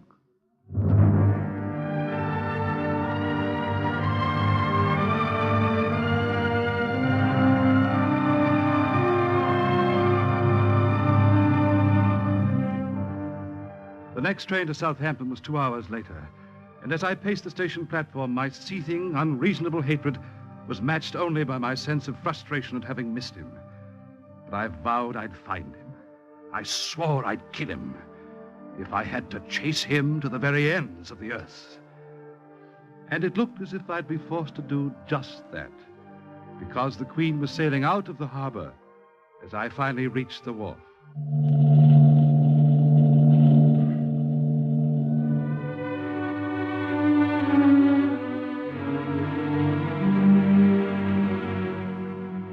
That was 5 years ago, and I lived those 5 years like a man sealed up in a cave. I worked, I ate, I slept mechanically. I did these things while I waited for the chance to soothe my wounded pride. And while I waited, my mind grew more and more cunning.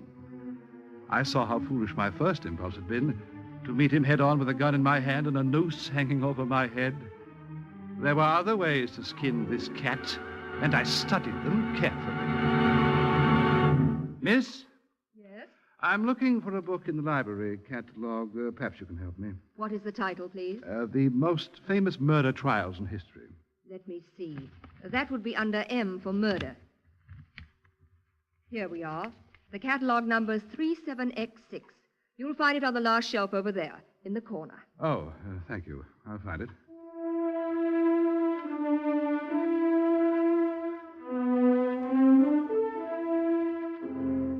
I pored over books on the art of murder in all its phases. I made criminology my passion and homicide my avocation. I read and reread countless volumes on the mistakes that had been made by murderers in the past. Only one thing was still unsettled in my mind, and that was the weapon. And on the day I discovered that, my quarry returned to England.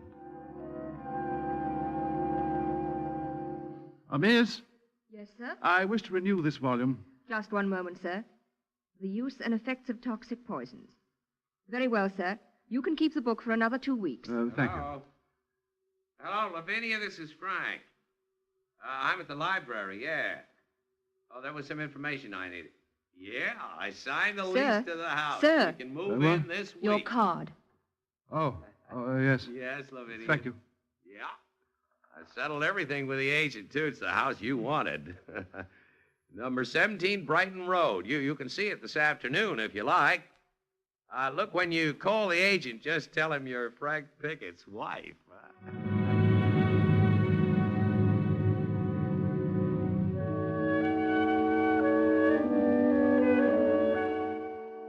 He was at an open paid telephone. A big man with a rather handsome face. He must have been about 45. It was an incredible coincidence, and yet somehow I always knew it would happen. I'd been notified of our divorce almost 5 years before, and I'd received Lavinia's final note saying they intended to live in America for good. But I knew I'd get my chance. I was sure of it. And now Pickett had fallen right into my hands like an overripe plum.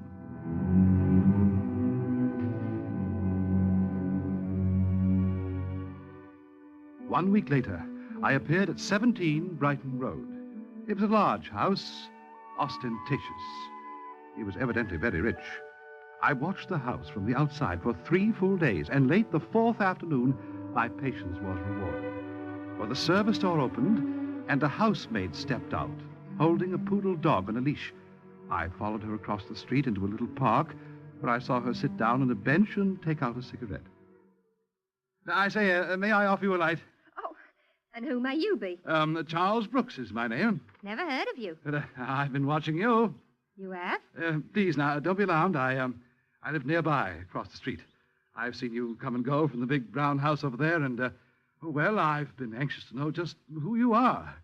You know, I think you're the most beautiful girl I've ever seen, Miss... You're a queer one, you are.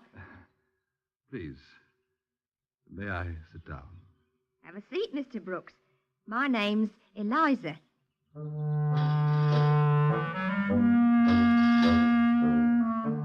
She was stupid and vain, and she suited my plans to perfection. I was careful when I met her, knowing that Lavinia could recognize me. But within a week, I knew as much about Pickett's daily routine as he knew himself. And I was finding Eliza a very helpful, if innocent, accomplice. I can spend the rest of the afternoon with you, Charlie. The missus is going away. Is she? Well, She's taken 2 weeks in Paris to do some shopping. She's the lucky one, all right. Married to a man with £1 million. Some women are just born with a silver spoon. when is Mrs. Pickett leaving, Eliza? She's gone already, and a good thing, too. There was an awful row inside the house this afternoon. The master gave Edward the sack. Edward? You mean Mr. Pickett's valet? Yes. He's been taking 1 nip too many from the master's liquor closet. I'm glad he's gone. Has Mr. Pickett employed anyone yet to take his place, Eliza? Not that I know of. Then will you put in a good word for me? You? Yes, I'd like the job. But you told me you were a clerk, not a gentleman's gentleman, Charlie. I can do both, Eliza. And besides, I'll be closer to you. Is that why you want the job, Charlie? Of course. You're sweet, lovey. All right. I'll put in a word for you as soon as I go back. I'll tell Mr. Pickett you're my cousin. He likes me, I think, and it ought to clinch it for you, Charlie. You've no idea how much this means to me. Thank you. From the bottom of my heart.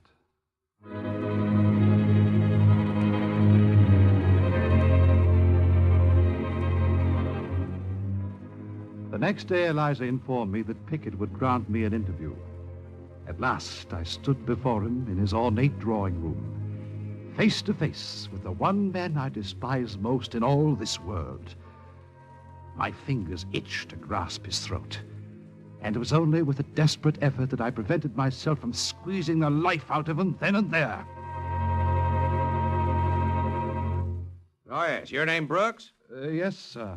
Yes. Liza told me you were looking for a position as a valet. I am, sir.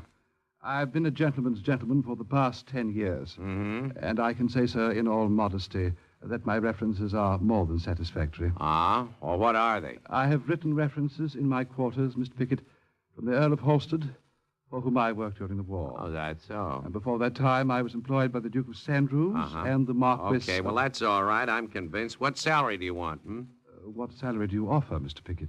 Well, I'll give you $45. That's 15 pounds a week. Is that all right? You're bored, of course. That is eminently satisfactory, Mr. Pickett. When shall I start, sir? Now.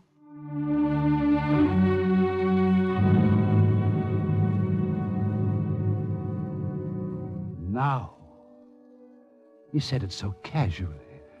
And yet, if he knew, it was like a man who was inaugurating his own last rites. I had 2 weeks before Lavinia was to return. 2 weeks before I could be recognized. But I was certain that Mr. Frank Pickett, Esquire, would never live to see the end of those 2 weeks.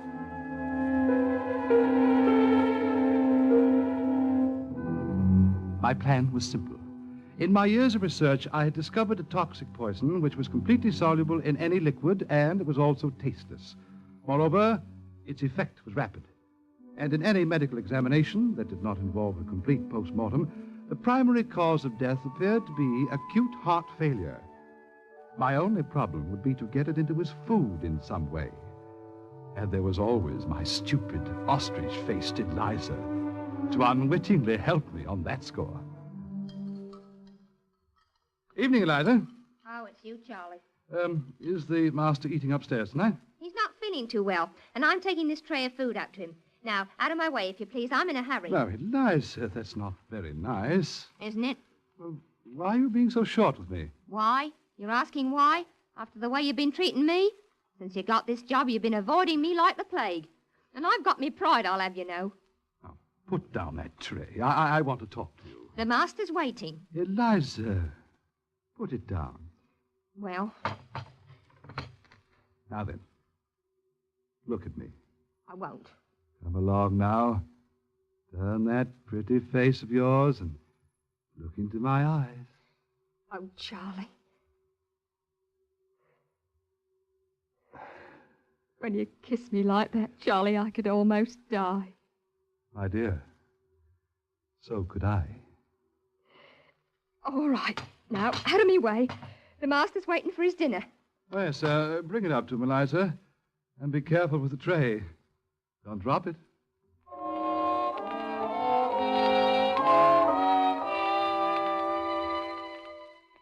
It was while I kissed her that I managed to plant the poison, a soft white powder.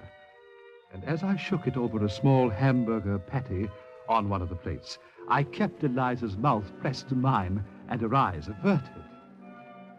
She returned about 5 minutes later, and her tray was empty. Everything all right, Eliza? How do you mean, Charlie? Is the master's appetite up to snuff? He's as hungry as an horse, he is. And he was grumpy with me, too, because I brought up his tray a little late. But now I've got more time for you, Charlie. I suppose I help you with those dishes. Why, Charlie, how nice of you. It'll be just as if we were in our own home, won't it? Our own little love nest, so to speak. Yes. I'll wash and you dry, Charlie. Right-o. You know, Charlie, some people have more cheek, especially Americans. Oh, I'd say they're rather nice people on the whole, once you get to know them. Well, this one's as spoiled as they come, I can tell you that. Oh, why?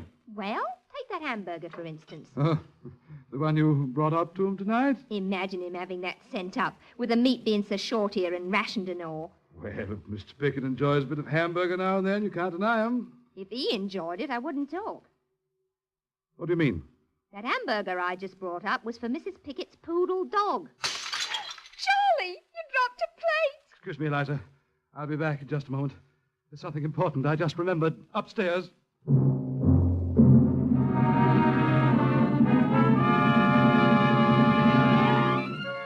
I raced up the staircase 3 at a time, with my heart beating like a trip hammer and my head in a whirl. His dog. If his dog took that poison, he'd keel over inside of 3 minutes, and the investigation would destroy any further chance I had to get at Pickett. As I reached the door, I had to command all my self-control to restrain myself from bursting in without knocking. But I pulled myself together at the last moment and kept my head. Come in. Excuse me, sir, but I wanted to know if there was anything you wished before you retired. No. No, nothing, thank you. Is the dinner satisfactory? Good enough. What are you looking for? Sir? Why are you looking around the room in that silly way? Well, I missed your poodle, sir. I was wondering if... Oh, he'll be around as soon as he gets hungry. That hamburger steak on the floor is for him. Yes, I see it, sir. And I see it hasn't been touched. Yeah, hamburger for a dog. If I had my way... So what are you doing? I'll find the poodle and give this to him, Mr. Pickett. Don't bother. Oh, no bother at all, sir. What? What makes you so concerned about that ridiculous hound, Brooks? Well, sir, I've always had a soft spot for animals, and I rather like him, if I may say so, sir. Well, there's no accounting for taste, is there? All right, feed him if you want it. It's all right with me.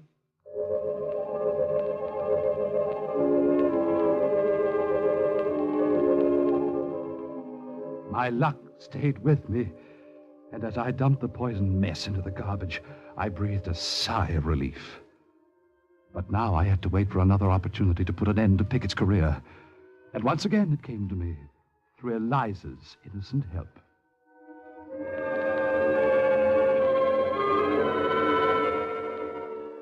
A package was delivered on the following day from a confectioner's downtown.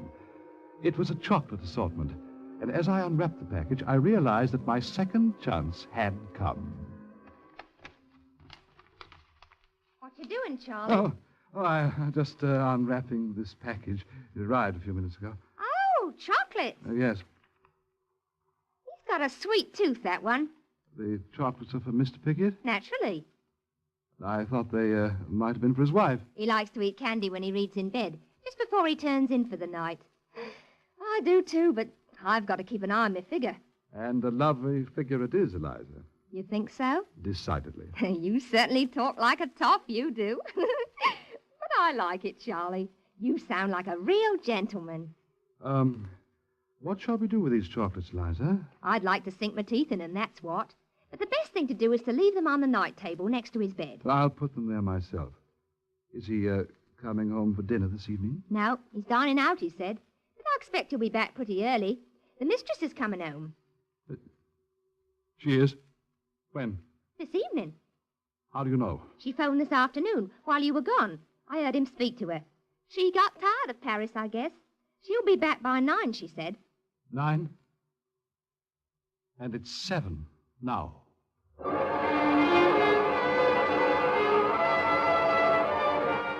Lavinia! Lavinia was coming back. There was no time for delicacies like poisoned chocolates now. I had to act, and to act fast. I stepped over to the liquor closet and opened the bar. The highball glasses caught my eye, so I slipped a heavy dose of the poison powder into the nearest glass, and then closed the bar. And then I waited, as the minutes ticked by, for Frank Pickett to return and drink a toast to his own demise. Good evening, Mr. Pickett. Oh, good evening, Brooks. Your coat, sir. Yeah. Would you like a drink, sir? No, I don't think so, thanks. Whiskey and soda, perhaps, sir? No, I don't. Well, all right. Yeah, I think I could use one. I'll make it myself. Well, allow me, sir. Say when, sir. That's enough. That's enough. Very good, sir. Oh, look, that must be Mrs. Pickett. Answer the door, Brooks, will you? The door, sir? Yeah. Why are you standing there like an idiot? Let my wife in. Of course, Mr. Pickett.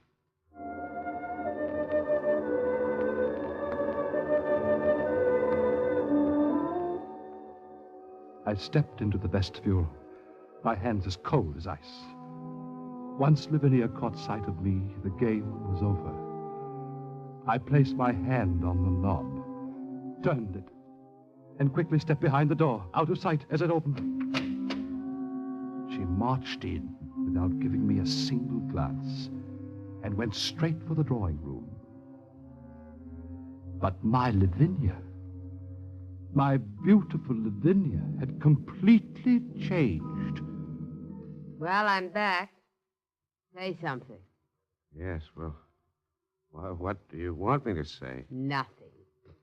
All you've ever said as long as I've known you. You, been drinking again. Well, what of it? You want a divorce because of that? You wanted a divorce for a long, long time, haven't you? Well, try and get it, my precious American prize. Just try and get it. Lavinia, you know how unreasonable you can get when you're drinking. Oh, Lavinia. shut up. Tired of hearing that same old line. All right. If you don't like the way I drink, divorce me. But first, you'll settle $1 million on me, loving spouse. 1 million and not a farthing less. Oh, sleepy. I'm going to bed.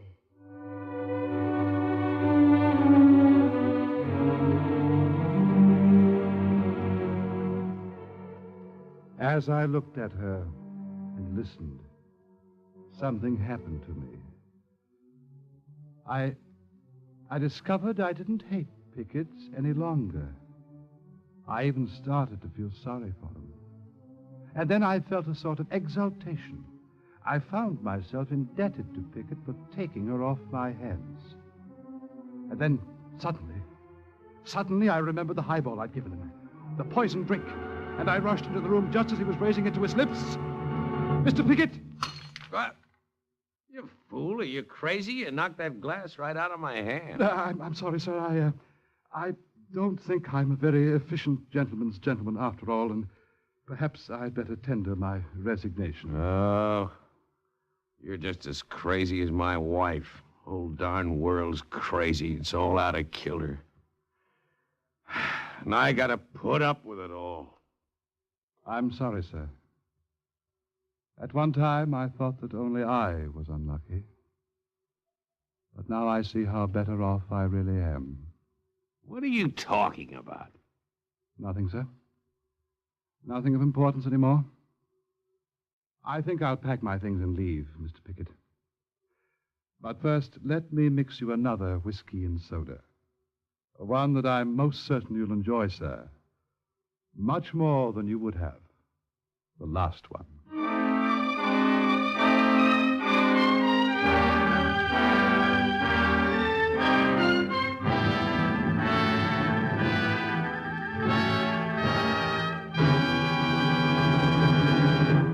In the animal world, there is the hunter and the hunted, hound and fox, hawk and sparrow, cat and mouse.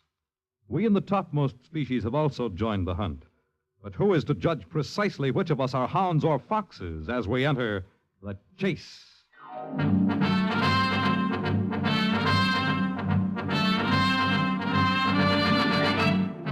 The Chase was created and written for the National Broadcasting Company by Lawrence Cleve.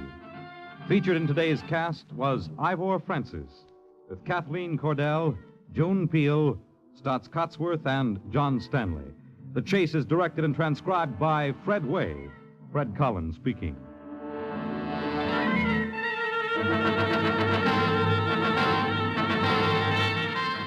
Next week, greed and ambition become the driving forces when the sound of murder is heard on The Chase.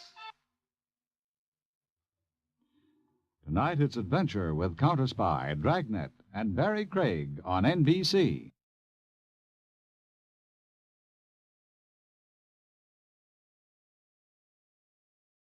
Now, the Roma Wine Company of Fresno, California presents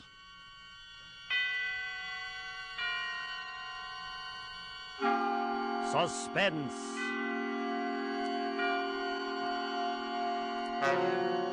Tonight, Roma Wines bring you a suspenseful play by Dashiell Hammett called Two Sharp Knives, and starring John Payne and Frank McHugh. Suspense is presented for your enjoyment by Roma Wines. That's R-O-M-A. Roma Wines. Those excellent California wines that can add so much pleasantness to the way you live, to your happiness in entertaining guests, to your enjoyment of everyday meals. Yes, right now a glassful would be very pleasant, as Roma Wines bring you a remarkable tale of suspense. And with the drama called Two Sharp Knives, and with the performances of Mr. John Payne as Scott Henderson and Mr. Frank McHugh as Wally Shane, Roma Wines hope indeed to keep you in suspense. Shortly after 2 a.m., A poker game was breaking up at Ben Camsley's, the doctor coroner of Deerwood City. Scott Anderson, Deerwood's efficient chief of police, and Wally Shane, his easygoing assistant, were just about to leave. Oh, talk about thieves. Our own chief of police committed nothing less than larceny the way he won that last pot. Yeah, and having won it, I noticed he's losing no time in making off with the swag. Shucks, why don't you boys just break down and admit you don't know how to play like old Professor Scott here? What? You couldn't win a poker hand if it was on a punch board. It's a good thing he's chief of police.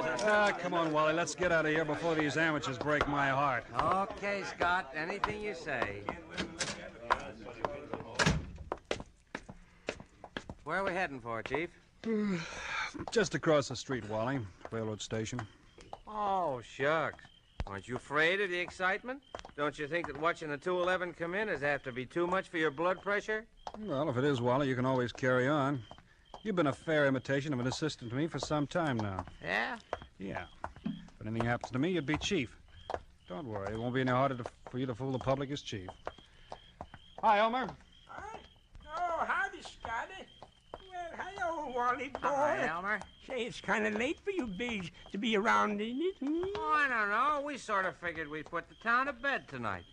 How's the 211? On time? Right on the nose, Wally, right on the nose. Shall I be blowing for the bend in just about, 3 seconds now. By golly, she fooled me. She's early. That's her now. Why, you expecting anyone on us, Scotty? No, Elmer, I'm not expecting anyone. Wally and I just thought we'd mosey over and watch her come in, that's all. You know, Elmer, you can never tell who might get off, though. Jesse James or Jack the Ripper, or even your Aunt Gussie. Yeah, I guess you're right, Wally. Well, here she be. Pardon me, Jess, but I gotta be rolling the wagon out to the bagel store.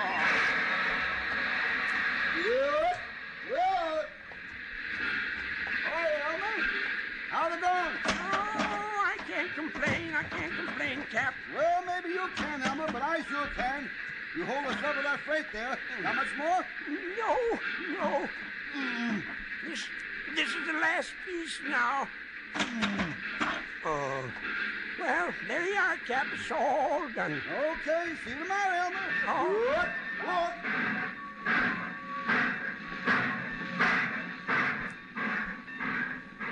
Hey, Scott, do you see what I see? If you mean, do I see the man who just got off that train, the answer's yes. Well, he's a ringer for the guy we got that circular about. That is the guy. Well, then, what do we do now? We take him, Wally. Let's go. Whatever you say, Scott. Here he comes, over toward the taxi stand. Driver, I want to go to the Deerwood Hotel. Oh, never mind. I see the hotel sign just a few blocks down the street. Sorry. I'll walk.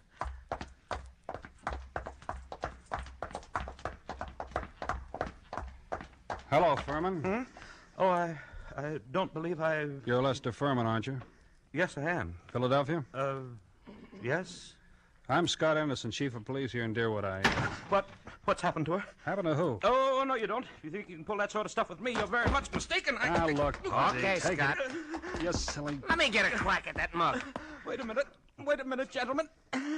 Hold it, Wally. Hold it up. Well, Furman. I'm sorry for a moment there. I thought that you weren't really a policeman. Thanks. Guess I look almost human in civvies. Until I saw the other gentleman's uniform, I thought you were a hold-up man, Mr. Scott. Then never mind the thanks. It was silly of me. I'm sorry. Well, let's get going before anything else happens.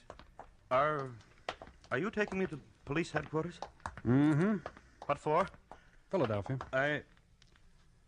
I don't think I understand you. You understand you're wanted in Philadelphia, don't you? I'm wanted in Philadelphia? Yeah. Got a cigarette? Huh? Oh, yes, of course. Here you are. What am I wanted for? Murder.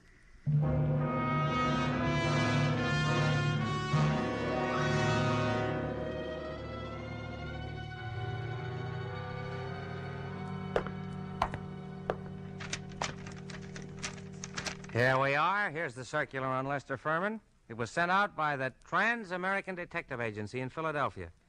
$1,500 reward for the arrest and conviction of Lester Furman, alias Lloyd Fields, alias J.D. Carpenter, for the murder of Paul Frank Dunlap in Philadelphia on December the 8th, 1942. Oh, no. Take a look at it. Well? It's a lie.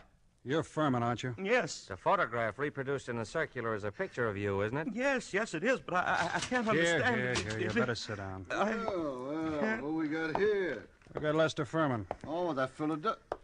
You lucky stiffs. Now you and Wally spent $1.50 reward, though. Jeez, I've never seen nothing like it.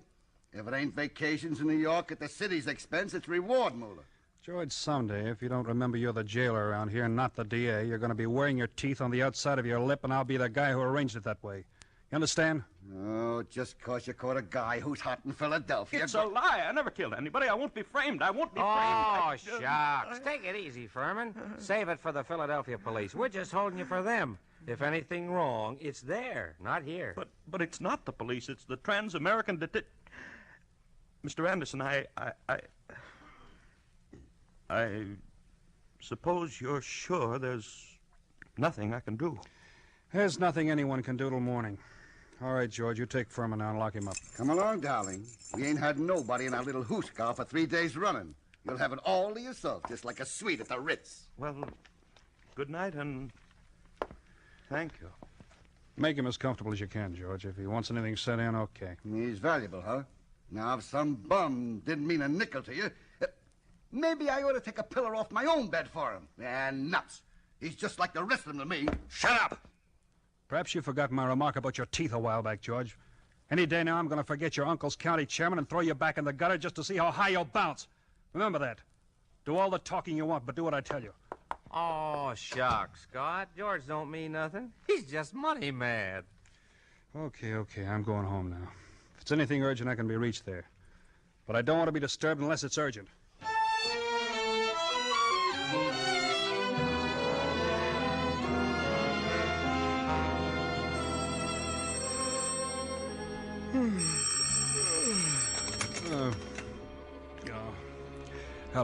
Hello? Scott, this is Wally.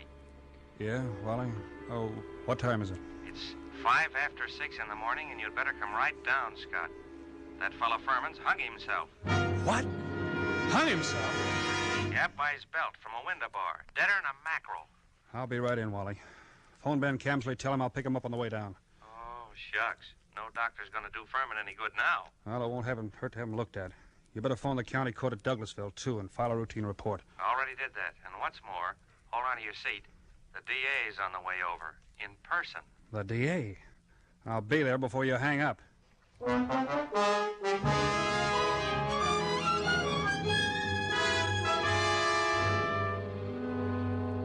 For Suspense, Roma Wines are bringing you as stars Mr. John Payne and Mr. Frank McHugh, whom you've heard in the first act of Two Sharp Knives by Dashiell Hammett, which is Roma Wines' presentation tonight of Suspense.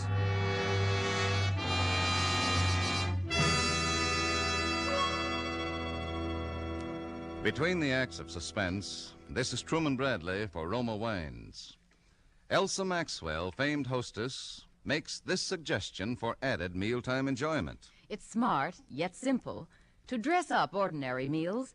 For a festive note, spread your table with a brightly colored cloth, a centerpiece heaped with fresh fruits and nuts, a basket of crispy brown hot rolls, and at each plate, a glistening glassful of golden Roma Sauterne, well chilled. A most welcome suggestion from Miss Maxwell.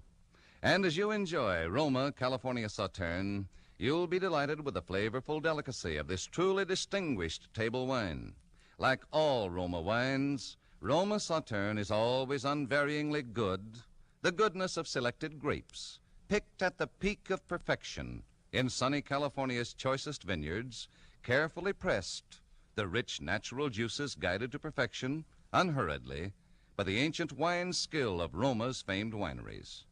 Good Roma wines never vary, are always enjoyable, yet cost only pennies a glass. Remember, because of uniformly fine quality at reasonable cost, more Americans enjoy Roma than any other wine.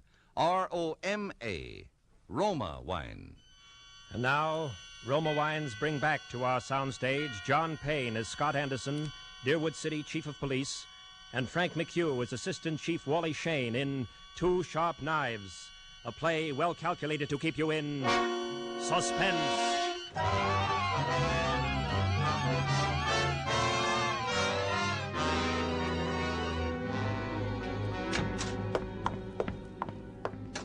Chief. Good old Ted Carroll, the DA's here. And he's plenty hot under the collar. Yeah, what's he burning about? Oh, he's just mad. He's run up quite a phone bill for us, too. Been calling Philadelphia every couple of minutes since he got here. What kept you so long? I couldn't get my car started. Well, let's go in. Hello, Ted. Listen, Scott, what is all this? Oh, what? This fiddly-dee, this hanky-panky. I suppose you mean Furman. Wasn't it suicide? Sure, it was suicide. I just telephoned Transamerican, dug a guy out of bed there. They phoned me just a few minutes ago and said they'd never sent out any circulars on Furman. Oh? They didn't want him for murder or anything else. All they knew about him was he used to be a client of theirs. I don't know what to say, Ted. I don't either. What on earth kept you so long, Scott? Car stall. Came as quick as I could. Well, what makes you so edgy, Ted? Oh, nothing. I guess it's just the district attorney in me. Oh, shucks. Gents, if you're not careful, you're liable to give the impression that you two don't like each other. Okay, Wally. I'll quit if he will. Tell me what's wrong, Ted. Well, that's plenty wrong, Scott. Everything's wrong. First, that Transamerican thing. They never sent out any circulars about Furman. And I'll get this. I talked to the Philly police just before you came in. There wasn't any Paul Frank Dunlap murder down there that they know about. They've got no unexplained murder for December 8th, 1942. What did you get out of Furman before you let him hang himself? Only, well, that he was innocent. Well, didn't you grill him? Didn't you find out what he was doing in town? Wally, didn't you? Oh, shucks. What for? He admitted his name was Furman. The circular description fitted him. The photograph was him. Trans-American Detective Agency supposed to be on the level. Philadelphia wanted Furman. We didn't. But, Scott... Oh, sure, Ted, sure. If I'd known he was going to hang himself, but then if your aunt wore pants, she'd be your uncle. You said Furman had been a client of Trans-American. Then tell me what kind of a job they were doing for him. Well, his wife left him a couple of years ago, and he had them hunting for her for 5 or 6 months, but they never found her. They're sending a man up here tonight to look things over. They are, huh? Yes. And I might as well tell you, Scott, they're going to raise plenty of trouble over this. Yeah, I know that, Ted. There usually is trouble when somebody dies in a jail cell.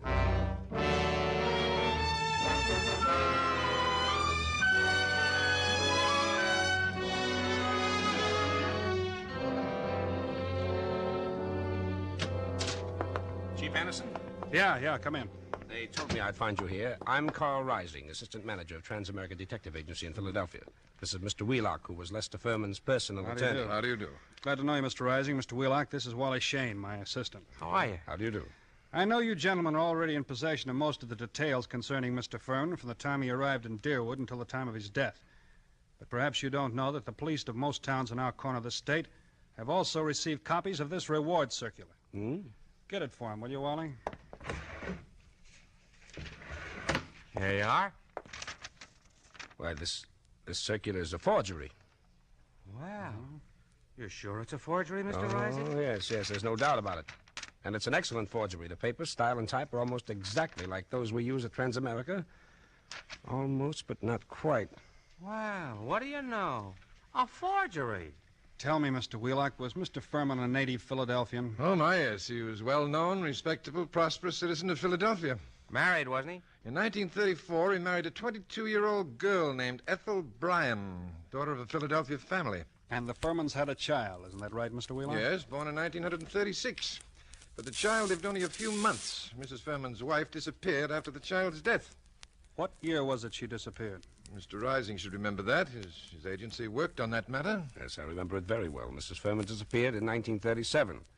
We never heard anything of her again, although Furman spent quite a lot of money trying to locate her. Furman never divorced her, huh? No, sir. I should say not. He was very much in love with her.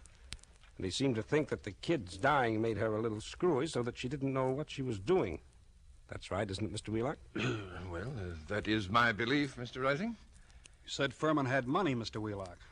How much did he have, and who gets it? I should say his estate will amount to perhaps $500,000 left in its entirety to his wife. His wife, huh? That's quite a handy sum for anyone to have, huh, Wally? Yeah. Tell me, do either of you know why Furman came to Deerwood? No. Oh, shucks. You were his attorney, Mr. Wheelock. Don't you know if he told his servants or his office employees or someone why he came here? I know of no one of whom he told, and I can't see that these questions of yours are getting us anywhere. Why do you persist in asking them? Because, Mr. Wheelock, everything shows that somebody framed Furman into the Deerwood jail. And that frame-up drove him to suicide. Nothing shows anything else. And there has to be something else. A lot else. Well, Chief, what do we do now? I'm going across the street to Fritz's undertaking parlor. Maybe I'll find something else there.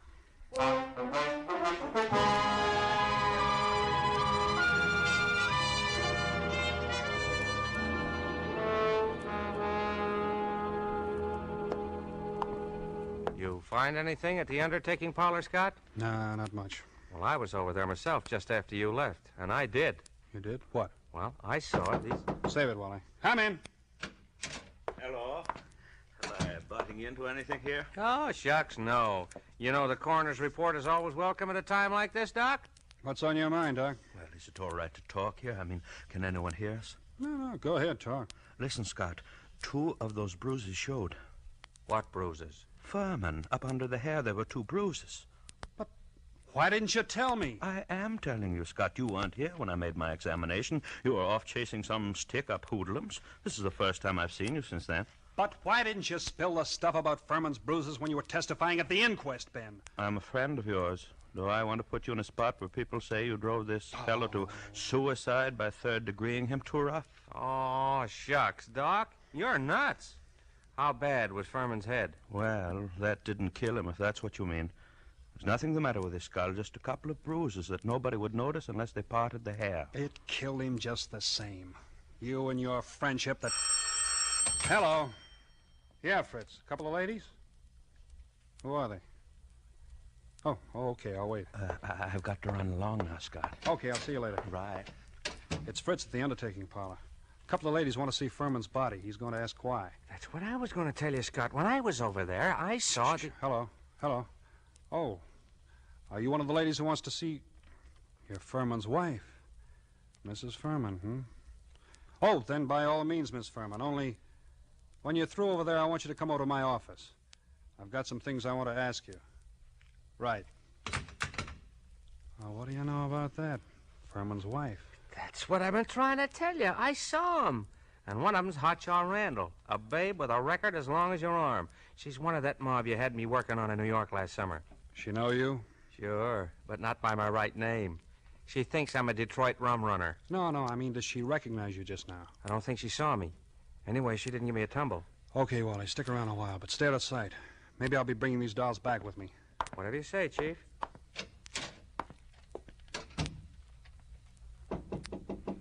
Come in. Chief Anderson? That's right. Mrs. Furman? Yes. This is my friend, Mrs. Crowder. Mrs. Crowder. Thought your name was Randall. What do you care, Chief? I'm not hurting your town any. Okay. Now, before anybody says anything, I want to tell you something. Furman didn't commit suicide. He was murdered. Murder? My husband murdered? We got alibis. We were in New York. We can prove it. You're likely to get a chance. How'd you people happen to come down here? Murdered. Who's got a better right to come down here? She was still his wife, wasn't she? She's got a right to look out for her own interest, hasn't she? Yeah, that reminds me of something. Excuse me just a second. I gotta make a phone call in the next room. Oh, take it easy now. Hey, Hamill. Yeah, Chief? I want you to have someone get hold of that lawyer, Wheelock, before he leaves town and tell him I want to see him. And is Wally around? No, he's not here. He said you told him to keep out of sight. I'll find him for you, though. Right. Tell Wally I want him to go to New York tonight. Send Mason home to get some sleep. He'll have to take over Wally's night trick. Okay. Feeling better, honey, now? Mr. Anderson, do you think I had anything to do with with his death? I don't know, Mrs. Furman. I know he was killed. I also know he left something like $500,000. Dollars? Dollars. All right, Chief. Now, don't be a clown. The kid here didn't have a thing to do with whatever you think happened. No? No. We read about Lester Freeman committing suicide in yesterday morning's paper, and about there being something funny about it. And I persuaded her she ought to come down to Deerwood, and that's all. Mr. Anderson, I wouldn't have done anything to hurt Lester. I left him because I wanted to leave him, but I wouldn't have done anything to him for money or anything else. Well, if I'd wanted money from him, all I'd had to do would have been to just ask him for it. That's so? Well, he used to put ads in the paper telling me if I wanted anything to let him know, but I never did. You can ask his lawyer, Mr. Wheelock. Anybody who knew anything about it can tell you that. Yeah, that's the truth, Chief. For years I've been telling Ethel she was a chump not to tap him, but she never would. I had a hard enough time getting her to come for her share now that he's dead and got nobody else to leave it to. I wouldn't have hurt him. Why did you leave him then? Well, after the baby died, I just... Hey, excuse me. Oh, yeah, Hamill. You gave Wally the message.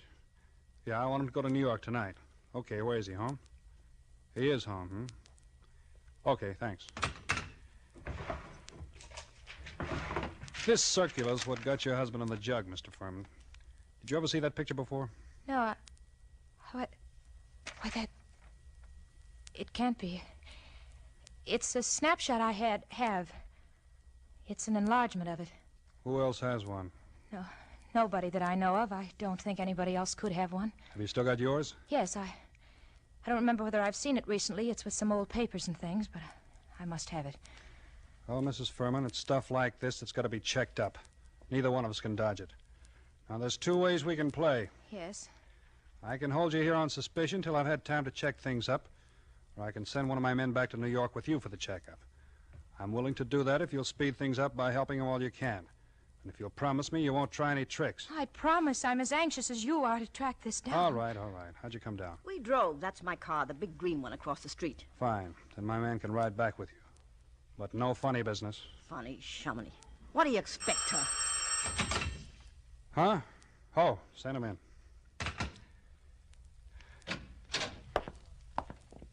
Hello, Mr. Wheelock. Is this really Mrs. Furman? Yes, that's really her, all right. How Fine. do you do? You wait here, Wheelock. I'll be back in a little while. Come on, girls. Where are we going?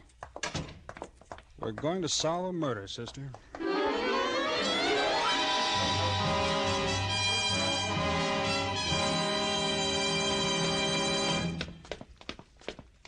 Who lives here? Wally Shane, my assistant. He's the man who's going to drive you to New York tonight. All right? Here we are. Wally? Who is it? Scott, Wally. Oh, come in. Ladies first. Harry. Hello, Ethel. You two know each other, huh? Well, shucks. We just sort of... Don't reach for that gun, Wally. I've got you covered. I guess you win, Scott. I guess I do. Why didn't you get out of town, Wally? No, it's Harry. You must have known when you saw these two women. I did. But when Hamill phoned and said you were going to send me to New York, I figured I was getting a break. You fooled me plenty on that one, Scott. Yeah. You gonna come along nice and quiet, Wally? Oh, shucks. Why not? Okay. And I'm afraid I've got to say it. Wally Shane, I arrest you for the murder of Lester Furman.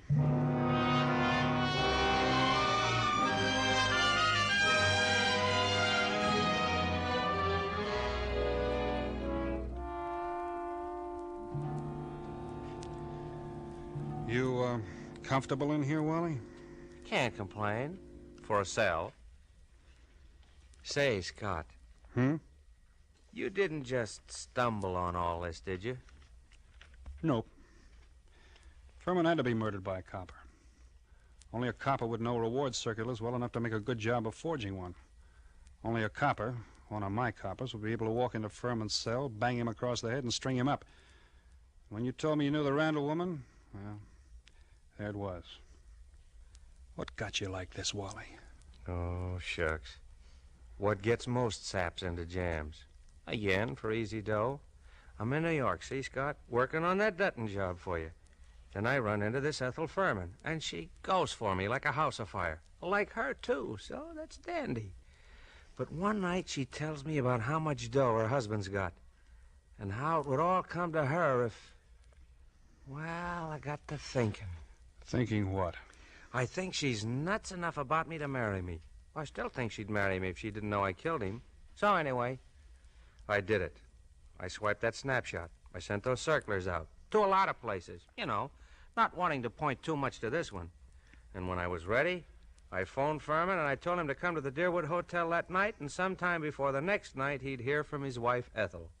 I knew he'd fall for any trap that was baited with her. Oh, shucks. I guess I'm not as sharp as I thought I was. Maybe you are, Wally, but that doesn't always help. Old man Camsley's, Ben's father, used to have a saying. To a sharp knife comes a tough steak. I'm sorry you did it, Wally. I always liked you. I know you did. I was counting on that too, Scott. But... oh, shucks.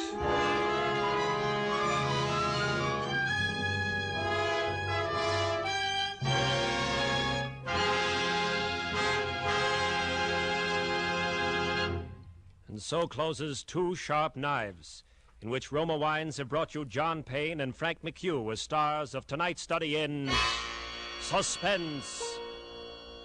Suspense is produced, edited, and directed by William Spear. Before our stars return to the microphone, let me say a word for Roma Wines, the sponsor of Suspense. Elsa Maxwell, noted authority on smart entertaining, has this suggestion. When the thermometer rises, it's time for cooling, refreshing drinks. Enjoy the taste thrill of frosty cold, thirst-quenching Roma refreshers. A Roma Sherry Cobbler is a gay and colorful drink, simple to prepare with distinguished Roma California sherry. Miss Maxwell has an excellent idea there. And America's smartest drink, the Roma Sherry Cobbler, takes but a jiffy to prepare. Here is how. In a tall glass, dissolve 1/2 teaspoonful sugar in 2 tablespoons lemon juice. Half fill the glass with delicious Roma Sherry. Add ice to fill, stir well, and you have the most delightful summer refresher you've ever tasted. You know, June is the month of weddings and anniversaries, and a most distinguished way to honor this year's and yesteryear's June bride is by serving delicious Roma California champagne. Its delightful pale gold color, distinctive dryness, tell you that here is a truly fine champagne, Roma champagne. No better way to say happy days ahead than with Roma champagne. This is John Payne. I'm sure I speak for Mr. McHugh, too, in saying how delighted we have been to be invited to appear on Suspense. Before Mr. McHugh brings you a message from our government, I would like to pass along to you the billboard for next Thursday's half hour of Suspense. It will star that polished and sinister actor, Clifton Webb, in a radio play based on John Dixon Carr's novel, The Burning Court. Okay, Frank, take over. The Battle of the Pacific has moved into high gear. Our fighting men are doing more than their share in this big second half of our fight for victory. The current 7th War Loan Drive is an opportunity for you to do your share. The money you invest in war bonds now will increase in value. Will be your ready cash for tomorrow. Buy those extra war bonds today. John Payne will soon be seen in the 20th Century Fox Technicolor production, The Dolly Sisters. Frank McHugh can soon be seen in State Fair from the same studio. Next Thursday, same time, Mr. Clifton Webb will be your star of Suspense. Presented by Roma Wines, R-O-M-A, made in California for enjoyment throughout the world. This is CBS, the Columbia Broadcasting System.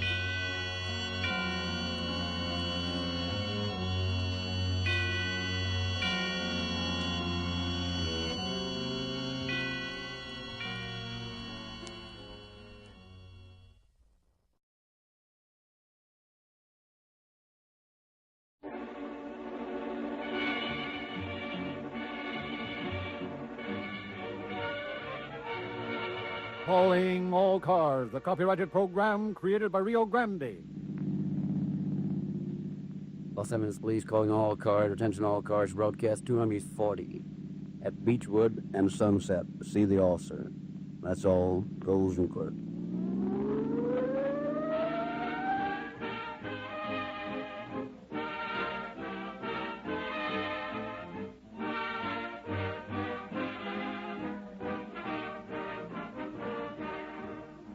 A few days hence, and we shall celebrate the 162nd anniversary of the signing of the Declaration of Independence. And you know, friend, one of the sanest ways to observe the 4th is to visit some section of this great country of ours that you've never seen before. 3 forms of accidents can mar the happiness of the day. One of these can be avoided by careful driving, another by careful use of fireworks, and the other by giving your motor the protection it needs with sturdy Realube motor oil. This great lubricant is manufactured in the country's largest refinery, and so made that it cannot break down under the pressure of blistering hot weather. Friends, if you've been experimenting with wishy-washy oils to let your motor down at the least provocation, declare your independence right now, and before you set out on any trip, roll into the red and white Rio Grande station in your neighborhood and declare your allegiance to Realube, the newest and finest motor oil in the West.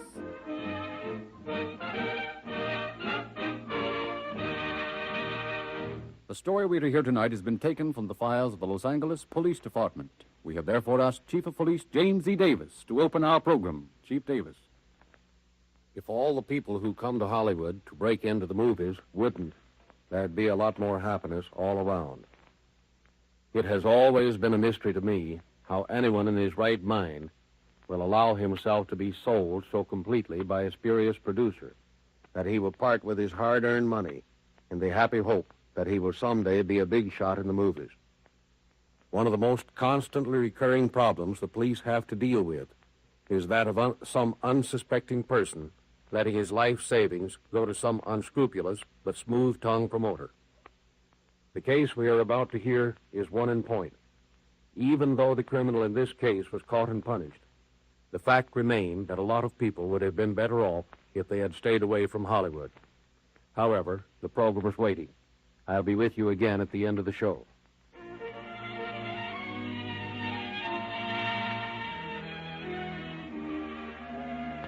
In a little bungalow in Hollywood's movie section, a man and a woman have just finished breakfast. He reads the morning paper. Listen, Bob, before you turn to the funny paper, you better look under the want ads for a job. Say, who do you think I am? I can't land a job the week after we arrive in California. Well, no one expects you to, silly. But we ought to be thinking about it.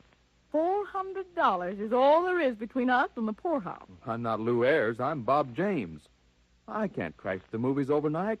Neither can you. Well, that's what I've been saying all along. We'll have to take whatever jobs we can get until we can make the studios. Well, that's what I'm hunting for. Let me have some of the paper. Wait a minute. Here, listen to this, will you? I'm listening. Wanted. Assistant director. $45 per week salary. Small investment required. Secured and returnable. Call at Stage 9, Mark Reese Studios, Sunset Boulevard in Beechwood. Assistant director? Gee, that's too good to be true. Why, if you could only land something like that, we'd be all set. Don't forget there'll be 100 others after it. And we don't know what they call a small investment in the movies. Well, I know it, but there's no harm in looking into it. And we better get busy on it right away before the rush starts. I'll get ready and go right out there now. Hey, why don't you tell them if they ask you if you've ever had any experience as a director? I'll leave it to me, kid. I'll bluff my way through somehow. Yes, that's how you got me. Huh? Well, you can tell them you've played stock all through the Middle West and still be telling the truth. Don't forget, I helped direct some of those shows. Besides, they don't want a guy who's had too much experience, or he'd be running the work. They want an assistant director. Yeah, that's right. And once you get in, you can pull wires and get me in the picture. Honey, you talk like I had that job. But one thing's sure, it's only in Hollywood one had stumbled on an ad like this. Or an opportunity like this. After all, that's what we came here for. And so did 1,000 of others. Well, I've got a hunch you're going to be the one that's chosen. Oh, cut out the pep talk. And you get shaved and go right over there now, will you?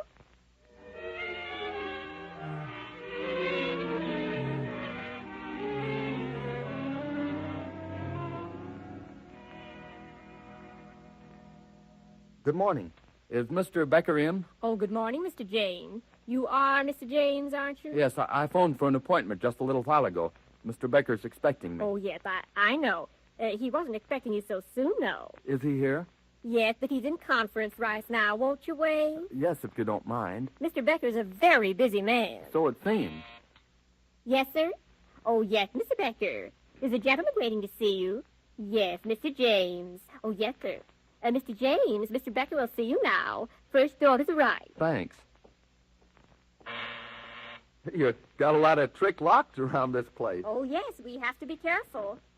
Come right in, Mr. James. Come right in. I'm awfully glad you could come over. Oh, excuse me a moment, will you? Certainly. Miss Harmon, get me Mr. Fairbank, will you? Yes, at his home. You'll find the number in my private file out there. Yes, thank you. Now, Mr. James, what can I do for you? Well, I saw your ad in the paper this morning, so I phoned your secretary for an appointment. Well, here I am. Mm-hmm. So you think you'd like to be an assistant director, do you? You know anything about the moving picture business? Well, no, sir. That's fine. Then I can train you just the way I want you. I'm looking for a man who can start in here at the modest salary at first and learn the business from the ground up. Here, have a cigar. Thank you. You, say you've had no experience at pictures. No, sir. Most of my work's been in stock in the Middle West. Mm-hmm. And how long have you been in California? Well, just a couple of weeks. I thought I might as well join the mob. Mm-hmm. Nothing ventured, nothing gained. You know how it is. F? Oh, fine. Put him on. Fairbank. Hello, Doc. How's the boy? That's good. Oh, how's Mary? Fine. Oh, Doug, I called about the release of Around the World in 80 Minutes. I'm afraid we can't handle it on the basis we discussed. No, I don't feel that $500,000 is enough to guarantee us a profit. Now, if we could make a deal whereby we could get, say $100,000 cash and release the picture on a 50-50 basis, yeah, then maybe we could get together. That is, providing we can shoot some additional scenes to improve the continuity of the picture. Yeah. Oh, Doug, I'll tell you what. Suppose we talk this over at lunch, eh? Say, 1 o'clock at the Derby? Swell, I'll see you there. Oh, Doug, tell Mary hello for me, will you? Yeah. Yeah. Goodbye. Fine fellow, Doug Fairbanks. You know him that well? Why, sure. I've known him for years. Used to be his business manager, then I took over production for it. Gee. Oh, he's just one of many. Take Jack Barron, for instance. Why, he couldn't get the first base till I took him over.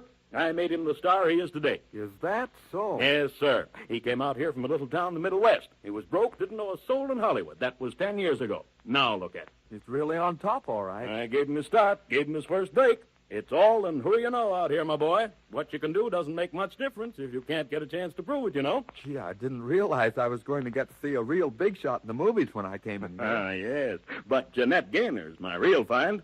That girl had never seen a camera until I put her in front of one. Oh, what do you know about that? From the looks of all these pictures, she isn't the only one. No, not by a long shot. But I have a soft spot in my heart for Jeanette. Oh, by the way, she's coming in to see me this morning. I guess I'll stick around. Yes, I would too, were you? Oh, you might be interested in reading some of the autographs on these pictures. Well, that's what I've been doing. Here, why don't you read this one? All that I am and hope to be, I owe to my best friend and pal, Jack Becker. Good luck always, Jack Barron. Mm-hmm. I wouldn't take $1 million for that one. I guess not. What does this one say? To the ace, Jack Becker from the Deuce, Rex Champion. That's a honey. Just like Rex, the old son of a gun. To my loving brother Jack, the best brother a girl could ever have. All my love, your sister Marion. So Marion Dixon's your sister? Wait till I tell my wife. Marion's her favorite actress. Yep, Marion's my kid sister, all right. Used to see her fan mail for just one day. You know, I carried her in my arms the first time that kid was ever on a set. On the old B&E lot, that was. Don't say. She's top now, all right. It's easy to figure how she got there. Yeah, she's got what it takes, too. I could spend a whole day here reading all these swell things they've written about you. That's what everybody who comes in here says. Oh, heading down to business again. We have a large studio here. We're working day and night, and we need another assistant director. I was afraid you'd engaged one by this time. Well, we're not jumping at the first applicant by any means. We know what we want, and we're using this means of making our selection. Oh, yeah. So far, I hadn't interviewed anyone I can conscientiously recommend for the job. I'd just about give my right eye for this opportunity. I don't know that I've had all the experience you're looking for, but if I had the chance, I know I'd make good. I've always admired folks who have confidence in themselves and scorned those who are overly confident. Mr. Becker, if you'll give me this one chance, well, I could just be your right arm around here. Well, I'll tell you what I'll do, Mr. James. You impress me very favorably.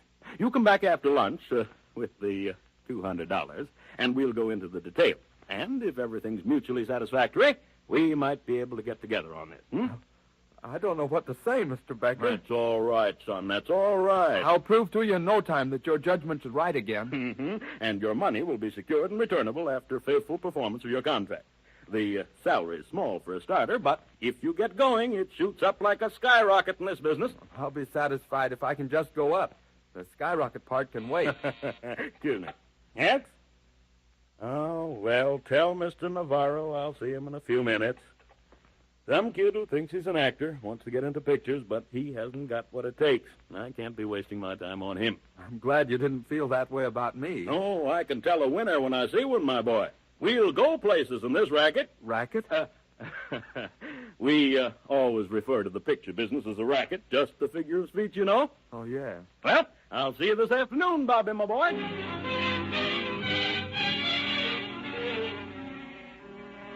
Meantime, in the studio, Becker was interviewing other applicants for the job of assistant director. Now, Mr. Salazar, you come around the morning with your money, and we'll sign the contract. And I really be an assistant director? Absolutely. You string along with me, my boy, and we'll go places in this racket. That's splendid, Mr. Stanley. Splendid. 500 will be just about right. Now, here's your contract. Just sign right there. Uh-huh. That's it, fine. And this makes me an assistant director? Absolutely. My boy, you'll string along with me and we'll go places in this racket. That's fine, Miss Golden, fine. Just sign right here. Thank you. Now, here's your receipt for $200 and your contract. We'll start shooting next Monday. I'll make you, an actress, Miss Golden. You just string along with me. Then followed weeks of inactivity. With the studio cluttered with assistant directors, no money for salaries, there came the inevitable dissatisfaction. At last, fully convinced that Becker meant to defraud his many assistants, one of the victims reported to the bunco squad of the police department. I'm Lieutenant Swan. I believe you've got something you think ought to be investigated. Yes, sir.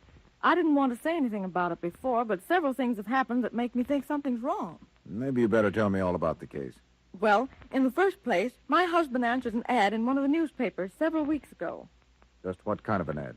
Well, here it is. I kept a copy of it. Thank you. Business opportunities. Wanted assistant director. Salary. Small investment, secured and returnable. Yeah, I've heard about this one before. You have? Sure, these things are all fakes. No legitimate studio ever advertises this way. And besides, you don't have to buy a job in Hollywood from anywhere else. But my husband had to put up $200 to get his job. How much was the salary? $40 a week, I think.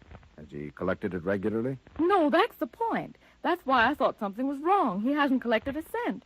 Mr. Becker told him that his salary would start when he started work on a picture, but they haven't started. I was supposed to work on the picture, too. Your husband hired? No, sir. Mr. Becker did. I invested $50 myself. Does your husband know this? No. I didn't think it was a good idea to tell him. Why not? Well, I didn't want him to worry about my not working, too. And, well, Mr. Becker doesn't know we're married to each other. How long have you been waiting for this job? Oh, almost a month now. I tried to see Mr. Becker last week, but he wouldn't see me. That's natural. Did you phone him? Yes, but his secretary said he was out. Yeah, that's the usual procedure. Well, you see, I was afraid to let Mr. Becker think I was mad because of what he might do to my husband. Have you had any other trouble with Becker? Well, when I went in to see him the first time, he asked me a few questions, and then he tried to get fresh, and I put him in his place, and, well, I never did get in the studio after that, though I did talk to him a time or two on the phone. Do you think there's any chance of getting my money back? About one chance in 50,000. The same thing goes for your husband. Now, you take my advice and tell him all about this. And tell him to start looking for another boss, because the one he's got is going to jail.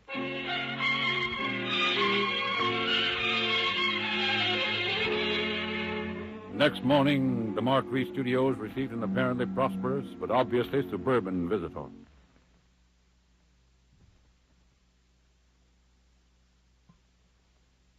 How do you do, ma'am? My name's Swan. I'd like to see the man that runs this place. You mean Mr. Becker? Well, I don't know who he is. It just says see somebody here at this studio. What says that? Well, this here ad. I clipped it out of the paper this morning. Oh, I see. You want to be an assistant director? Well, I don't know about that, but I am looking for a job, and anything will do. You're able to qualify for the job? Well, I haven't had much experience, but I'm willing to learn. That wasn't exactly what I meant. I meant the investment part. Oh, that. Oh, sure, I can do that all right. Do you think a couple of thousand would be enough? Couple of thousand? Yes'm, that's all about with me this morning. Maybe I could raise a little more by noon. Oh, I think that'll be quite adequate. Just sit down, will you? Mr. Becker will see you right away, I'm sure. I'll be right back. Don't go away. Oh, don't worry. I'm not eating this. What's the big idea, Miss Harmon? I told you I couldn't pay your salary today. Now stop bursting in here like that. Can't you see I'm busy? It's not my salary, Mr. Becker. Well, what in blazes is it? It's a man. His name's Swan. Well, what about him? He's got money.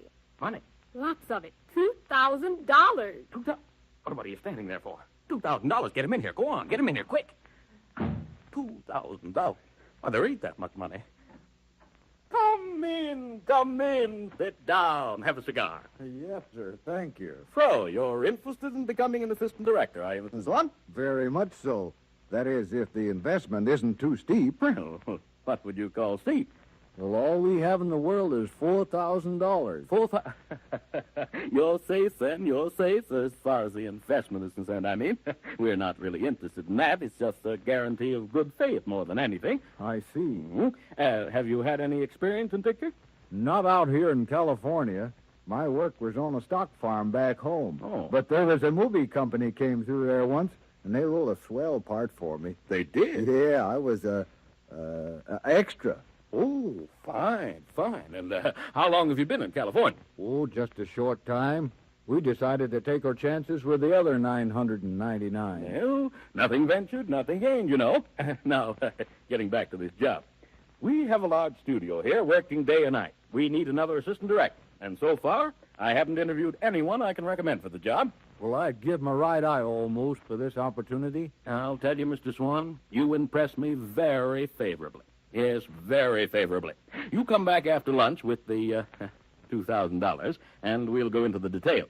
And we may be able to get together on this. Gosh, I don't know exactly what to say, Mr. Becker. I'm sort of bowled over. That's all right, my boy. That's all right. And your money is safe. It's secured and returnable in 3 months, provided you fulfill your end of the contract. Well, I'll do my best, Mr. Becker. Yes, I'm sure you will. You string along with me, my boy, and you'll go far in this racket.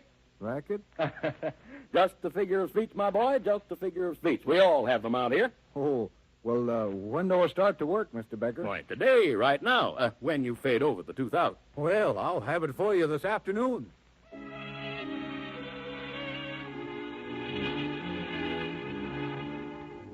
Lieutenant Swan returned to headquarters, reported to his superior officer, and arranged for a certified check for $2,000. Armed with this, he returned to the studio, where preparations had been made to impress the new assistant director. Now, you all know what to do. This bird has $2,000 with him, and he's got 2 more where that came from. If I can get my hands on that, we're all out in the open from here on in. Now, he's due here in about 2 minutes, so get on your toes, let him have it for all you're worth. You understand? Yes, okay. Yes? Okay, send them in. Here comes the sucker. Now get set. No, Jack. I will not do it. I will go home. But, Greta, you can't do this to me. Think of what we've done together. Think of the plans I've got for your future, Greta. Future. You talk of my future when my heart is breaking. No, I cannot stand this Hollywood another day. I must go home. I want my Sweden with its pure... That's Norway, you dope. Dope? Dope. That's all I hear in Hollywood. First this one takes it, then it's somebody else. I can't stand it. I think I go home. Oh, Marlena, you do something with her. What can I do? She won't even speak to me. Every night I meet her at some nightclub, and even then she won't speak to me. That is not true, Marlena. I love you. It is only for the newspapers that we do this. Well, if you ask me, I'd say both of you is loco. Me, I long for the open range, the plain country. Oh, give me a home where the antelope roam. It's buffaloes, Mr. Maynard. Now, let's stop all this nonsense. Oh, how do you do, Mr. Swan? I didn't see you. Well, I didn't mean to interrupt. No, not at all, not at all. Come right in, come right in. Here you are. You know Miss Garbo, of course? No, I don't believe I do. How do you do? Are you alone? Alone? Oh, yeah, sure, I'm alone. Good. I wish I were. Yes. Miss Dietrich, may I present Mr. Swan? He's my new assistant. How do you do? Hiya, ma'am. He's such a nice assistant, Mr. Becker. Yes. Oh, yes. You been out here long, Miss Dietrich? Well, this is Marlena Dietrich, Mr. Swan. It is? Yeah. Are you interested in pictures, too? I am pictures, Mr. Swan. Oh, you are? I see. I'm sorry. That's right, nice. Howdy, partner. I'm Ken Maynard. I'm glad to know you. Well, howdy. We're right glad to have you around this here ranch, partner. We've been needing some new blood around here. Just like I told Jack here. What we need on this range is some new blood. Didn't I say that, Jack? That's right, Ken, that's right. You sure did. Well, I've sure seen a lot of your pictures, Mr. Maynard. That's so. Well, I've made a lot. Yes, indeed. As a matter of fact, we're going to start shooting today on a new picture of Ken. It's got music, too, Mr. Swan. We've got an exclusive contract with one of the leading acts on the radio, Jimmy and his saddle pal. Why don't we take Mr. Swan out to the ranch and let him get started with it? Why, that's a capital idea, Ken. Come on, let's all go.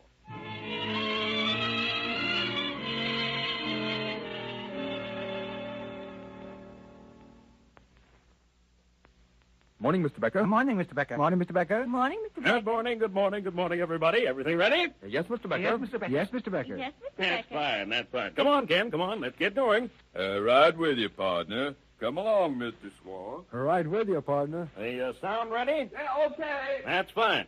Where are the saddle pals? Anybody seen the saddle pals? Right here, Mr. Becker. Over here, Mr. Becker. Right here, Mr. Becker. Yeah, over here, Mr. Becker. Oh, yes, yes. My, what a splendid group of young men. Mm-hmm. Well, you boys ready? Ready? Yes, sir. Well, where's Charlie? Where's Charlie? Anybody see Mr. Wilkes? Where's Charlie Wilkes? Pull yourself together, Jack. I'm here. What's eating you? Oh, there you are. You are, aren't you? Of course you are. Well, shall we start? And might as well. Herd 'em in, boss. Oh, that'll be part of your job, Mr. Swan. What will? Well, you're an assistant director, you know. Well, who are all these other fellows? Oh, them? Why, they're assistants, too. Did they put in $2,000 too? Why, no, not quite. They're not such big, investors as you are, Mr. Swan. Oh, yeah, I get it. Now, Bob, take a run down the road and stop traffic when we give you the signal. Places, everybody. I'll explain the scene to you. Ken, you come in from the right. Sit down there on the wagon tongue. Miss Goldman, you lean back against the wheel on Ken's left. You cowboys, drape yourself around the two of them, and when I signal you start your song. Got it? Yes, okay. Okay for sound. Okay. Roll 'em. Beat. Well, partner, we've had a tough day today, but it was worth it. Every doggone maverick in the outfit done rounded up and branded. Let's celebrate. Let's have a song, man. Okay, Ken. Let's go, fellas.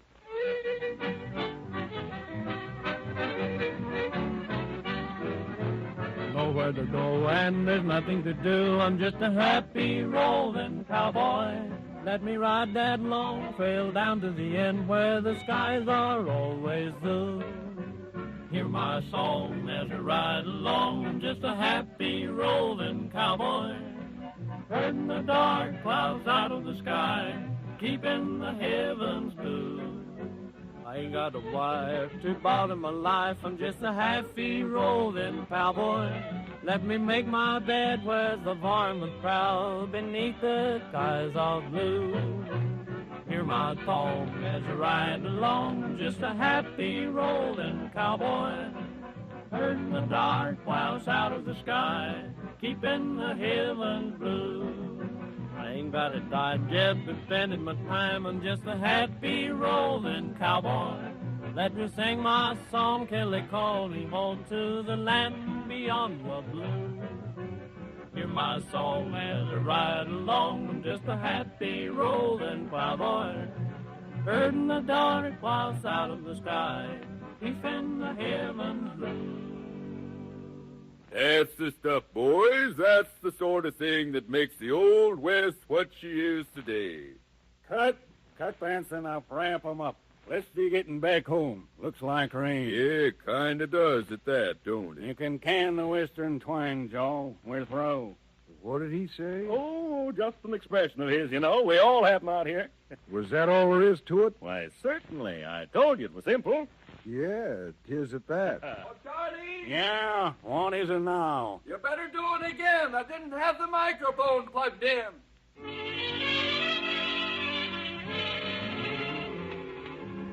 Next morning, as Lieutenant Swan arrives at the studio, still posing as the farm boy, awed by the big city, he walks into the outer office in time to hear a conversation coming to the open door of Becker's office.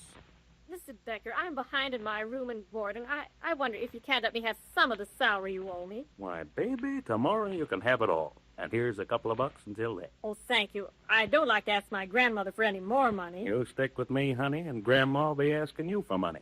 I'm not training you to be just a secretary, you know. You're going to be an actor.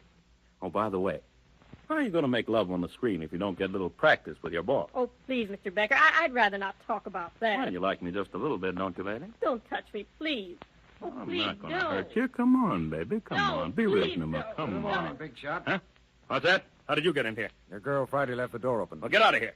Now, is that any way to talk to an assistant director? You're no assistant director. You're just a... Police officer to you, Becker. Police? Yeah, ever hear of them? Why, you dirty double-crossing. Oh, take it easy, Becker. How many assistant directors have you got around here? Just one. Well, I met 5 yesterday. Well, that's a lie. Where do you keep the money you swindle these boys out of? I don't know what you're talking about. What did you have to pay those extra girls for posing as stars? You can't talk to me this way. Oh, is that so? Dave, you got any contracts around here? Why, no, I haven't. You... Yeah, just as I thought. Boy, you've really been cleaning up around here, haven't you? Come along, Becker. You're going to the station. All right, pal, but wait a minute. I haven't had any breakfast. I haven't even shaved yet. That's all right. The state of California is going to feed you for a long time. And where you're going, shaves don't matter. Move.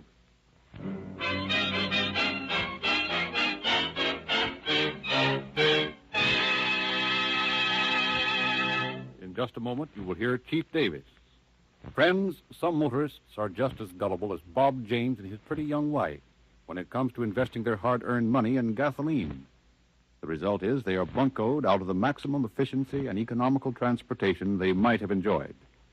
In the case of Rio Grande Cracked, however, you have this reassuring knowledge that police authorities already have investigated and tested this motor fuel, that Rio Grande Cracked is the overwhelming choice of city and county officials, that this great gasoline powers more public-serving police cars, ambulances, fire engines, and the automotive equipment of California's state and federal government wherever it is sold than any other brand.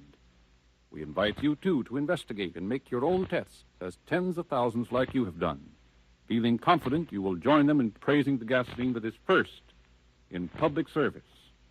And now, Chief Davis.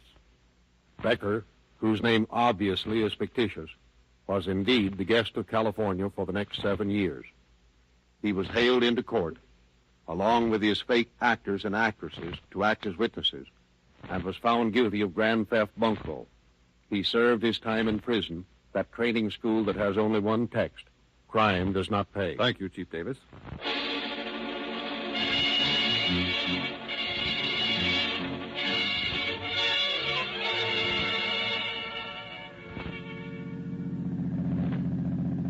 Los Angeles Police calling all cars. Attention all cars. A cancellation of broadcast 240 at Sunset and Beechwood. Suspect in this case sent to San Quentin. That's all. Rosenberg.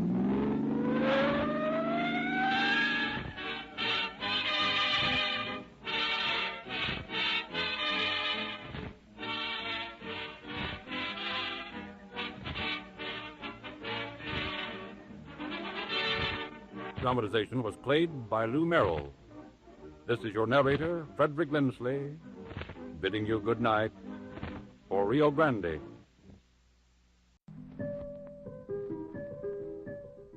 Hello, Colorado. This is Death calling.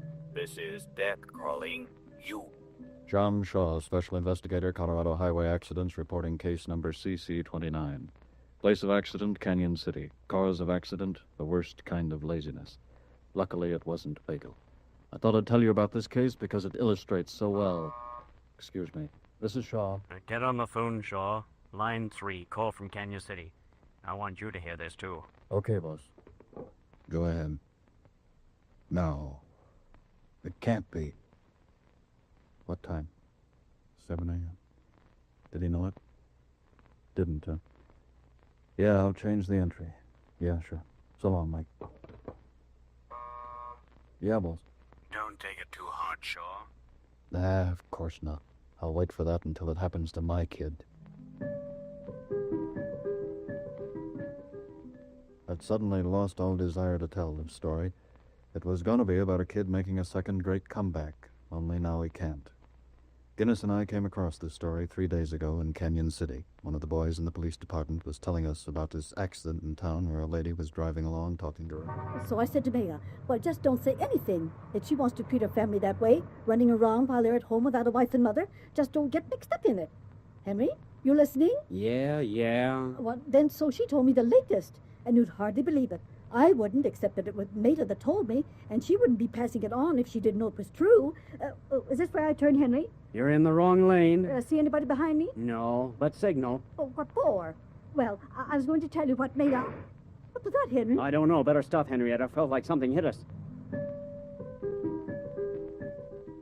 Terry hit him all right, all 135 pounds of him. He'd been riding on a motor scooter. Must have been in the blind spot to the left rear of the car. They were both going about 15 miles an hour when the lady turned. Witnesses said Terry made like a fullback hitting the center of the line, fractured his skull, broke his left leg in 2 places, internal injuries. But the real story lies in Terry's background, as one of the policemen told him. The thing of it is, fellas, Terry's a favorite this town. You see, he had polio a year ago this spring. Paralyzed his left leg. Well, he was supposed to graduate from high school that year. So he continues his studies in bed and makes it. Gets graduated in braces, see? Sounds like we could use more like him. What I mean is, we could. But there's more. At the time he graduated, he wanted to go in business for himself, see? Just an 18-year-old kid. Well, one of the service clubs gave him this motor scooter to set him up in the delivery business, see? And he's been doing great. Up till now, seems a shame. Gal just too busy talking. He's gonna pull through, though. I'm betting on that. Can he have visitors? Yeah, a couple of the boys have been up lately. It was 3 days before he could even talk. Well, we might go see him on our way out of town.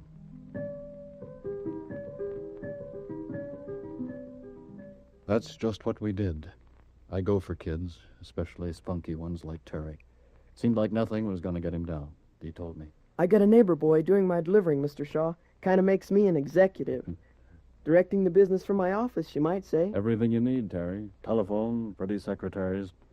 Well, I hope everything comes along just fine for you. Next time we're down this way, you'll be back in action. Sure thing, Mr. Shaw. That old leg and I have been through this before. It got well once. It'll do it again. I'll be raring to go. Blood clot in his head had it figured different, I guess. All on account of this woman being too lazy to signal.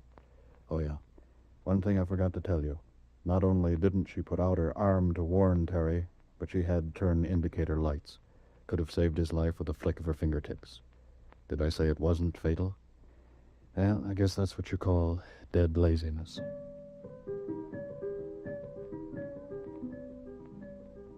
Hello, Colorado. This is Death calling you. I know a lot of drivers who don't bother to signal for a turn, don't you? Of course. They're particular friends of mine. The Colorado Highway Safety Council tries to warn them.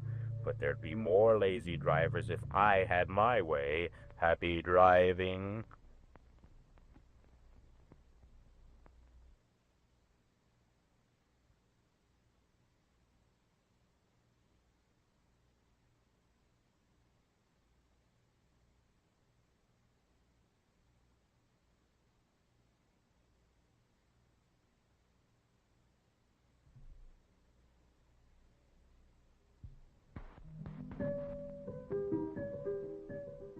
Hello, Colorado. This is Death calling.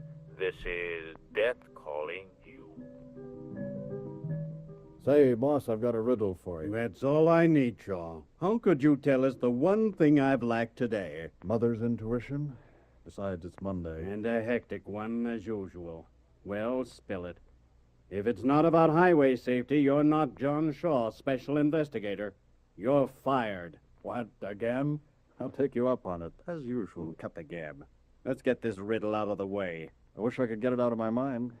Boss, if I was a driver on a 3-lane highway with no one in front of him, not passing anybody, gets sideswiped and killed by a moving van that's well within its own lane, well within the speed limit, going its own innocent way. That what happened yesterday on the new Colorado Springs Road? Yep. You know the answer? As much as the living can give, that counts the driver out. Didn't regain consciousness? Nope. Tell me about it. Well, Guinness and I were out cruising. We heard the call on the radio, so we decided.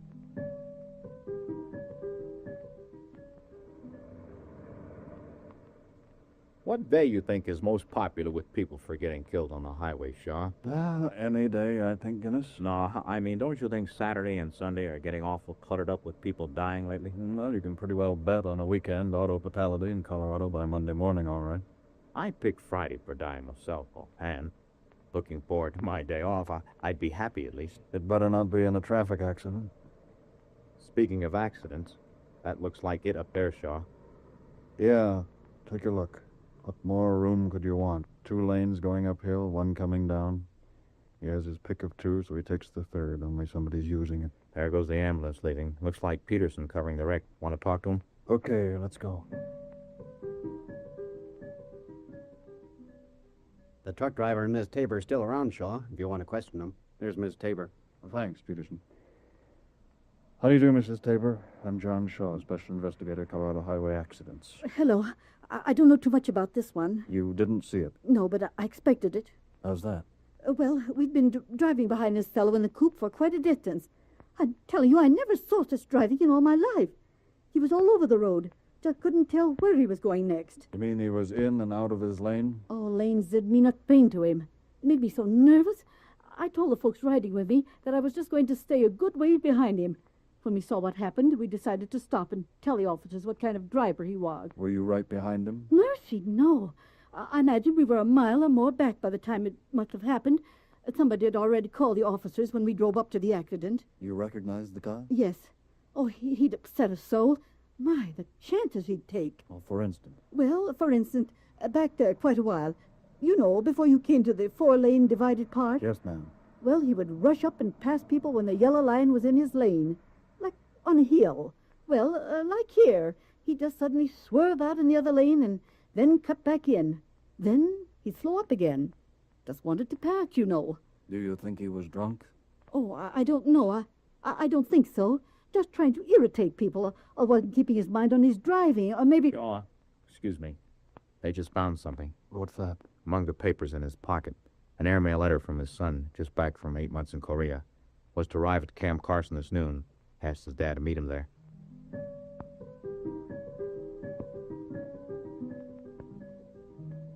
Here's the truck driver's report, boss. We were coming downhill, single lane. Saw this guy going the other way in the far lane. And suddenly this fella pulled over to the passing lane, only he came too far.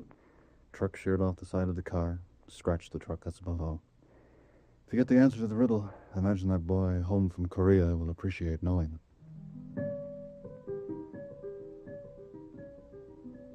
Hello, Colorado. This is Death calling.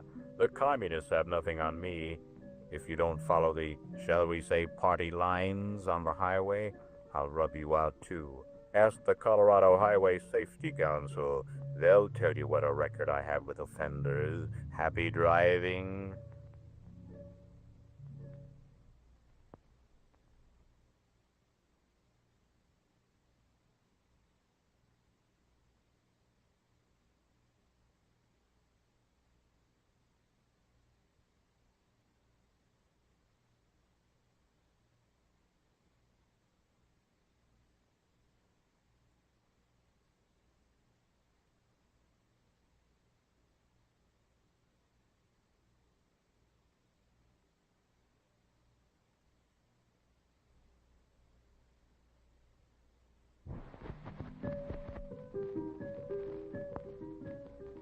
Hello, Colorado. This is Death calling. This is Death calling. John Shaw, Special Investigator, Colorado Highway Accidents, reporting case number 12D22. It happened near the city of Greeley. Guinness and I spent a few days there reviewing traffic problems with some of the officials. They also went out on several accident calls, including this one rainy night about 8:30 when... Look pretty young, Shaw. Yeah, 18, I'd say. Been then fast. They're gonna have to do a lot of mending. Check the girl's pulse again. Oh, what a lousy night. About the ambulance? Can you tell? Yeah.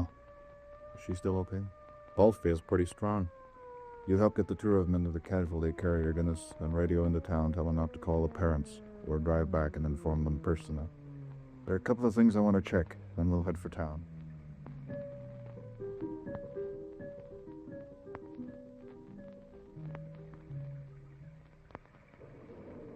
Nice-looking place here. Ring the bell, Guinness. Yeah, sure. What time you got, Shaw? 5 to 9. Yeah? Are you Mr. Dolliday? Yes, I am. What is it? I'm John Shaw, a special accident investigator. From an insurance company? From the state of Colorado. But I haven't had any. Your son has. What? Don't get panicky, Mr. Dolliday. He's alive, all right. What happened? Where is he? I must see him. We'll take your term shortly. Do you mind if we come in first and get a little information? Oh, I know. It's just that I, We understand. This is Sergeant Gimmons. How do you do? Yes, how do. My, wife is upstairs. Don't call her just yet. Is this the license number of your son's car? Yes. You ran into the bridge over the South Platte going east on Highway 34, Mr. Dolliday. Lucky they weren't going any faster, they'd be dead. Car's front end is badly messed up. He had a girl with him. Yes, he and Joni went out tonight. His girlfriend. Went out like a light, all right. Ambulance got him to the hospital. We'll take you and her parents down there. Oh, that car. That's what I want to talk to you about, Mr. Dolliday. I just transferred it into my son's name 2 days ago. How did it happen, you know? Well, there's something funny. There doesn't seem to be any reason for the accident. Is your son a good driver? Very good. It was the car, I'm sure. I'll never forgive myself. Why do you say that? Well, I'd been looking for a new car for several weeks. We're going to trade this one in. But everywhere I went, it was the same thing. Like the other day.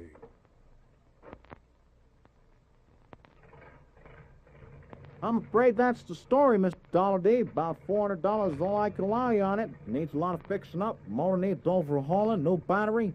The front shock absorbers and rear spring on the right have got to be replaced. Probably a paint job, too. Why, that's practically an insult. I'd rather fix it up and give it to my son than trade it in for that. I'm sorry, Mr. Dolliday. That's the best I can do. I gather from that you bought a new car and gave your son title to the old one. That's right. I intended to get it fixed up right away. Sure. You want to get your wife? Then go see your son. The one with the $400 price tag. Gee, Dad, I didn't know if I'd ever see you again. How's Joni? She'll be all right, son. It's all my fault. Oh, gee, I don't know what happened, Dad. The wipers wouldn't work. In the rain. It was hard to see.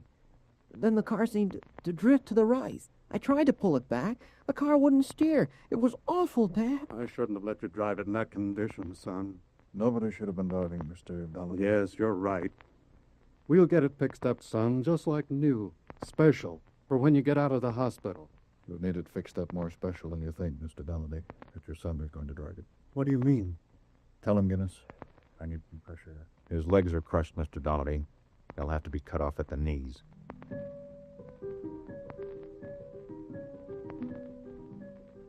Hello, Colorado. This is DEP calling you.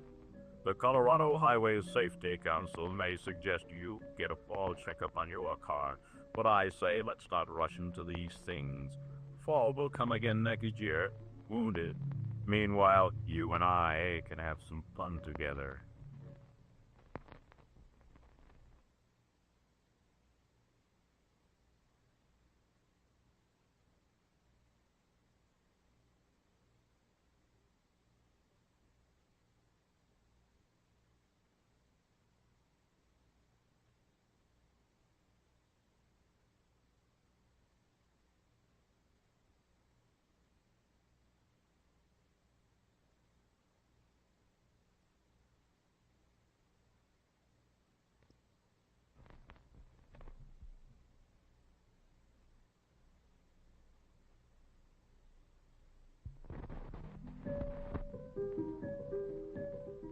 Hello, Colorado. This is DEP calling. This is DEP calling you.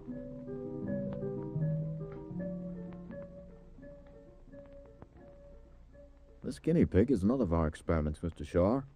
He hasn't been asleep for 4 days. How long do you estimate people can be kept awake? No estimated to it.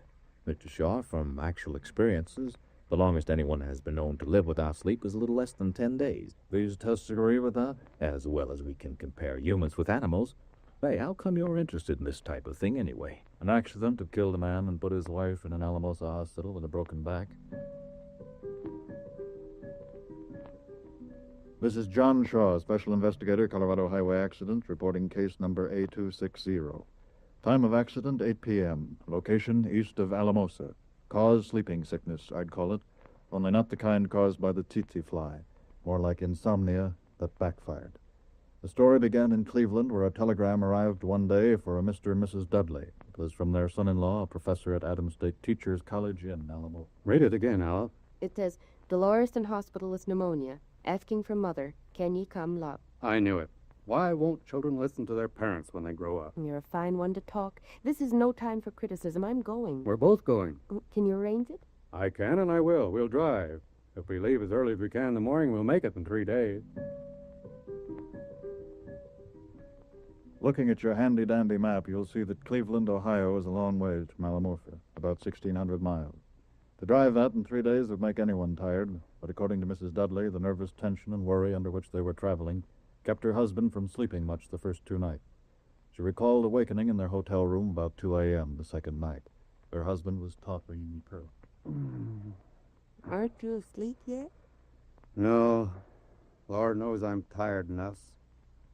I haven't slept more than 4 hours last night and tonight combined. Well, could I call a doctor? What good will that do? Maybe he can give you something to relax you or put you to sleep.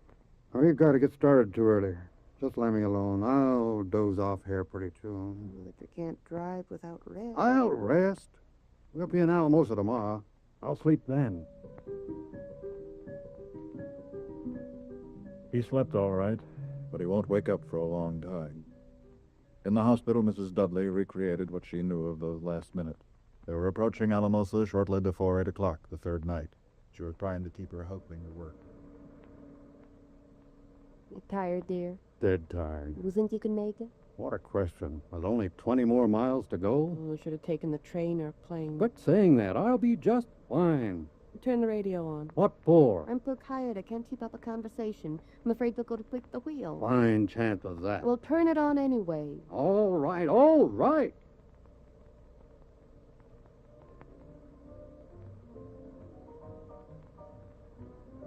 You awake? Mm-hmm. I'm gonna turn this up louder. Daryl, what are you doing? Look out!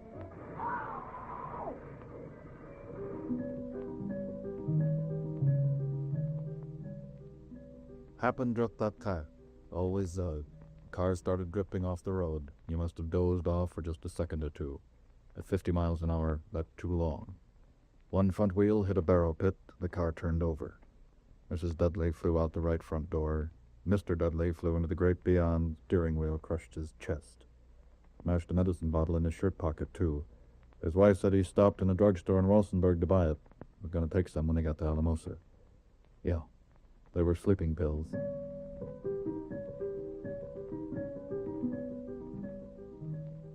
Hello, Colorado. This is Death calling you. I've composed a lullaby of the road just for sleepy drivers. The Colorado Highway Safety Council is trying to keep my tune a league played, but I still sneak it in once in a while. It's such a good finale. Don't you agree?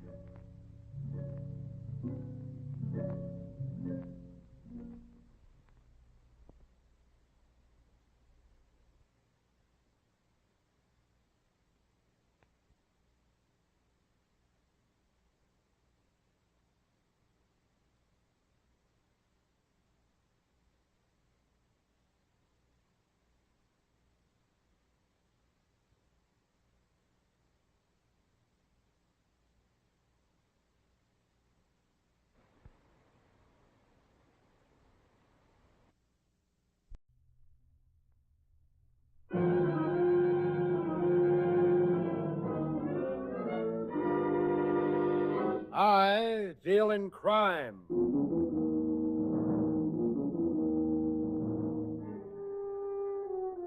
The American Broadcasting Company presents I Deal in Crime, starring William Gargan as Ross Dolan.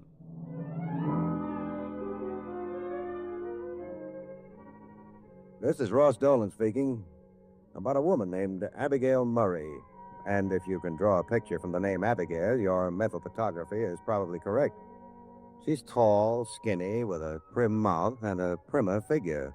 She and 40 became acquainted quite some time back, and she dresses in solid black. I met Abigail Murray in quite the conventional manner.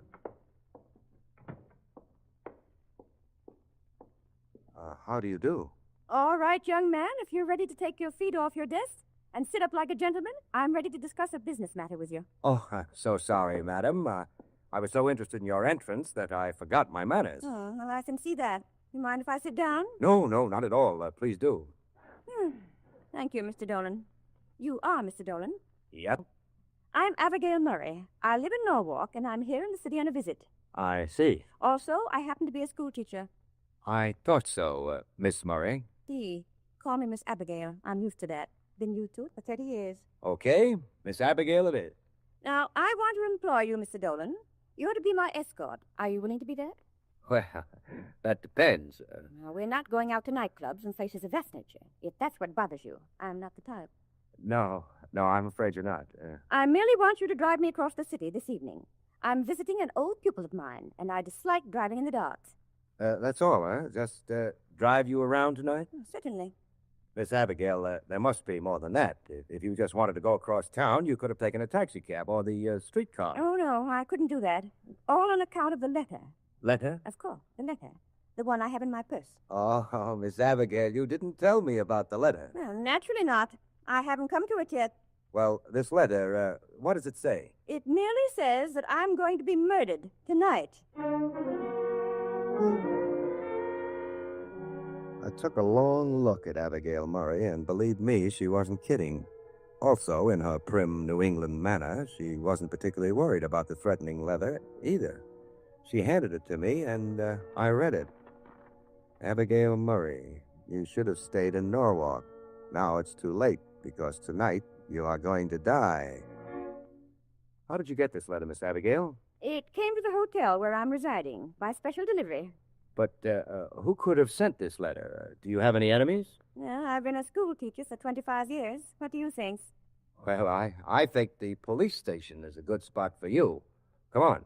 Mr. Dolan, I wish you would dispel the notion that you can order me around like a simpleton. I've never gone to the police, and I'm not going to go now. But, Miss Abigail... Now, do you wish to escort me across town tonight, or shall I find someone else?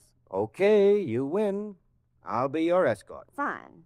I'm staying at the plaza. Pick me up at 7. Oh, no. If you want me to guard you, I'm starting in right now. But I'm going to the beauty parlor. Having my hair waved. Well, I'll be glad to come along, to make sure the curl isn't too permanent.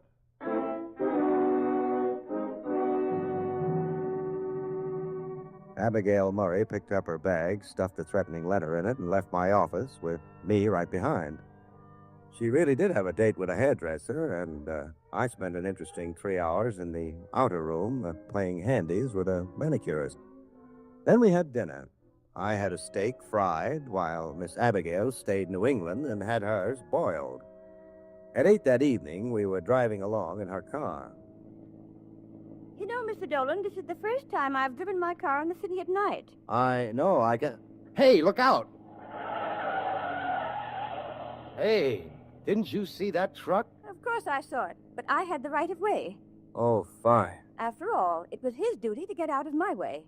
They always get out of my way in Norwalk. Yeah, I don't blame them. Oh, by the way, just where are we going? To visit an old pupil of mine at 327 Kendall. His name is Richard Way. He's been seriously ill. When he heard I was going to visit the city, he invited me to come and see him. Would he be the person who sent you that letter? Richard? Oh, hardly. He has the general courage of a field mouse. Well, we'll turn here and take a shortcut through the park. I enjoy parks at night. I would never have believed it. Oh, Miss Abigail, slow down a little. Why? Slow down, that's all. Well, but why? There's a car in back of us. Oh, you think there's something wrong? Motion him to go around us. He's been trailing us the last few blocks. Very well.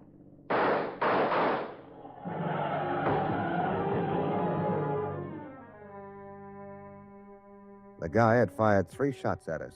Abigail let go of the steering wheel, and our car made a sharp right turn into a convenient tree. By the time I untangled myself and got out, the would-be killer had disappeared in a cloud of blue smoke. Those shots, they came right through the back window. He was shooting at us. Not us, Miss Abigail. He was shooting at you. Now, let me see if the car is all right, and then you and I are going to the police. We should have done that in the first place. I want to visit Richard Way. Later. Now, let's see. Banged up the front of the car. Is everything all right, Mr. Dolan? Yeah, you didn't do any damage, just dented one fender a bit. Uh-oh. Now, what's wrong? The tire, it's flat. Is there a spare in back? Oh, yes, of course. Well, hand me the keys, will you? We'll have to change that tire before we go any further. Here they are. Now, you just take it easy, and I'll have this beauty switched in a hurry. Perhaps I could help, Mr. Dolan. Okay, come along.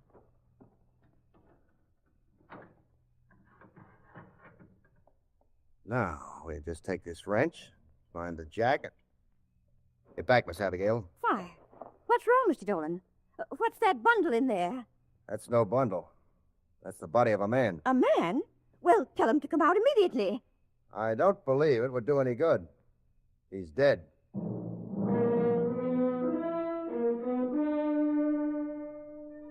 Dead man was tucked into the back of the car like a sack of potatoes. We got a flashlight out of the glove compartment of Abigail Murray's car and looked him over. He'd been shot once. I could see that right away. Then Miss Abigail gave out with a startled exclamation. Mr. Dolan, that's Richard. Richard? Richard Way, the man I was going to visit this evening. We've got to get to a telephone right away, Miss Abigail. The police will have to be notified. They'll ask a lot of questions? Oh, murder always brings out the bump of curiosity on a policeman's head. Huh. Of course, he could have committed suicide. Oh, sure. This would look like suicide to anyone. The man shoots himself through the heart, then he climbs into the back of your car, pulls down the door, and locks it from the outside. Try again, Miss Abigail. I've got it. That's how I was going to be murdered. You mean they mistook Richard Way for you? No. Don't you see? The person who wrote me that letter killed Richard Way. They put his body in my car. They knew it'd be found back there. I'd be accused of murder. I don't know. That sounds like a long way around to arrange a murder frame. Well, let's lock this back and get out of here. Quite a ways into the park, Mr. Dolan. You think it's safe to walk? It is, if we walk where there isn't a road. I don't think our friend would leave his car. Uh-oh. A car. He's come back. Out of sight, quick. Is it the same man? I don't know. I can't see good enough. Oh, come on, Miss Abigail. We've got nothing to worry about now. But the man in that car, he'll see us. I want him to see us. That car happens to be a prowl car. All right, Duke, what are you doing back there? And is this your car? That happens to be my car, officer. Oh, it happens to be your car, eh? Don't you know it's against the law to park off this road? We had a flat tire, officer. Flat tire, eh? And you were looking for your spare back there, huh? In the bushes. Officer, I'm Ross Dolan, the private investigator. So what? Somebody fired a gun at us while we were driving through here. You can see the bullet holes in the back window. Go on. I got out and opened the back to get at the spare tire. There's a dead man in there. So you looked inside and found a... Did you say dead man? Yeah. I'll have a look in the back of your car. Come on, both of you. But, Mr. Officer... Come on, I said. Now unlock that turtleback. Okay. Mm-hmm. You didn't touch him, take anything out of his pockets. Naturally not. Do I look like the sort of person who would touch a dead man? You look like the sort of person who's coming down to headquarters and have a little chat. Headquarters? Why, this is disgraceful. Miss Abigail, if you'll only let me... One might think that Mr. Dolan and I were murderers. Yeah, one might think you were.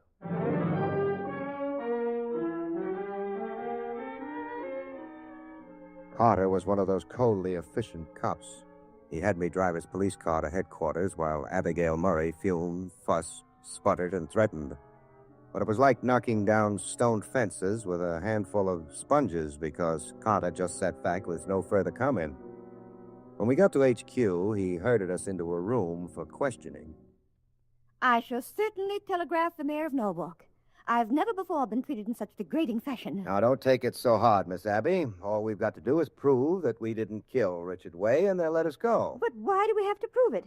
I always thought a person, was presumed innocent until they were proved guilty. And so far, no one has proved anything. I know. And that officer, that Carter person. Did I hear somebody mention my name? You certainly did. And it was I. I thought so. Now then, I want to ask you both some questions. After that, we'll decide what's to be done. You, Dolan, I looked over your identification. Yeah? What's your story? Well, Miss Murray employed me to drive her across town. I took the job. We were driving through the park. Somebody took a shot at us and blew out a tire. That's when we found the body. Miss Murray, I was talking to Mr. Dolan. When I finish with him, there are some matters you and I shall discuss. I was just trying to help. You'll get your chance. Oh. Now, you found the body, eh? Yeah, when I opened the turtle back on the car to get at the spare tire. Then what? Then I started looking around for a cop. In the bushes, off the road? What kind of a cop were you looking for? All right, Carter, you're having your little fun, but you forget. Some guy with a gun had just fired 3 shots at us. Did you expect me to parade around like a big fat target? Go on. Well, when we heard your car approaching, we ducked. When I saw the PD label on the door, we came out, period. Okay. Now, Miss Murray, you employed Dolan because you were afraid you'd received a threatening letter. I substantiated that statement with proof, Mr. Carter. I gave you the letter I received. So you did, and that's why I'm asking all these questions. You see, the dead man, Richard Way, had some notes in his own handwriting in his pockets. Is there something unusual about that? There is in this case, Miss Murray. Comparing the handwriting on the notes with the letter you received, we came to the conclusion that they were both the same. What? The man who threatened you by mail was the man you found dead in your car.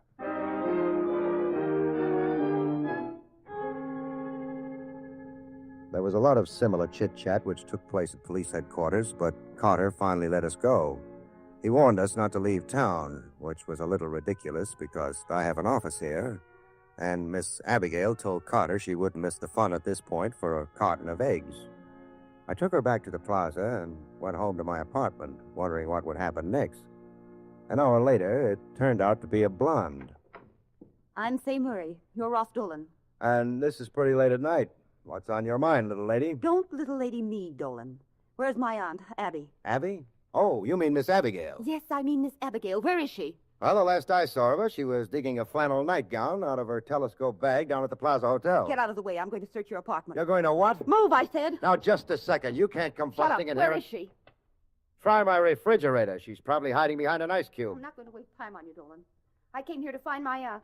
And if you don't turn her up in 30 seconds, I'll phone the police. I wish you would. And while you're calling, enter a complaint for me, too. I know all about you. You're one of those ruthless private detectives. You're 1 degree removed from a crook. You take money under tables and under false pretenses. And I'm going to turn you over my knee and spank you if you don't stop that. Now, what's this all about? You mean you don't know where Aunt Abby is? The last time I saw her, she was ready to hit the sheets for a full complement of slumber. What gave you the idea she was here? But I called her at the hotel. She didn't answer. How'd you get up here? A man answered Auntie's room. He said that she'd come up here, that you'd forced her to come with you. Me? Force Miss Abigail to do anything she didn't want to? Why, that little old gal has a mind all of her own. But then, who was the man in her hotel room? That's what we're going to find out. He's at the plaza. I just told you that. Oh. Dolan, are you sure you took her home? I certainly am. I wonder what could have happened to her. Plaza Hotel? Miss Abigail Murray, please. One moment. Did she answer? Give her a chance, will you? Well? Well? No answer yet. I'm sorry, sir, but Miss Murray is not in her room. Do you wish to leave a message? Yeah. Have her call Ross Dolan when she comes in. Yes, sir. Oh, and one more thing. Did you see Miss Murray a little earlier this evening with a man? A man? Let me think. Oh, yes. I saw her earlier. She came in with a big, beefy character wearing a wrinkled gray suit and a brown hat. Would you know him, sir? I would.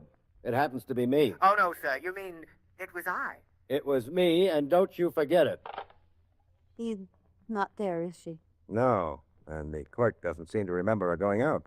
Well, in that case, Mr. Dolan, I'm sorry I bothers you. Good night. Boy, she certainly was in a hurry. I wonder... Hey, Miss Murray, I want to ask you if...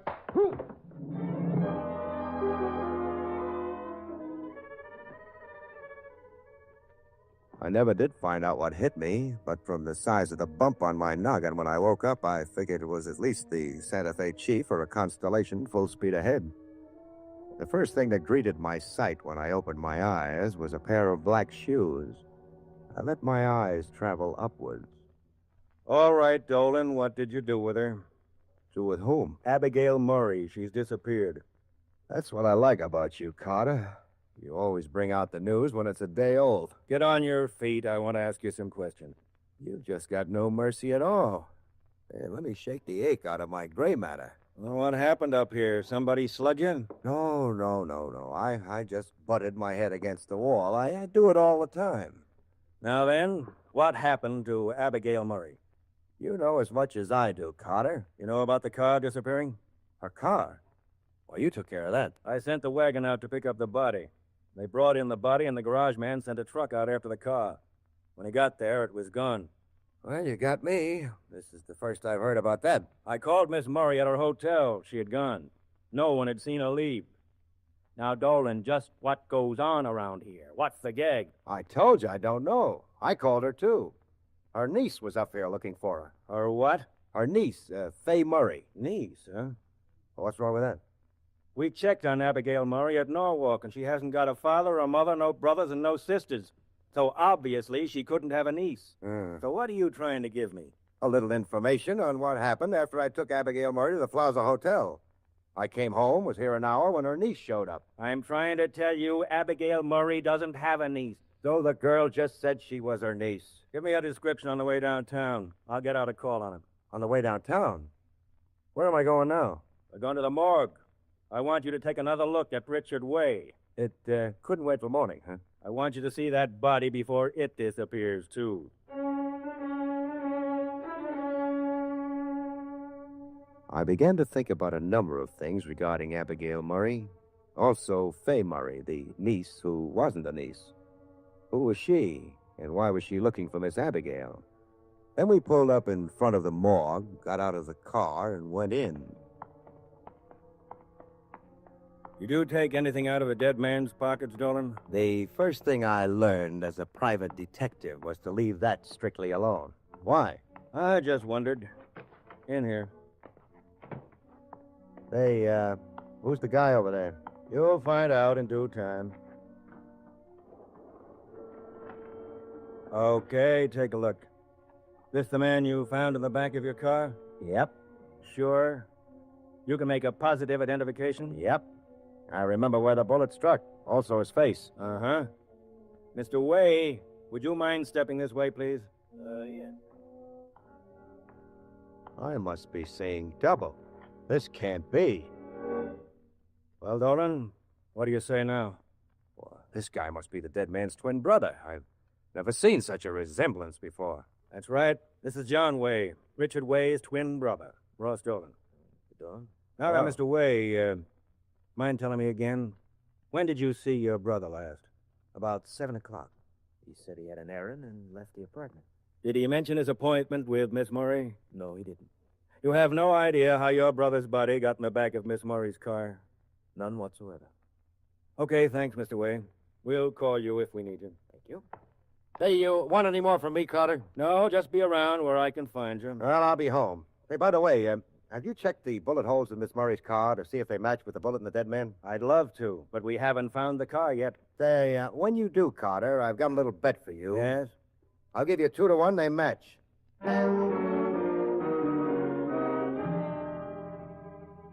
I walked out of the morgue onto the street, leaving a very puzzled Carter standing there, but no more puzzled than a private eye named Dolan. The street was dark and forbidding. The lights in that district were black with age, and the buildings were dark and gloomy. I wondered how one twin felt when the other one died, because I'd read stories about the invisible threads which found such people together. Then I felt a hand on my arm. Dolan, wait. Well, Miss Fay Murray, or have you switched to another name by this time? Dolan, I've come to ask a favor. A big one. And I'm going to ask one of you. Just turn around and walk back into that morgue. There's a cop there named Carter who'd just love to meet you. Please, Dolan, listen to me. Forget all about Miss Abigail. You mean your aunt? Or aren't you the niece who isn't the niece? I can't explain anything to you right now, but if you'll promise me something, I'll tell you the whole story in a few days. Well, that's so kind of you. I get shot at, hit over the head, dragged around by the police, lose sight of my client, and you want me to wait. What for? This is a matter of life and death, Dolan. I'm asking you to forget about everything that's happened. So? Because if you don't, somebody else will die, too.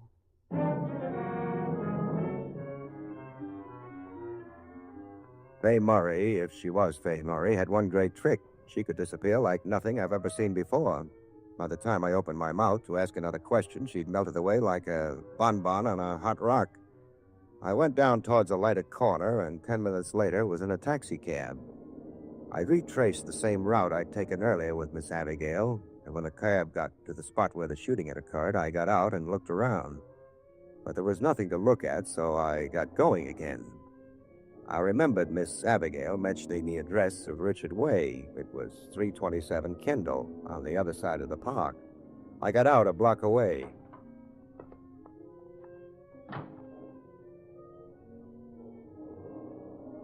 I stood there until the blinking red taillight had disappeared around the corner.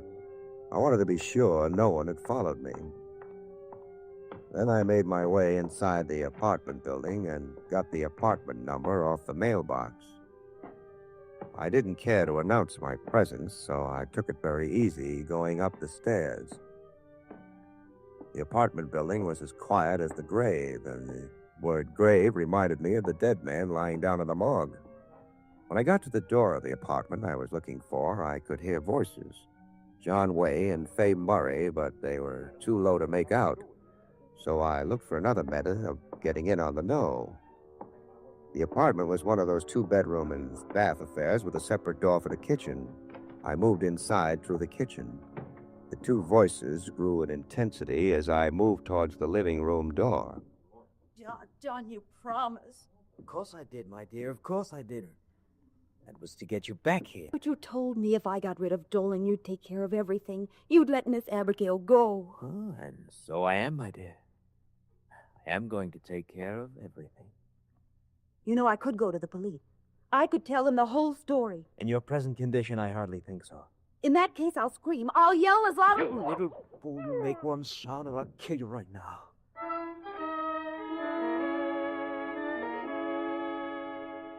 I took a chance and moved closer. What I saw surprised me, because the girl was tied in her chair, hand and foot, while John Way held his hand over her mouth. I started inside, but he was quicker than I was. Put up your hands. One move and I shoot. Dolan, I told you. You, come here. Sure. So, you just couldn't take Fay's advice. You had to come around here snooping, huh? I'm beginning to figure a lot of things, Way. You killed your brother. Well, you're very observing. Where's Abigail Murray? What'd you do with her? Oh? You want to know where Abigail Murray is, do you? Yeah. You know, I think I'll arrange for you to find out. I'll go a step further. I'll arrange for you to go with her. Well, she's still alive then, huh? Where is she? In the turtle back of a car. I put her there. Hey, what's the matter with this guy, Fay? Is he off his crunk? Fay, if you say I'm insane, I'll kill you right here. So, that's the way it is. You think I'm insane, too, don't you? Perhaps I am. All my life, it's Richard this, Richard that, Richard the other thing. So I kill him. Now, you're in pretty deep, mister. Better hand me that gun. Oh, you think you're sly, don't you? You think I'm going to just hand it over like that? But I'm not. No? No. No, I've got it all set up. You, Fay, and Abigail are taking a little drive with me. Only I'm coming back alone.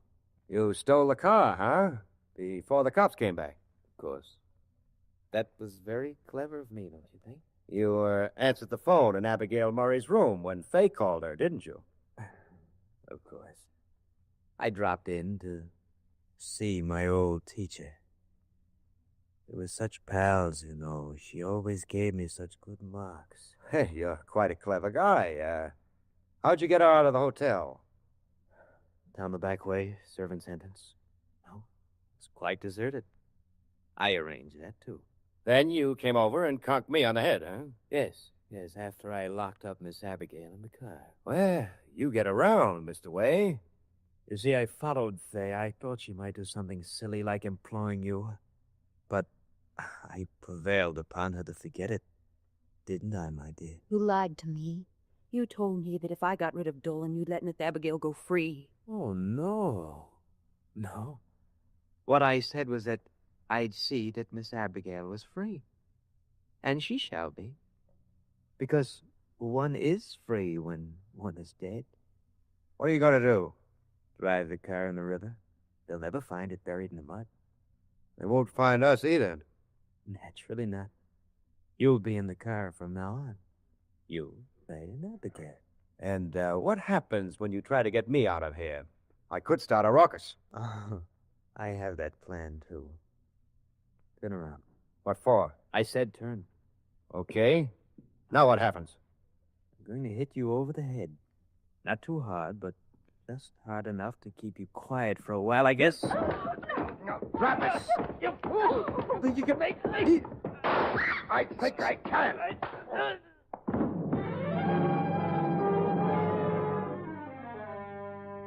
I was lucky enough to catch John Way with a fast chop to the chin.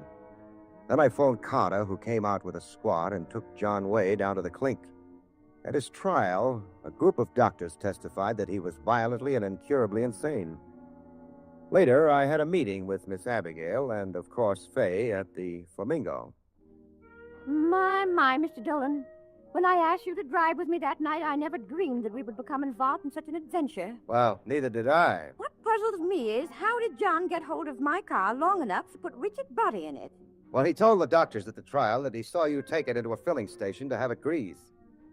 He represented himself as your brother, took the car, put his brother's body in it, and returned it to your hotel. Think of that. Why did he hate you so much, Miss Abby? And why hate his brother? You know, I can't understand that. Richard was gay, a good student, well-liked. John was exactly the opposite, moody, a bad student with violent dislike. It probably gnawed away at his mind until he made it up to get rid of the two people he hated. I think you're right. Well, now, let's talk about Fay here. Why the pose as Miss Abigail's niece? Say, you're merely an old friend. Why did you say you were my niece? Only because I thought it might carry weight with Mr. Dolan. Only I was weighed and found wanting. Oh, purely in a business sense. Try me on the social time sometime. Tonight?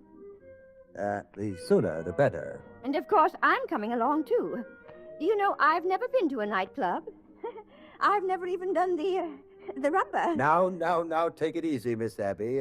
How do you know you like it? Oh, I shall. After all, a girl my age can get into trouble, too. Yeah, you can say that again. Good night, folk.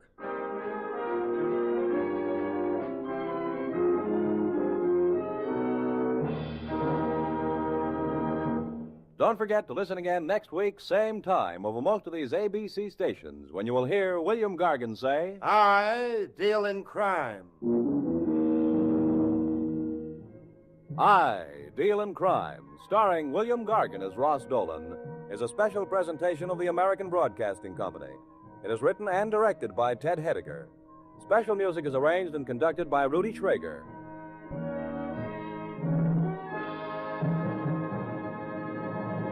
Now, here's a special program note. International intrigue. That's what David Harding finds himself involved in on tomorrow's thrilling counter-spy case. Don't miss David Harding Counter-Spy tomorrow afternoon over this same ABC station. This is ABC, the American Broadcasting Company.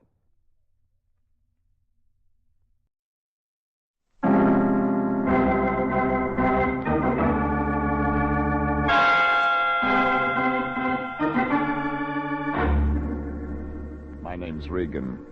I work for Anthony J. Lyon, International Detective Bureau. They call me the Lion's Eye.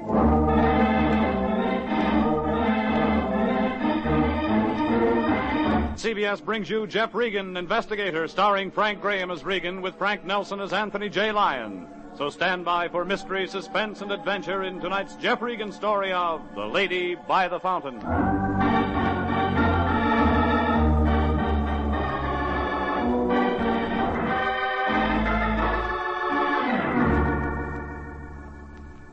A block above Wilton off Hollywood Boulevard, there's a street called Taft. And the first dirty gray apartment house on the right-hand side's where I pick up my laundry. 428. I'm finishing out the lease for a guy who's up at San Quentin waiting for the second week in December. That's where the state's going to help him forget a blonde he never should have remembered. Well, it's a place to live. I've got a leaky faucet and a bed that comes out of the wall. And that's where I was last Monday morning about 6 o'clock when somebody began pounding on the door. I figured the place was burning down, but it turned out worse. My boss. A couple of 100 pounds of black cigar stuffed into a blue suit. Regan, it's me. The Lion. It's a nice morning. The sun's up. The birds are up. What are you doing? Just hoping somebody'd drop in. What do you want? Hey, get your pants on. We got lots of work to do. This is going to be a busy day. The last time you threw that line, I spent 6 weeks in the hospital. You're always suspicious of people. You should learn to trust your fellow man. You can't go through life not having faith in people. Follow my example. Every man is my brother, Regan. And if you figured there was a buck in it, you'd sell him to a chain gang. And I'll see here. And you'd be the first one to turn him in if he got loose. That kind of talk doesn't set well with me, Regan. Remember, I have you under contract international, and I hold your bond. You can let loose any time you want to. It's no season pass to come in here in the middle of the night. Now, there's no need for you and I to argue. I guess I'm a bit edgy. Been up all night long. Mind? Yes, I do. As I said, I've been up all night long. Thanks. Regan, somebody got Tim Vickers, vice president of American Casualty Company, out of bed at 3 o'clock this morning. He was at the same party with you? They don't get old Tim out of bed unless there's dough involved. I looked into it. Headquarters tells me that a guy named Albert Colby made the call. Lives out in Bel Air. Fine family. Oil. Put it on the road. I wish you'd buy better stuff. Well, last night Colby got himself married to a tomato named Frances Shaner. Somewhere around midnight, the new Mrs. Colby and 50 or 60 other guests are heisted as nice as you please. And the police are working on it. Goodbye. No, you and me, we're working on it. When they call American Casualty, that means whatever was taken was insured, and they've got their own man on it. And it means they want it back bad enough to start paying a reward to anybody who can find whatever it is. And it means the insurance company and the police department will be working on it, and they don't want anybody else sticking their nose in. Oh, those cops can't pick up reward money, and neither can those company guys. Now that leaves you and me, Regan. And International can use some extra dough. Try the Morris plan. I got a better one. You hop out to Colby's and get some details. I'll hang around headquarters and see what kind of story they've got. You set them up, but they never come off. If we find out what's gone, who took it, and get it back, we've made rent money. Yeah, I haven't had my breakfast yet. Hey, what's the matter, Regan? You look worried. I am. That's my only bottle. Oh, you got nothing to worry about anymore? Here, it's empty.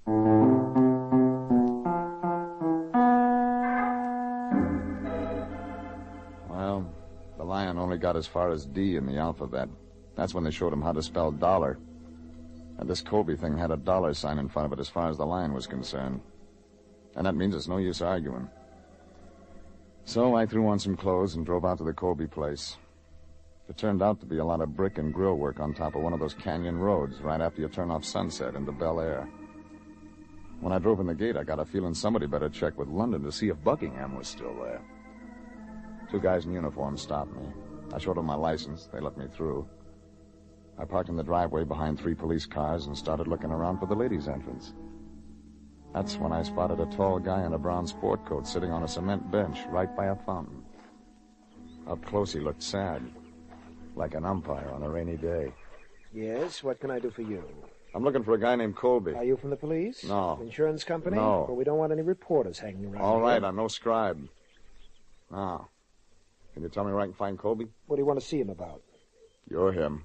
Yes, I'm Albert Colby. My name's Regan, International Detective Bureau. Oh. What does that mean? Look, I've been through a very hard night, Mr. Regan. I learned a lot of things I didn't know before. What kind of things? The police tell me that when a group of jewelry is stolen, that it's more or less kidnapping. It's held in ransom until it's brought back. And that the procedure is to wait to be contacted by one of the thieves. That's one way. Yes, so I understand. It also can be broken up, disassembled, and sold on the market. Yeah.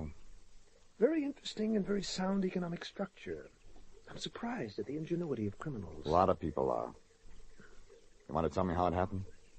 The man from my insurance office also told me there'd be uninvited private investigators around. And he told you to keep quiet until he went to work. In a word, yes. You want the stuff back, don't you? I do. But I believe the police and insurance company to be reasonably capable. Just a You're minute. wasting your time, Mr. Regan. Good morning. He was right. I was wasting my time. The lieutenant in charge made a statement a half hour later that told me no more than I'd got from the Lion. It was easy to see they wanted to sit tight and wait for a contact. They were playing it coy. And I gave up after a couple of hours and walked out and got in my car. That's when I met her. A tall brunette with equipment to match. She looked good in that sable coat, but she'd have looked good in a fishnet. She didn't waste any time. She climbed in beside me. I own 1 Cadillac and 2 Buicks, but they're all on the fritz. You can help me a lot. Want me to buy you the Super Chief? I want you to drive me to Wilshire and Fairfax. The cab boys might think I'm cutting in. Look, I don't know who you are, but I've been up all night answering questions and talking to a lot of nosy cops, and I'm tired. Be a good boy, huh? You were here when it happened? Do I have to go through all that again? If I take you to Wilshire and Fairfax, you do. All right.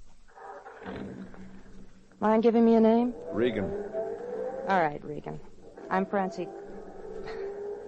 Colby. I'm not used to the name yet. Best wishes. For what? Isn't that what they say when you get married? Yeah. You ever met him? Yeah, in your garden. Doesn't talk much. Heard's that way. What do you want to know, Regan? When it happened, how they did it. Oh, boy. I'll tell you my story, and you pick out what you can use. Let's hear it. It was 2 hours after the ceremony. Everybody was out in the garden for the reception. I don't know where they came from, but there were 3 of them. What'd they look like? They were tall, wore masks. One handled a gun and lined up everybody, and the other 2 had pillowcases. They went down the line and took everything that glittered. Strictly jewelry. Anything big? 20,000 from the rest of them. I was queen. Hmm? I was wearing a thing called the Colby Group, necklace and bracelet belonging to Bert's mother. What price? 100,000. Ooh, there'd be a real payoff on that. Oh, so that's your angle. What else? How'd these guys get away? They backed out, tipped hats, and left. 4th man in their car? No, one of them went ahead of the other 2. Anybody go after him? That's why I couldn't drive myself. All the cars were jimmied. Phone lines cut. Neat. I suppose so. That all you wanted to know? Enough. Tell me, what kind of friend have you got who drives a green coupe? What? I haven't got any friend who drives a green coupe. Neither have I, but he's been following us ever since we left your place. What? Now, look, I'll stop at this next corner, jump out and run into the drugstore. You'll have to follow me. You're a nice guy, Regan. I hope you make the grade on this. Now. So long. She made it to the drugstore, and he stuck with me.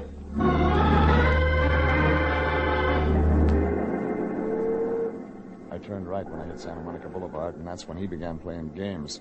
His front bumper tapped my fender, and I pulled over. He crawled out of his car. Heavy man in a suit that didn't fit him around the middle. I didn't like the way he smiled. What do you think of the new Mrs. Colby? Nice girl. You a friend of hers? No, never met her, really. You never met me either. That's where you're mistaken. Your name's Regan. You're with International Detective Bureau. You work for the Lion. Sent you out on a job. What did I have for breakfast? A lot of talk from the Lion about the Colby case, right? You follow me just to tell me that? I wanted to make sure you heard it. Real sure. Well, you can unwrap your bumpers and get moving, Buster. I don't listen easy. That's what they tell me, Regan. Yeah. My name's Winters. I got that badge 4 years ago. It says American Casualty Company on it, and right next to it there's a license that makes me one of their investigators. Right now, I'm working on one of their cases. You're wasting a lot of time. No, you're wasting the time, Regan. This is a one-man show. I'm handling it, and I don't want any private peepers snooping around trying to fall in the cracks. You talk like you got it all figured. I got so much of it, there isn't any left for you and the Lion. You really know that much? I really know that much. Name me 3 hoods in black masks. I'll have their files by 6 o'clock tonight. Show me some important stuff called the Colby Group. I'll have that, too. Are they going to close it on talk? Regan, I went to a lot of trouble to make sure you understood that you're not wanted. There's nothing in this for you with the Lion. No reward. Nothing. You're not wanted. Clear? Yeah. So clear, I'm taking your license number right now. From here, I go to 3500 Hope Street, City License Bureau. They're going to tell me if you're what you say you are. But no matter what you are, if you get in my way, Buster, I'm going to look you up. And if you want to keep your arm, get it off of my car.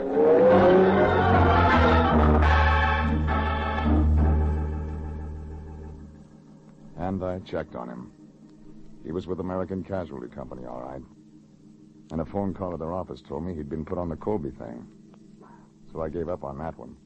It was like trying to do a toe dance in a pair of hip boots.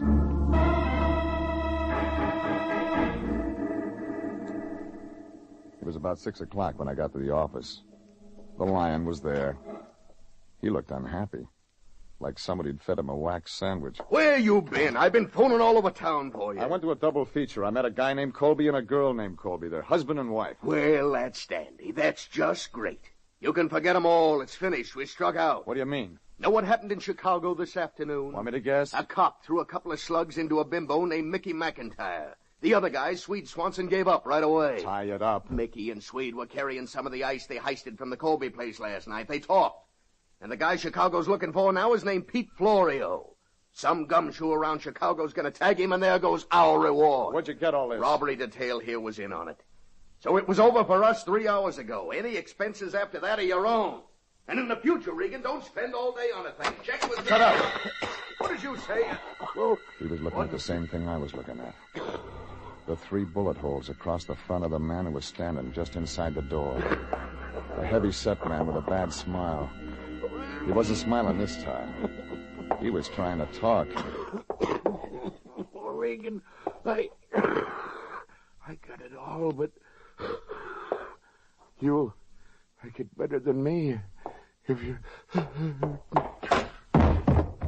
Who is it, Regan? What's he... Ed Winters, investigator for American Casualty. He in on this? He was. What do you mean? He's dead.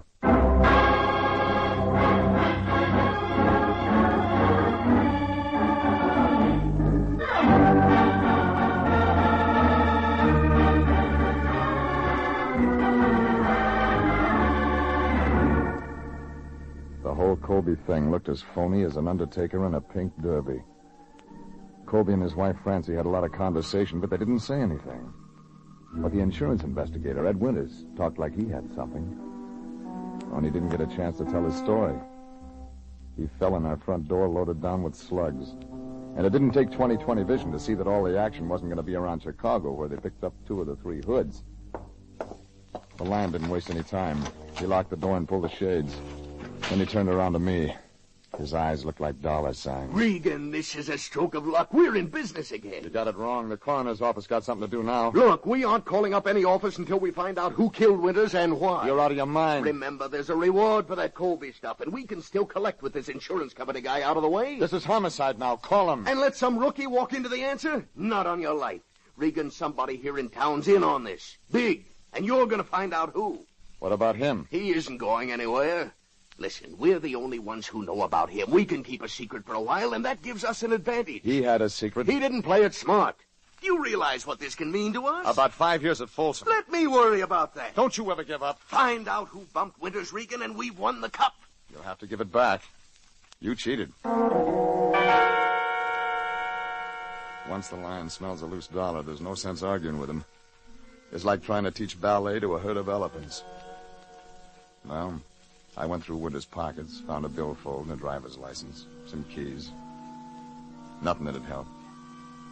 But downstairs, his green coupe was parked by the curb. The front seat was wet and sticky, but there was a notebook lying there. The single name, Frank Kilmer, was scrawled on the top page, and below it, Pink Lady. That didn't mean anything either. But I took it with me when I went back out to Bel Air. I found Colby out by the fountain again. He read the opening line. Hello, Mr. Regan. What do you want now? Information? All right, here's something up to date.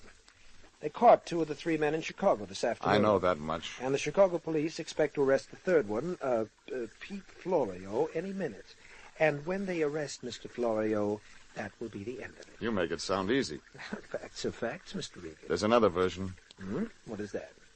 Inside work. I don't know what you're looking for, and I don't think I particularly care. I'll just ask you to leave these premises and not bother me nor my wife anymore. Hello, darling. I didn't know we had company. Francis, sweetheart, this is Mr. Regan. I was just telling him I didn't like him. Hello, Mr. Regan. Have you heard the news? I'm going to get my jewelry back, so things aren't so bad after all. That's what Brooklyn thought today. My, you sound vicious. I've met him twice, darling. He always sounded this way. He doesn't think the police will apprehend Pete Florio. Do you, Mr. Regan? You're a long way from the end, Colby. Well, if he feels that way, Bert, and it does happen to work out that way, you'll buy me another bracelet and necklace, won't you? Of course, sweetheart. Now, Regan, you can see how worried we both are about this whole thing. I'm certain there's nothing more for you to do. You're wrong. I got two things to do. Yes? Find out who Frank Kilmer is and look up the Pink Lady. Good night. Just a minute. You have to swing wild in the preliminaries. Colby and his wife figured to be in on the main event. I started with the phone book. It didn't turn up a Frank Kilmer, but it did show a Pink Lady nightclub in San Marino. It wasn't much. There was a little pale guy playing piano in one corner. Figured he'd never been out for a music lesson. I put the question to the bartender. Nope, never heard of a guy named Frank Kilmer. Just got here from Cheyenne myself. Worked at the frontier for 4 years. Nice place. Yeah, sure. Anybody else might know? I don't know, Pilgrim. Why don't you ask somebody? Oh, ask her. She's the cigarette lady. Kitty. Oh, Kitty. Yes, Tom, what is it? Oh. This is Mr. Regan. Yes, Mr. Regan. He wants to ask if you ever seen a guy named Frank Kilmer. He don't know what he looks like. Oh. See? She don't Tom, know. why don't you go crack some ice? We got plenty of ice, Kitty. Enough ice to last It's going to be a hot night. Beat it. Oh, all right, Kitty, all right. And the music, Granny. You know the other guy, Mr. Regan? Maybe. What'd he look like? He had a name, and he paid for his information. Yeah. His name was Winters.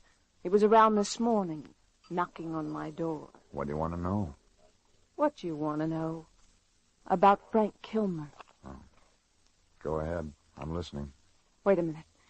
Is Frank in trouble? He's a name on a scratch pad to me, lady. I don't want to get anybody in any trouble. Just tell me what you told Winters, okay? I met Frank 2 years ago. We used to go out once in a while. Then, a little over a year ago, we didn't. What happened? He met somebody else. Yeah. He met somebody else. Who? A singer named Francie Shaner. Uh-huh. They picked up together, Frank and Francie. They were lousy, Regan. I hated her. Then what? They went over to Las Vegas one night and got married. When was this? Over a year ago. I haven't seen them since. But I saw Francie in the paper last week. All about her marrying some guy named Colby. What'd Kilmer do for money? Funny, I don't know. He had money sometimes. Sometimes he didn't. I lent him some. Why? Does the name Pete Florio mean anything to you? No. Should it? Mickey McIntyre? Swede Swanson? Thanks, Angel. This helps. Regan, you meet lots of people. Maybe you understand things. Like what? Like why she'd take him away from me and then not use him. Why would a girl do a thing like that? I don't know. Maybe she did use him.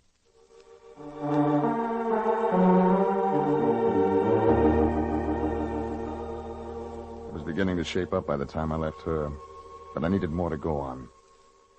The old telephone book gave Francie Shaner, the new Mrs. Colby, an apartment address near Fairfax in Wilshire. I took a chance she hadn't moved all the things out yet. It was on the 3rd floor, right next to the fire escape. I pulled out a ring of skeletons. The 3rd one did the trick. All the stuff was still there. Some of it packed. Some of it just spread around. In the desk drawer, I found a copy of the Nevada divorce action separating Francie and Kilmer. And in the bedroom, a picture. Tall, dark-looking guy I'd never seen before. It said, "Love, Frank." I was still looking for things when I heard the front door open. I clicked off the light and waited. He was a tall black shadow to me. I couldn't see his face. But that .45 stood out like a wart on an egg. This didn't come near me, but I had better luck. It spun him around enough to start him back down the hall toward the fire escape. I had to take cover. I got to the fire escape in time to see him run out of the alley and jump in a car. Whoever it was, he was carrying one of my slugs in him.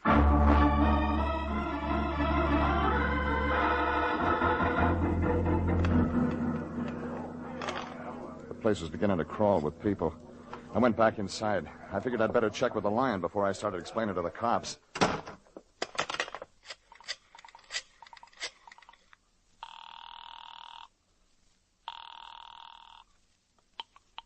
Yeah? I'm calling from her old apartment. I was looking through his stuff when somebody began throwing lead. Lead? Gunplay? Regan, how many times have I told you? Shut up and listen. I hit whoever it was, but he got away. The cops will be here any minute, and I'm going to have to do some explaining. And when I tell it, they'll want a story from you about that stiff in your office. Now, look, Regan, we're about at the end of this thing. What do you know? Francie once had a boyfriend named Kilmer. She married him, divorced him. But Kilmer, that doesn't... not Frank Kilmer. Give it to me. Pete Florio has an alias. It's... Frank Kilmer. I left my card with a skinny guy in blue pajamas so they could find me for the quiz games down at headquarters.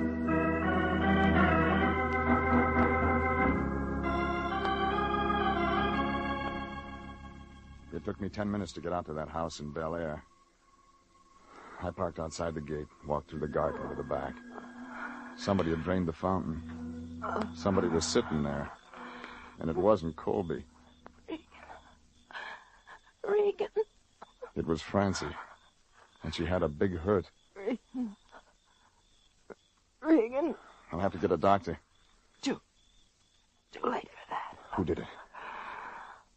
Pete Florio. He thought I tipped Chicago. But you don't know. I know you were married to him when his name was Frank Kilmer. I know you worked this thing out with him. You killed Winters?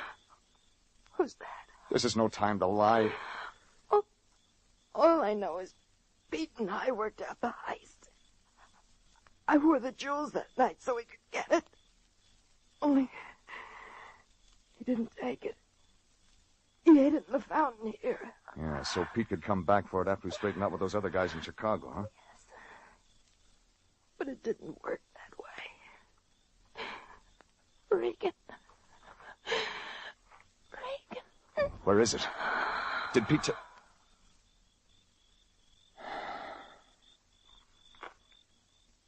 So bad. And they're not making that model anymore. Don't move a finger. Plane service good from Chicago, Pete? The best. I've been there and back in 24 hours. You get around too, don't you? What's your name? Regan. Regan, I'm going to plug you. Stand up. You're making all kinds of mistakes tonight. My mistake was tying in with Francie. Bust up $100,000 to stick that knife in her. Now I don't know where the stuff is. Somebody else had a part. Hot air. Wait till you try our gas chamber. Turn around. Now, stand real still. That's it. I want to watch your collar wilt. It was Colby. One hand was hanging like he'd never use it again. The other one was doing all right. He just kept on. He grabbed for the bench, then slid down and shook all over a couple of times like he was saying no in a big way. It was finished.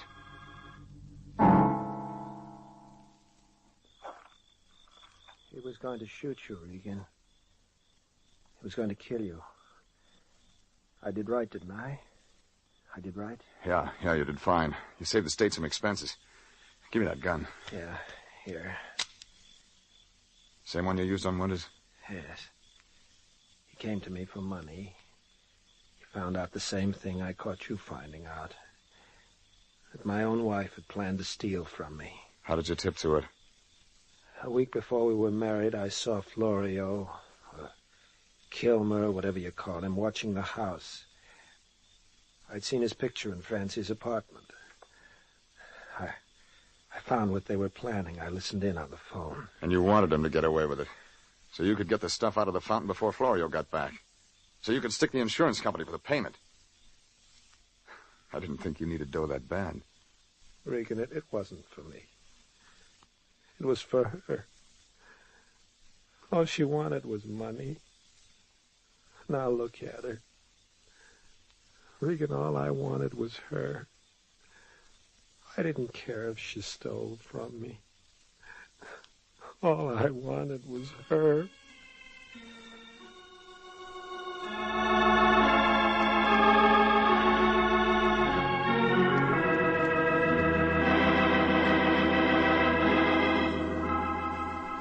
The Lion and I spent the next 36 hours at headquarters trying to explain away that stiff in our office. It didn't explain easy. But they began to listen better after Colby showed them where he hid that necklace and bracelet after he took it out of the fountain. Chicago police told us their tip-off had been on a long-distance call. That straightened that part out. Colby tipped him. He'd been hoping that Pete and all of them would get shot up in the pinch. Well, it didn't work that way. When I got back to the office, the Lion was sitting there. He looked sad, like a derby entry with a broken leg. Regan, I just got terrible news. We aren't going to get a reward. I knew that when I turned in Colby. The stuff never left the premises. Oh, we fouled out on a technicality. And I worked so hard. Sitting here with that stiff must have kept you real busy. It's your fault. You should have let Florio or Colby or somebody walk out of there with that stuff and then nab them. Is money all you ever think about? What else is there to think about? If you got it, you're okay. If you haven't got it, you're a bum. Well, you can find somebody else to go around trying to make a gentleman out of you. I quit. You what? Oh, now, just a minute, Jeffrey, please. Let's not fly off the handle. I'm just upset, that's all. I'm not myself. Yeah. Why, International couldn't get along without you. I couldn't get along without you. You're like my own son. I'm an old man, Jeffrey. You sure are. The rigors of the business, the scars of the battle are heavy with me. Jeffrey, I need you. Oh, sure. You'll stay? Yeah. Good. Here, stop by American Casualty on your way home. Give this to Tim Vickers. What for? For 2 days' work. Even if we can't collect a reward, we got something coming. You never learn, do you? That's a legitimate bill. Didn't I stand guard over the body of one of their agents all day long? I charged them union rate. What? The pallbearers are organized. It's a branch. What's the matter, Regan? You look worried. I am. I'm just wondering how they're going to explain you in the time capsule.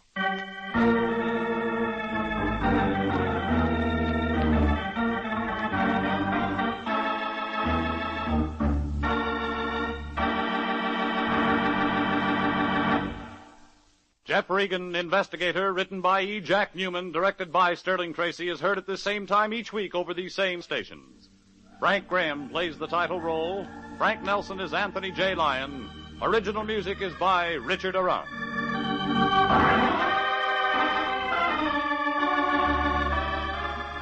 Be with us next week at the same time for another story of suspense and mystery and adventure with Jeff Regan, Investigator.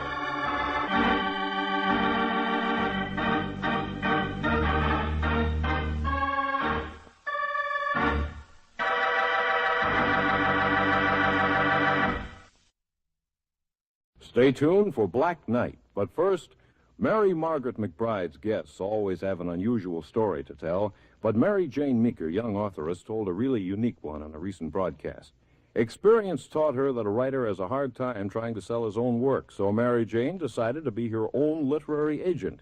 After having some stationery made, complete with fictitious agent's name, she wrote a glowing letter to the editor of a famous national magazine about a new writer she had discovered and whose work she was submitting. Said writer was Mary Jane, whose story was bought by the editor.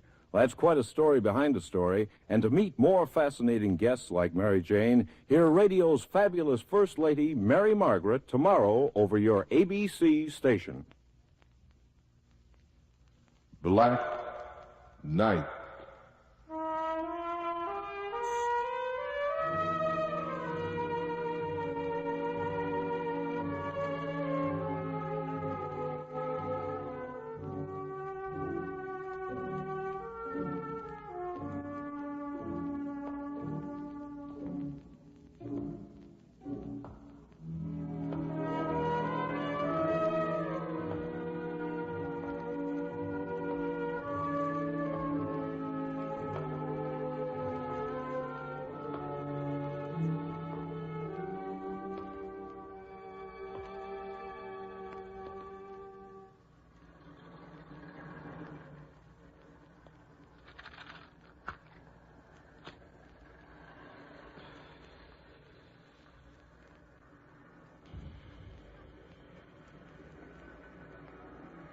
Hi.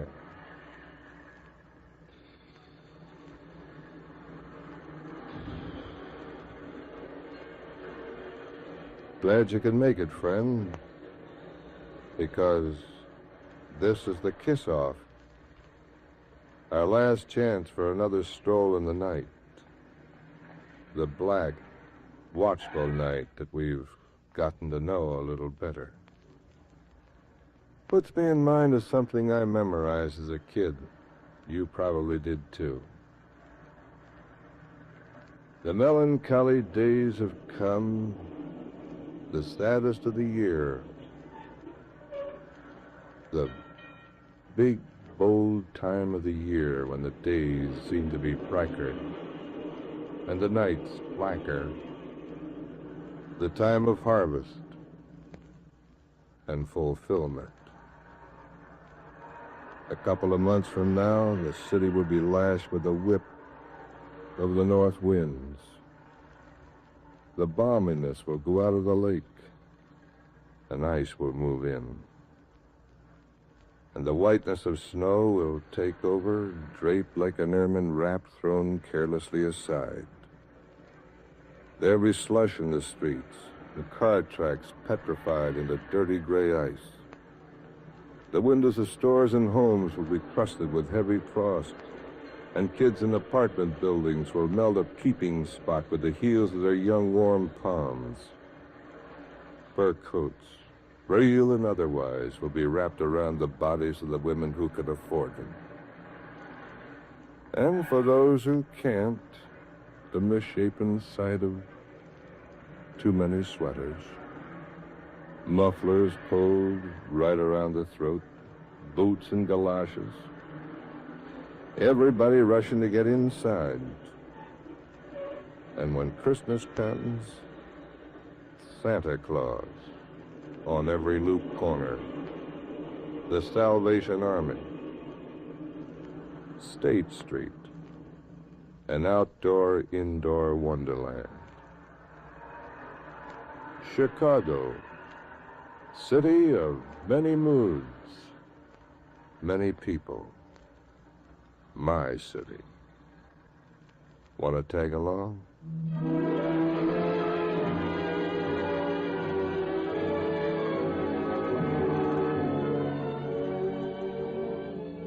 The American Broadcasting Company presents a feature that a guy in a front office titled Black Knight.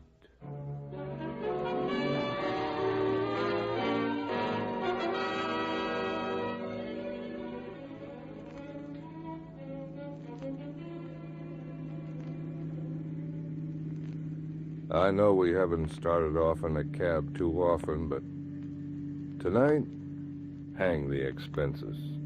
It's all on me, and I want this to be an evening you'll remember. I'm in formal dress for the occasion. What do you think of that? On our other excursions, it's been, well, more or less go as we are. But tonight's special. Very special. Where are we going? Well, first of all, I want to stop off at a wedding reception that ought to be in full swing now. Not the ordinary kind, either. Remember the Slovak wedding we went to some weeks back? Had a pretty good time, didn't we?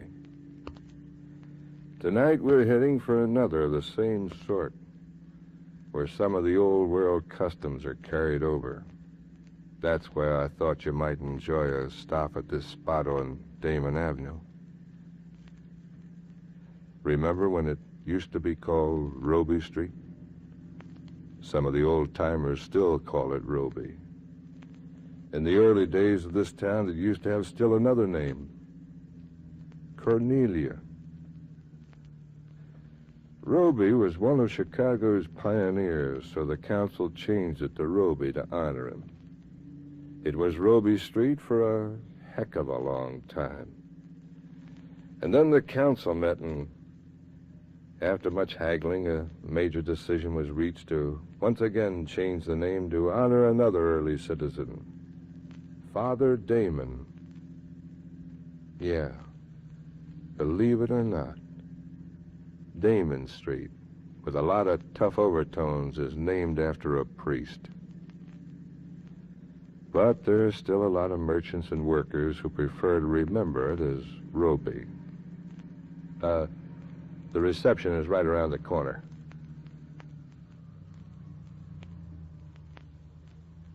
Yeah, there's this place.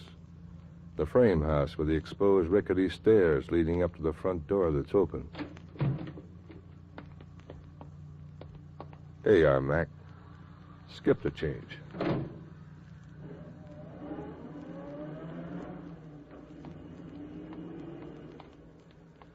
The house doesn't look like much, and what there is of the lawn needs trimming.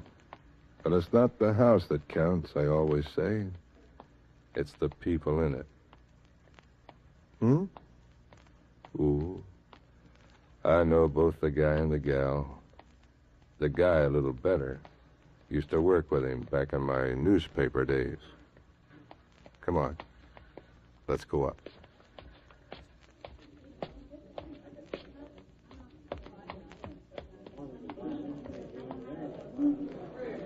Tony sure must have a lot of relatives, or a lot of neighbors. I don't know which. Probably a combination of both. Quite a crowd, isn't it? Place belongs to Tony's mother. That's her. The little pint pot sitting on the couch. The one with the steel gray hair pulled severely back into a knot at the back of her head. Face looks a little thin. Skin a little dried, but those eyes. Did you ever see such warmth and depth? They're the eyes of a young girl. Betcha she was a real knockout back in Naples. Her husband died 10 years ago. That's the reason she's all in black, right down to her cotton stockings and the high lace shoes. Tony told me once that the reason his mother hasn't come out of mourning isn't because she was that crazy about the old man. He gave her such a bad time that, well, she wants to let the world know that one man was enough. She didn't want any more. There's so many people around the bride and the groom at the dining room table, you could hardly pick them out. All the well-wishers with their gifts, money in envelopes for the most part, toasting the bride with a drink. Tony will be higher than a hoot owl if they don't stop pretty soon.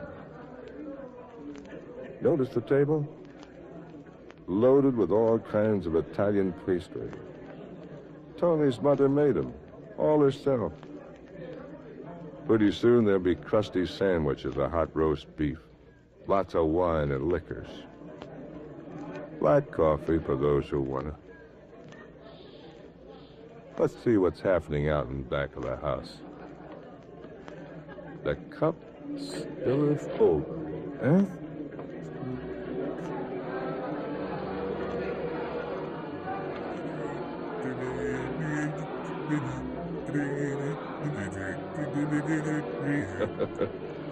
I knew there'd be music.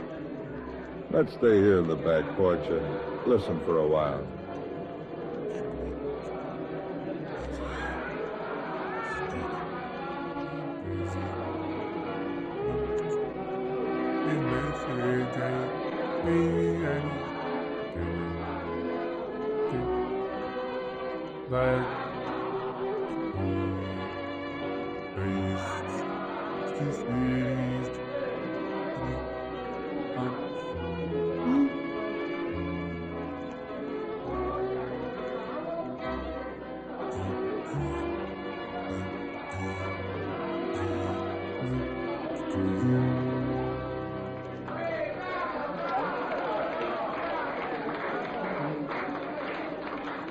The Italian heart. Nothing is bigger or friendlier. And once you've earned its friendship, I've found you've a friend forever.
Hey, there's Tony and his bride. Must have slipped out the front way to get out to the courtyard. If this is what I think it is, better watch carefully. Yeah, they're gonna dance the tarantella.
Hey, look at the time.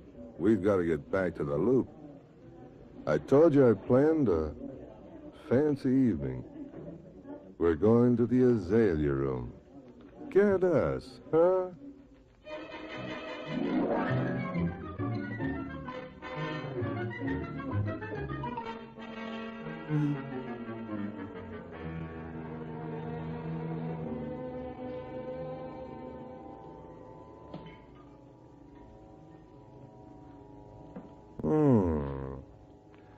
Right up to the very top floor. You get a wonderful view of Chicago from here. I made a point to get a table at one of the windows.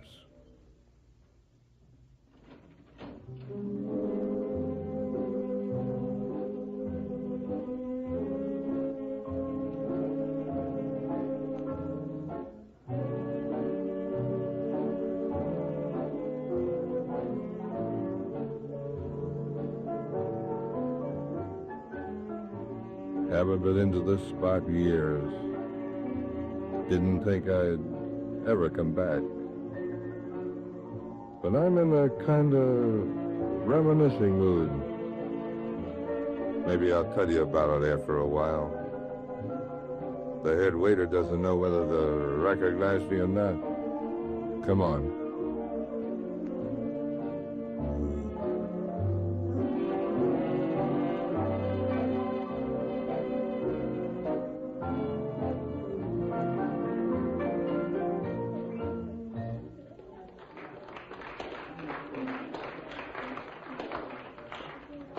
When I asked for a window table, I didn't think we'd get the very same one.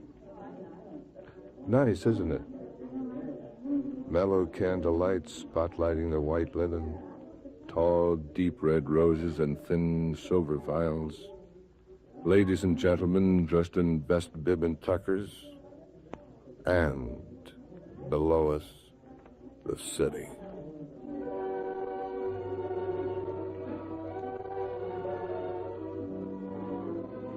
Hotels like this one, and others, nothing like it. Places that used to mean something and now are just stark memories of what used to be. And places that nobody thinks about, except the lost, forgotten people who've even forgotten themselves. It's a crazy town, isn't it? Big and sprawling, place of many contradictions. Where some folks from the East are surprised when they learn that we have libraries and cathedrals. And that people aren't dying on street corners, mowed down by the gangster machine guns. Where it's tough to find even a wooden Indian.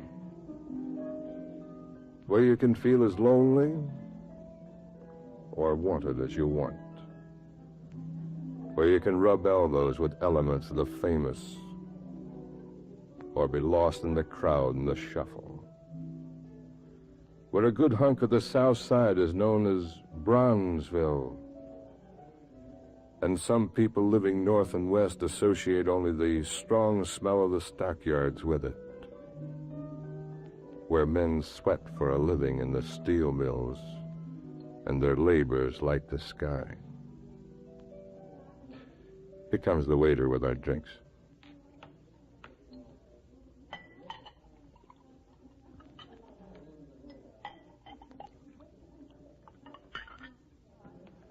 Thanks.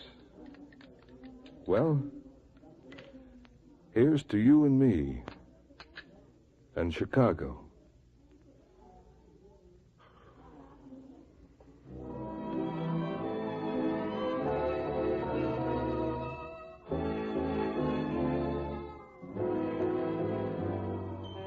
Hands across the table, while the lights are low, though you hush your lips, your fingertips, tell me all I want to know. Hands across the table, beat so tenderly, and they say in their little way that you belong to me.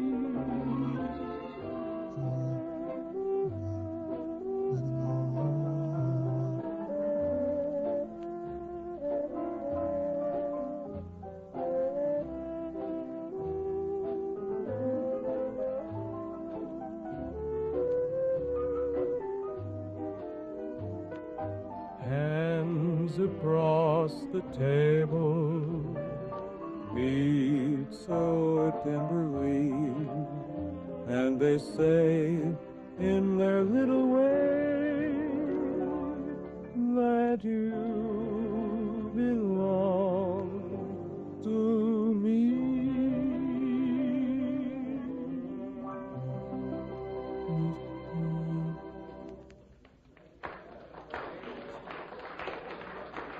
Wonder if that guy sang that song on purpose. Jenny was her name. An ordinary name for an extraordinary woman. She sat across the table from me, just as you are now. And I never remembered her looking more beautiful than she did that night.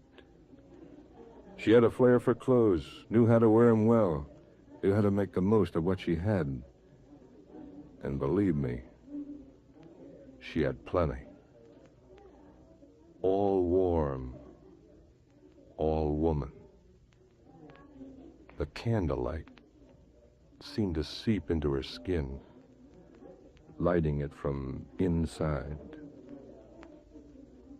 The shadows caught at her nostrils in a way that made her finely chiseled nose look piquant, very appealing, or as appealing as a nose can be. Her eyes were gray-green, opalescent, dream-ridden. And her eyebrows were silky, black-like, well, like small bird wings. She wore her oiled black hair long and sleek in a way that heightened the frail hollow of her cheeks. The most beautiful woman in the whole wide world, and I had the ring in my pocket to cinch the deal, to make her mine for always.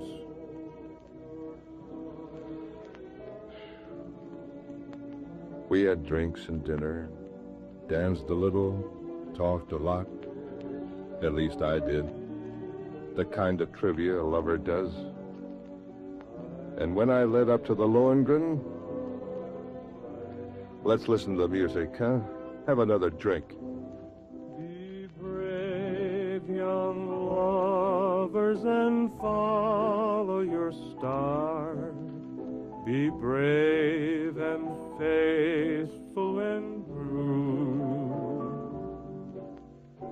Cling very close to each other tonight I've been in love like you.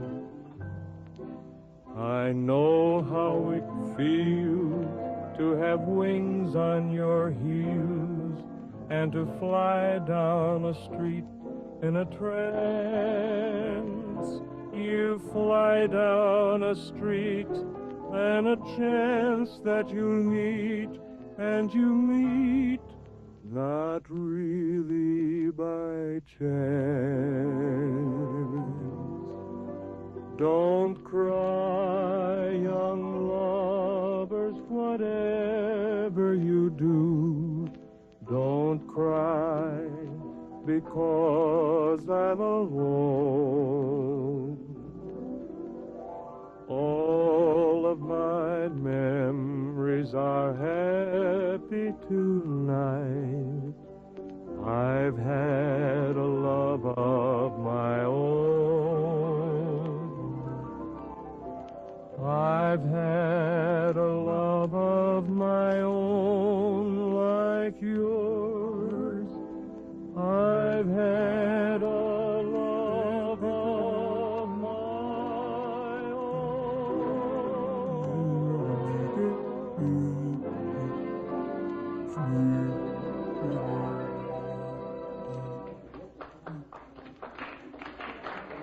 What happened? What did she say? Believe it or not, I've never told anyone this. But, well, we won't be seeing each other after this anymore. Maybe if I talked about it, it'd help. It's almost as though time were pushing back to that night. Lo, those many years ago, and it's almost as though I could hear her.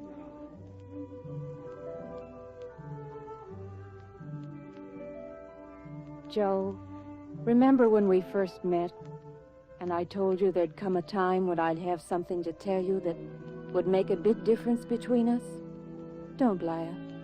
Don't interrupt, please, darling. It's going to be difficult enough as it is. And when I've finished, I don't want to hear what you have to say, if you've anything to say at all. I feel almost as though you'd given me a priceless gift. How priceless, I didn't know, up until this very minute. And now, I'm going to smash it with just the sound of my voice. You know, I often wondered where we'd be and how I'd tell you. It was wrong of me not to tell you right away. That first date should have been the last. But you had such a strong feeling about this town, stronger than my own, and I thought mine was the strongest. And you've taken me through doors I thought were closed to me forever.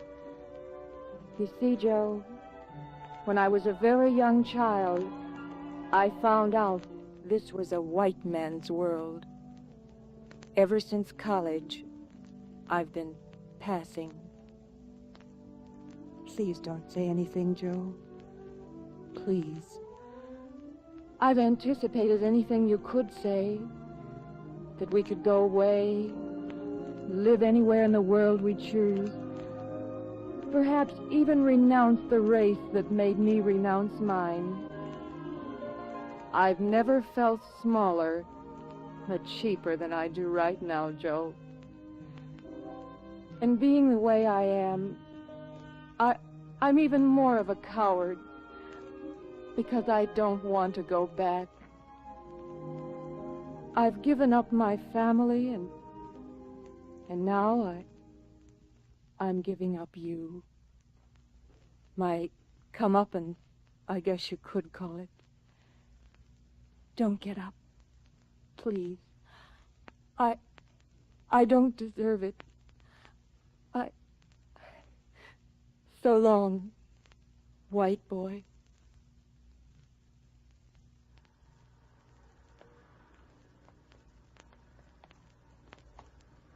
Her attempt to hurt me into hating her was valiant. It hurt, But I couldn't hate. I was nuts about her. And she was the only woman in the world I wanted, or keeps. I stood here on this bridge, looking over the side into the river, and I took the ring from my pocket and dropped it over the side. It didn't even make a sound.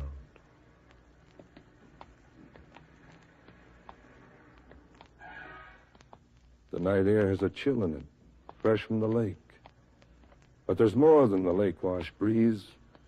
The night air is sick with the smell of exhaust pipes, pungent with stench of stockyards, redolent with the smoke belches of tall stacks in the trains. And all around town there are people laughing and crying, praying and blaspheming, hating and loving, frightening and lonely, drunk and sober, forgetting and remembering. And here we are, back at the stop I met you. Thanks for your company, your letters. And wherever you wander, keep an eye out for me, would you? Well, I guess it's time for me to throw off in the black night.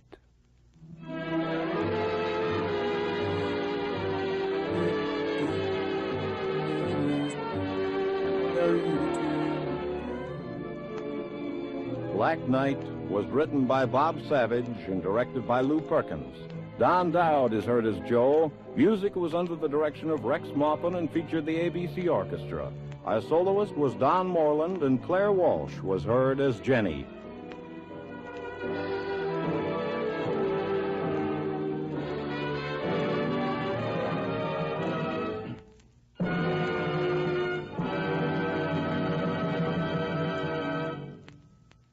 This program came to you from Chicago.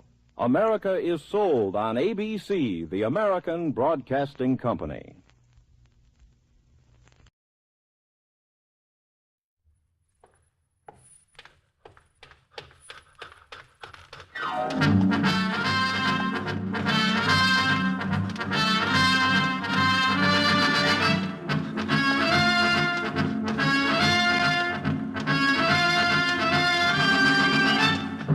The National Broadcasting Company invites you by transcription to join The Chase.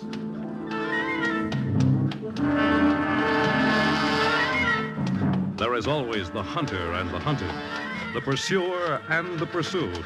It may be the voice of authority, or a race with death and destruction, the most relentless of the hunters. There are times when laughter is heard as counterpoint, and moments when sheer terror is the theme.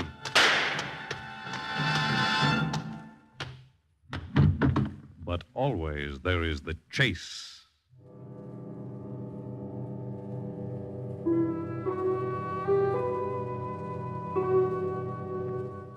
As an associate professor of psychology at the university, I'm not considered to be a frivolous person. As a matter of fact, my students refer to me as Mr. Practical. For my entire life, in and out of the classroom, has been precisely that. I'm 39 years of age, married, no children, don't drink or smoke, and in general lead an extremely placid existence. All of which cannot account for the fact that I have just undergone an experience so horrifying and revolting that it has aged me 20 years in mind, in body, and in soul.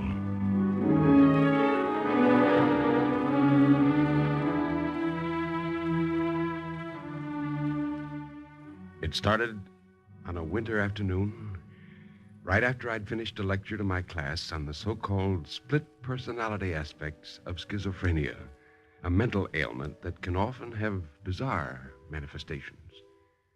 So we have what we call a split personality. Two sets of desires, emotions, characteristics in one person. And they are constantly in conflict with one another. A perennial chase, as it were, as to which shall be the dominating force. Hell, I see that our time's up, ladies and gentlemen. You're dismissed. Professor Calvin? Yes, Miss Reed? Your wife just telephoned, sir. She said she'd meet you here in your lecture hall in half an hour. You're going to have dinner out tonight. Oh, half an hour. Well, I suppose I can pass the time by checking over tomorrow's lecture. Thank you, Miss Reed. You're welcome, Professor. Now, let me see.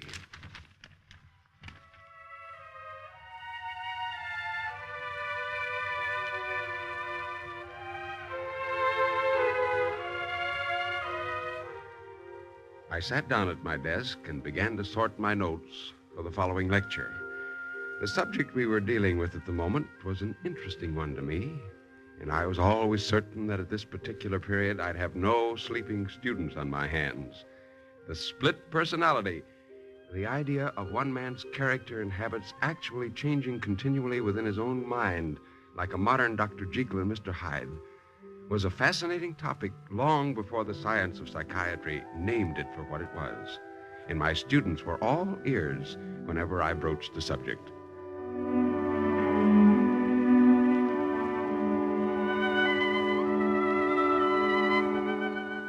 I must have been working for over an hour in the warm, drowsy confines of the room when Miss Reed appeared again with another message from my wife, who could be as irritating as the next one when she decided to be.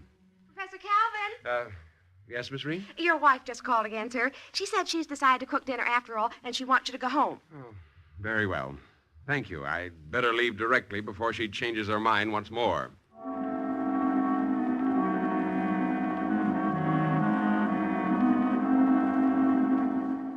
Nancy's sudden shifts of mind and plans were always irritating, but for some reason they were especially aggravating on that particular evening. I suppose that accounts for the ridiculous whim I had to keep her waiting, for I decided to forego my usual bus ride and walk instead. As I strolled along the crowded avenue, I'd stop occasionally and glance into the lighted shop windows, particularly the jewelry stores with their expensive baubles, which I've never wanted, much less could afford. Neat, huh? I beg your pardon? The stuff in the window. Slick. Do you think so? Sure. So do you. How do you know what I think? I know you like a book, mister. Like a regular book. Them diamond cufflinks now, you'd look pretty swell dolled up in those. And the wristwatch in the corner with the emerald numbers. Neat. I'm glad they please you. Just a minute, mister. What is it you want? Come off your horse. The life is better down here in the gutter where I am. Unbend, mister. Relax, you like. How dare you to talk to me like that? Get out of my way, you ruffian, before I call the police.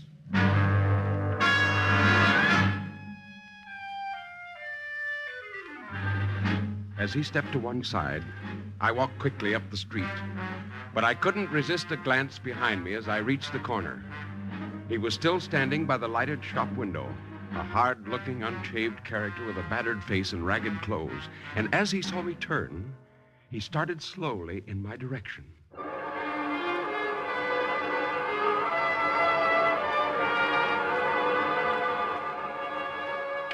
For a moment, I had an undignified impulse to run like a rabbit, but I controlled myself and walked directly north to a spot where I knew a traffic policeman had his post. From time to time, I glanced around and saw my pursuer moving faster with quick, impatient steps, as if anxious to overtake me, but unwilling to risk a scene. As I neared the policeman's post, I had a moment of panic, because I thought at first he wouldn't be there. And then we suddenly ran into each other head-on as he turned the corner. What? Officer! Oh, take it easy, mister. There's a man back there, a thug. He's been chasing me for the last 5 minutes. Where? Right behind me. He was only 10 or 15 yards away when I... What? Well, I don't see any man, mister. Neither do I. I'm sorry to trouble you, officer. He must have walked the other way.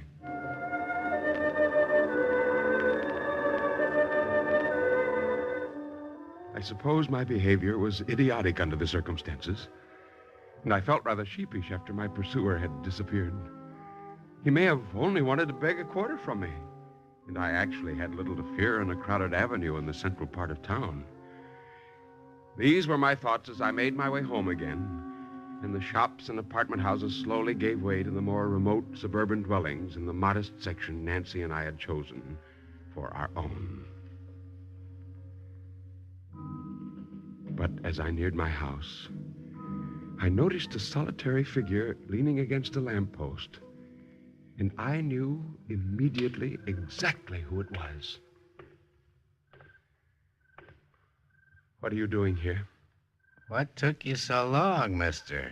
I've been waiting for hours. I suggest you move on your way before I call a policeman. You can't do that, mister. I'm your friend. My what? We're buddies, ain't we? Give me a cigarette. I don't have any cigarettes, and what's more, I don't smoke. You ought to try it sometime. Here, have one of mine. What do you want with me? Nothing. Then why have you followed me home? Because I want to get to know you better. We have nothing in common. You'd be surprised. What are you grinning at? I'm looking at your clothes. What's the matter with my clothes? They're corny, mister. They date back to 1892. Why don't you wise up to yourself and get some snappy duds? Oh, like yours, for instance. At least mine fit my personality. Yes. You got a personality like a barnyard hog. You better go inside, mister. Your wife is waiting for you. Now, look here. I'm telling you once and for all, I won't tolerate being followed. You'll either leave me alone or I'll swear out a warrant for your arrest, and that's final. See you later, mister. And you'll also see... He was gone. When I turned, he was gone. I left him standing near my gate as I hurried up the walk, and only 3 seconds later, he wasn't there. George! Yes, Nancy. Why are you standing there alone in the cold? I wasn't alone. What did you say? Nothing, Nancy. I'll be right in.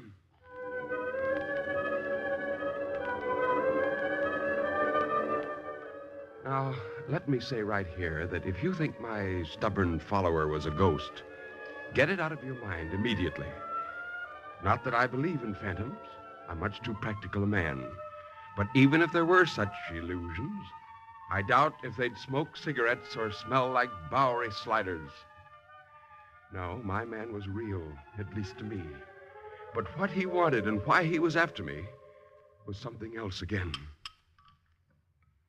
George. Yeah, yes, Nancy? What's the matter with you?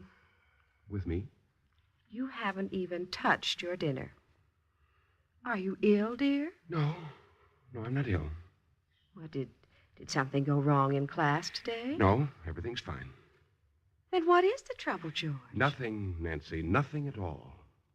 Why are you sulking like that? I'm not sulking. I'm merely deep in thought. About what? Various things. Well, can't you think and eat at the same time? I'm afraid I'm not very hungry, dear. George Calvin, I spent half the day shopping for this meal and the other half cooking it. You have no idea how high asparagus is this time of year. Yet I managed to buy some because I know how much you like it. Now, George, if you'll really, excuse me, Nancy, I'm going for a walk.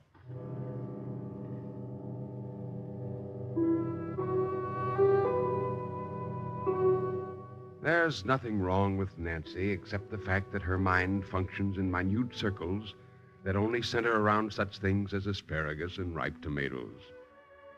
She has very little wit and even less imagination, and I knew if I discussed my problem with her, I'd end up nowhere. So I took to the street again, walking south toward the river and the warehouse district.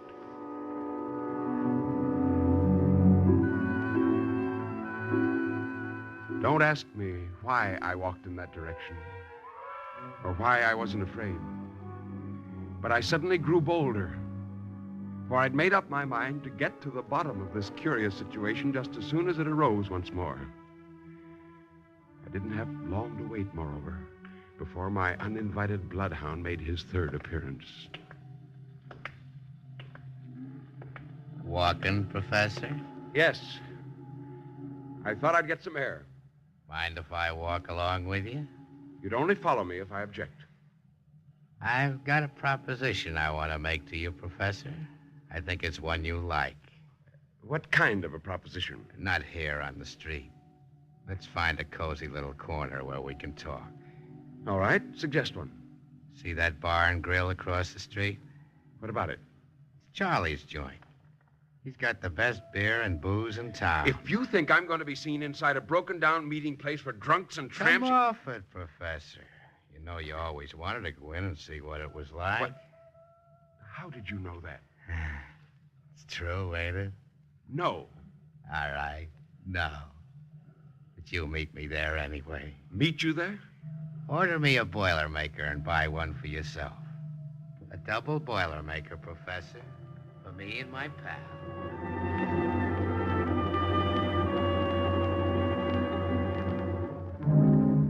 There was a mist blowing up from the river as he backed away from me. And a patch of fog suddenly enveloped him like a shroud, and he faded into the mist. And like an automaton run by remote control, I found myself walking across the street and into Charlie's Bar and Grill.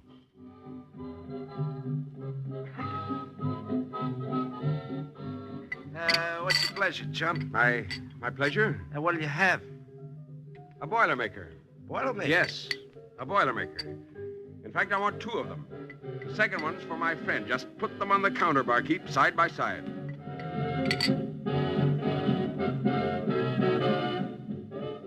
The place was empty except for one lone seaman who finished his beer a moment later and sauntered out. The barkeep poured 3 fingers of whiskey in 2 glasses, then set them side by side with 2 beers on the edge of the bar. He looked me over for a moment, as if trying to make up his mind to say something, while I stood with my eyes glued to the whiskey, wondering what on earth I was doing there at all.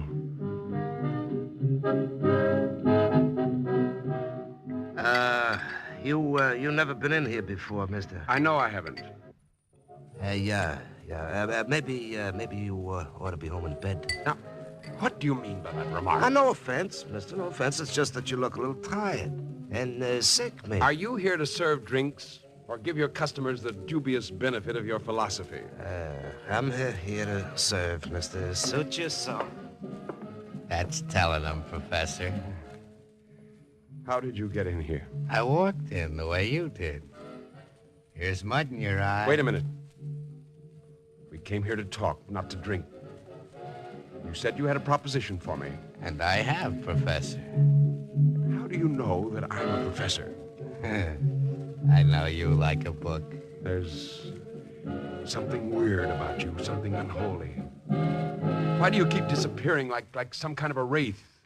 You're no ghost. Why do you act like one? You know how real I am, Professor. You know I'm not a ghost. Feel my arm if you... I don't want to touch you. Get away from me. I don't want any part of you, you filthy tramp. Hey, what goes, mister? Throw him out. Throw him out of here. Tell him to leave me alone. Tell who to leave you alone, mister? Tell who? Look, you better be on your way, chum, huh? The air will soap you up. It was true. I'd buried my face in my hands. When I raised my eyes and the barkeep hurried up, the tramp was gone. But his glass, the one that was standing in the bar in front of him, was empty, while mine was still full. Is that you, George? Yes, Nancy, it's me. Oh, just a minute. While I get into a bathroom.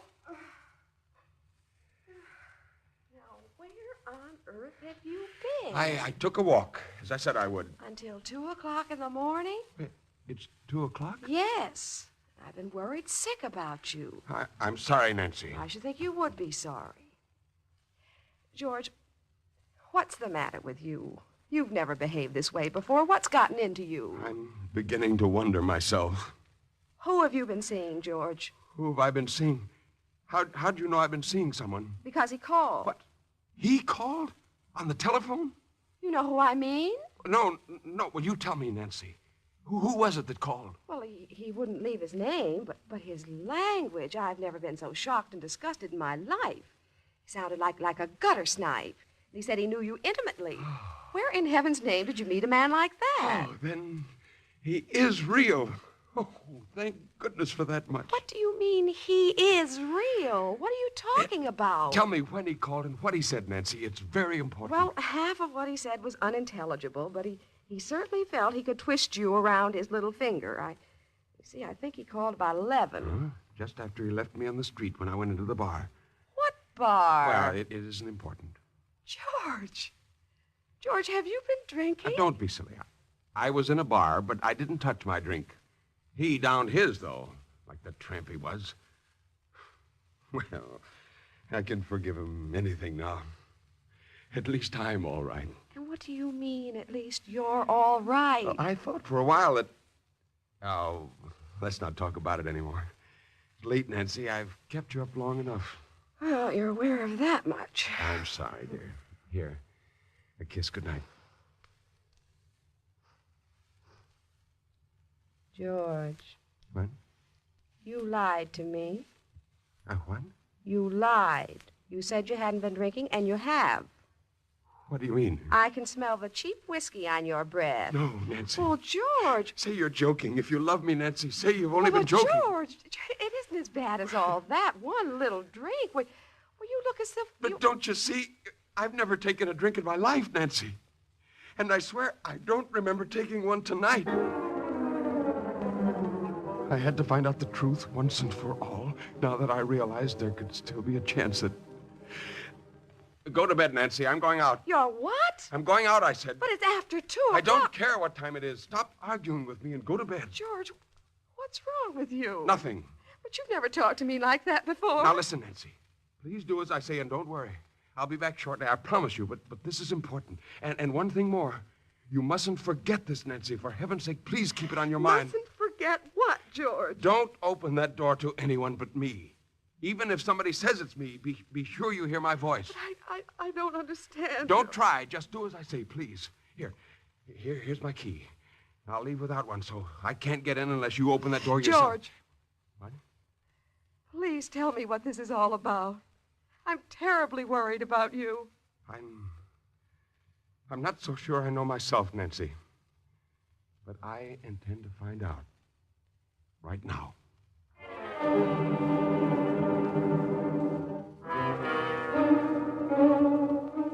I headed for the waterfront and Charlie's bar. I knew he'd follow me again, tag my footsteps like a shadow. But I walked for several blocks, and nothing happened. Then suddenly I sensed he was behind me. I didn't have to look. I just knew. And without stopping for an instant, I passed the bolted barroom door and headed for the wharf. When I reached the wharf, I hesitated, then leaned against a stanchion and waited until I felt him near me. Here again? Here again, Professor. I guess there's no eluding you. No. Give me one of your cigarettes. Pleasure, Professor. How's about a drink, too? Charlie's bar is closed. I got the fixings right here in my pocket. Here's looking at you. Not bad. Don't think you're fooling anyone. I know exactly who you are. Yeah? Who? You're me. That's right, Professor. You're actually a delusion. I've gone insane, and you're my second self, my alter ego, so to speak. The other half of my split personality. I don't get all that fancy lingo, but it's okay if you say so. You actually don't exist. And if I try hard enough, I may be able to erase you completely. All right. Try. What do you want? I want to make you my proposition. Then make it and be quick about it. Take it easy, Professor. I'm calling the shots from now on. What do you want? I want to make you over, mister. I want to fix it so you do what you want to do. Go where you want to go and live like you always wanted to live. I'm living that way now. What are you laughing at? You chump.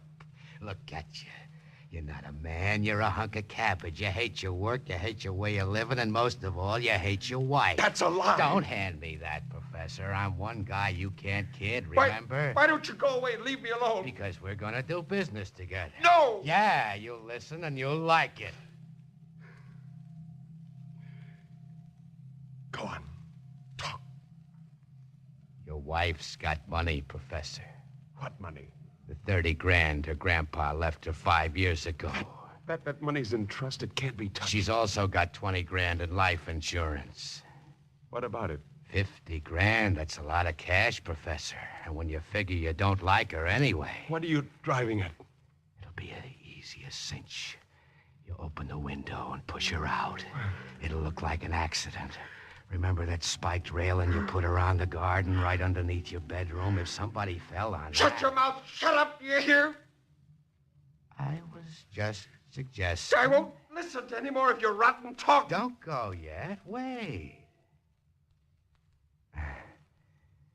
It ain't only the money. What? You're doing it for something else. I am? All your life you lived like a jerk, Professor. You know you never had any fun. This dough can get you one big fling. Wine, women, and song, Professor. All the booze you can handle. And every cutie in town dying to put their arms around you. How's the picture, Professor? Get away from me. What's the matter, going chicken on me? How many times did I hear you wish for a different way of living? How many times did you watch the next guy having his fun while you sat around like a plaster idol afraid to make a move because of your reputation? How many times, Professor, have you wished for a chance like that? Never. Never in a pig's eye, never. All right, listen. Maybe you don't like the iron railing idea. I got another gimmick.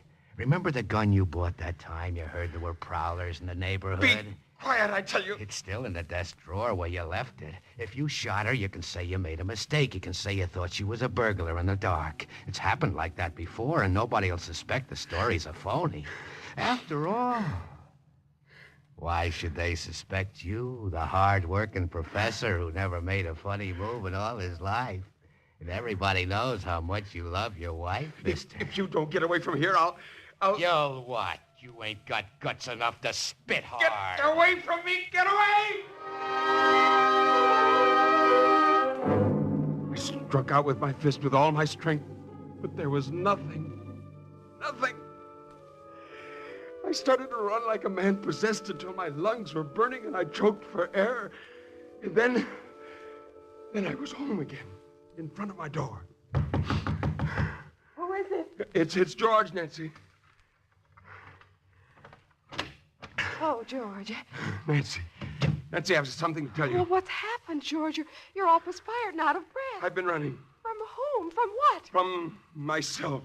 George, what are you saying? Nancy, don't argue with me. Call the police. But why? I can't explain it. It's too involved. That phone call before. It was I who called you, Nancy. You? My other self. The other me. Don't you see, Nancy, I'm ill. I'm two different people. I need help. Oh, George, darling. Nancy, call the police. Wait. George. What is it? It's too late for the police. Put down the phone. Now, quickly. Go to the desk drawer. Yes, that's right. Take out the gun you'll find there. Now, Nancy. Shoot me. What? Shoot me, Nancy. Before it's too late. Before... It's too late. Yeah, too late. George. Give me the gun, baby. Come on, like a good little girl. Give me the gun. Keep away from me. Hand it over, baby. Listen, forget George. Hand it over before I...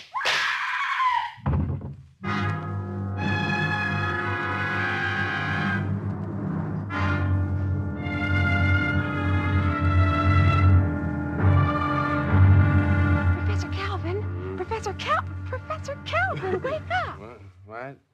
What? Oh, Miss Reed. Well, sure. Who'd you think it was? Well, I'm still here in my lecture room. I didn't leave school at all. You fell asleep while you were working on your papers. Your wife's outside. Nancy? Uh-huh. She's waiting for you. Oh, Nancy, waiting for me. Tell her I'll be right out. Yes, tell her, Miss Reed, tell her.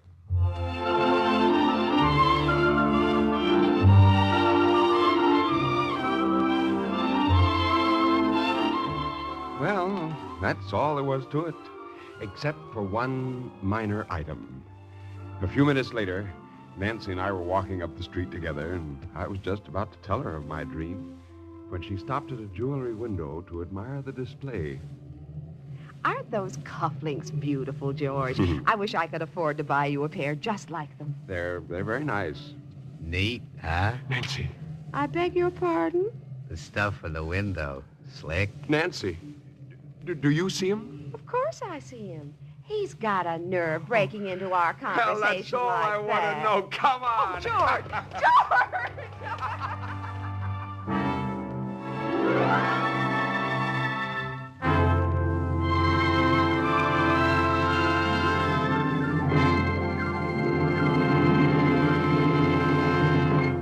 In the animal world, there is the hunter and the hunted, hound and fox, hawk and sparrow, chicken and worm. But who is to judge precisely which is the pursuer or the pursued as we enter the chase?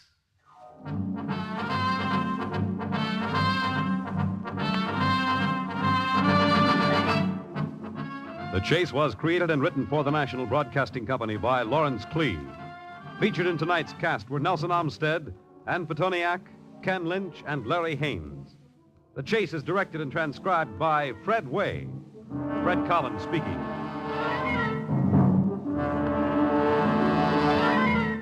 Next week, the exciting story of a killer at large and a statewide pursuit in The Chase.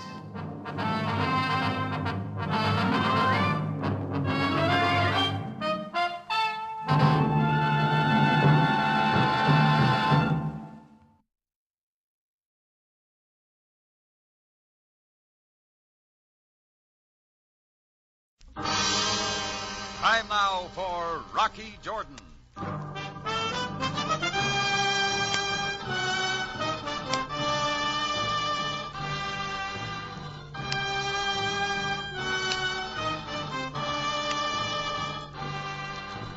Not far from the Mosque Sultan Hassan in Cairo stands the Cafe Tambourine, run by Rocky Jordan. The Cafe Tambourine, crowded with forgotten men, alive with the babble of many languages. For this is Cairo, where modern adventure and intrigue unfold against a backdrop of antiquity. Tonight's story, The 2 O'Clock Man.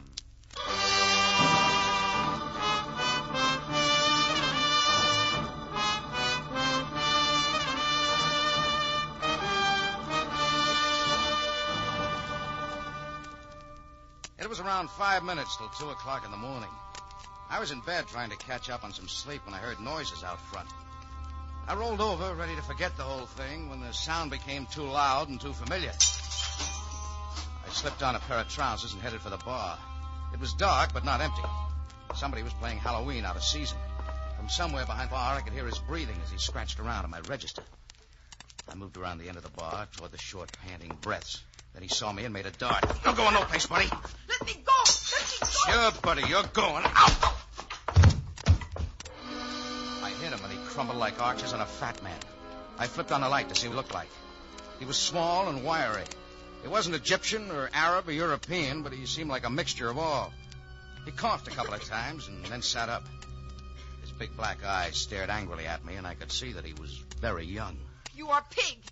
Infidel! All right, Sonny. Sorry I hit you. Come on, up on your feet. Let me go! I can get up myself. Come on, kid. What's your name? What are you doing here? My name is Joseph, and it is obvious what I do here. Yeah, I guess it is. But you're not very smart about it. People don't leave money in their cash registers at night. That's what they got safes for. Well, what do you think I ought to do with him? Whatever you wish. I am not afraid. You're too old to be spanked and too young to be slapped. You know, you ought to give up this second-story work while you're still an amateur. It's got no future. I will worry about my own future. You're not very talkative, are you? I am of the sacred family of El Rakam. I do not talk to infidels. Great, but you steal from them. That is my business. It's mine, too, when you start picking the tambourine. Talk. Do with me what you will and stop talking. Look, Sonny, I've seen kids like you all over the world, starting with a little petty snatching and winding up in jail. You are a pig! Why, you little... Amun Ras Nekpa! You will die! Sure, we all will. Now, come on. Where do you take me? Someplace where you'll have a chance to brush up on your manners. The police station.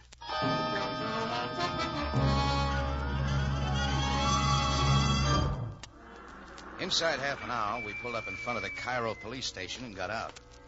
Joseph, member of the sacred family of El Racam, whoever he was, hadn't spoken. We went inside. Sergeant Greco, underling to Captain Sam Sabai, was sitting behind the desk, dozing. When he heard us come in, he snapped to life real fast and became very official. Oh, Mr. Jordan, I was not expecting you. Yeah, I could see that. Did you have a pleasant dream? I was not sleeping. I was simply resting my eyes. Sure. Bet she was a brunette. Will you please show some respect for a servant of the people? Now, what may I do for you, Mr. Jordan? You can get me Sam. Captain Sabai has had a very difficult evening. He is very tired. He is preparing to leave for his home this very moment. What may I do for you? I told you, get me Sam. Mr. Jordan, I have just I got said... someone I want him to meet. This boy? Yes, this boy. Now turn up Sam for me, or do I have to go in and get him myself? What is going on out here, Sergeant? It is Mr. Jordan. Jordan, what are you doing here this time of night? Business, Sam. He has brought this boy for some reason. I told him, Captain, that you are too Yes, tired yes, to... yes, Sergeant. Yes, that is enough. Now, what is it you want, Jordan? Sam, I caught this boy doing a one-man floor show at the Tambourine about an hour ago. Jordan, I am not interested in your entertainment problem. You will be, Sam. This kid dropped in after hours on his own. I found him scratching around my cash register. I see. What is your name, young man? You're a pig, too. Of all the... I forgot to tell you he had a nasty habit like that. Never mind. If he does not choose to talk, we can wait. Sergeant. Yes, Captain. Lock this youth up until morning. We will interview him then. Yes, Captain. Come along, boy. You do not have to push. Come along, boy. I wanted you, Sam, because I didn't want to leave the kid in Greco's hands. He's overeager. Yes, Jordan, I know what you mean. You do not like taking children to police stations, do you, Jordan? What do you think? I think that I am very tired. Hey, he said he was a member of the sacred family of El Racam. That mean anything to you? El Racam? No, does not. But suppose we discuss this young man's family tree in the morning. Oh, but Sam... Jordan, you are concerned for nothing. This boy is what you Americans refer to as a juvenile delinquent. There is nothing more to it. Now, please go home and get some sleep so that I may do the same. Yeah, I'll do that. Good night, Sam. I walked out of the police station and started up the street. I'd taken just about 6 steps when I heard it. It started from somewhere inside the police station and sounded like a cyclone on a weekend spree. By the time I'd taken a few more steps, the door of the police station flew open and Joseph came running out fast like a super chief on a holiday weekend. He darted toward the corner full blast, and Sam and Sergeant Greco came running 10 paces behind him. I followed. We were halfway to the end of the block when the kid turned the corner. The 3 of us stepped up our pace, turned the corner after him, and Greco pulled his gun. Before I could yell at him, the thunder broke.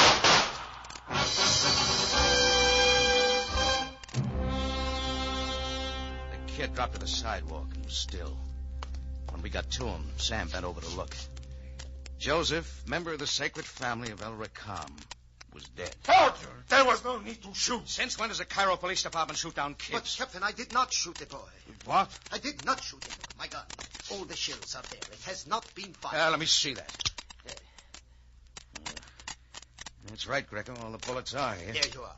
Now, might I suggest, Captain, that since I did not shoot him, and since you did not even draw your gun for holster, we examine Mr. Jordan. You know I don't carry a gun, Sam. We know no such... Sergeant, you will call the coroner and you will arrange for the photographer to take some pictures of this scene. We will begin an investigation immediately. Yes, Captain. And you, Jordan, go home. Look, I brought the kid here. You don't wish me off that easy. Jordan, this is no affair of yours. The Cairo police will do everything possible to unearth the killer. I don't like going to bed with a dirty taste of Jordan, this is an order. Now leave at once. We do not need your help. Maybe not. But you may be getting it anyway.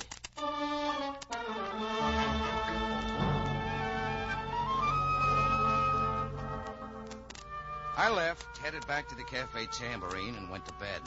But I didn't sleep. The sight of Joseph, a fresh kid, crumbled in the street, stayed with me. It was a long night.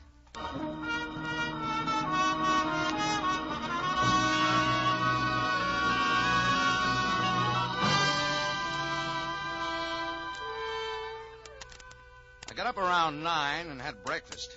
But the strange death of Joseph was like too much salt on my eggs. Along about 10 o'clock, Chris, my bartender, told me there was a visitor in my office to see me. I went over and opened the door. The smell of Emir caught me. She was blonde and tall and slim, except where she shouldn't be. She was wearing a white linen suit and a white hat, and it was all there. All very nice. So, you are Mr. Jordan? I didn't get your name. The name is Ilya Renault. Oh, what can I do for you? It is not what you can do for me, Mr. Jordan. It is what you have already done. I'm afraid you'll have to start over. A young boy was murdered last night. In case you don't remember, Mr. Jordan. And it seems pretty clear to me you are responsible. Hey, now, wait a minute. I will not wait for your lies and your feeble excuses. There is no alibi for murder.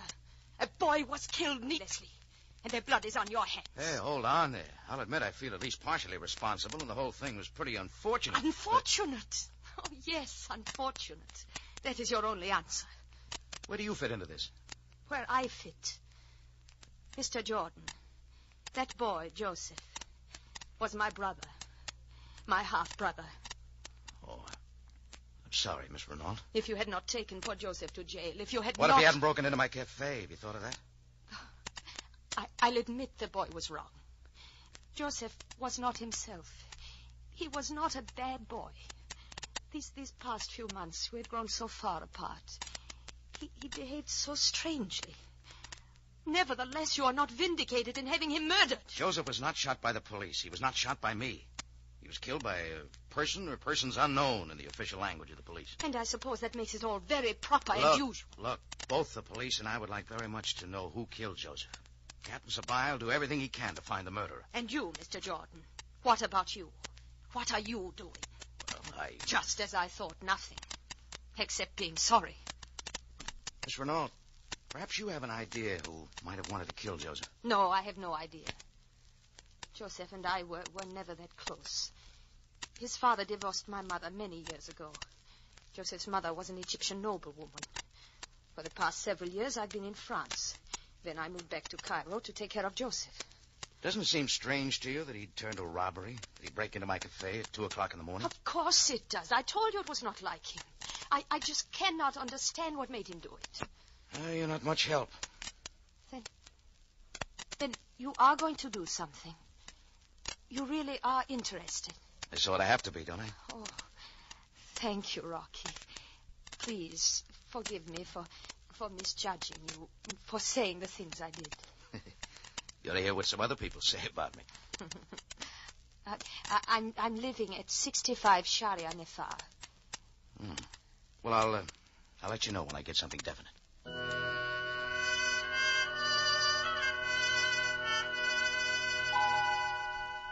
She left, and later in the day, I had visitor number 2. A man I wanted very much to see. His name was El Rakam. He was tall, lean, and dark. He wore purple robes and a silver chain with a fancy emblem around his neck. And he had a muscle man with him. Peace be unto you, noble sir. My card. Oh, thanks. Have a seat. My assistant is known as the Turk. He will join us. Yeah, sure. Sit down, gentlemen. Oh, what's on your mind? My name, as you know, is El Rakam, master of all that is worthy, leader of the new light, bestower of the sacred learning. Your card doesn't say all that. Mr. Jordan, a member of my sacred family was slain early this morning. I understand you were present at this deplorable occurrence. You would tell me how you are involved and exactly what you have done. Do I make myself clear? Joseph was one of your boys? Joseph was a member of the sacred family of Rakam, a disciple in the way of the advanced learning. You call breaking into the tambourine advanced learning? Mr. Jordan, I shall try to be patient. When a member whom I hold in high esteem dies, I must have the complete knowledge of his death. Okay, the boy was shot trying to escape the police. Only the police didn't kill him. They don't know who did. And this you call the complete knowledge? Yeah. Mr. Jordan, these facts I have learned from the police myself. I would like to know your connection, please. Also, why you found it necessary to take Joseph to jail. Look, Rakam, I've told you all I know. I'm a busy man. Maybe you better talk to somebody else. Mr. Jordan, I had hoped I would not have to come to this. However, you obviously refuse to cooperate.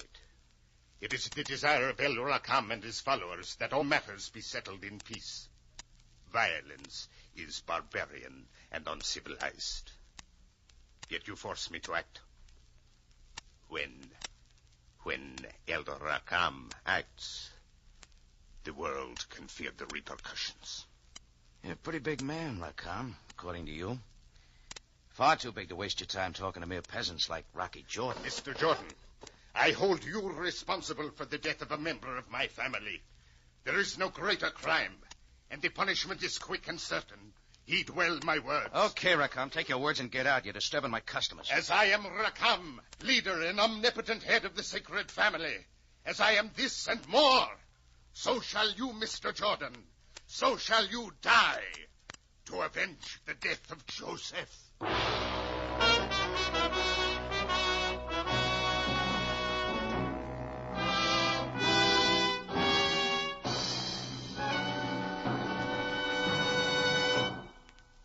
You are listening to The 2 O'Clock Man, tonight's adventure with Rocky Jordan.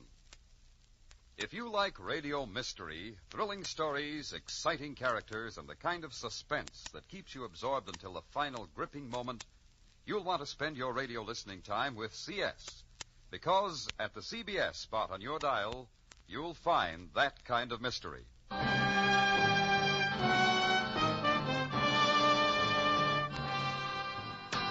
And now we take you back to Cairo and tonight's adventure with Rocky Jordan, the 2 O'Clock Man.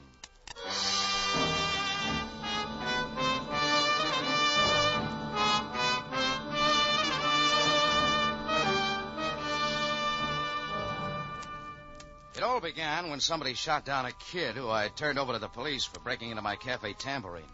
Then a couple of people showed saying I was responsible. The kid's sister, and a guy who called himself El Rakam. That joker was thirsting for revenge. Well, El Rakam and his silent sidekick, the Turk, made a grand-type exit out of my office. Just outside the door, they were joined by 2 burly-looking bodyguards who could have passed for the Tarzan twins. Then the 4 of them marched out of the cafe. As far as I was concerned, El Rakam, spelled backwards, was phony. And it also spelled answers to questions concerning murder. I decided to follow. It was as easy as tailing an elephant in a clothes closet. The purple robes drifted down Sharia El Reyes, turned left 3 blocks up, and entered the lobby of the Hotel Continental. The 2 bodyguards split off, and El Rakam and the Turk took the elevator to the 5th floor. I waited and caught the next car. The trail ended before a door marked 505. I was debating my next move when suddenly the door opened. Come in, Mr. Jordan. We have been expecting you. Standing in the doorway was 6'4" of man, El Rakam's right-hand man, the Turk. I went inside. He was there alone. You were a fool to be trapped so easily, Jordan. You were led here as one might lead a sheep for slaughter. Maybe, friend. Time will tell. No, the time is now. We will teach you to murder. The big man was on top of me like a tent in a windstorm. His hands grasped at my throat and his fingers dug in. I gave him a kick and another one, but the fingers dug in deeper.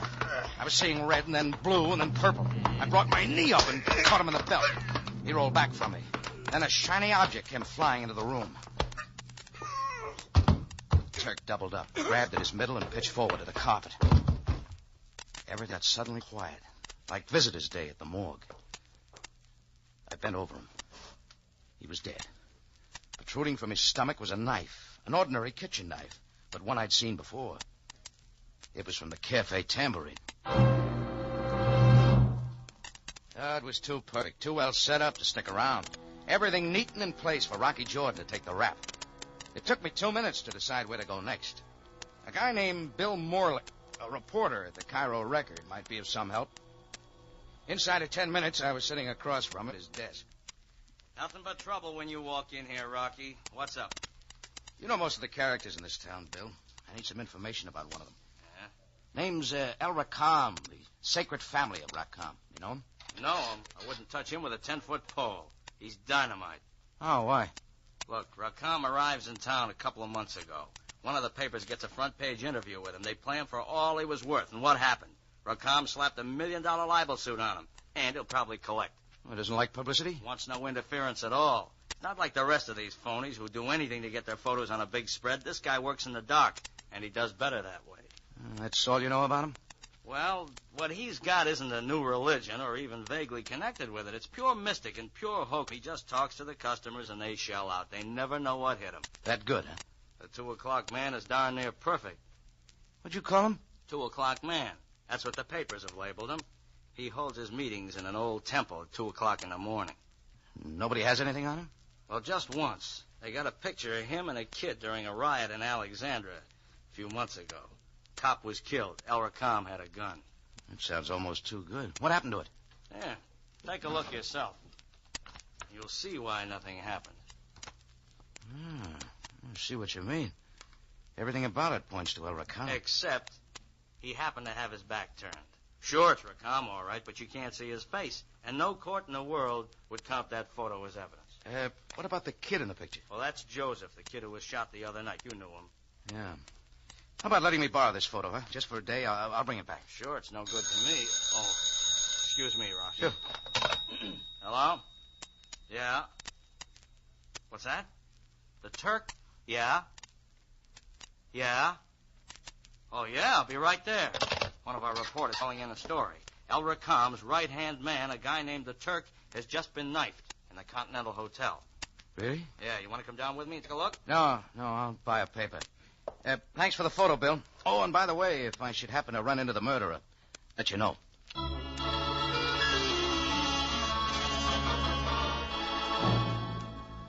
It was after 11:30 when my taxi pulled up in front of a small sandstone apartment house on Sharia Nafar. Ilya Renault's apartment was 2C, and it took a little while for the door to come open. Rocky, what you doing Let here? me in, Ilya. I want to talk to you. Oh, no, Rocky, I can't. I've heard on the radio the police are looking for you. If I let you come in, I would have to phone them. Ilya, listen. The police are looking for me. It's all tied in with Joseph's murder. Now, there's some things you'll want to know. About Joseph? You found out about Joseph, Rocky? I didn't say that. Please, let me in, Ilya. But, Rocky, I'm not dressed. I've been asleep. Oh, very well. Just a moment. You may come in now. Rocky, did you have to lock it? Ilya, I think I know why Joseph was killed. Yes? He was mixed up in a phony cult racket. Now, the head of this outfit is named El Rakam. He took Joseph on as one of his assistants. El Rakam? I think I've heard Joseph mention that name. Rakam has been bilking the local citizens for some time now. He tells them he's giving them a new way of life or some such. In the meantime, they're giving him their dough. And Joseph was connected with this? Joseph was on the inside until last night. Maybe he decided to quit. I don't know. That's my guess. Rakam couldn't let him, undoubtedly, because the kid knew too much about Rakam's activities. Then Rakam murdered my brother. Either that or he had one of his followers do it, which is more likely. Rakam had an assistant named the Turk. I think he's our man. The Turk? But this is the man the police say you killed, Rocky. Right. Rakam or somebody planned it that way. They'd get rid of the Turk and me at the same time. Here, I want you to take a look at this photograph. Here. Why, yes, it is Joseph. Rocky, who is this man in the long robes? El Rakam. But here, it shows clearly the gun in Rakam's hand. No, Ilya. It shows a man in a robe firing a gun. Another man is being shot, okay. But Rakam's his back turned. And there is nothing. Ilya, I think I've got a way to break Rakam. Anyway, it's worth a try. Open in the name of the law. Rocky, it is the police. Shh. Jordan, this is Sergeant Greco. I know you're in there. Open or I shall fire through the door. You'll do it, too. Rocky, the back door. If you do not open the door at once, I shall shoot away the lock. Do not be a fool, Jordan. Come peacefully. Rocky, the back door leads to an alley which will take you to the Sharia Shama. All right, Ilya. I'll see you later. Do not say that I have not warned you.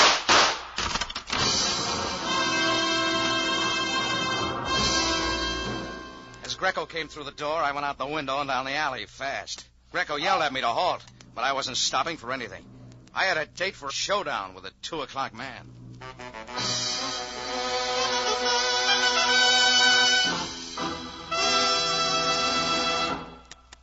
You are listening to The 2 O'Clock Man, tonight's adventure with Rocky Jordan. The time has come for us to help the Red Cross. Great numbers of our people are suffering from the worst cold wave in 50 years, and the suffering doesn't end with the cold. You can help by contributing to the Red Cross today.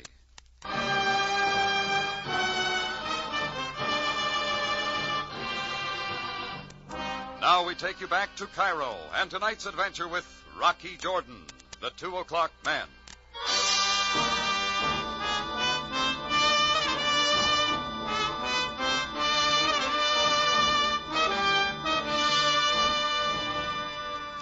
Well, it was 1 o'clock when I wandered into El Rakam's temple, an hour before the big meeting, and the place was almost deserted. El Rakam's dressing room showed at the end of a dimly lit hall. I went inside and waited for him to put in an appearance. It came sooner than I expected. A few moments later, from outside the door, I heard the voice of Rakam giving instructions to a couple of his bodyguards. I ducked into the shadows so he wouldn't see me when he first came in. You can come out from your hiding place, Jordan. I know you are here. Oh, you must have your own special brand of radar. You were observed entering the temple. One of my guards has been following you all day. Don't I bother you at all? Why should you, Jordan? The police will find you, and then you would no longer be any bother to me. Now say what you have come to say and leave. All right, I'll say it. You will not mind my preparing myself for tonight? Never mind the gun, Rakam. The gun? I was not reaching for the gun. I was going for my makeup. Then I'll just hold it if you don't mind. It is yours, with my compliments. Now say what you have to say and go. You're through, buddy. That has been said to me many times before, but it has never been the case. That's all being changed. Remember the photo of you killing a cop in Alexandria? Oh, yes, that one again. The police have tried to prove with that once before that I was guilty of murder. But you see, it was a failure. My face was obscured. That's what's changed. And all because of a kid named Joseph. You see, there was another photo of you killing that cop. A photo Joseph had. But you know that, don't you? You know that Joseph had a clear picture of you killing the cop, and that's why you had to take care of the kid. If you are finished, Jordan, go. Well, what you don't know is that Joseph mailed that clear photo to his sister Elia before he was killed. She has it, and I just saw it. And if you really had your boys tagging me, as you say, you know I just came from her house. You think I'm a fool, do you not? Look, Junior, I don't care whether you believe me or not. Sabaya will, and that's what counts. You're lying, Jordan. It is nothing but an attempt. Think so? Okay, I'll show you. This telephone. You think the cops want me for murder, huh? I'll just pitch my murder rap against yours. We'll just see who the police want. Hello, Captain Sabaya, please. Sam? Jordan. No, wait a minute. Quiet, will you, and listen. Ilya Renault is on her way over to the station right now with Joseph's photo of Rakam's killing. Yeah. That'll give you all you want. No, I'm with him now in his dressing room at the temple. Don't worry, Sam. He's looking right into his own gun. So if you want him, come and get him. Relax, buddy. It'll be a few minutes yet. Jordan, perhaps we could discuss this under more favorable circumstances. Not interested in talking. I'll read about it in the papers. Jordan, I am a wealthy man. Something could be arranged. Your forehead's getting moist. I did not kill Joseph. You had the Turk do it, and you killed him. That does not matter. Come, let us leave here. Let us go out. Kind of anxious to get me to use that door, aren't you?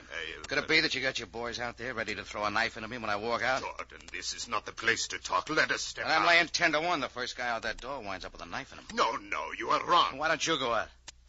There's nothing here for you but me with a gun. And the police are on their way. I don't believe it. You didn't even call them. It was a fake. You would be too frightened to call the police since they're after... Sounds like Sam, all right.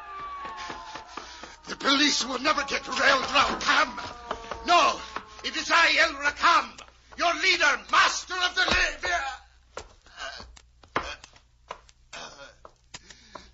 leader in the path of new light.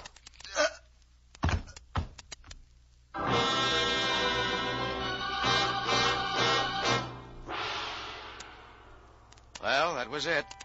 El Rakam got it from his own men, and that was the end of his organization.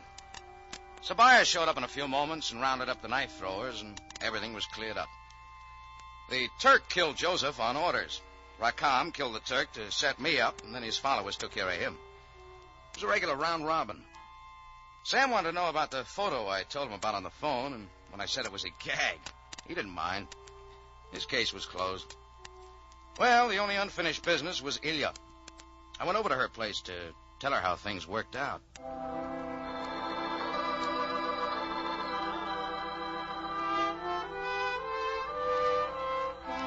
I guess it must have been a long story. Took me quite a while to tell it all.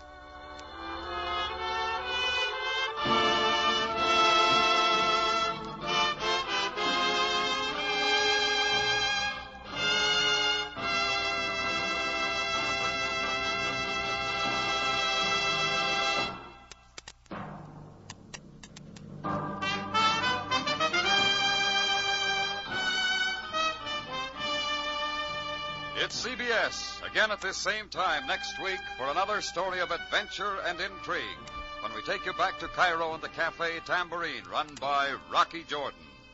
Jack Moyles plays the title role, with tonight's story by William Frug, edited by Larry Roman and Gomer Cool. Rocky Jordan is produced and directed by Cliff Howell, with original music by Richard Arant. Larry Thor speaking. This is CBS, the Columbia Broadcasting System.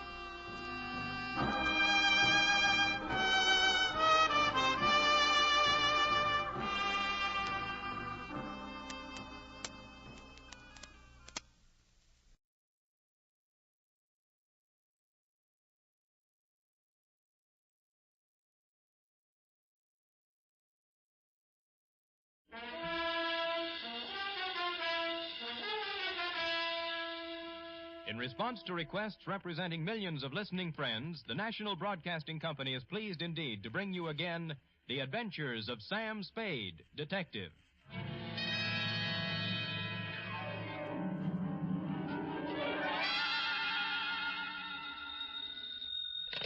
Hello? Me, sweet. What number have I got? The Sam Spade Detective Agency, but... Well, me, sweetheart. Something's happened. Call me later, Dwight. Dwight yet? Look. I didn't know you were in town. You didn't write to me or... Effie. Yes? This is me in the flesh, Sammy the Spade. Oh, now what? Goodbye. Effie, I'm in a payphone. My nickel is running out. Oh, Dwight, how can you be so cruel and play jokes at a time like this? Wait, listen. Are you listening? Yes. I am not dead. Don't believe everything you read in the papers. Huh? Or hear on the radio. Yes. You were at my funeral. Is that what you were about to say? Yes.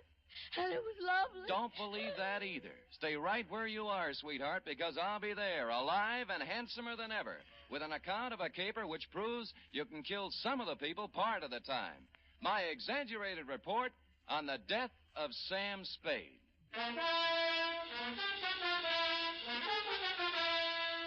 NBC welcomes back to the air a character who has captured the public imagination more completely than any other since the birth of Sherlock Holmes. William Spear, radio's outstanding producer-director of mystery and crime drama, brings you the greatest private detective of them all in The Adventures of Sam Spade. Ain't it grand to be bloomin' well dead? Candles at my feet, candles at my head. We're not open for business today. I mean, Mr. Spade's office is closed right now because... I'll wait. Oh, you look just like Mr. Spade. What's your name? Spade. S-P-A-D-E. Spade. Sam never told me he had a twin brother. He doesn't. But then you... I'm me, Sam. Oh, no, wait. Come here. Now do you believe me? Well, I know. Oh, what's the use? Oh, you're so much like him. Oh, never mind. Now get your pencil and paper and take it. Date November 17th, 1950. To Miss Effie Perrine. That's me. From Samuel Spade. That's me. License number 137596. You must have been the last one to see him alive. Did he tell you to give me a message? Shut up. Subject, my death. Dear Effie, since the sight of me in the flesh, breathing, hungering, and living doesn't convince you, maybe this report will. Think, if you can, back to last Monday. Now, if you recall, it was about 11 o'clock when, on the flimsy pretense that we needed stamps for the office, you drew $2 from petty cash and stepped out to buy a pair of step-ins. And that's when my client materialized. He was small and thin and carried with him the unmistakable odor of stale flowers. His black alpaca suit, string bow tie, elevator shoes, and white gloves had no bearing on his conversation. Oh, dear. My name is Chester Swan. Are you sure? Yes. My name is Spade. What can I do for you? How tall are you, Mr. Spade? 6 feet in my feet. Weight? 178. I always notice a man's bone structure, don't you? Oh, always. Open. Huh? Open. Let me see inside. I guess? Mm-hmm. All right. Fine. Oh, well, now that you know me this well, Mr. Swan, what can I do for you? Oh, dear. Perhaps I shouldn't have come here at all. I'm sorry, Mr. Spade. Well, really? Oh, dear. Oh, hello again, Mr. Swan. You wanted to talk to me? Yes, but I can't talk now. Mr. Spade. Still here. There. I live at 8516 Claremont in Berkeley. I'll be there tonight. Oh, dear. This time, as he made his exit, he left $50 on the edge of my desk. And so, stupid me, I was at 8516 Claremont at the close of the day. It was a small white cottage with green shutters and a white picket fence. There was a hill in back and a brook in front. The sun was beginning to set on it, and it was all very picturesque. In fact, so much so that a girl with red hair, blue jeans, purple smock, oils, and canvas was making it immortal. She liked me immediately. Here, hold this. Certainly. Like it? Oh, yeah. This is my first landscape. I'm a sprouting artist. Obvious. Makes your own? Not when I can get somebody to do it for me. Who are you? Oh, I might be a fellow artist. Don't do that. You're a liar. You're Sam Spade. I saw your picture in a newspaper clipping when I was helping Chester clean out his desk before he moved it. But You don't know an easel from a palette. Oh, but I could learn. I take it seriously. Well, then so do I. I doubt it. You've never tried to get away, to stand off, to throw off the shackles, have you? No. I'll have to admit that the urgency of living, the pressure of merely existing, has had to... Catfish, Sam. By the way, I'm Amy Goodrich. Catfish? The world is full of unhappy people who never try to get away from it all. Well, honest... Stop it. But I wanted to, really. Honestly, Sam, get away from everything. Leave, dissolve. I've dreamed of it. Never return. Cross my heart. Mm-hmm. What are you doing here? To see Mr. Swan. He isn't home yet. His house is a wonderful subject. Look, Sam, colorful, moderate, pleasant. Mm-hmm. That is until the sun stops shining. But picture it at night in the fog, crushed with barrenness, full of death, brooding, ominous. I'm trying to capture that, too. It's what we've got to get away from, isn't it? Absolutely. You and I... Sam, as you start up the hill on Claremont, there's a green apartment house on the right. I'm in 420. Well, maybe we'll find a way out together. Maybe. I waved her a fond farewell and sat on the steps of my client's house until he showed up at 6:15. He took me inside, where the only furniture was an army cot and a portable barbecue. I'm so glad you kept our appointment, Mrs. Spade. I'm so frightened. I've been upset all week long. I didn't know what to do. I just didn't. And what have you been so upset about, Mr. Swan? Well, lately, Mr. Spade, infrequently, for the last week, I've noticed a man. I think he's following me. Mm-hmm. At first, I'd see him in a car following my bus when I went downtown. Then he'd be waiting around at the bus stop in the evening when I came back. Oh. I've sold my house, and I'm ready to move. It's unnerved me so much, but... Did he follow you home tonight? No, but well, would anyone be following you, Mr. Swan? Well, I don't know, Mr. Spade. I don't know. I really don't. All right, I'll try another tack. What does this man look like? He always wears dark clothes and a hat. I'd say he was about your height. 6 feet. I remember. Maybe heavier. Same bone structure, though. Yeah. You haven't been to the police? Oh, dear, no. A man in my business can't afford off-color publicity. No? What kind of business is that? The Bonton Mortuary. Oh. 25 years. Ooh. Same location. Oh, and I've worked hard. So very hard. And if there's something behind all this, something that has stopped me from being made the executive secretary of the Undertakers Breakfast Club when they hold their annual election next month, I don't know what I'll do, Mr. Spade. I just don't really know what I'll do. I just don't. Oh, go ahead, Mr. Swan. You'll feel better. Just let it all out. Just really do.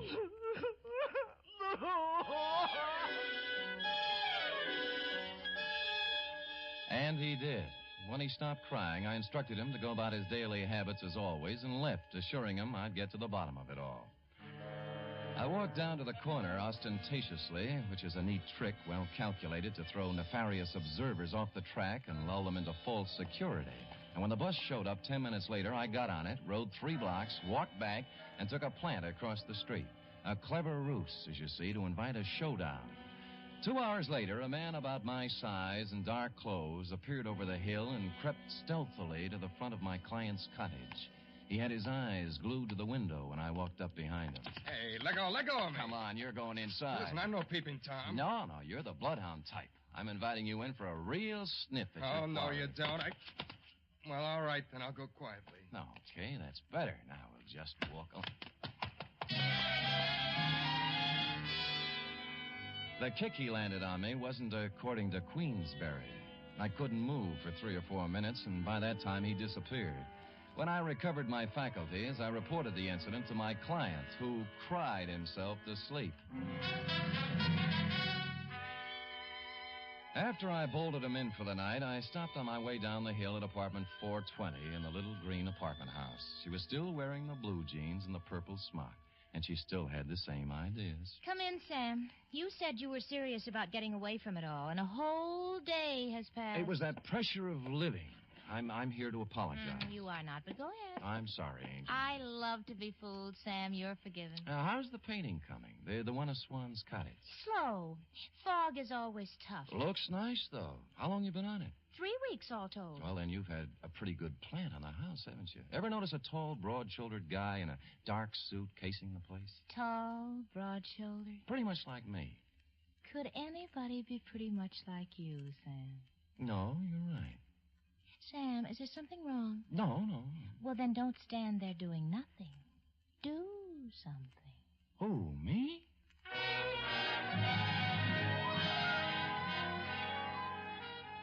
Amy fixed me a small dinner which had a strong turpentine taste to it, and then we mixed oils and painted and made fudge. Next afternoon at the Hall of Records, I did a little spade work on Chester Swan. His application and permit to practice undertaking in the city of San Francisco were dated 1938. Details: unmarried, 52 years of age, graduated from mortician school in Ohio, listed one living relative, nephew, Theodore J. Swan, Toledo, Ohio. I was gathering the above information when I smelled whiskey over my shoulder, which is always good luck. It was Al Torrington, who was also in the private investigation racket in this city, and he was leaning, peering from my face to the card that I held in my hand. He get over to you, too, Sam? Who got over to me, Al? Him? That thinny with the tears. What's his name? My eyes ain't so good. Swan, Al. Chester Swan. Mortician. Yeah, that's him, Sam. The same one exactly. Came to my office 2 weeks complaining about somebody following him. And he did nothing about it. Said I was too fat. Oh, well, you are, Al. Are you sure? Sure, I'm sure. And some other of the boys said he was around there, too. Wanted a private eye, but he wanted a man who looked just right. How right? Obviously as right as you are, Sam, because it looks like he picked you. Yeah.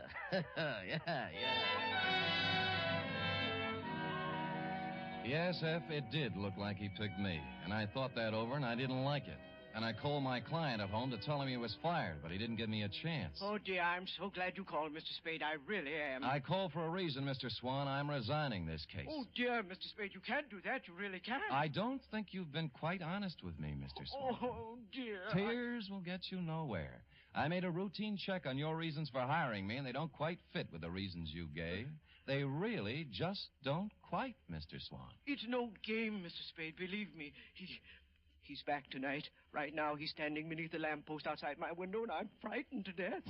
Please hurry over, Mr. Spade, and let's get this business straightened out. Please.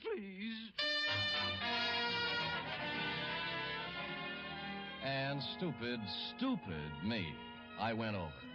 And I found that little white cottage on the hill looking grim and gaunt in the heavy fog. Amy's words about it being crushed with barrenness, full of brooding and death, came back to me. And Mr. Swan's frightened words about a mysterious man in dark clothes waiting beneath the streetlight also came back to me, particularly when I noted there was no streetlight near the house. However, there was a light somewhere in the rear of the house, and the front door was ajar. Oh, Mr. Swan! Mr. Swan, are you here? Oh, Mr. Swan, it's me, Sam Spade. Are you here? Mr. Spade? Is that you? Are you out there? Where are you? Things happened fast. I turned around to find the front door filled with a man in a dark suit. He had something in his hand. It looked like a roll of cotton candy, but it felt different. It only staggered me against the wall, but it made me forget where my arms were. Easy, Spade. Easy does it, boy. Easy. He let me down to the floor gently. I could still see the lights somewhere in the back of the house, and I could hear him talking way off. Take off his coat. Quick. Give me the needle. Hurry. Hurry. I can't watch. I'm going upstairs. The needle went somewhere in my left arm, but not before somebody pulled my coat off, and for no reason I could think of at the moment, also tried to pull my finger off. Well, I couldn't dwell on it. By that time, the stuff in my arm was going other places, and I was going with it, even though there was action all around me. This ought to do it. No, stay away from me. Get out of here. Vaguely, somewhere, somebody was shooting Roman candles or having blowouts or playing bebop. I just didn't care at all. I just didn't.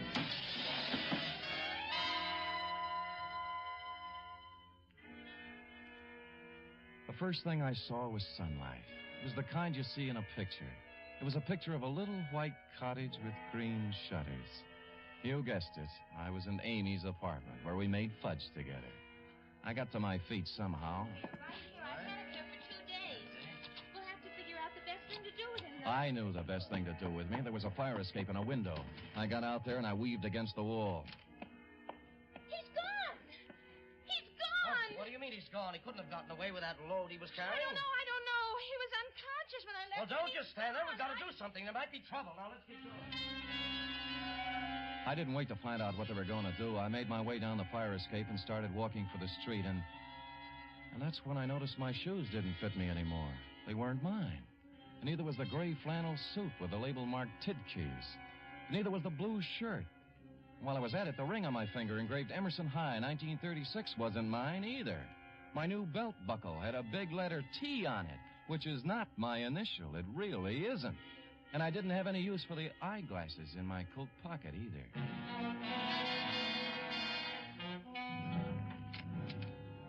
You were out when I walked in the office, F, but you'd been there. There was a black crepe done up in a white satin ribbon hanging on the door. The desk blotter was drenched with salt tears, and a newspaper folded back to page 13, and I'll sue the Chronicle on this if it's the last thing I do, gave me a 2-inch spread. Item, November 15th, 1950. 15? What happened to the 13th and the 14th? Detective perishes in Berkeley fire. I read it through once, then twice. It was my obituary.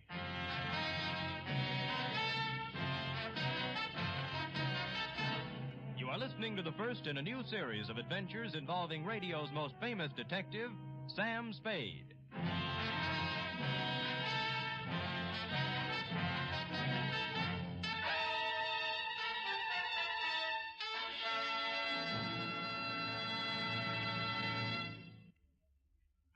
Later tonight on most NBC stations, Duffy's Tavern comes your way with another merry half-hour session, starring Ed Gardner as Archie the manager. There's a full serving of laughs garnished with chuckles and whipped up by Archie and his unpredictable friends, Miss Duffy, Clifton Finnegan, and Eddie the waiter. It's just one of the many great Friday evening entertainment features on NBC. It's Duffy's Tavern, your cue for better listening where the 3 chimes always mean good times. Make it a Friday evening habit to tune early and stay late at your favorite NBC station.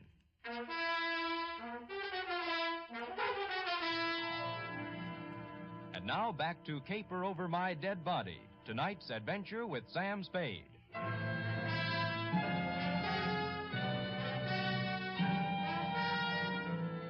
I left the crepe on the door and went out to buy a new desk blotter and some more newspapers. The Hobo News had the best story, which wasn't much. Samuel Spade, licensed private investigator, perished Wednesday night in a fire in a vacant house in Berkeley. His warm friends will feel regret at the passing of a man who was always kind to the poor. None of us ever asked Sam Spade for a handout without receiving a kind word and bon mot as he turned us down. This was nice, but I wanted more. Figured I was fairly safe to wander about unrecognized. My ill-fitting attire acquired from my unknown benefactor would be disguise enough when combined with my 2-day beard. Engine Company 16, Berkeley Division, had handled the fire, and half a block away was a grog shop called the Shamrock. I waited for a fireman to come in. Bartender! What kind of a place are you running now? I've been here 5 minutes already. All right, shut up, Patty. You just arrived. Well, it seemed like 5 minutes. A wee bit more than if you don't mind. That's enough for you, Patty. You're still on duty. I am not. I'm off now. The chief said I could be off. It ain't every day I receive such a shock to me system. You received your shock 3 days ago. And I'm still shaking, man. Oh, the sight of him was terrible, terrible. Burnt as black as the good saint's beard. All twisted and horrible in death. He was probably dead drunk and didn't know what happened to him. And were you there fighting the flames and finding him like me? Oh, it was terrible, terrible, terrible. Terrible. It wasn't that bad, and you've had your limit. And who says so? I say so. Oh, you do you? And who are you? Your brother-in-law. Well, now. Well, maybe I could spot you one, Patty. I never drink with strangers. What's your name? O'Doolin. Well, you heard the man. Go ahead, pour. Cheers. Yeah. Fireman, you had a terrible experience 3 days ago. Oh, that I did, Mr. O'Doolin. That I did indeed, that I did. I've heard it a dozen times. I'll be at the other end of the 'Twas 3 nights ago, Mr. O'Doolin, and we get a call to the house on Claremont is afire. Well, sir, when we get there, it's about all gone. Can't understand why it went up flames so fast. Wood. It was the funeral pyre of a man who lived in sin. Huh? A detective fellow. Sam Spade, he was identified as. Oui. Oh, one moment, Fireman. I've heard fine things about him. Some of those uppity police fellas from the Division of Homicide said he was a nice fellow. But some of the boys at the fire station and myself, well, we got our own ideas about that. Oh, what kind of ideas, Patty, me boy? What kind of good can any man be accomplishing in an empty house late at night, I ask you, Mr. O'Doolin? Oh, he was done to a turn, he was, when I burst in the door with me axe. Saved Satan the trouble. Charred. Empty whiskey bottles scattered all about. Sin, O'Doolin, sin. He'd gone to sleep with a smoking cigarette that set the whole place off. Vice rampant.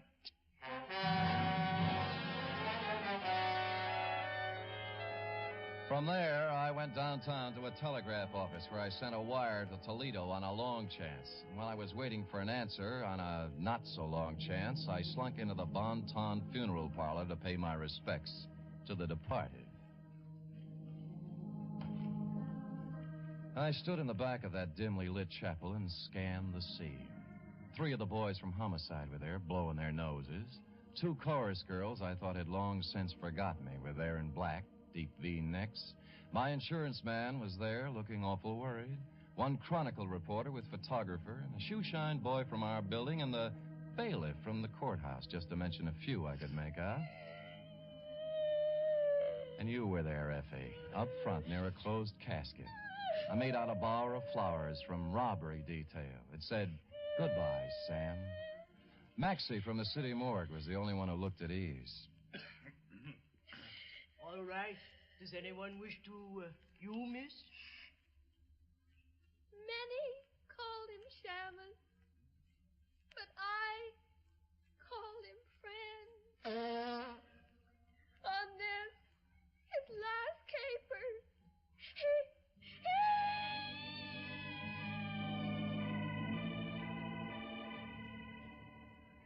I was touched, Effie, and I would have stopped the whole thing then and there, but I had to find out who was in that casket.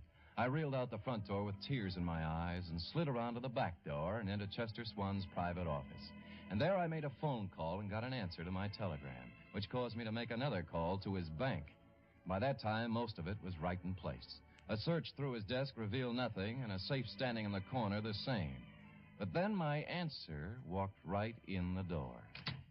Oh, Sam, darling, I was so worried when I found you'd left, but I saw you at the funeral and I thought you'd be here. And the guy was with you? Was he worried, too? Oh, him. That was Dr. Jesslyn. Sam, you'd been out for 2 days, and I didn't... Oh, Sam, you're safe. You got away from it all. You've escaped, darling.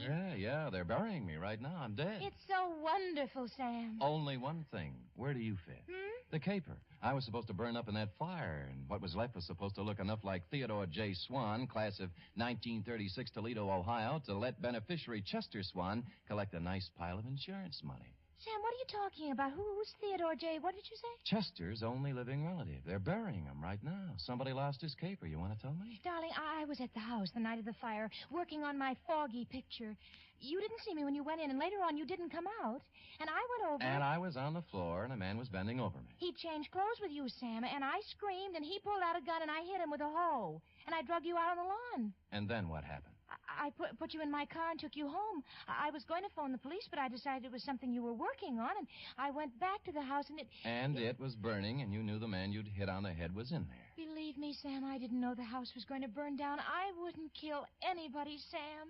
I only wanted to... You only wanted to help me, and you did right, Angel. Oh, Sam. That's all right. I'm your witness. You didn't start the fire. You mean somebody really started it? Chester. He thought it was me lying on the floor in there. The bank tells me he's about to go busted.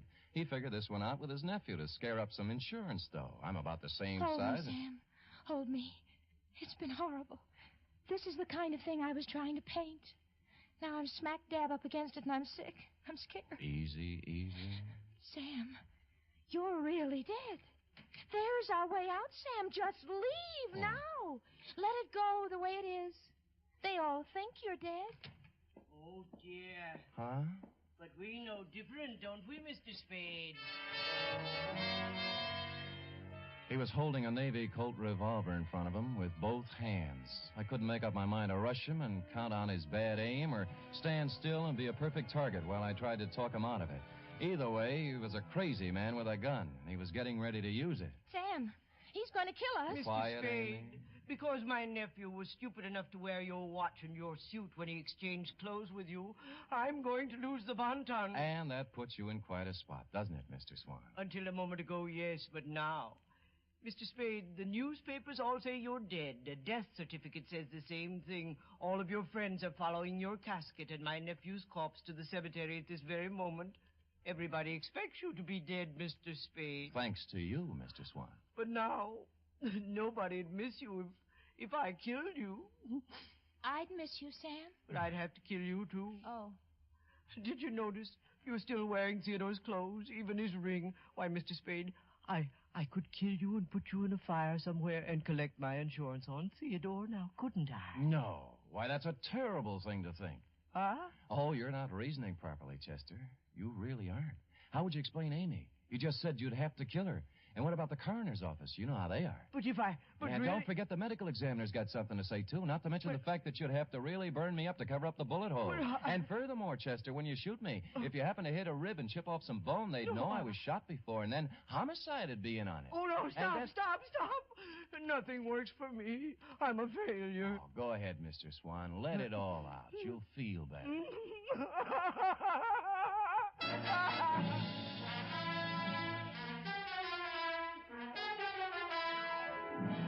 And he did. And he's still crying in his cell downtown. Period. End of report. Oh, Sam, you were so brave. You actually stood there and talked that crazy man out of murdering you. You were wonderful. True, Effie? Amy thinks so, too. She's going to do me in oils when they let her out of the pokey. Amy's in jail? What for, Sam? Oh, technical charge of an involuntary manslaughter. They'll spring her as soon as the coroner's inquest is completed. Dear Amy. Did she make good fudge, Sam? Fudge? Oh, that was the least of it. Oh? What do you mean? After the fudge. What then? Panucci. Oh, boy. Say, go type that up, sweetheart, while I see if there's any mention of my miraculous resuscitation on the radio page. Go. Scoot.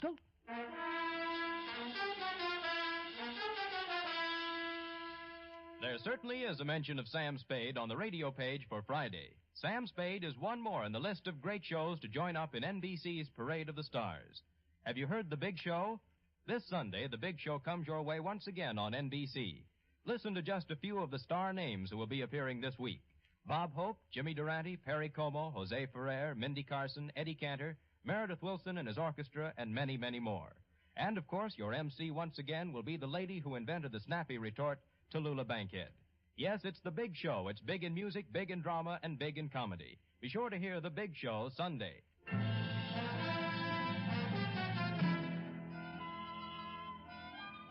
Well, here it is, Sam. All typed up. Good. I will sign it, and you will keep it, always, to remind you that I'm still here. Oh, Sam. Living, breathing, brave, and handsome. A paragon. Sam, what will we do about the mail? The mail? What mail? Where? Which? All the letters and postcards and telegrams and all that came when people thought you... Oh, when you weren't good... When they thought you were... Oh, there have been enough tears tonight, Effie. Oh, Sam, it's so good to have you back. Will you be the same as you always were? Well, I'm going to try, Effie. Well, because then you can't help but be, like they say, the greatest private detective of them all. We'll see. Good night, Sam. Good night, sweetheart.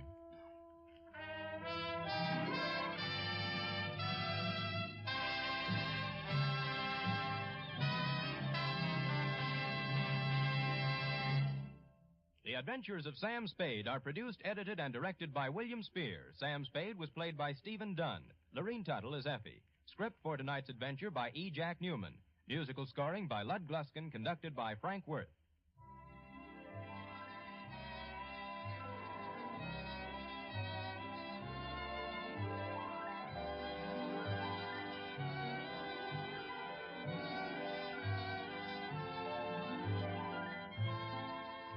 Join us again next week, same time, for another adventure with Sam Spade.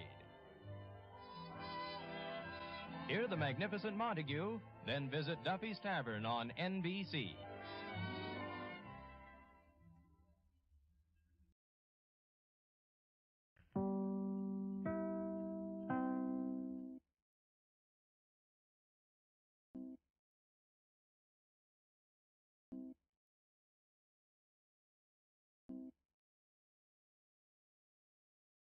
From Hollywood, it's time now for... Johnny Dollar. Pat Cummings, Inter-Allied Life. Hi, Pat. What's new with you? Johnny, ever hear of Everett Benton? No, I'm afraid not. Investment firm down in New York. Real estate, oil, mining, this and that. What about him? We're carrying a $100,000 life policy on him. So? So last night he fell out of a 14-story window. Oh, that's too bad. Accident, Pat, or was it suicide? Maybe neither. I think he got pushed. I'll be right over.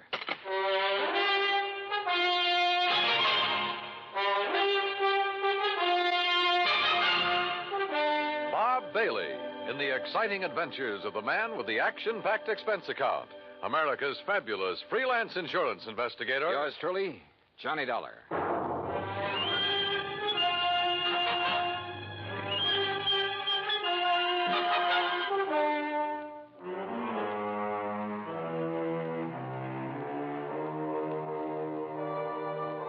Expense account submitted by Special Investigator Johnny Dollar to the Inter-Allied Life Insurance Company, Hartford, Connecticut. Following is an account of expenses incurred during my investigation of the Killer's List matter.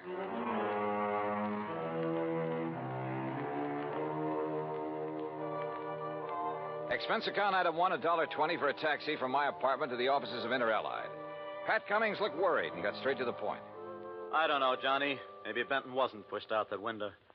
But there's something about this deal that just doesn't smell right to me. What can you tell me about this man, Benton? Everett Benton, 45 years old, doing very well in business, so far as we know. Last night about 10 o'clock, he fell or jumped or was pushed out of his office window. This policy on him, who's the beneficiary? His wife, Claire. What's she like? About 12 years younger. Redhead. I see. Yeah. Well, what do you think? I think I better have a talk with Mrs. Benton. Item 2, $14.40, transportation and incidentals to New York City. The Benton's apartment was on East 67th. Very fashionable, very expensive. And Claire Benton looked right at home in her surroundings. Do you mind if I fix us a drink, Mr. Dollar? Not at all, Mrs. Benton. It's been a pretty wearing day. I imagine it has. Police, questions, reporters. Yeah. Sorry to be throwing more questions at you at a time like this. I'm used to it by now. Here's your drink. Thanks. Cheers. Yeah, cheers. You know, you certainly seem to be bearing up very well. Yes, I suppose so.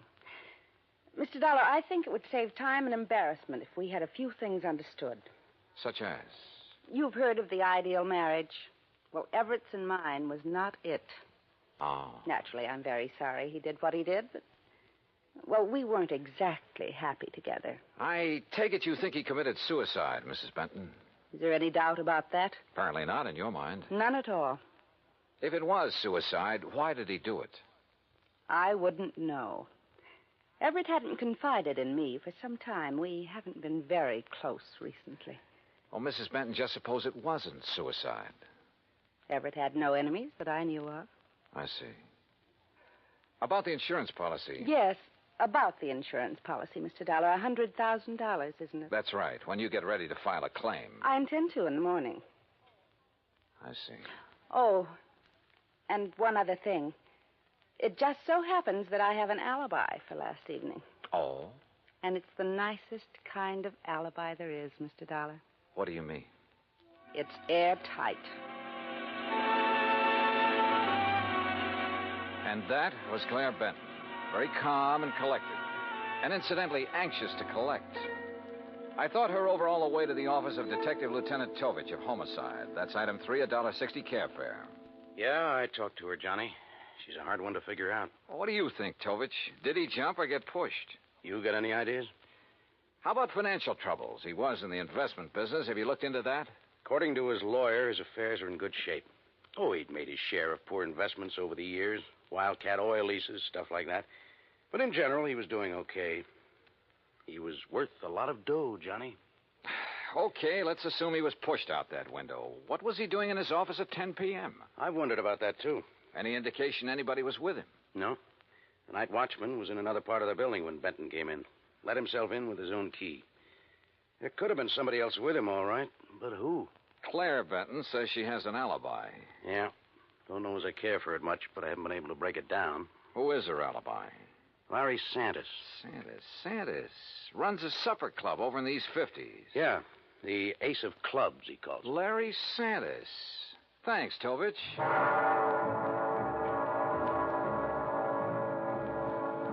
So I went calling again. But this time it was different from my visit to Claire Benton. In the first place, Santis didn't offer me a drink, and in the second place, he wasn't very friendly. Look, Dal, I already told the cops that Claire was here in the club last evening. All evening? Until midnight. Out in the bar? Most of the time. What difference does it make? How about the rest of the time? We were talking here in my office. Just the two of you? Just the two of us. Now, look, Dal, What it boils down to is you've each got alibis for one another, huh? That's right. Now, look, nosy boy, Claire didn't kill Benton. At the moment, I wasn't thinking so much about her. Wait a minute. If you're trying to pin this on me... You and Claire have been pretty friendly, Santis. She benefits to the tune of $100,000 by Benton's death. Look, Dollar, you're blowing smoke in the wrong direction. I like the arrangement the way it was. Why should I try to change it? Well, that's a good question. So just let it drop. You get me? You got nothing to worry about, Santis.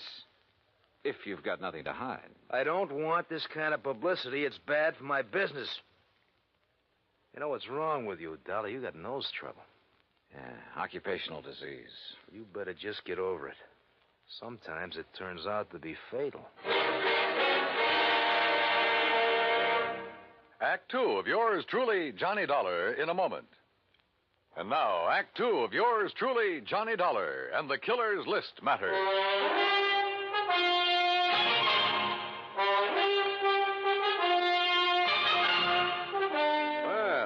Like you didn't get any further with Larry Santis than I did, Johnny. Look, Tovich, both Santis and Claire Benton had a motive for killing her husband. Matter of fact, two motives. Money and getting Benton out of their way. Johnny, I'm with you.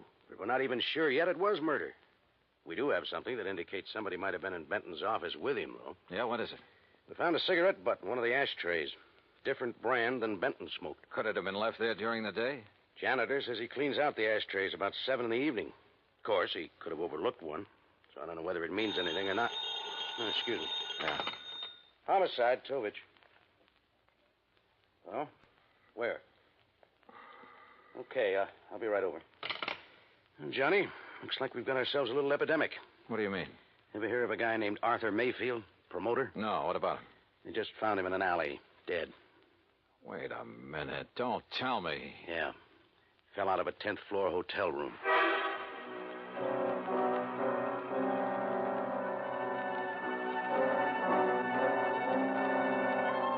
Lieutenant Tovich and I went over to the West Side Hotel where Mayfield's body had been discovered.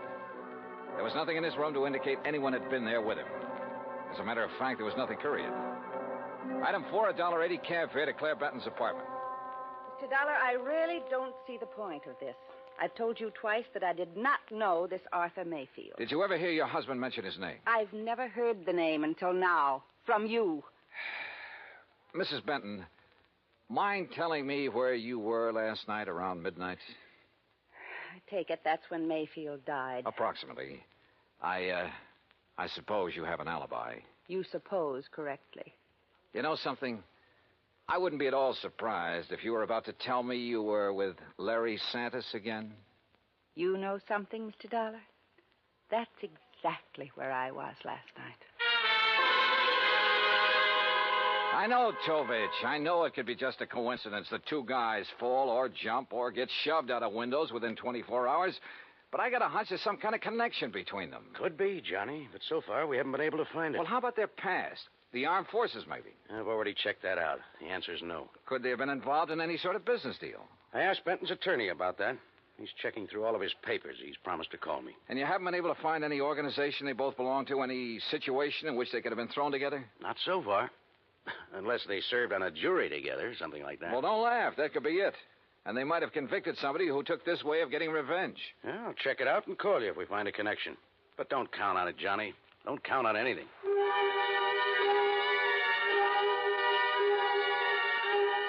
I went back to my hotel room and stretched out on the bed while I rehashed the whole deal in my mind.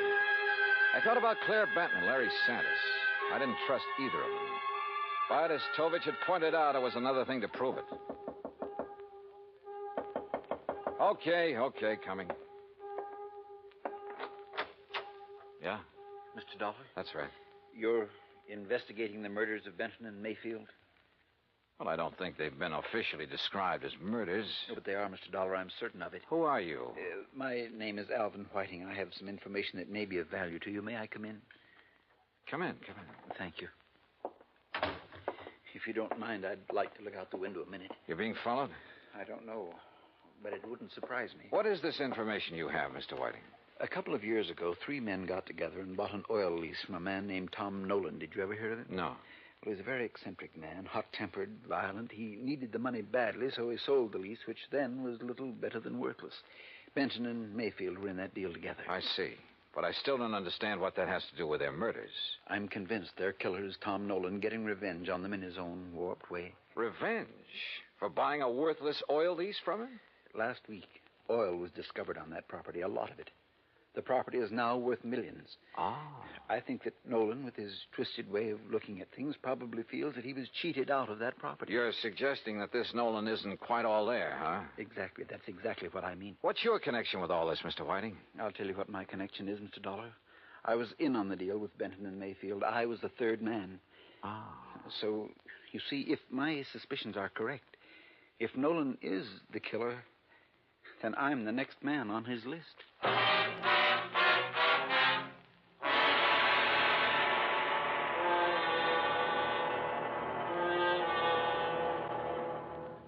Act 3 of yours truly, Johnny Dollar, in a moment. And now, Act 3 of yours truly, Johnny Dollar, and the Killer's List matter.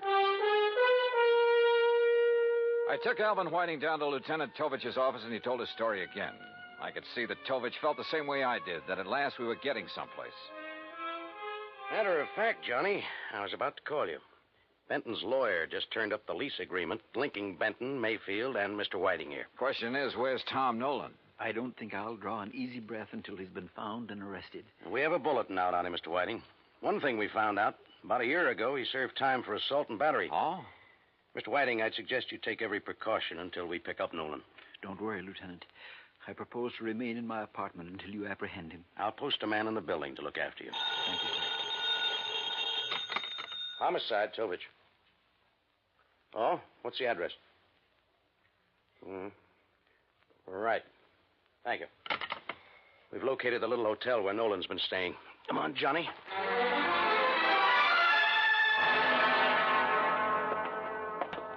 That's Mr. Nolan's room at the end of the hall, Lieutenant. Okay, clerk. Is he in? I don't know. I really haven't seen him since he rented the room from me. How long ago was that? Oh, about a week ago, Mr. Dollar. If he's gone out since then, it must have been at night when I was off duty. Here we are. Now, try your pass key, quietly. Right.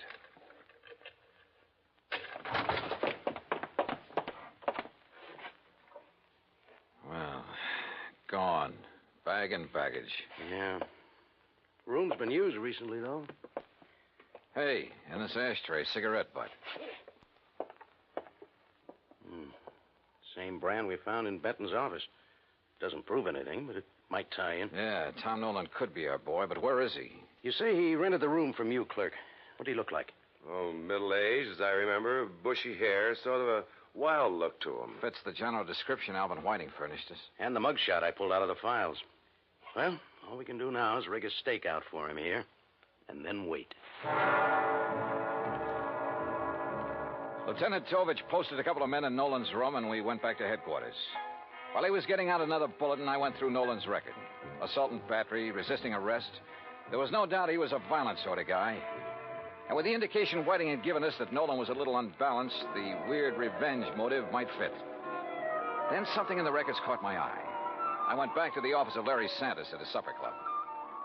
Oh, look, Dal, I told you the last time you were here. Now, I got a few things to tell you, Santos.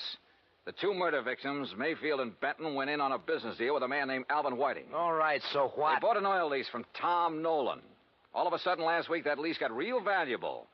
Alvin Whiting figures that Nolan's the killer. Says he's not all there, and he was trying to get his own strange kind of revenge. Look, Dollar, what's all this got to do with me? That's what I want you to tell me. Look, I don't know anything about any of them. Last year, Nolan was arrested for assault and battery. According to the police records, the man who put up bail for him was you. Okay, so I put up bail for him. Look, Tom Nolan's my uncle, Dollar. Sure, he's offbeat, but he's harmless. Assault and battery? Harmless? So he beat up a guy. That doesn't mean he'd kill anybody. How'd he get mixed up with Benton, Mayfield, and Whiting?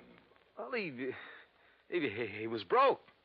I asked Benton's wife to get her husband and the others interested in buying Tom's lease to get him some dough. I didn't know the lease would turn out to be valuable.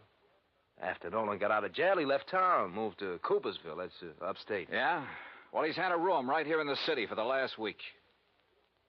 I didn't know that. Believe me, I didn't.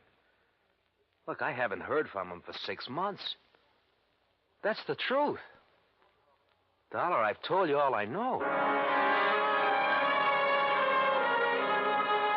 I still didn't trust Santos, but decided to follow up the lead he'd given me about Coopersville. Maybe Tom Nolan had gone back there. I called Tovich to tell him, and he had a nasty little surprise for me. Alvin Whiting had disappeared from his apartment. I didn't know whether Tom Nolan had gotten to Whiting or not, but I did know I had to find Nolan in a hurry. I hightailed it to Coopersville. It was a small town with half a dozen hotels and rooming houses. I made the rounds, flashing Nolan's picture. Finally, I struck pay dirt.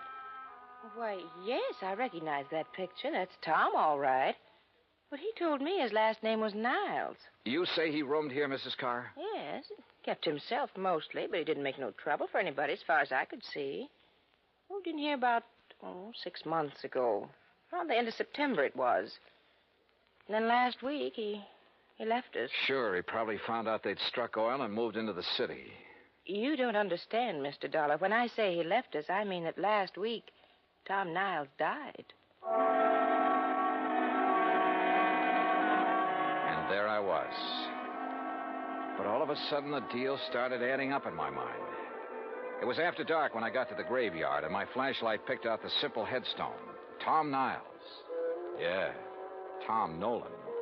Resting in peace, right where he'd been, all through the murders he was supposed to have committed. The shot knocked the flashlight out of my hand. I hit the dirt, but the flash had pegged the gun for me.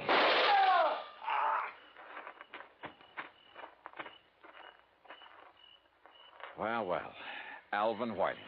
Oh, Dollar, my arm. Oh, don't worry. I'll get you a doctor, Whiting. I want you to be in good shape to stand trial. How'd you work it? Hire some drifter to rent that room back in New York under Nolan's name? Some character you picked up in the park? No, you've got to understand. I had to have the money. I was in debt. I was desperate. You almost got the money, too, didn't you? Yeah, it almost worked. You rigged the story that Nolan was the killer, that you were on his list of victims. That way you end up in sole possession of the oil lease. If I'd only known he was... Yeah. Never try to frame a guy who's already dead.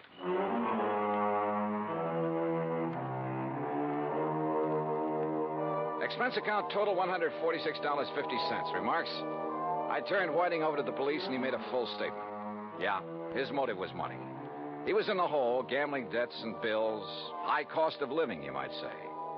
But I guess he knows now it's still a real bargain compared to the high cost of dying. Yours truly, Johnny Dollar.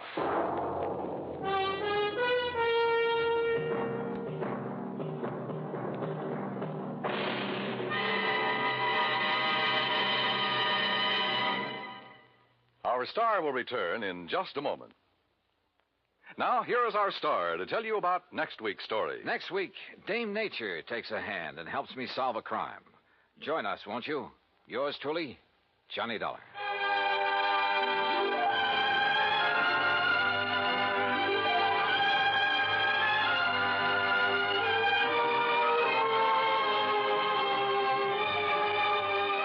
Yours truly, Johnny Dollar, starring Bob Bailey, originates in Hollywood and is produced and directed by Jack Johnstone. Today's story was written by Robert Wright. Heard in our cast were Virginia Gregg, Lillian Baeff, Jack Edwards, Jack Moyles, Tony Barrett, Parley Bear, and Carlton G. Young. Be sure to join us next week, same time and station, for another exciting story of yours truly, Johnny Dollar. This is Dan Cumberly speaking.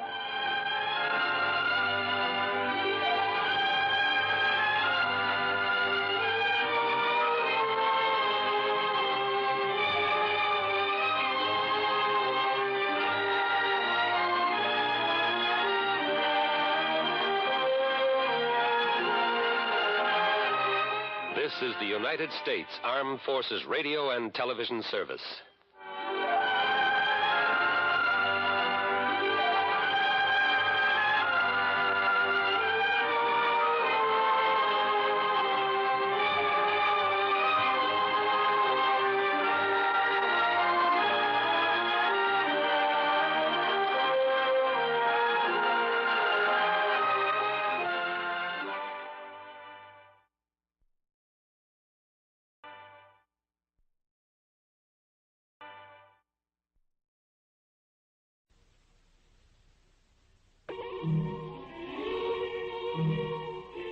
It's a crime, Mr. Collins. It surely is.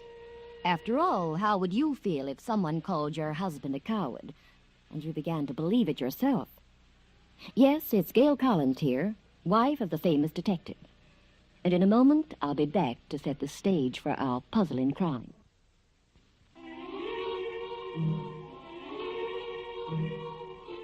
It's a crime, Mr. Collins.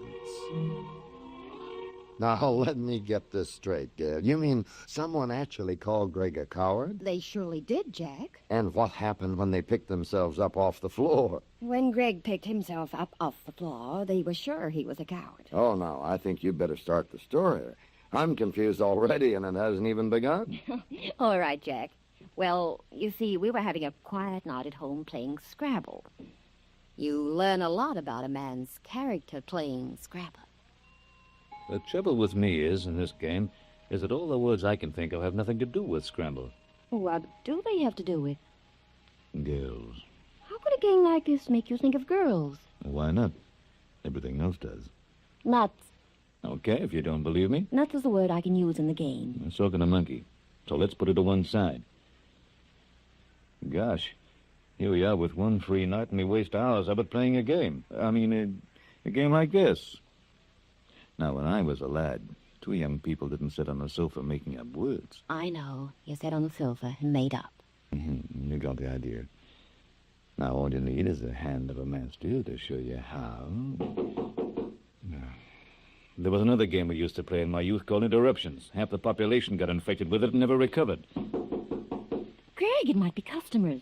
Their problem can wait until tomorrow. Now, mine... I guess I'd better answer the door. Where would you be without a business wife like me? I'd be a well-adjusted husband wherever I was. So I kept saying to myself all the time, there's someone home. Is this the establishment of Mr. Gregory Collins, who investigates murders? It certainly is. That's good. I wanted to be sure, because for 10% of the rake-off, I got a murder he should have.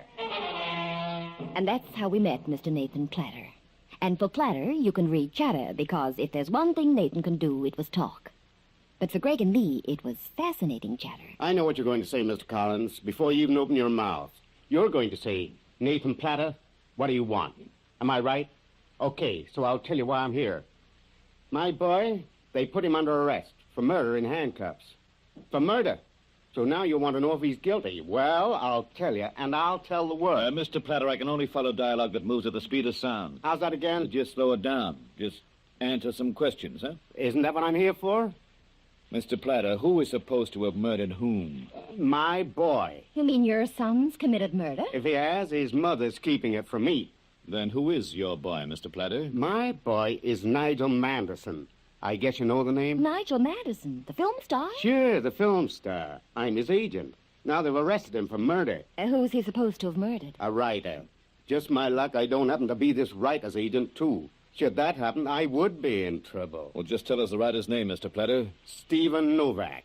He just works on small films. He ain't even done nothing for CinemaScope at all. And why is Nigel Madison supposed to have killed him? Why else but for a dame? Be exactly precise, for his wife. Whose wife? The police say Nigel Madison killed Stephen Novak because Madison's wife was passing the time of day with Novak in a suspicious fashion. I get it. Madison was jealous of Novak. Maybe. I'm a jealous character, too. But I don't kill nobody for it any more than Madison did. What evidence did the police arrest Madison on? I never heard such rotten evidence. Madison confessed. He confessed? Can you beat it? That great stiff up and said he killed Novak. I knew right off he was lying. How did you know? Pal, how did I know Madison would make a film star? In the same way, I know he didn't kill Novak. Heck, he's just a nice kid who happens to make a living in the movies. What about Madison's wife, the one who seems to have caused all the trouble? I don't like to speak ill of the living, but... look, you know what Hollywood is. Well, even there they think she's a tramp. Then why did Madison confess? That's what I'm trying you to find out. Yeah, less 10%. In this case, I'm your agent, okay? But we haven't even said we'll take the case yet. I realize that. I got your seats booked on the plane, so as soon as you say yes, we'll leave. So hurry and say it. The cab's downstairs, and that meter eats money. So that's why Greg and I flew to Hollywood late that night. All because of a little man's faith in someone he was working for. When we arrived, we found Madison had been released on bail. Before he talked to Madison, Greg interviewed the lieutenant in charge of the case. And when he came back to our hotel, he looked pretty depressed. Anyone phone for me while I was out, honey? Well, only Mr. Platter. He says he's bringing Madison to see you about 8 tonight. Honey, what happened down at the station? You look pretty depressed. Well, I guess I can't complain. The police were very helpful. They can afford to be. With Madison's confession, they probably feel they've got a watertight case. You can say that again. And not only because of Madison's confession, either. You've got something else? Well, Madison was heard to threaten Novak in a nightclub. He talked to Novak on the telephone, and apparently he said, "I'll come and see you tonight. I don't think you've learned your lesson. You've earned what's coming to you." So put that with Madison's confession and see what you get. Anyhow, how's about we phone down for some food? I'm so hungry I could eat an actress. You keep your eyes off those actresses, Greg Collins. I get it. Believe me, those dames are only interested in a contract. It's not the contract that interests me. It's the negotiation. Oh. You're Mr. Collins, bud? Yeah, sure I'm Collins. Mr. Collins, I hear tell you flew in to stick your nose into this Madison business. Where did you hear that, Mr. What'd you say your name is? Mr. Collins, the Madison case is a local affair. Why don't you go back where you come from? Well, if you'd like to discuss my future plans, why don't you come in and sit down? Discussion ain't in my line. I just hand out advice. And usually I make it stick.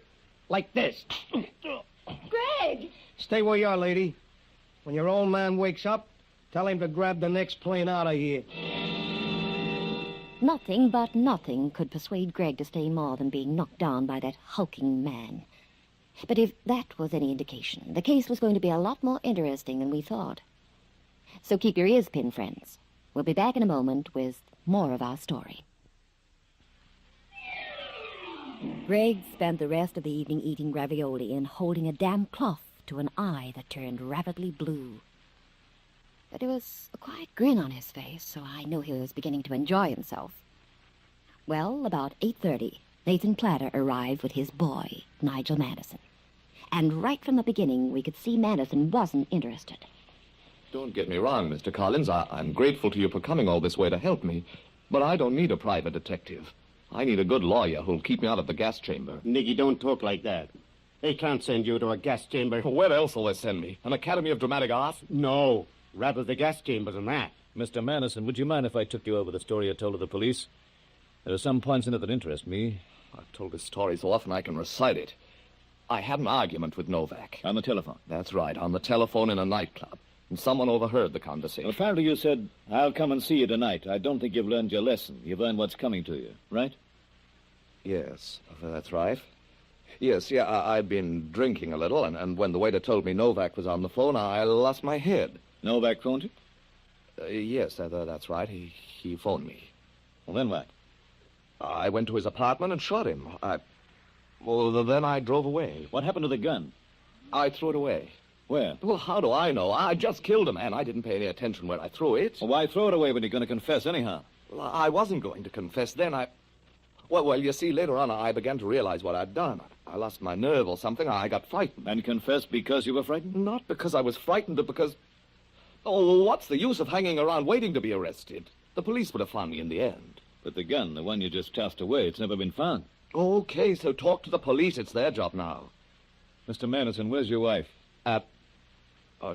She's at home. You sure? When I need a private detective to check up on my wife, I'll ask for one. My wife's at home. But you're out on bail on a murder rap. As far as she knows, she's got about a fortnight left with you. So it seems to me... Well, as a matter of fact, she's not at home. She had an important appointment tonight with a director, a big director. It may be very important to her career. Which career is that, Mr. Manderson? Why, you... Nicky, don't. You asked for that. Who do you think you are? You can't go around hitting people. Now you've spoiled everything. This guy's your friend, Nicky. Would someone leave the debate for a moment and help me up? Sure, Mr. Collins. I'm sorry. Nicky's just a nice, clean American boy. He doesn't use his head. If he had any gumption, he'd do something about it. And I'd like him to try. It's okay, fella. There won't be any more trouble. This I never thought to see. The only time you never hit back is when they run too fast for you to catch 'em. Collins, you're getting old. Come on, Nathan. Let's get out of here. No, not more trouble. Well, trouble or not, you've got to admit it's an interesting case. You sit right where you are, Greg. I'll answer the door this time. I refuse to have people turn my husband into a yo-yo. Oh, Mr. Collins, don't be angry with Nicky, please.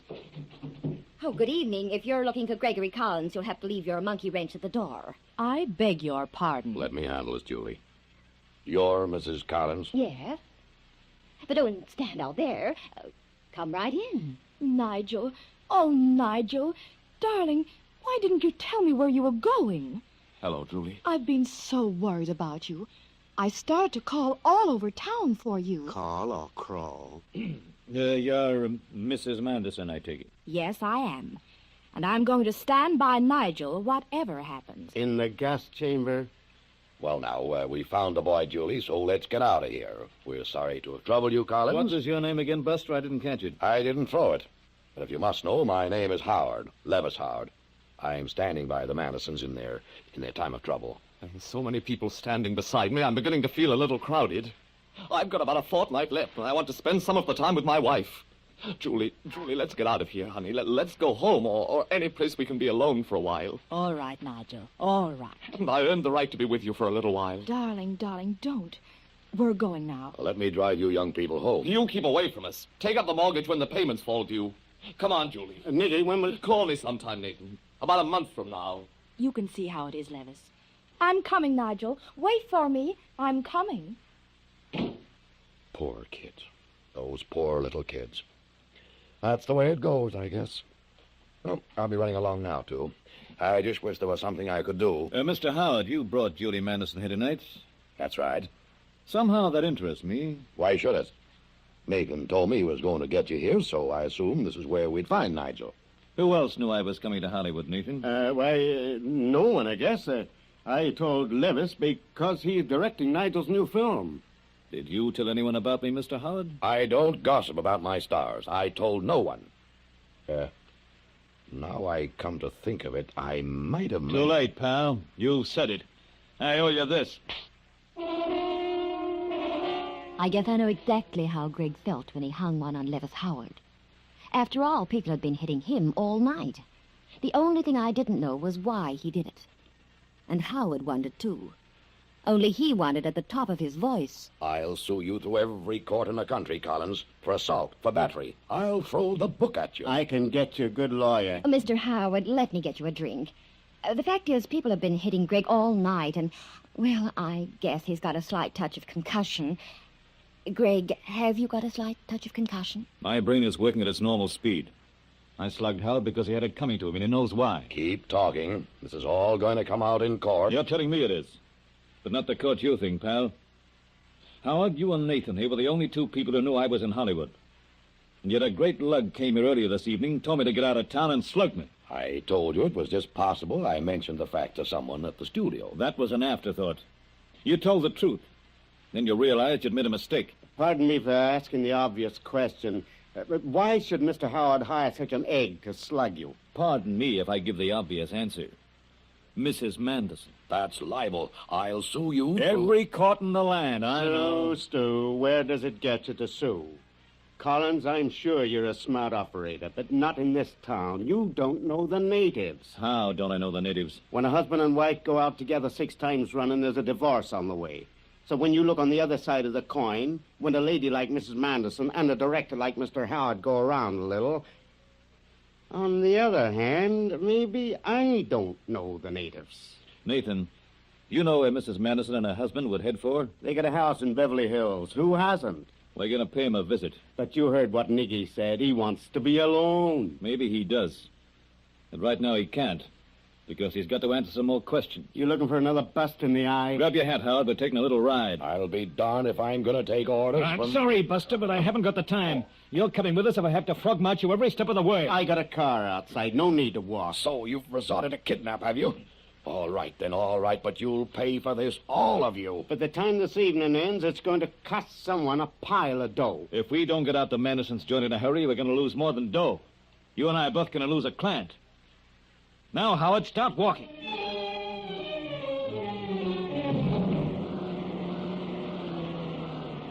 There it is, the Manderson Mausoleum. There doesn't seem to be anyone at home, Greg. There's not a light in the house. What do you do now, Sherlock Holmes? Let's hear you be clever. Where would Manderson and his wife go if they didn't come here? It depends. What did you have in mind that they might want to be alone for, Collins? For a murder, say? Oh. What? A murder? Another murder? Oh, that boy's a monster. Greg, look. What is it, honey? I can see a light. Down there through the trees. Hey, there is a light down there. That's where they've gone. That light's from the gardener's cottage. Mrs. Madison have a yen for the gardener, too? Possibly. Only there ain't no gardener there. Now, the place is empty. Well, let's start walking. You too, Howard. I'm going to need you. Greg. Save your breath, honey. This is dangerous. I can't believe it. I can't believe my boy would do such a thing. There's a lot of things you couldn't believe, Flatter. You don't know how that little girl suffered. Nigel Manderson, the greatest romantic gift to American mothers. Keep walking, Howard. Keep walking. He deserves everything that's coming to him. I won't cry when they slam the door on him. No? Well, just so as you know where you stand, Howard. That's Mrs. Madison. He's killing her. Nicky, don't be a fool. Nicky! It was like a scene out of one of Levis Howard's pictures. The small, squat cottage. The ray of yellow light between the curtains. And inside, a terrified woman. Well, in just a moment, we'll bring you the climax of the case. When Greg heard Julie Madison start to scream, he let Levis Howard go and started to run. We went through the door like a bullet. And by the time we got there, he and Madison were wrestling on the floor. And Madison was doing his best to blow Greg's brains out with a gun. Nicky, stop! Is this any way to behave? Howard, do something! I'm not going near that maniac. He's got a gun. Well, if you won't do something, I will. Get away, Gail. You get hurt. Madison, why don't you come in? There's nothing you can do now. Yeah, that's a bright boy. Now just take it easy. Let me have the gun. The poor little kid. He's mad. He brought me here to kill me. Gail, honey, close the door, will you? Oh, yes, Greg.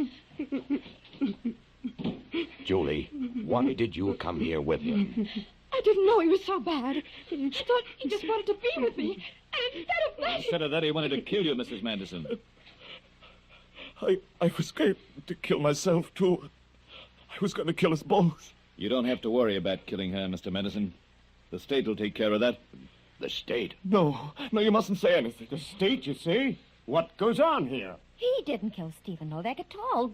Julie killed him. No, it's a lie. It's the truth, Mrs. Medicine. Howard, stop him. Don't let him say such things. I'd advise you to listen, Mr. Howard. And Mrs. Medicine, I advise you not to say anything until you get yourself a lawyer. I don't believe it. Manderson killed Novak. He confessed. Sure he confessed. He confessed because he's in love with his wife. Heaven help him. Oh, Collins, please. I'm sorry, pal. I know what you think of it, but believe me, in a year or two, you'll be glad. I can't swallow this. The boy is obviously crazy. Didn't he come here tonight to kill Julie? Sure he did. Because he realized that even though he was taking the rap for her, it didn't mean a thing to her. He was starting to ready you up, Howard, as husband number 2 when Manderson went. That's the most fantastic story I ever heard. It's not as fantastic as what must have happened in Novak's apartment that night. I can imagine just how it must have been. But people heard Manderson threaten Novak. According to the written evidence, he spoke to him from a nightclub, and he was overheard. Well, let's start the story from there. First, Novak phoned Manderson. Remember that? So let's imagine what happened. Manderson gets called to the phone. When he gets there, Novak says to him, "Listen, pal, I'm beginning to feel a heel. Your wife and I have been playing you for a sucker." Do you have to go through all this? I think so. Then Novak goes on.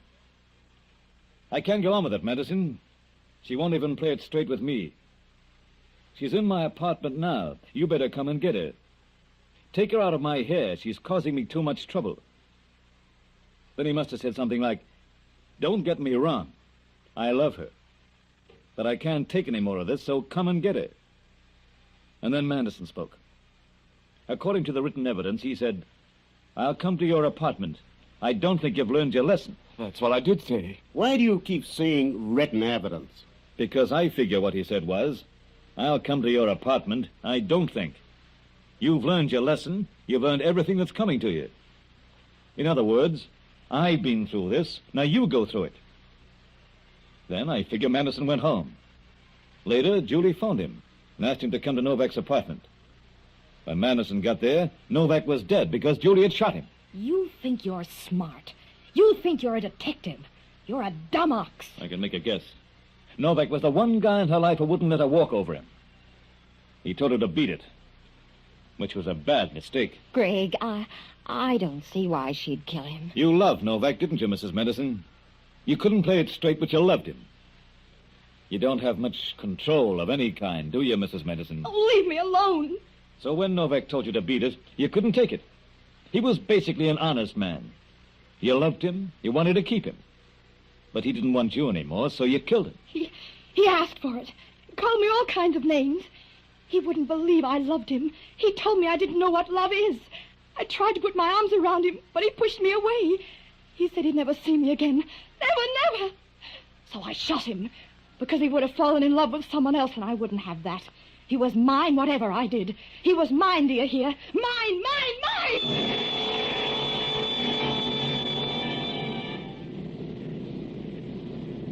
Greg? Uh-huh. You want to know something? Uh-huh. I still don't understand how you tumbled to the fact that Julie Manderson was the one who killed Novak. I didn't actually realize it was Julie, but I knew it wasn't Manderson. Well, figure it out for yourself. Manderson didn't phone Novak. Novak phoned him. Do you suddenly decide to murder someone when he calls you to the phone? And remembering that Novak was supposed to be playing around with Mrs. Manderson, what would he want to phone her husband for anyhow? It makes you wonder. Fine, so now you started to wonder. Then you have the business about the gun. In cold blood, Manderson kills Novak. Then, according to him, he loses his nerve and throws the gun away. If he threatened Novak on the phone, then went to Novak's apartment with the purpose of killing him, would he lose his nerve? No, I guess not. Oh, yeah. And here's the clincher. Why did Manderson kill Novak? Because of Novak's association with Mrs. Manderson. Right. So why does he kill Novak? So he can have his wife back. Well, with Novak dead, he's got her.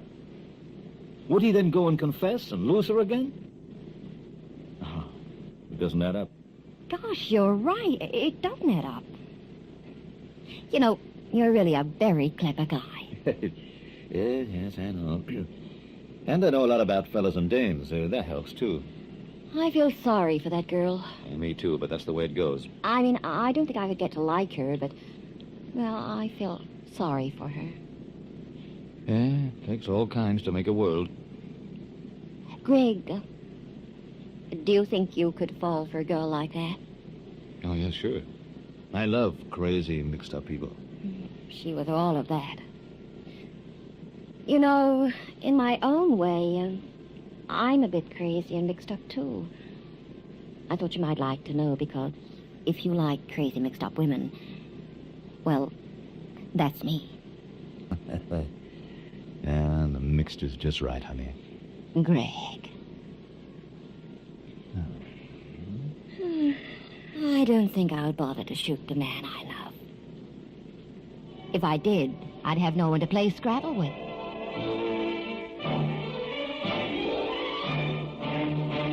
Don't go away. In just a moment, we'll be back with you. Well, folks, Ged and I hope you enjoyed our adventure, The Yellow Streak. Be sure to visit us next time for another Puzzle in Murder. For where there is crime and romance, there you'll find Mr. And Mrs. Cullen.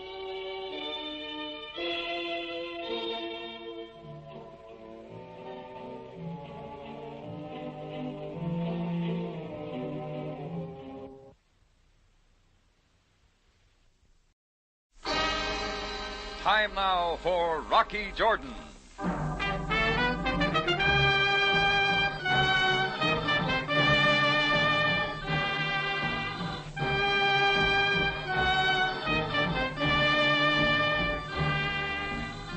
Not far from the Mosque Sultan Hassan in Cairo stands the Cafe Tambourine, run by Rocky Jordan.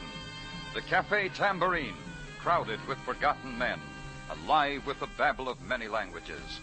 For this is Cairo, where modern adventure and intrigue unfold against a backdrop of antiquity. Tonight's story, the St. Louis Blues.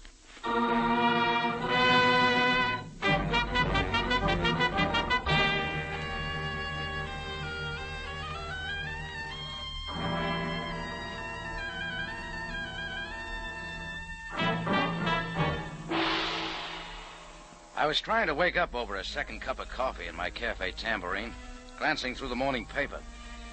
A picture on the front page didn't mean much at first, but a second look and I recognized the face. It was Ted Polanski, an old friend. I hadn't seen him since the early days in St. Louis. The printing underneath brought me wide awake. U.S. naval hero found lying near the Mahouder Canal with knife in back, victim of an attempted murder. Victim seemed unable to identify assailant.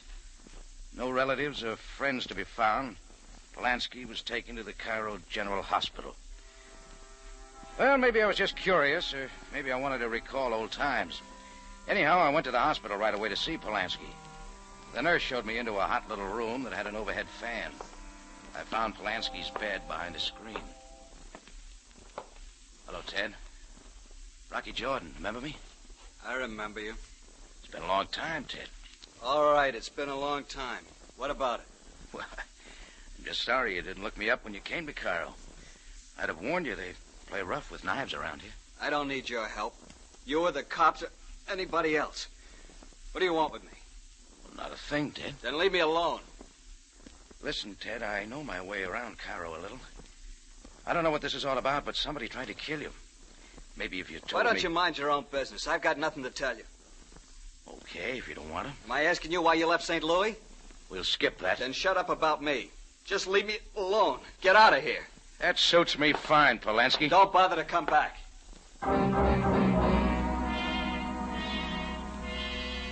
I took a good long walk to cool off. Ted Polanski had changed a lot, and that was his affair. That's what I told myself. So I tried shaking him out of my mind. Too many times you try remembering things, and then you get hurt.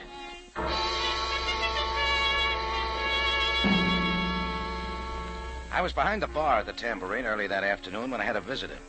And for the second time that day, my mind went into reverse. She was American, smartly dressed, but not too much, with just a touch of platine, and a soft, clean face like something I'd known before. Mr. Jordan, I'm Mrs. Saunders, Cora Saunders. What can I do for you, Mrs. Saunders? I believe you were at the hospital this morning to see Ted Polanski. That's right. I'd like to ask a favor of you, Mr. Jordan. Look, before you go any further, I'll tell you I don't know who tried to kill him or why. I just happened to drop in and see him, that's all. You're a friend of his? I was once, back in St. Louis. I'm from St. Louis, too. Well, lots of people are. I'm sorry I'm bothering you, but I've got to know about Ted. Why? I was once his wife. Sit down, Mrs. Saunders. Thank you. Why not go and talk to him? I wanted to. I've been trying all day to see him, but he won't talk to me. What makes you think he'd talk to me? I was hoping he would, Mr. Jordan. Ted and I were very happily married before the war, but the war seemed to change him. Yeah, wars have a way of doing that. I don't know what it was. Maybe it was that episode in the Mediterranean, but Ted never came home to me and our child, Linda. That was 5 years ago. I've never seen him since. Maybe you ought to keep it that way. I was able to trace him for a while, the Riviera, Casablanca, Alexandria, but it was as though Ted had turned his back on everyone who had ever meant anything to him before. I couldn't wait forever. I divorced him and married Evan. All right, you got a husband. Why don't you forget about Polanski? You know things aren't that easy. Yeah. Did you come to Cairo to see Ted? Oh, no, Mr. Jordan. My husband is here on business. He's in Textile. He's here to organize a company, a new cotton process, I believe. I had no idea Ted was here until I saw the paper. Mr. Jordan, would you please get Ted to let me talk to him? Oh, sorry, lady. I don't have any drag in that direction. Oh, but Mr. Polanski Jordan... doesn't want to see me, and I don't want to see him. Let's keep it that way.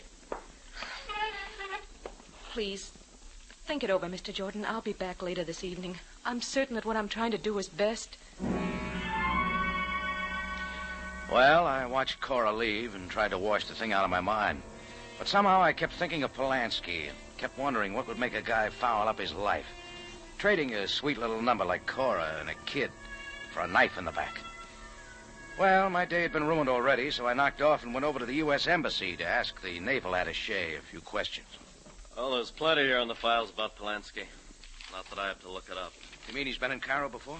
Yeah, off and on. You say you knew him back in the States? Quite a while ago. What do you got on him? Yeah, here we are. Sit down, Jordan. Thanks.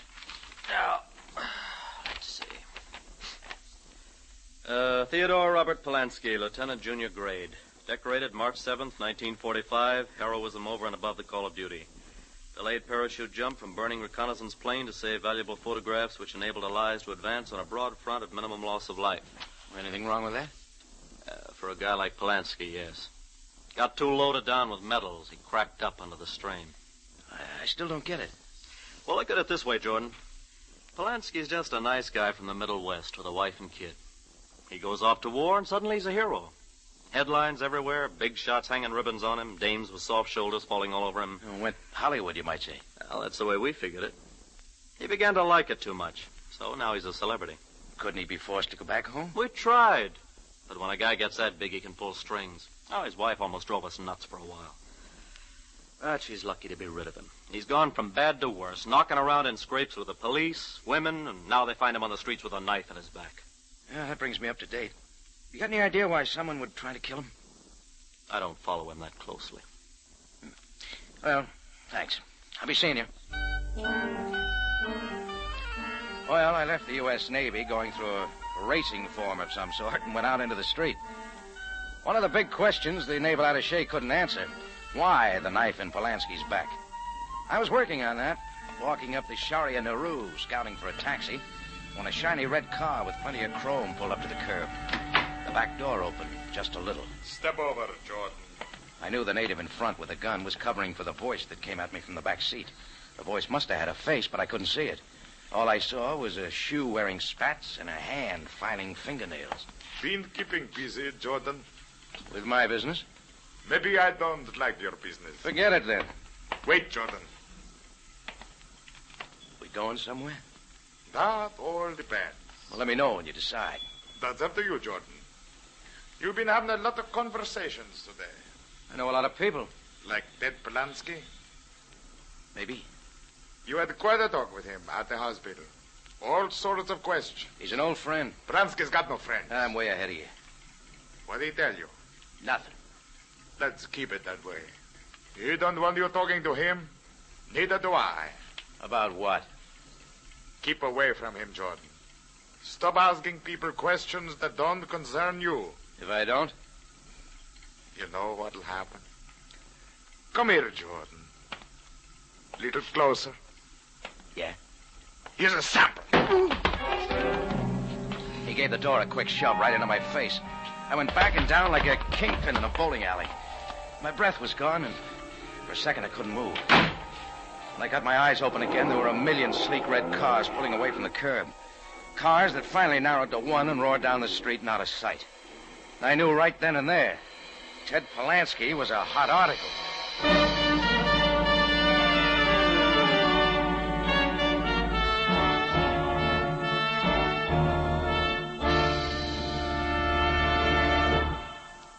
You are listening to the St. Louis Blues, tonight's adventure with Rocky Jordan.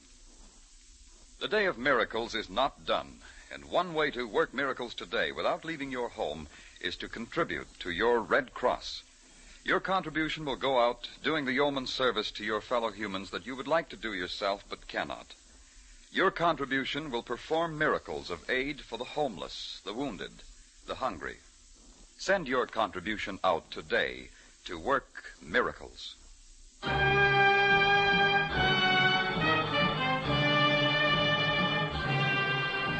And now we take you back to Cairo and tonight's adventure with Rocky Jordan, the St. Louis Blues.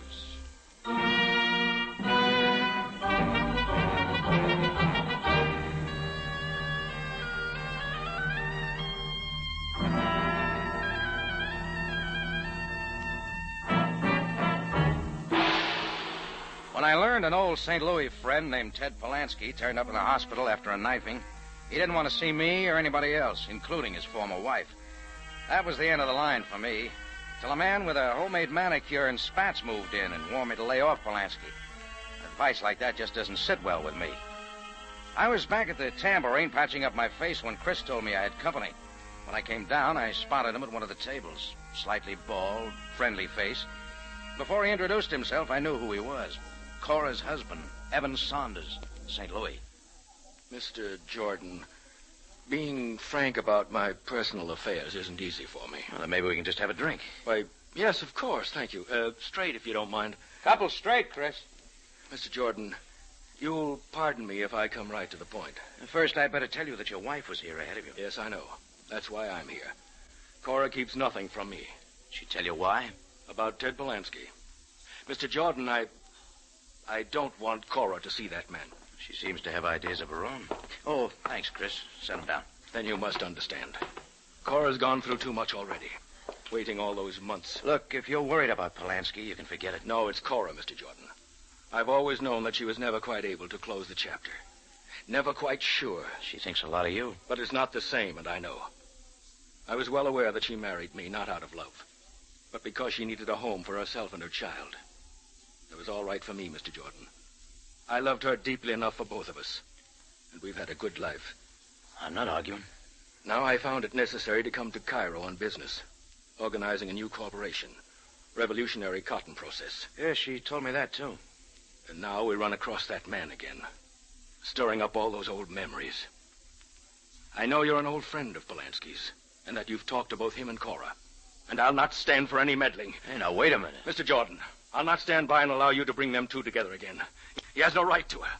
There's something good about our marriage. And I tell you, Mr. Jordan, I'm willing to fight to protect it. You better take that drink, Mr. Saunders. Yes, of course. I'm sorry, Mr. Jordan. You understand, I feel very strongly about this. I'll protect her against that man at all costs.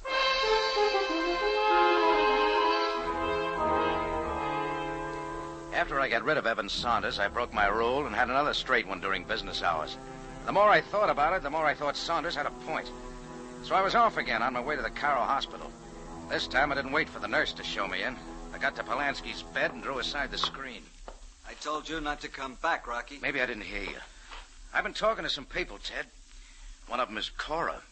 Oh, don't you remember? I can forget her. Sure, but she doesn't find it so easy. Get out of here. Not yet. Lousing up your life's your own business, Ted. But this concerns Cora. She's got a good thing with Saunders. Best thing you can do is have it out with them and wash yourself out of their lives. Rocky, what do you know about me? Enough. Being a hero made you too good for her. Bunch of medals and headlines meant more to you than a wife and child. You think so? Rocky, I'm going to tell you something I've been living with for the past 4 years. Maybe it's time I unload. I'm listening. Ted Polansky lay back in his bed, closed his eyes, and turned his face away.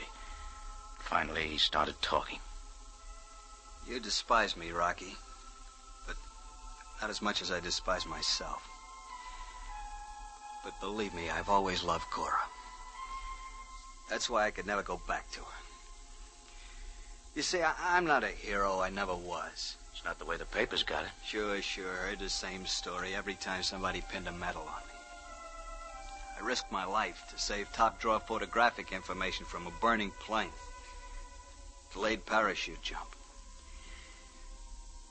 Want to know why I delayed that parachute jump, Rocky? Go on, Ted. Because my parachute was torn to shreds. The other guy on the plane was wounded. So I took his parachute. He died in a crash. I parachuted to safety. I killed him, Rocky, as sure as I'm lying here. Now you got it all. Yeah. Somehow I couldn't go back to Cora and the kid knowing in my own mind I'd killed somebody. You know how I spent my time since then, bumming around. I was never going back because I just wasn't right for her. All I knew was that the best thing to do was to keep away from Cora. But now it's not so easy. What do you mean? Her life's not what you think it is. That husband of hers, Evan Saunders, a big cotton man's a crook. He's rotten crooked, and so's that phony corporation he's setting up. Where'd you get that? That's what's behind that knife in my back. He's in with a crumb named Vance Marco. Shiny car, West Bats? That's a guy. They're promoting a phony cotton refining process, starting a company selling a lot of stock, and after enough money comes in, Saunders and Marco pull out with their pockets full. How do you know all this? Because there was a third guy in the organization, Ted Polansky. Only I pulled out when I found out that Saunders was Cora's husband. I hoped I could stop the deal before Cora got hurt. All I stopped was Marco's knife. Now I'm flat on my back and can't do a thing.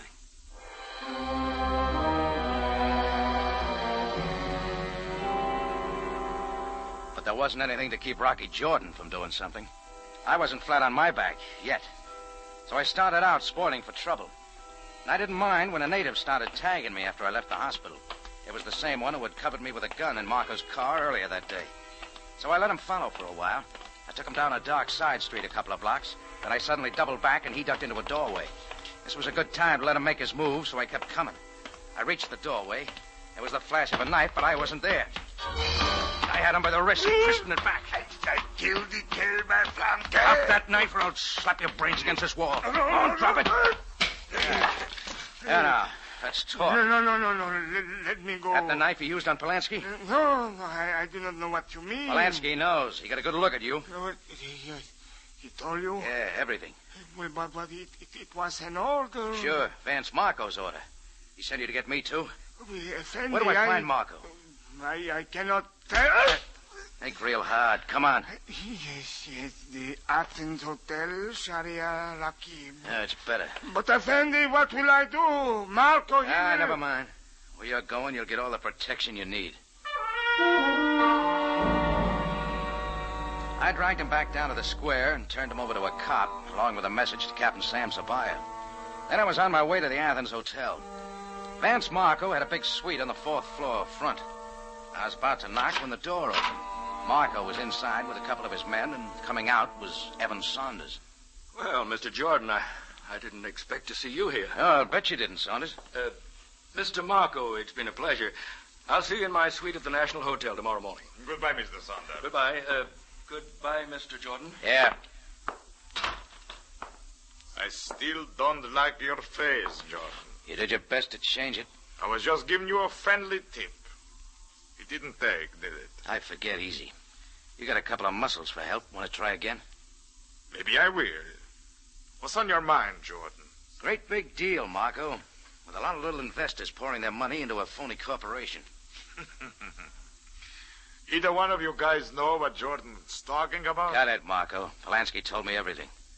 What happens to those investors when they find out they bought into nothing? A new cotton process nobody can produce. Why ask me? Or better yet, what happens to you and Saunders? The police aren't going to like it. Let them talk to Saunders. He's on top of the deal. President, chairman. Yeah, how do you fit in? Me? I just helped out a little on the financial end. Yeah. It always works, doesn't it, Marco? Hasn't failed yet. What's your interest, Jordan? Trying to cut in? I'm giving you a chance to call it off. Well, you got the chance. Sorry, Jordan. Corporation's closed. Anything else? Yeah, a lot more. Well, I don't want to hear it. Throw him out, boys. Sure, boss. Come on, Junior. Outside! And don't come back, Jordan. Next time we drop you down the elevator shaft. I picked myself up and got out the back way just in case he had somebody waiting for me. Well, even though I knew the deal, Marco felt pretty safe. I figured there was more to it than what I'd worked out. When I got back to the tambourine, it was almost 7 o'clock, and Cora Saunders was waiting. I haven't changed my mind, Rocky. Okay, Cora. I think Ted's ready to talk to you. You've seen him again? Yeah. Please tell me, how is he? I think Ted Polanski's gonna be all right. Thank you, Rocky. Cora, Yes? how well did you know your present husband before you married him? Well, I didn't know him so long before I married him. I met him in a summer resort where I was waiting tables. Oh, what I mean is, what did you know about him personally? All I know is he's been very, very good to me and my child. He's a wonderfully kind man, Mr. Jordan. How about this cotton deal he's in? Oh, he has great hopes for it. Evan thinks it'll make a lot of money and help a lot of people. Why do you ask, Rocky? Oh, no, just curious. You better go talk to Ted. What are you trying to tell me? Visiting time's 8 o'clock. Ted'll be waiting. Oh, yeah. Yeah, Rocky, maybe you could come along. Oh, sorry, Cora, but I'm going to be real busy. I walked Cora to the front of the tambourine and saw that she got a taxi. Then I caught one for myself. I wanted to see Evan Saunders just once more before he pulled out for St. Louis.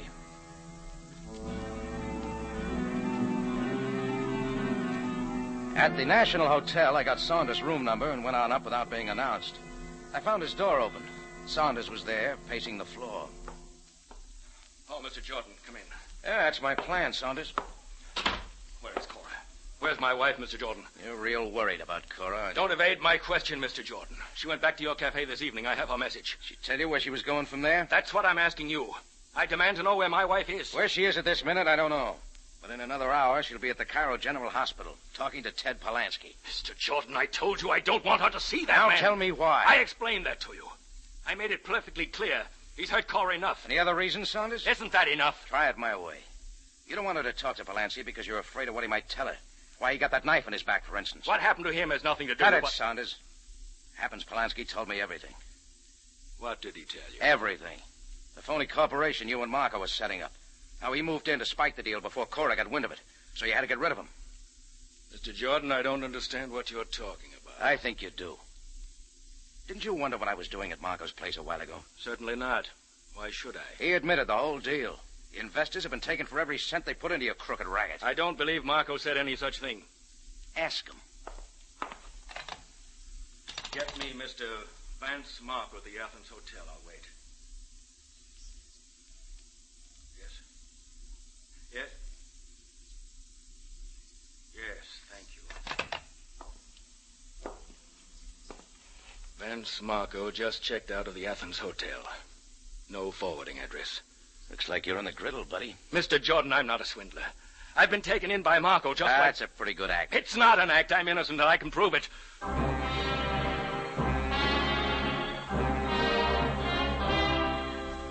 Well, Evan Saunders started out to prove his innocence and prove that my thinking had been wrong. Mine and Ted Polanski's.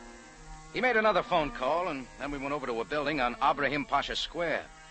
We went through a door marked Allenby & Allenby, attorneys.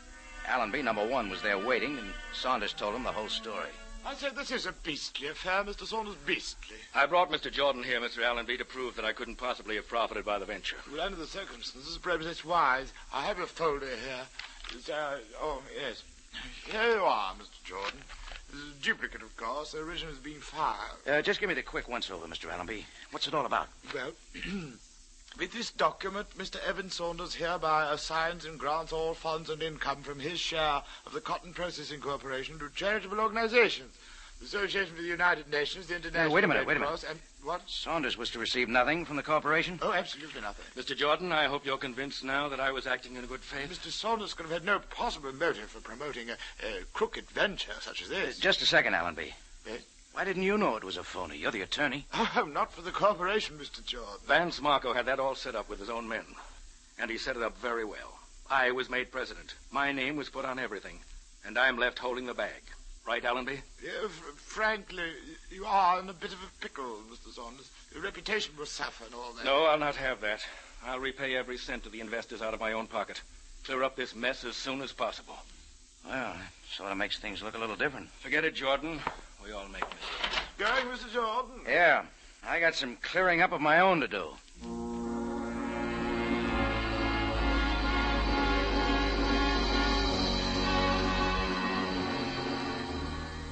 It wasn't yet 8 o'clock, and I had to talk with Ted Polanski just once more. I got to the hospital a few minutes before visiting hours started, and Cora Saunders hadn't arrived yet. Took a little convincing, but I got to Polanski's bedside right away, and I talked fast. I made him see that Saunders was okay, that he was a good husband for Cora and good father for their daughter, that if Cora had a chance for happiness, it was up to Ted. And it was 8 o'clock, and Cora was standing at the foot of his bed, her face pale and tight. Hello, Ted. Hello, Cora. How are you feeling? All right. Cora, I'm glad you came.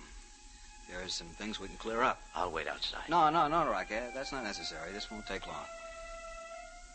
Cora? Yes?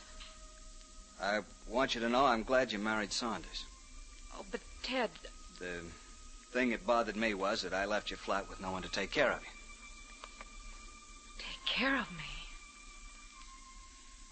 Is that all I meant to you? Somebody to be taken care of? Yes. But I was your wife, mother of your daughter. What about her?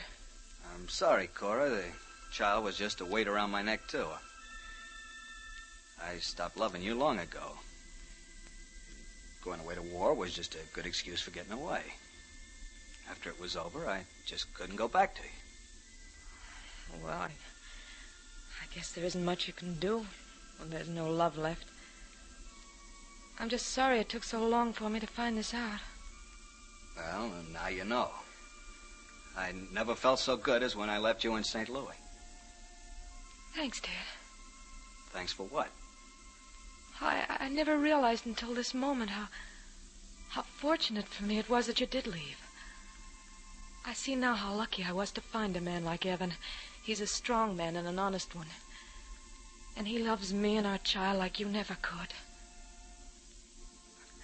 Oh, goodbye, Ted. I don't think there's anything more we have to say. Goodbye, Cora. Goodbye, Rocky. I won't be bothering you anymore about Ted Polanski. So long, Cora.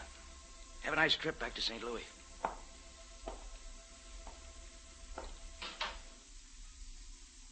Well, Rocky, how did I do? Okay. She'll be all right now, won't she? I think so, Ted. In fact, I'm sure of it.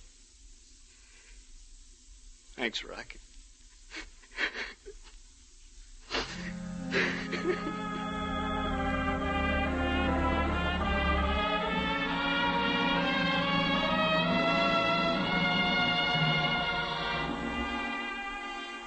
Well, after a while, I left him.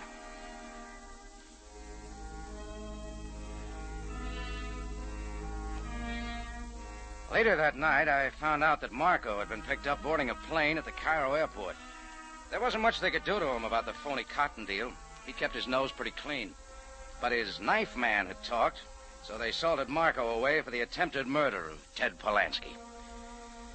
Before I turned in that night, I checked back on my day. Pretty unusual. Not a single dead body. I felt real good about it.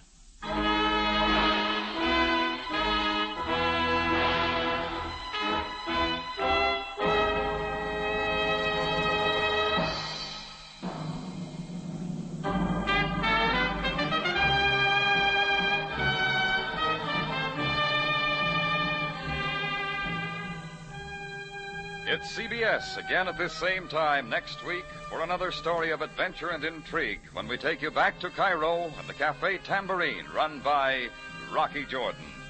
Jack Moyles plays the title role with tonight's story by Gomer Cool and Larry Roman. Rocky Jordan is produced and directed by Cliff Howell with original music by Richard Arant. Larry Thor speaking. This is CBS, the Columbia Broadcasting System.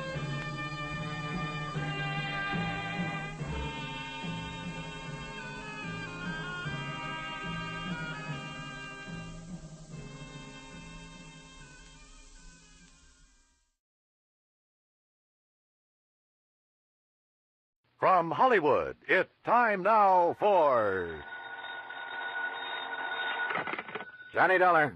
Harry Jameson, the Paramount Insurance Adjuster, Johnny. Hi, Perry. It's been a long time. I'd begun to think you're neglecting me. Oh, how you talk. Matter of fact, I've just been waiting for a nasty enough case to come along for you. Yeah, you do have a habit of handing me the dirty ones. What is it this time? Four-State, out in Denver. Oh, yeah, I've heard of them. Well, they're a small outfit. By contract, all their claims are routed through us. Damage appraisals, payment disbursals, so on. So what's happened? Well, we've had to pay a lot of claims for them recently. Too many. What's more, they've all been big ones and on fairly young policies. Well, Perry, you know as well as I do that things will average out in the long run.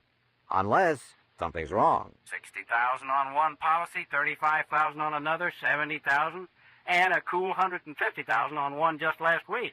Shoot. And the beneficiary in each case has been the same man. Then no wonder you... Just leave the door open, Perry. I'll be right over.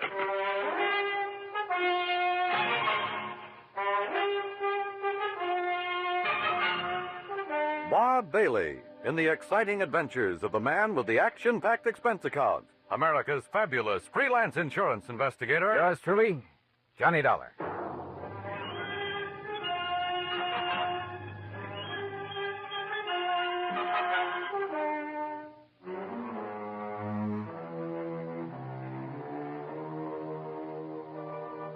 Expense account submitted by Special Investigator Johnny Dollar to Paramount Insurance Adjuster's Home Office, Hartford, Connecticut.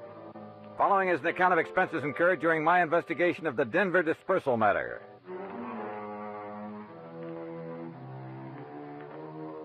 Expense account item 1, $1.10 for the cab that took me over to Perry Jameson's office at Paramount. True to form, the door was wide open for me. I kind of thought this thing might get you down here in a hurry, Johnny. Sit down. Yeah, thanks. And I took the liberty of calling TWA and getting you a seat on the plane to Denver. Good idea. When? Well, there's one leaving New York at 6 p.m. Okay. And I'll get you into Denver about, 10:30 Mountain Time. Uh-huh. Think you can make it? Sure. Charge your expenses to us. That's the deal we have with Four-State. All right. And the man to see you out there, which is almost a one-man outfit, his name is William Whitney. Got it. Now, look, Perry, I've been thinking on the way over here. Woo, wonders will never cease. Thanks, pal, but how well do you know this man, Whitney? Maybe he's in cahoots with this big beneficiary, this Don Ricardo. Is that his name? Yeah. Such things have happened. No, Johnny, you're wrong. Poor old Willie Whitney's a mild, timid milquetoast. His wife, an ex-chorus girl who probably thought he had money. Well, you can be sure she's the one who wears the pants in the family. Well, Willie would cringe at the thought of hurting a fly. Well, it was an idea. I don't blame you, but no, forget it. Well, what makes you so sure something's wrong? Well, I didn't say I was, but $215,000 to one beneficiary in a period of only 3 months. Well, I just want to be sure it's okay. And I called you in because I am willing to pay to make sure. No, don't worry, Perry. You will.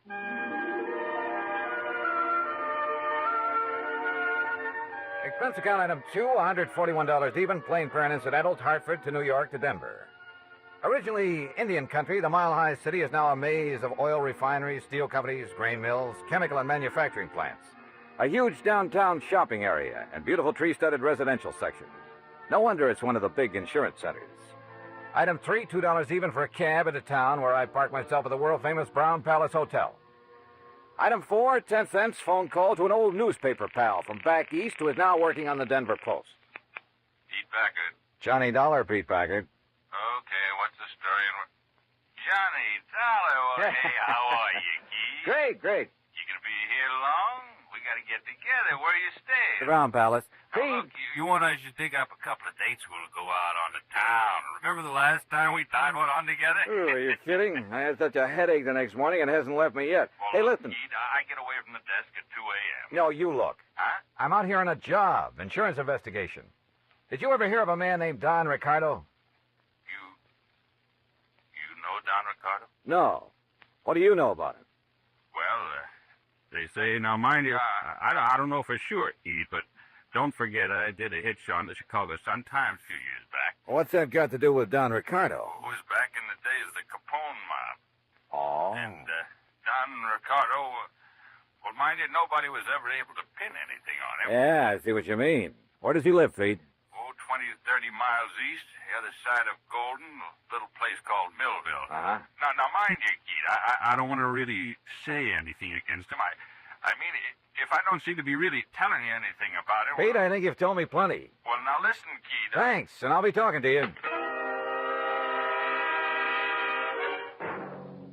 It was late, and I was tired, but I went downstairs to the cocktail bar, and with the help of a big fat tip for a nightcap, got some more lowdown on Don Ricardo. The bartender talked plenty. Yeah, it seems Ricardo was living the life of Riley in the little town of Millville. Lovely home, expensive cars, threw a lot of big, gaudy parties. And always for people from out of town, mostly Chicago or Miami Beach. Yeah, the bartender talked plenty. Until he spotted a lean, well-dressed, rather too well-dressed man sitting alone at one of the tables watching him. A man who'd somehow forgotten to take off the light gray hat that shaded his features and slightly narrowed eyes. The bartender clammed up. I paid for my drink, that's item 5, and was conscious of being watched closely as I casually sorted out and took the elevator out to my room. First thing in the morning, I looked up the address of 4th State. Instead of the striking new mile-high center as I'd expected, it was a dingy old office building on South Broadway. William Whitney looked a little old and dingy himself. Johnny Dollar, the special investigator? That's right, Mr. Whitney. Oh, well, sit down, won't you? All right, thanks. Just here on a visit? I'm here because the insurance adjusters are concerned about some recent claims they've had to pay on policies issued by you. We've been very unfortunate lately, Mr. Dollar. Yeah. $215,000, unfortunate. On only 4 policies. Yes, and all paid to the same beneficiary by some odd coincidence. You sure it was coincidence? Who were the policyholders? Why, some old miners living over near Golden. Old miners insuring for those amounts? Yes, sir. They were all able to pay the premium. Give me their names. Yes, sir. Unless I'm cockeyed, there's something wrong with this whole thing, and I intend to find out what it is. The policies were issued in good faith, the premiums paid, but I agree with you, sir, and I'm terribly concerned. I'm glad you're here, sir. It will not only save the company a lot of money, but it will take the great load off my mind. Here's the list. Yeah. Do you know the beneficiary, this Don Ricardo? Only through seeing him when I've given him the checks. Barno, Mulligan, R. Smith, and J. Smith. Did any of these insured have families? Well, I don't know. You see, the beneficiary in each case... Yeah, I know. Better let me see those policies. Whitney left me alone while I plowed through his file. Satisfied, at least, that the policies themselves are okay, I finally left him, hailed a taxi, and told the driver to head for the town of Golden. As we pulled away from the curb, a small black foreign car in the next block swung around and appeared to follow us. And I wondered. But then it cut off at an intersection, and I decided I was imagining things. Until we pulled up at one of the addresses Whitney had given me in Golden, a ramshackle, unpainted old frame house on the edge of town. I told the driver to wait for me and walk up to the front door.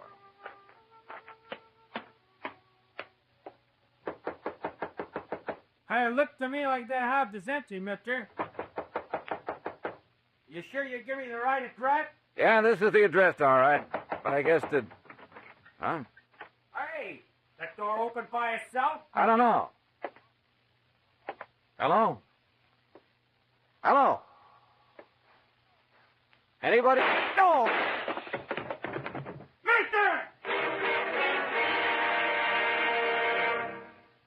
Act Two of yours truly, Johnny Dollar, in a moment. Our flag now numbers 50 stars, and behind each star there stands yet another flag representing one of the 50 states. Vermont's state flag, in its early form, imitated our national flag, uniquely bearing 17 stripes and 17 stars, with only the inscribed word Vermont to distinguish it. The good people of Vermont assumed, as did our national government, that stripes as well as stars would be added as each new state entered the Union. Vermont entered the Union after Tennessee and Ohio, and with Kentucky to join shortly, the Vermonters naturally put 17 stripes on their flag. In 1818, the United States Congress put a stop to this, and since then the stripes have always been at 13, and only stars are added for each new state. Vermont's present flag captures the famous beauty of the Green Mountain State in its coat of arms, and inscribed is the phrase, Vermont, Freedom and Unity. Vermont's state flag, the flag of the 14th state to enter the Union, was adopted on April 26, 1923. And now, Act Two of yours truly, Johnny Dollar, and the Denver disbursal matter.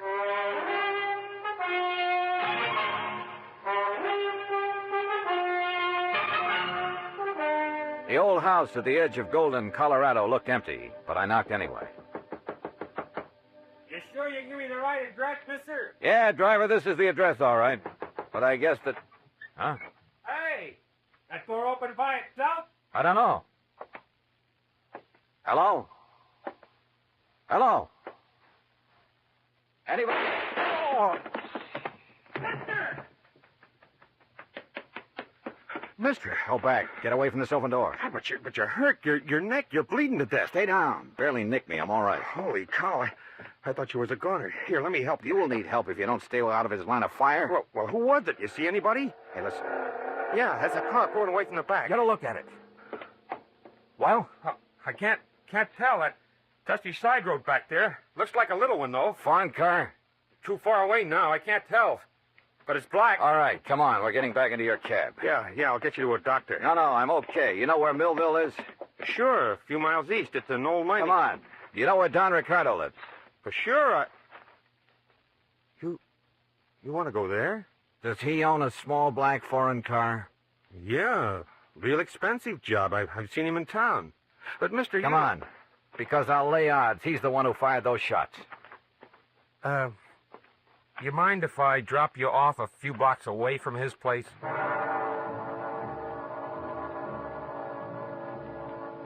The cab driver relented, dropped me off at Ricardo's front door, then hightailed it for other parts.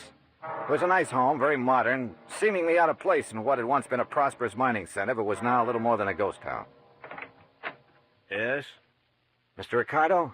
That's right. Who are you? I think you know, but I'll tell you anyhow. I'm Johnny Dollar, insurance investigator. Oh, come in, Mr. Dollar. We can sit in the den. Would you like a drink? No, thanks. What happened to your neck there? It's been bleeding. Oh, we'll get to that later. I've been rather expecting someone like you to call in view of my good fortune in insurance money lately. Sit down. You sure you wouldn't like a drink? Tell me one thing. Yes. Who paid the premiums on those 4 policies that netted you a couple of $100,000? Why, the policyholders, of course, at least to the best of my knowledge. 4 old broken-down miners? They were still quite active, Mr. Dollar, hoping to find a new vein in some of the old workings in this region. Then maybe you grub-staked them, huh? Well, as a matter of fact, I did. And they promised me a share of whatever they might find. In return, they named me in their insurance policy. Oh, you must have given them plenty. More than a worked-out mine could ever yield. How do you mean? To afford the premiums on those hefty policies. Now, look, Dollar, it was all perfectly legal on the up and up. How old were they? Barno? Barno? About 68, I believe. Mulligan and Smith and the other Smith? About the same. So what? Oh, the company was crazy. How did they die, Ricardo? By some strange coincidence, the poor old fellows all went the same way. Accidents there in the mine they were working. Did the police investigate those accidents? I imagine so. Now, look, Ricardo, as you know very well, I was shot at a few minutes ago. Shot at? At a little isolated house on the edge of Golden. You were a lousy shot. Now, look here. Also, you should have known better than to park that little foreign job of yours in the driveway, at least without washing it down. What are you talking about? That kind of purplish dust it's covered with. Dust? Yeah, I'm talking about the side road back of that house where you tried to plug me. Well? Okay, Dollar, maybe you're right about the whole thing. So what if I did try to knock you off? Oh, you admit it, huh? Yeah, why not? But since I didn't kill you then, you know.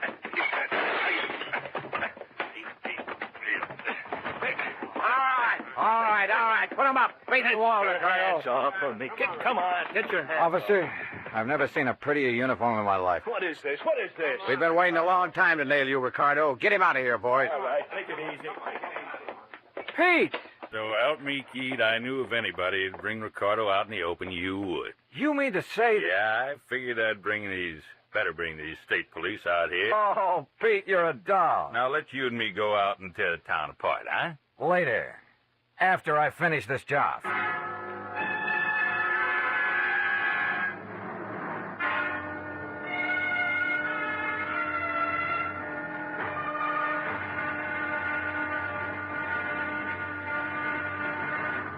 Act 3 of yours truly, Johnny Dollar, in a moment. Over 150 years ago, the Swiss poet Henri Amiel wrote, "Heroism is the brilliant triumph of the soul over fear. Heroism is the dazzling and glorious concentration of courage." During the Korean campaign, Corporal Ronald Rosser was attached to the heavy mortar company of the 38th Infantry, 2nd Division, United States Army. Rosser, a veteran of World War II, rejoined the Army and shipped to Korea when he heard that his brother had fallen in the winter assault of the Chinese Communists. One day, Rosser's company moved into enemy territory. At the time, the corporal was a forward observer and carried a radio. Suddenly, in the midst of an enemy attack, Rosser handed his radio to a buddy, slipped the safety off his carbine, and filled his shirt with hand grenades. He charged at the enemy through fierce mortar and artillery fire, shooting from the hip. Straddling a bunker, he riddled its occupants. Still advancing, he accounted for 2 more of the enemy, shooting one through the head and clubbing another to death. Continuing his one-man charge, he jumped into a trench full of enemy soldiers, opened fire, and forced his way relentlessly down the length of the trench, killing right and left with grenades and carbine fire. Out of ammunition, he returned to his company, where he replenished his supply. Then he charged the enemy again and again. Finally, he returned to his own area, and taking the radio back from his friend, he moved out with his company. Corporal Ronald Rosser was awarded the Medal of Honor for his action. Action which had shown the enemy that his personal code of conduct wouldn't let them push around either his kid brother or his country.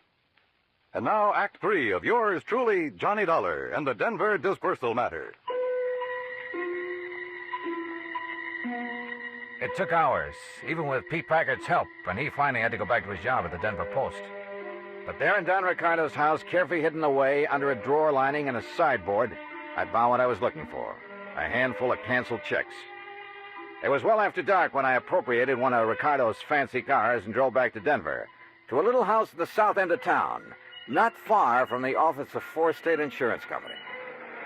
As I pulled to a stop, a big passing car nearly sideswiped me.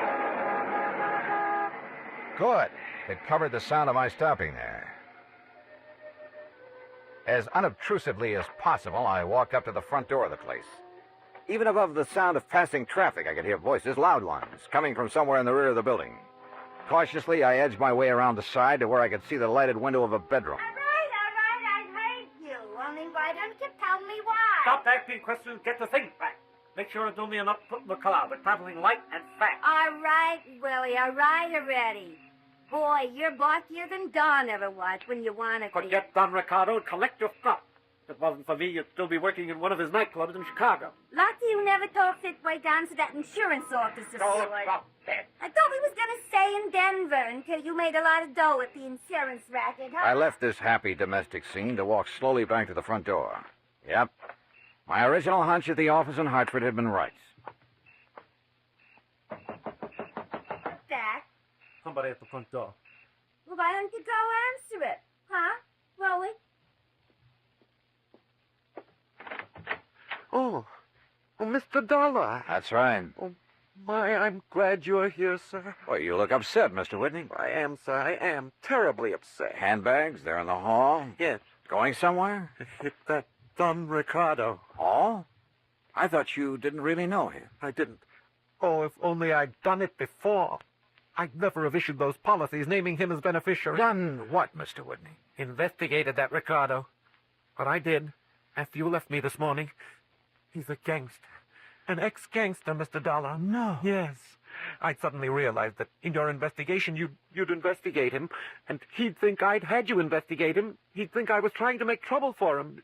Frightened me terribly. And that's why you decided to leave town, huh? Yes, of course, until this whole thing blows over. He's a dangerous man. He'd stop at nothing. He might even try to kill me. I must leave here immediately. Oh, I wouldn't get too sure of that. Where did you plan to go? Far away, anywhere where he couldn't find me. And where maybe I couldn't find you? Of course. But why did you say that? Well, I was just thinking. This morning when I was going through the files at your office, you left me alone for a while. Yes, I recall that I did. Why? To make a phone call, maybe? To Don Ricardo? What? Is that why he just happened to be waiting in his little foreign car a block or so up the street about the time I left your office in a cab? Mr. Dollar. Pretty good theory, isn't it? Especially when I have these little scraps of paper to back it up. What are those? Some of Don Ricardo's canceled checks. Made out to you. 20% of the take on those big, fat insurance payments. Where did you get those? Funny, too. They're all dated one day after you paid off on each of those big claims. Give me those. You don't. I'm gonna need these. No, I'll kill you. Mr. Milktoast, huh? You dirty. I'll kill you. Okay, baby. All right. Okay, Willie, get up on your feet. Yes, sir. Anything you say, Mr. Dollar. But please, you must believe me. Oh, I'm cut an it. innocent That man. timid soul Poles of yours may have sold insurance to a handful of suckers, wouldn't he? But it hasn't sold me a thing.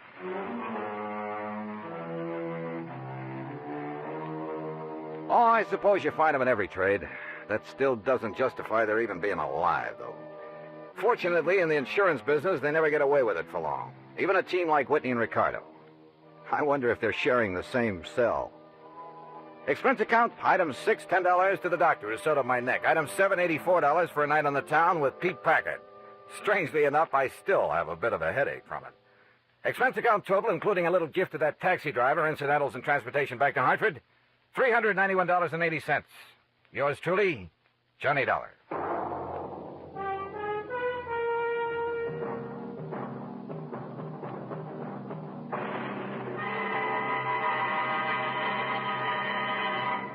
Our star will return in just a moment. Our flag now numbers 50 stars, and behind each star there stands yet another flag representing one of the 50 states. Idaho's state flag depicts the prime industrial pursuit of its citizens, mining. Balanced against this image is a female figure combining the virtues of the goddess of liberty, for she carries the spear and cap of liberty, and the goddess of justice, represented by the scales in her hand. A bright shining star in the heavens is an indication that Idaho has joined the nation. Overall is the motto, Esto Perpetua, may she endure forever. Idaho's state flag, the flag of the 43rd state to enter the Union, was adopted on March 12, 1907. Now, here is our star to tell you about next week's story. Next week, a killer's list. That's right, a list of victims. And guess who's on it? Join us, won't you? Yours truly, Johnny Dollar.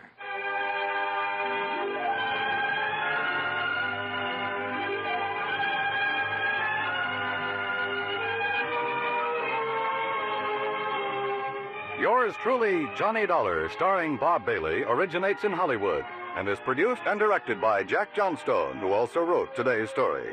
Heard in our cast were Virginia Gregg, Forrest Lewis, Barney Phillips, Edgar Beria, Frank Gerstle, and Peter Leeds. Be sure to join us next week, same time and station, for another exciting story of yours truly, Johnny Dollar. This is Dan Cubberly speaking.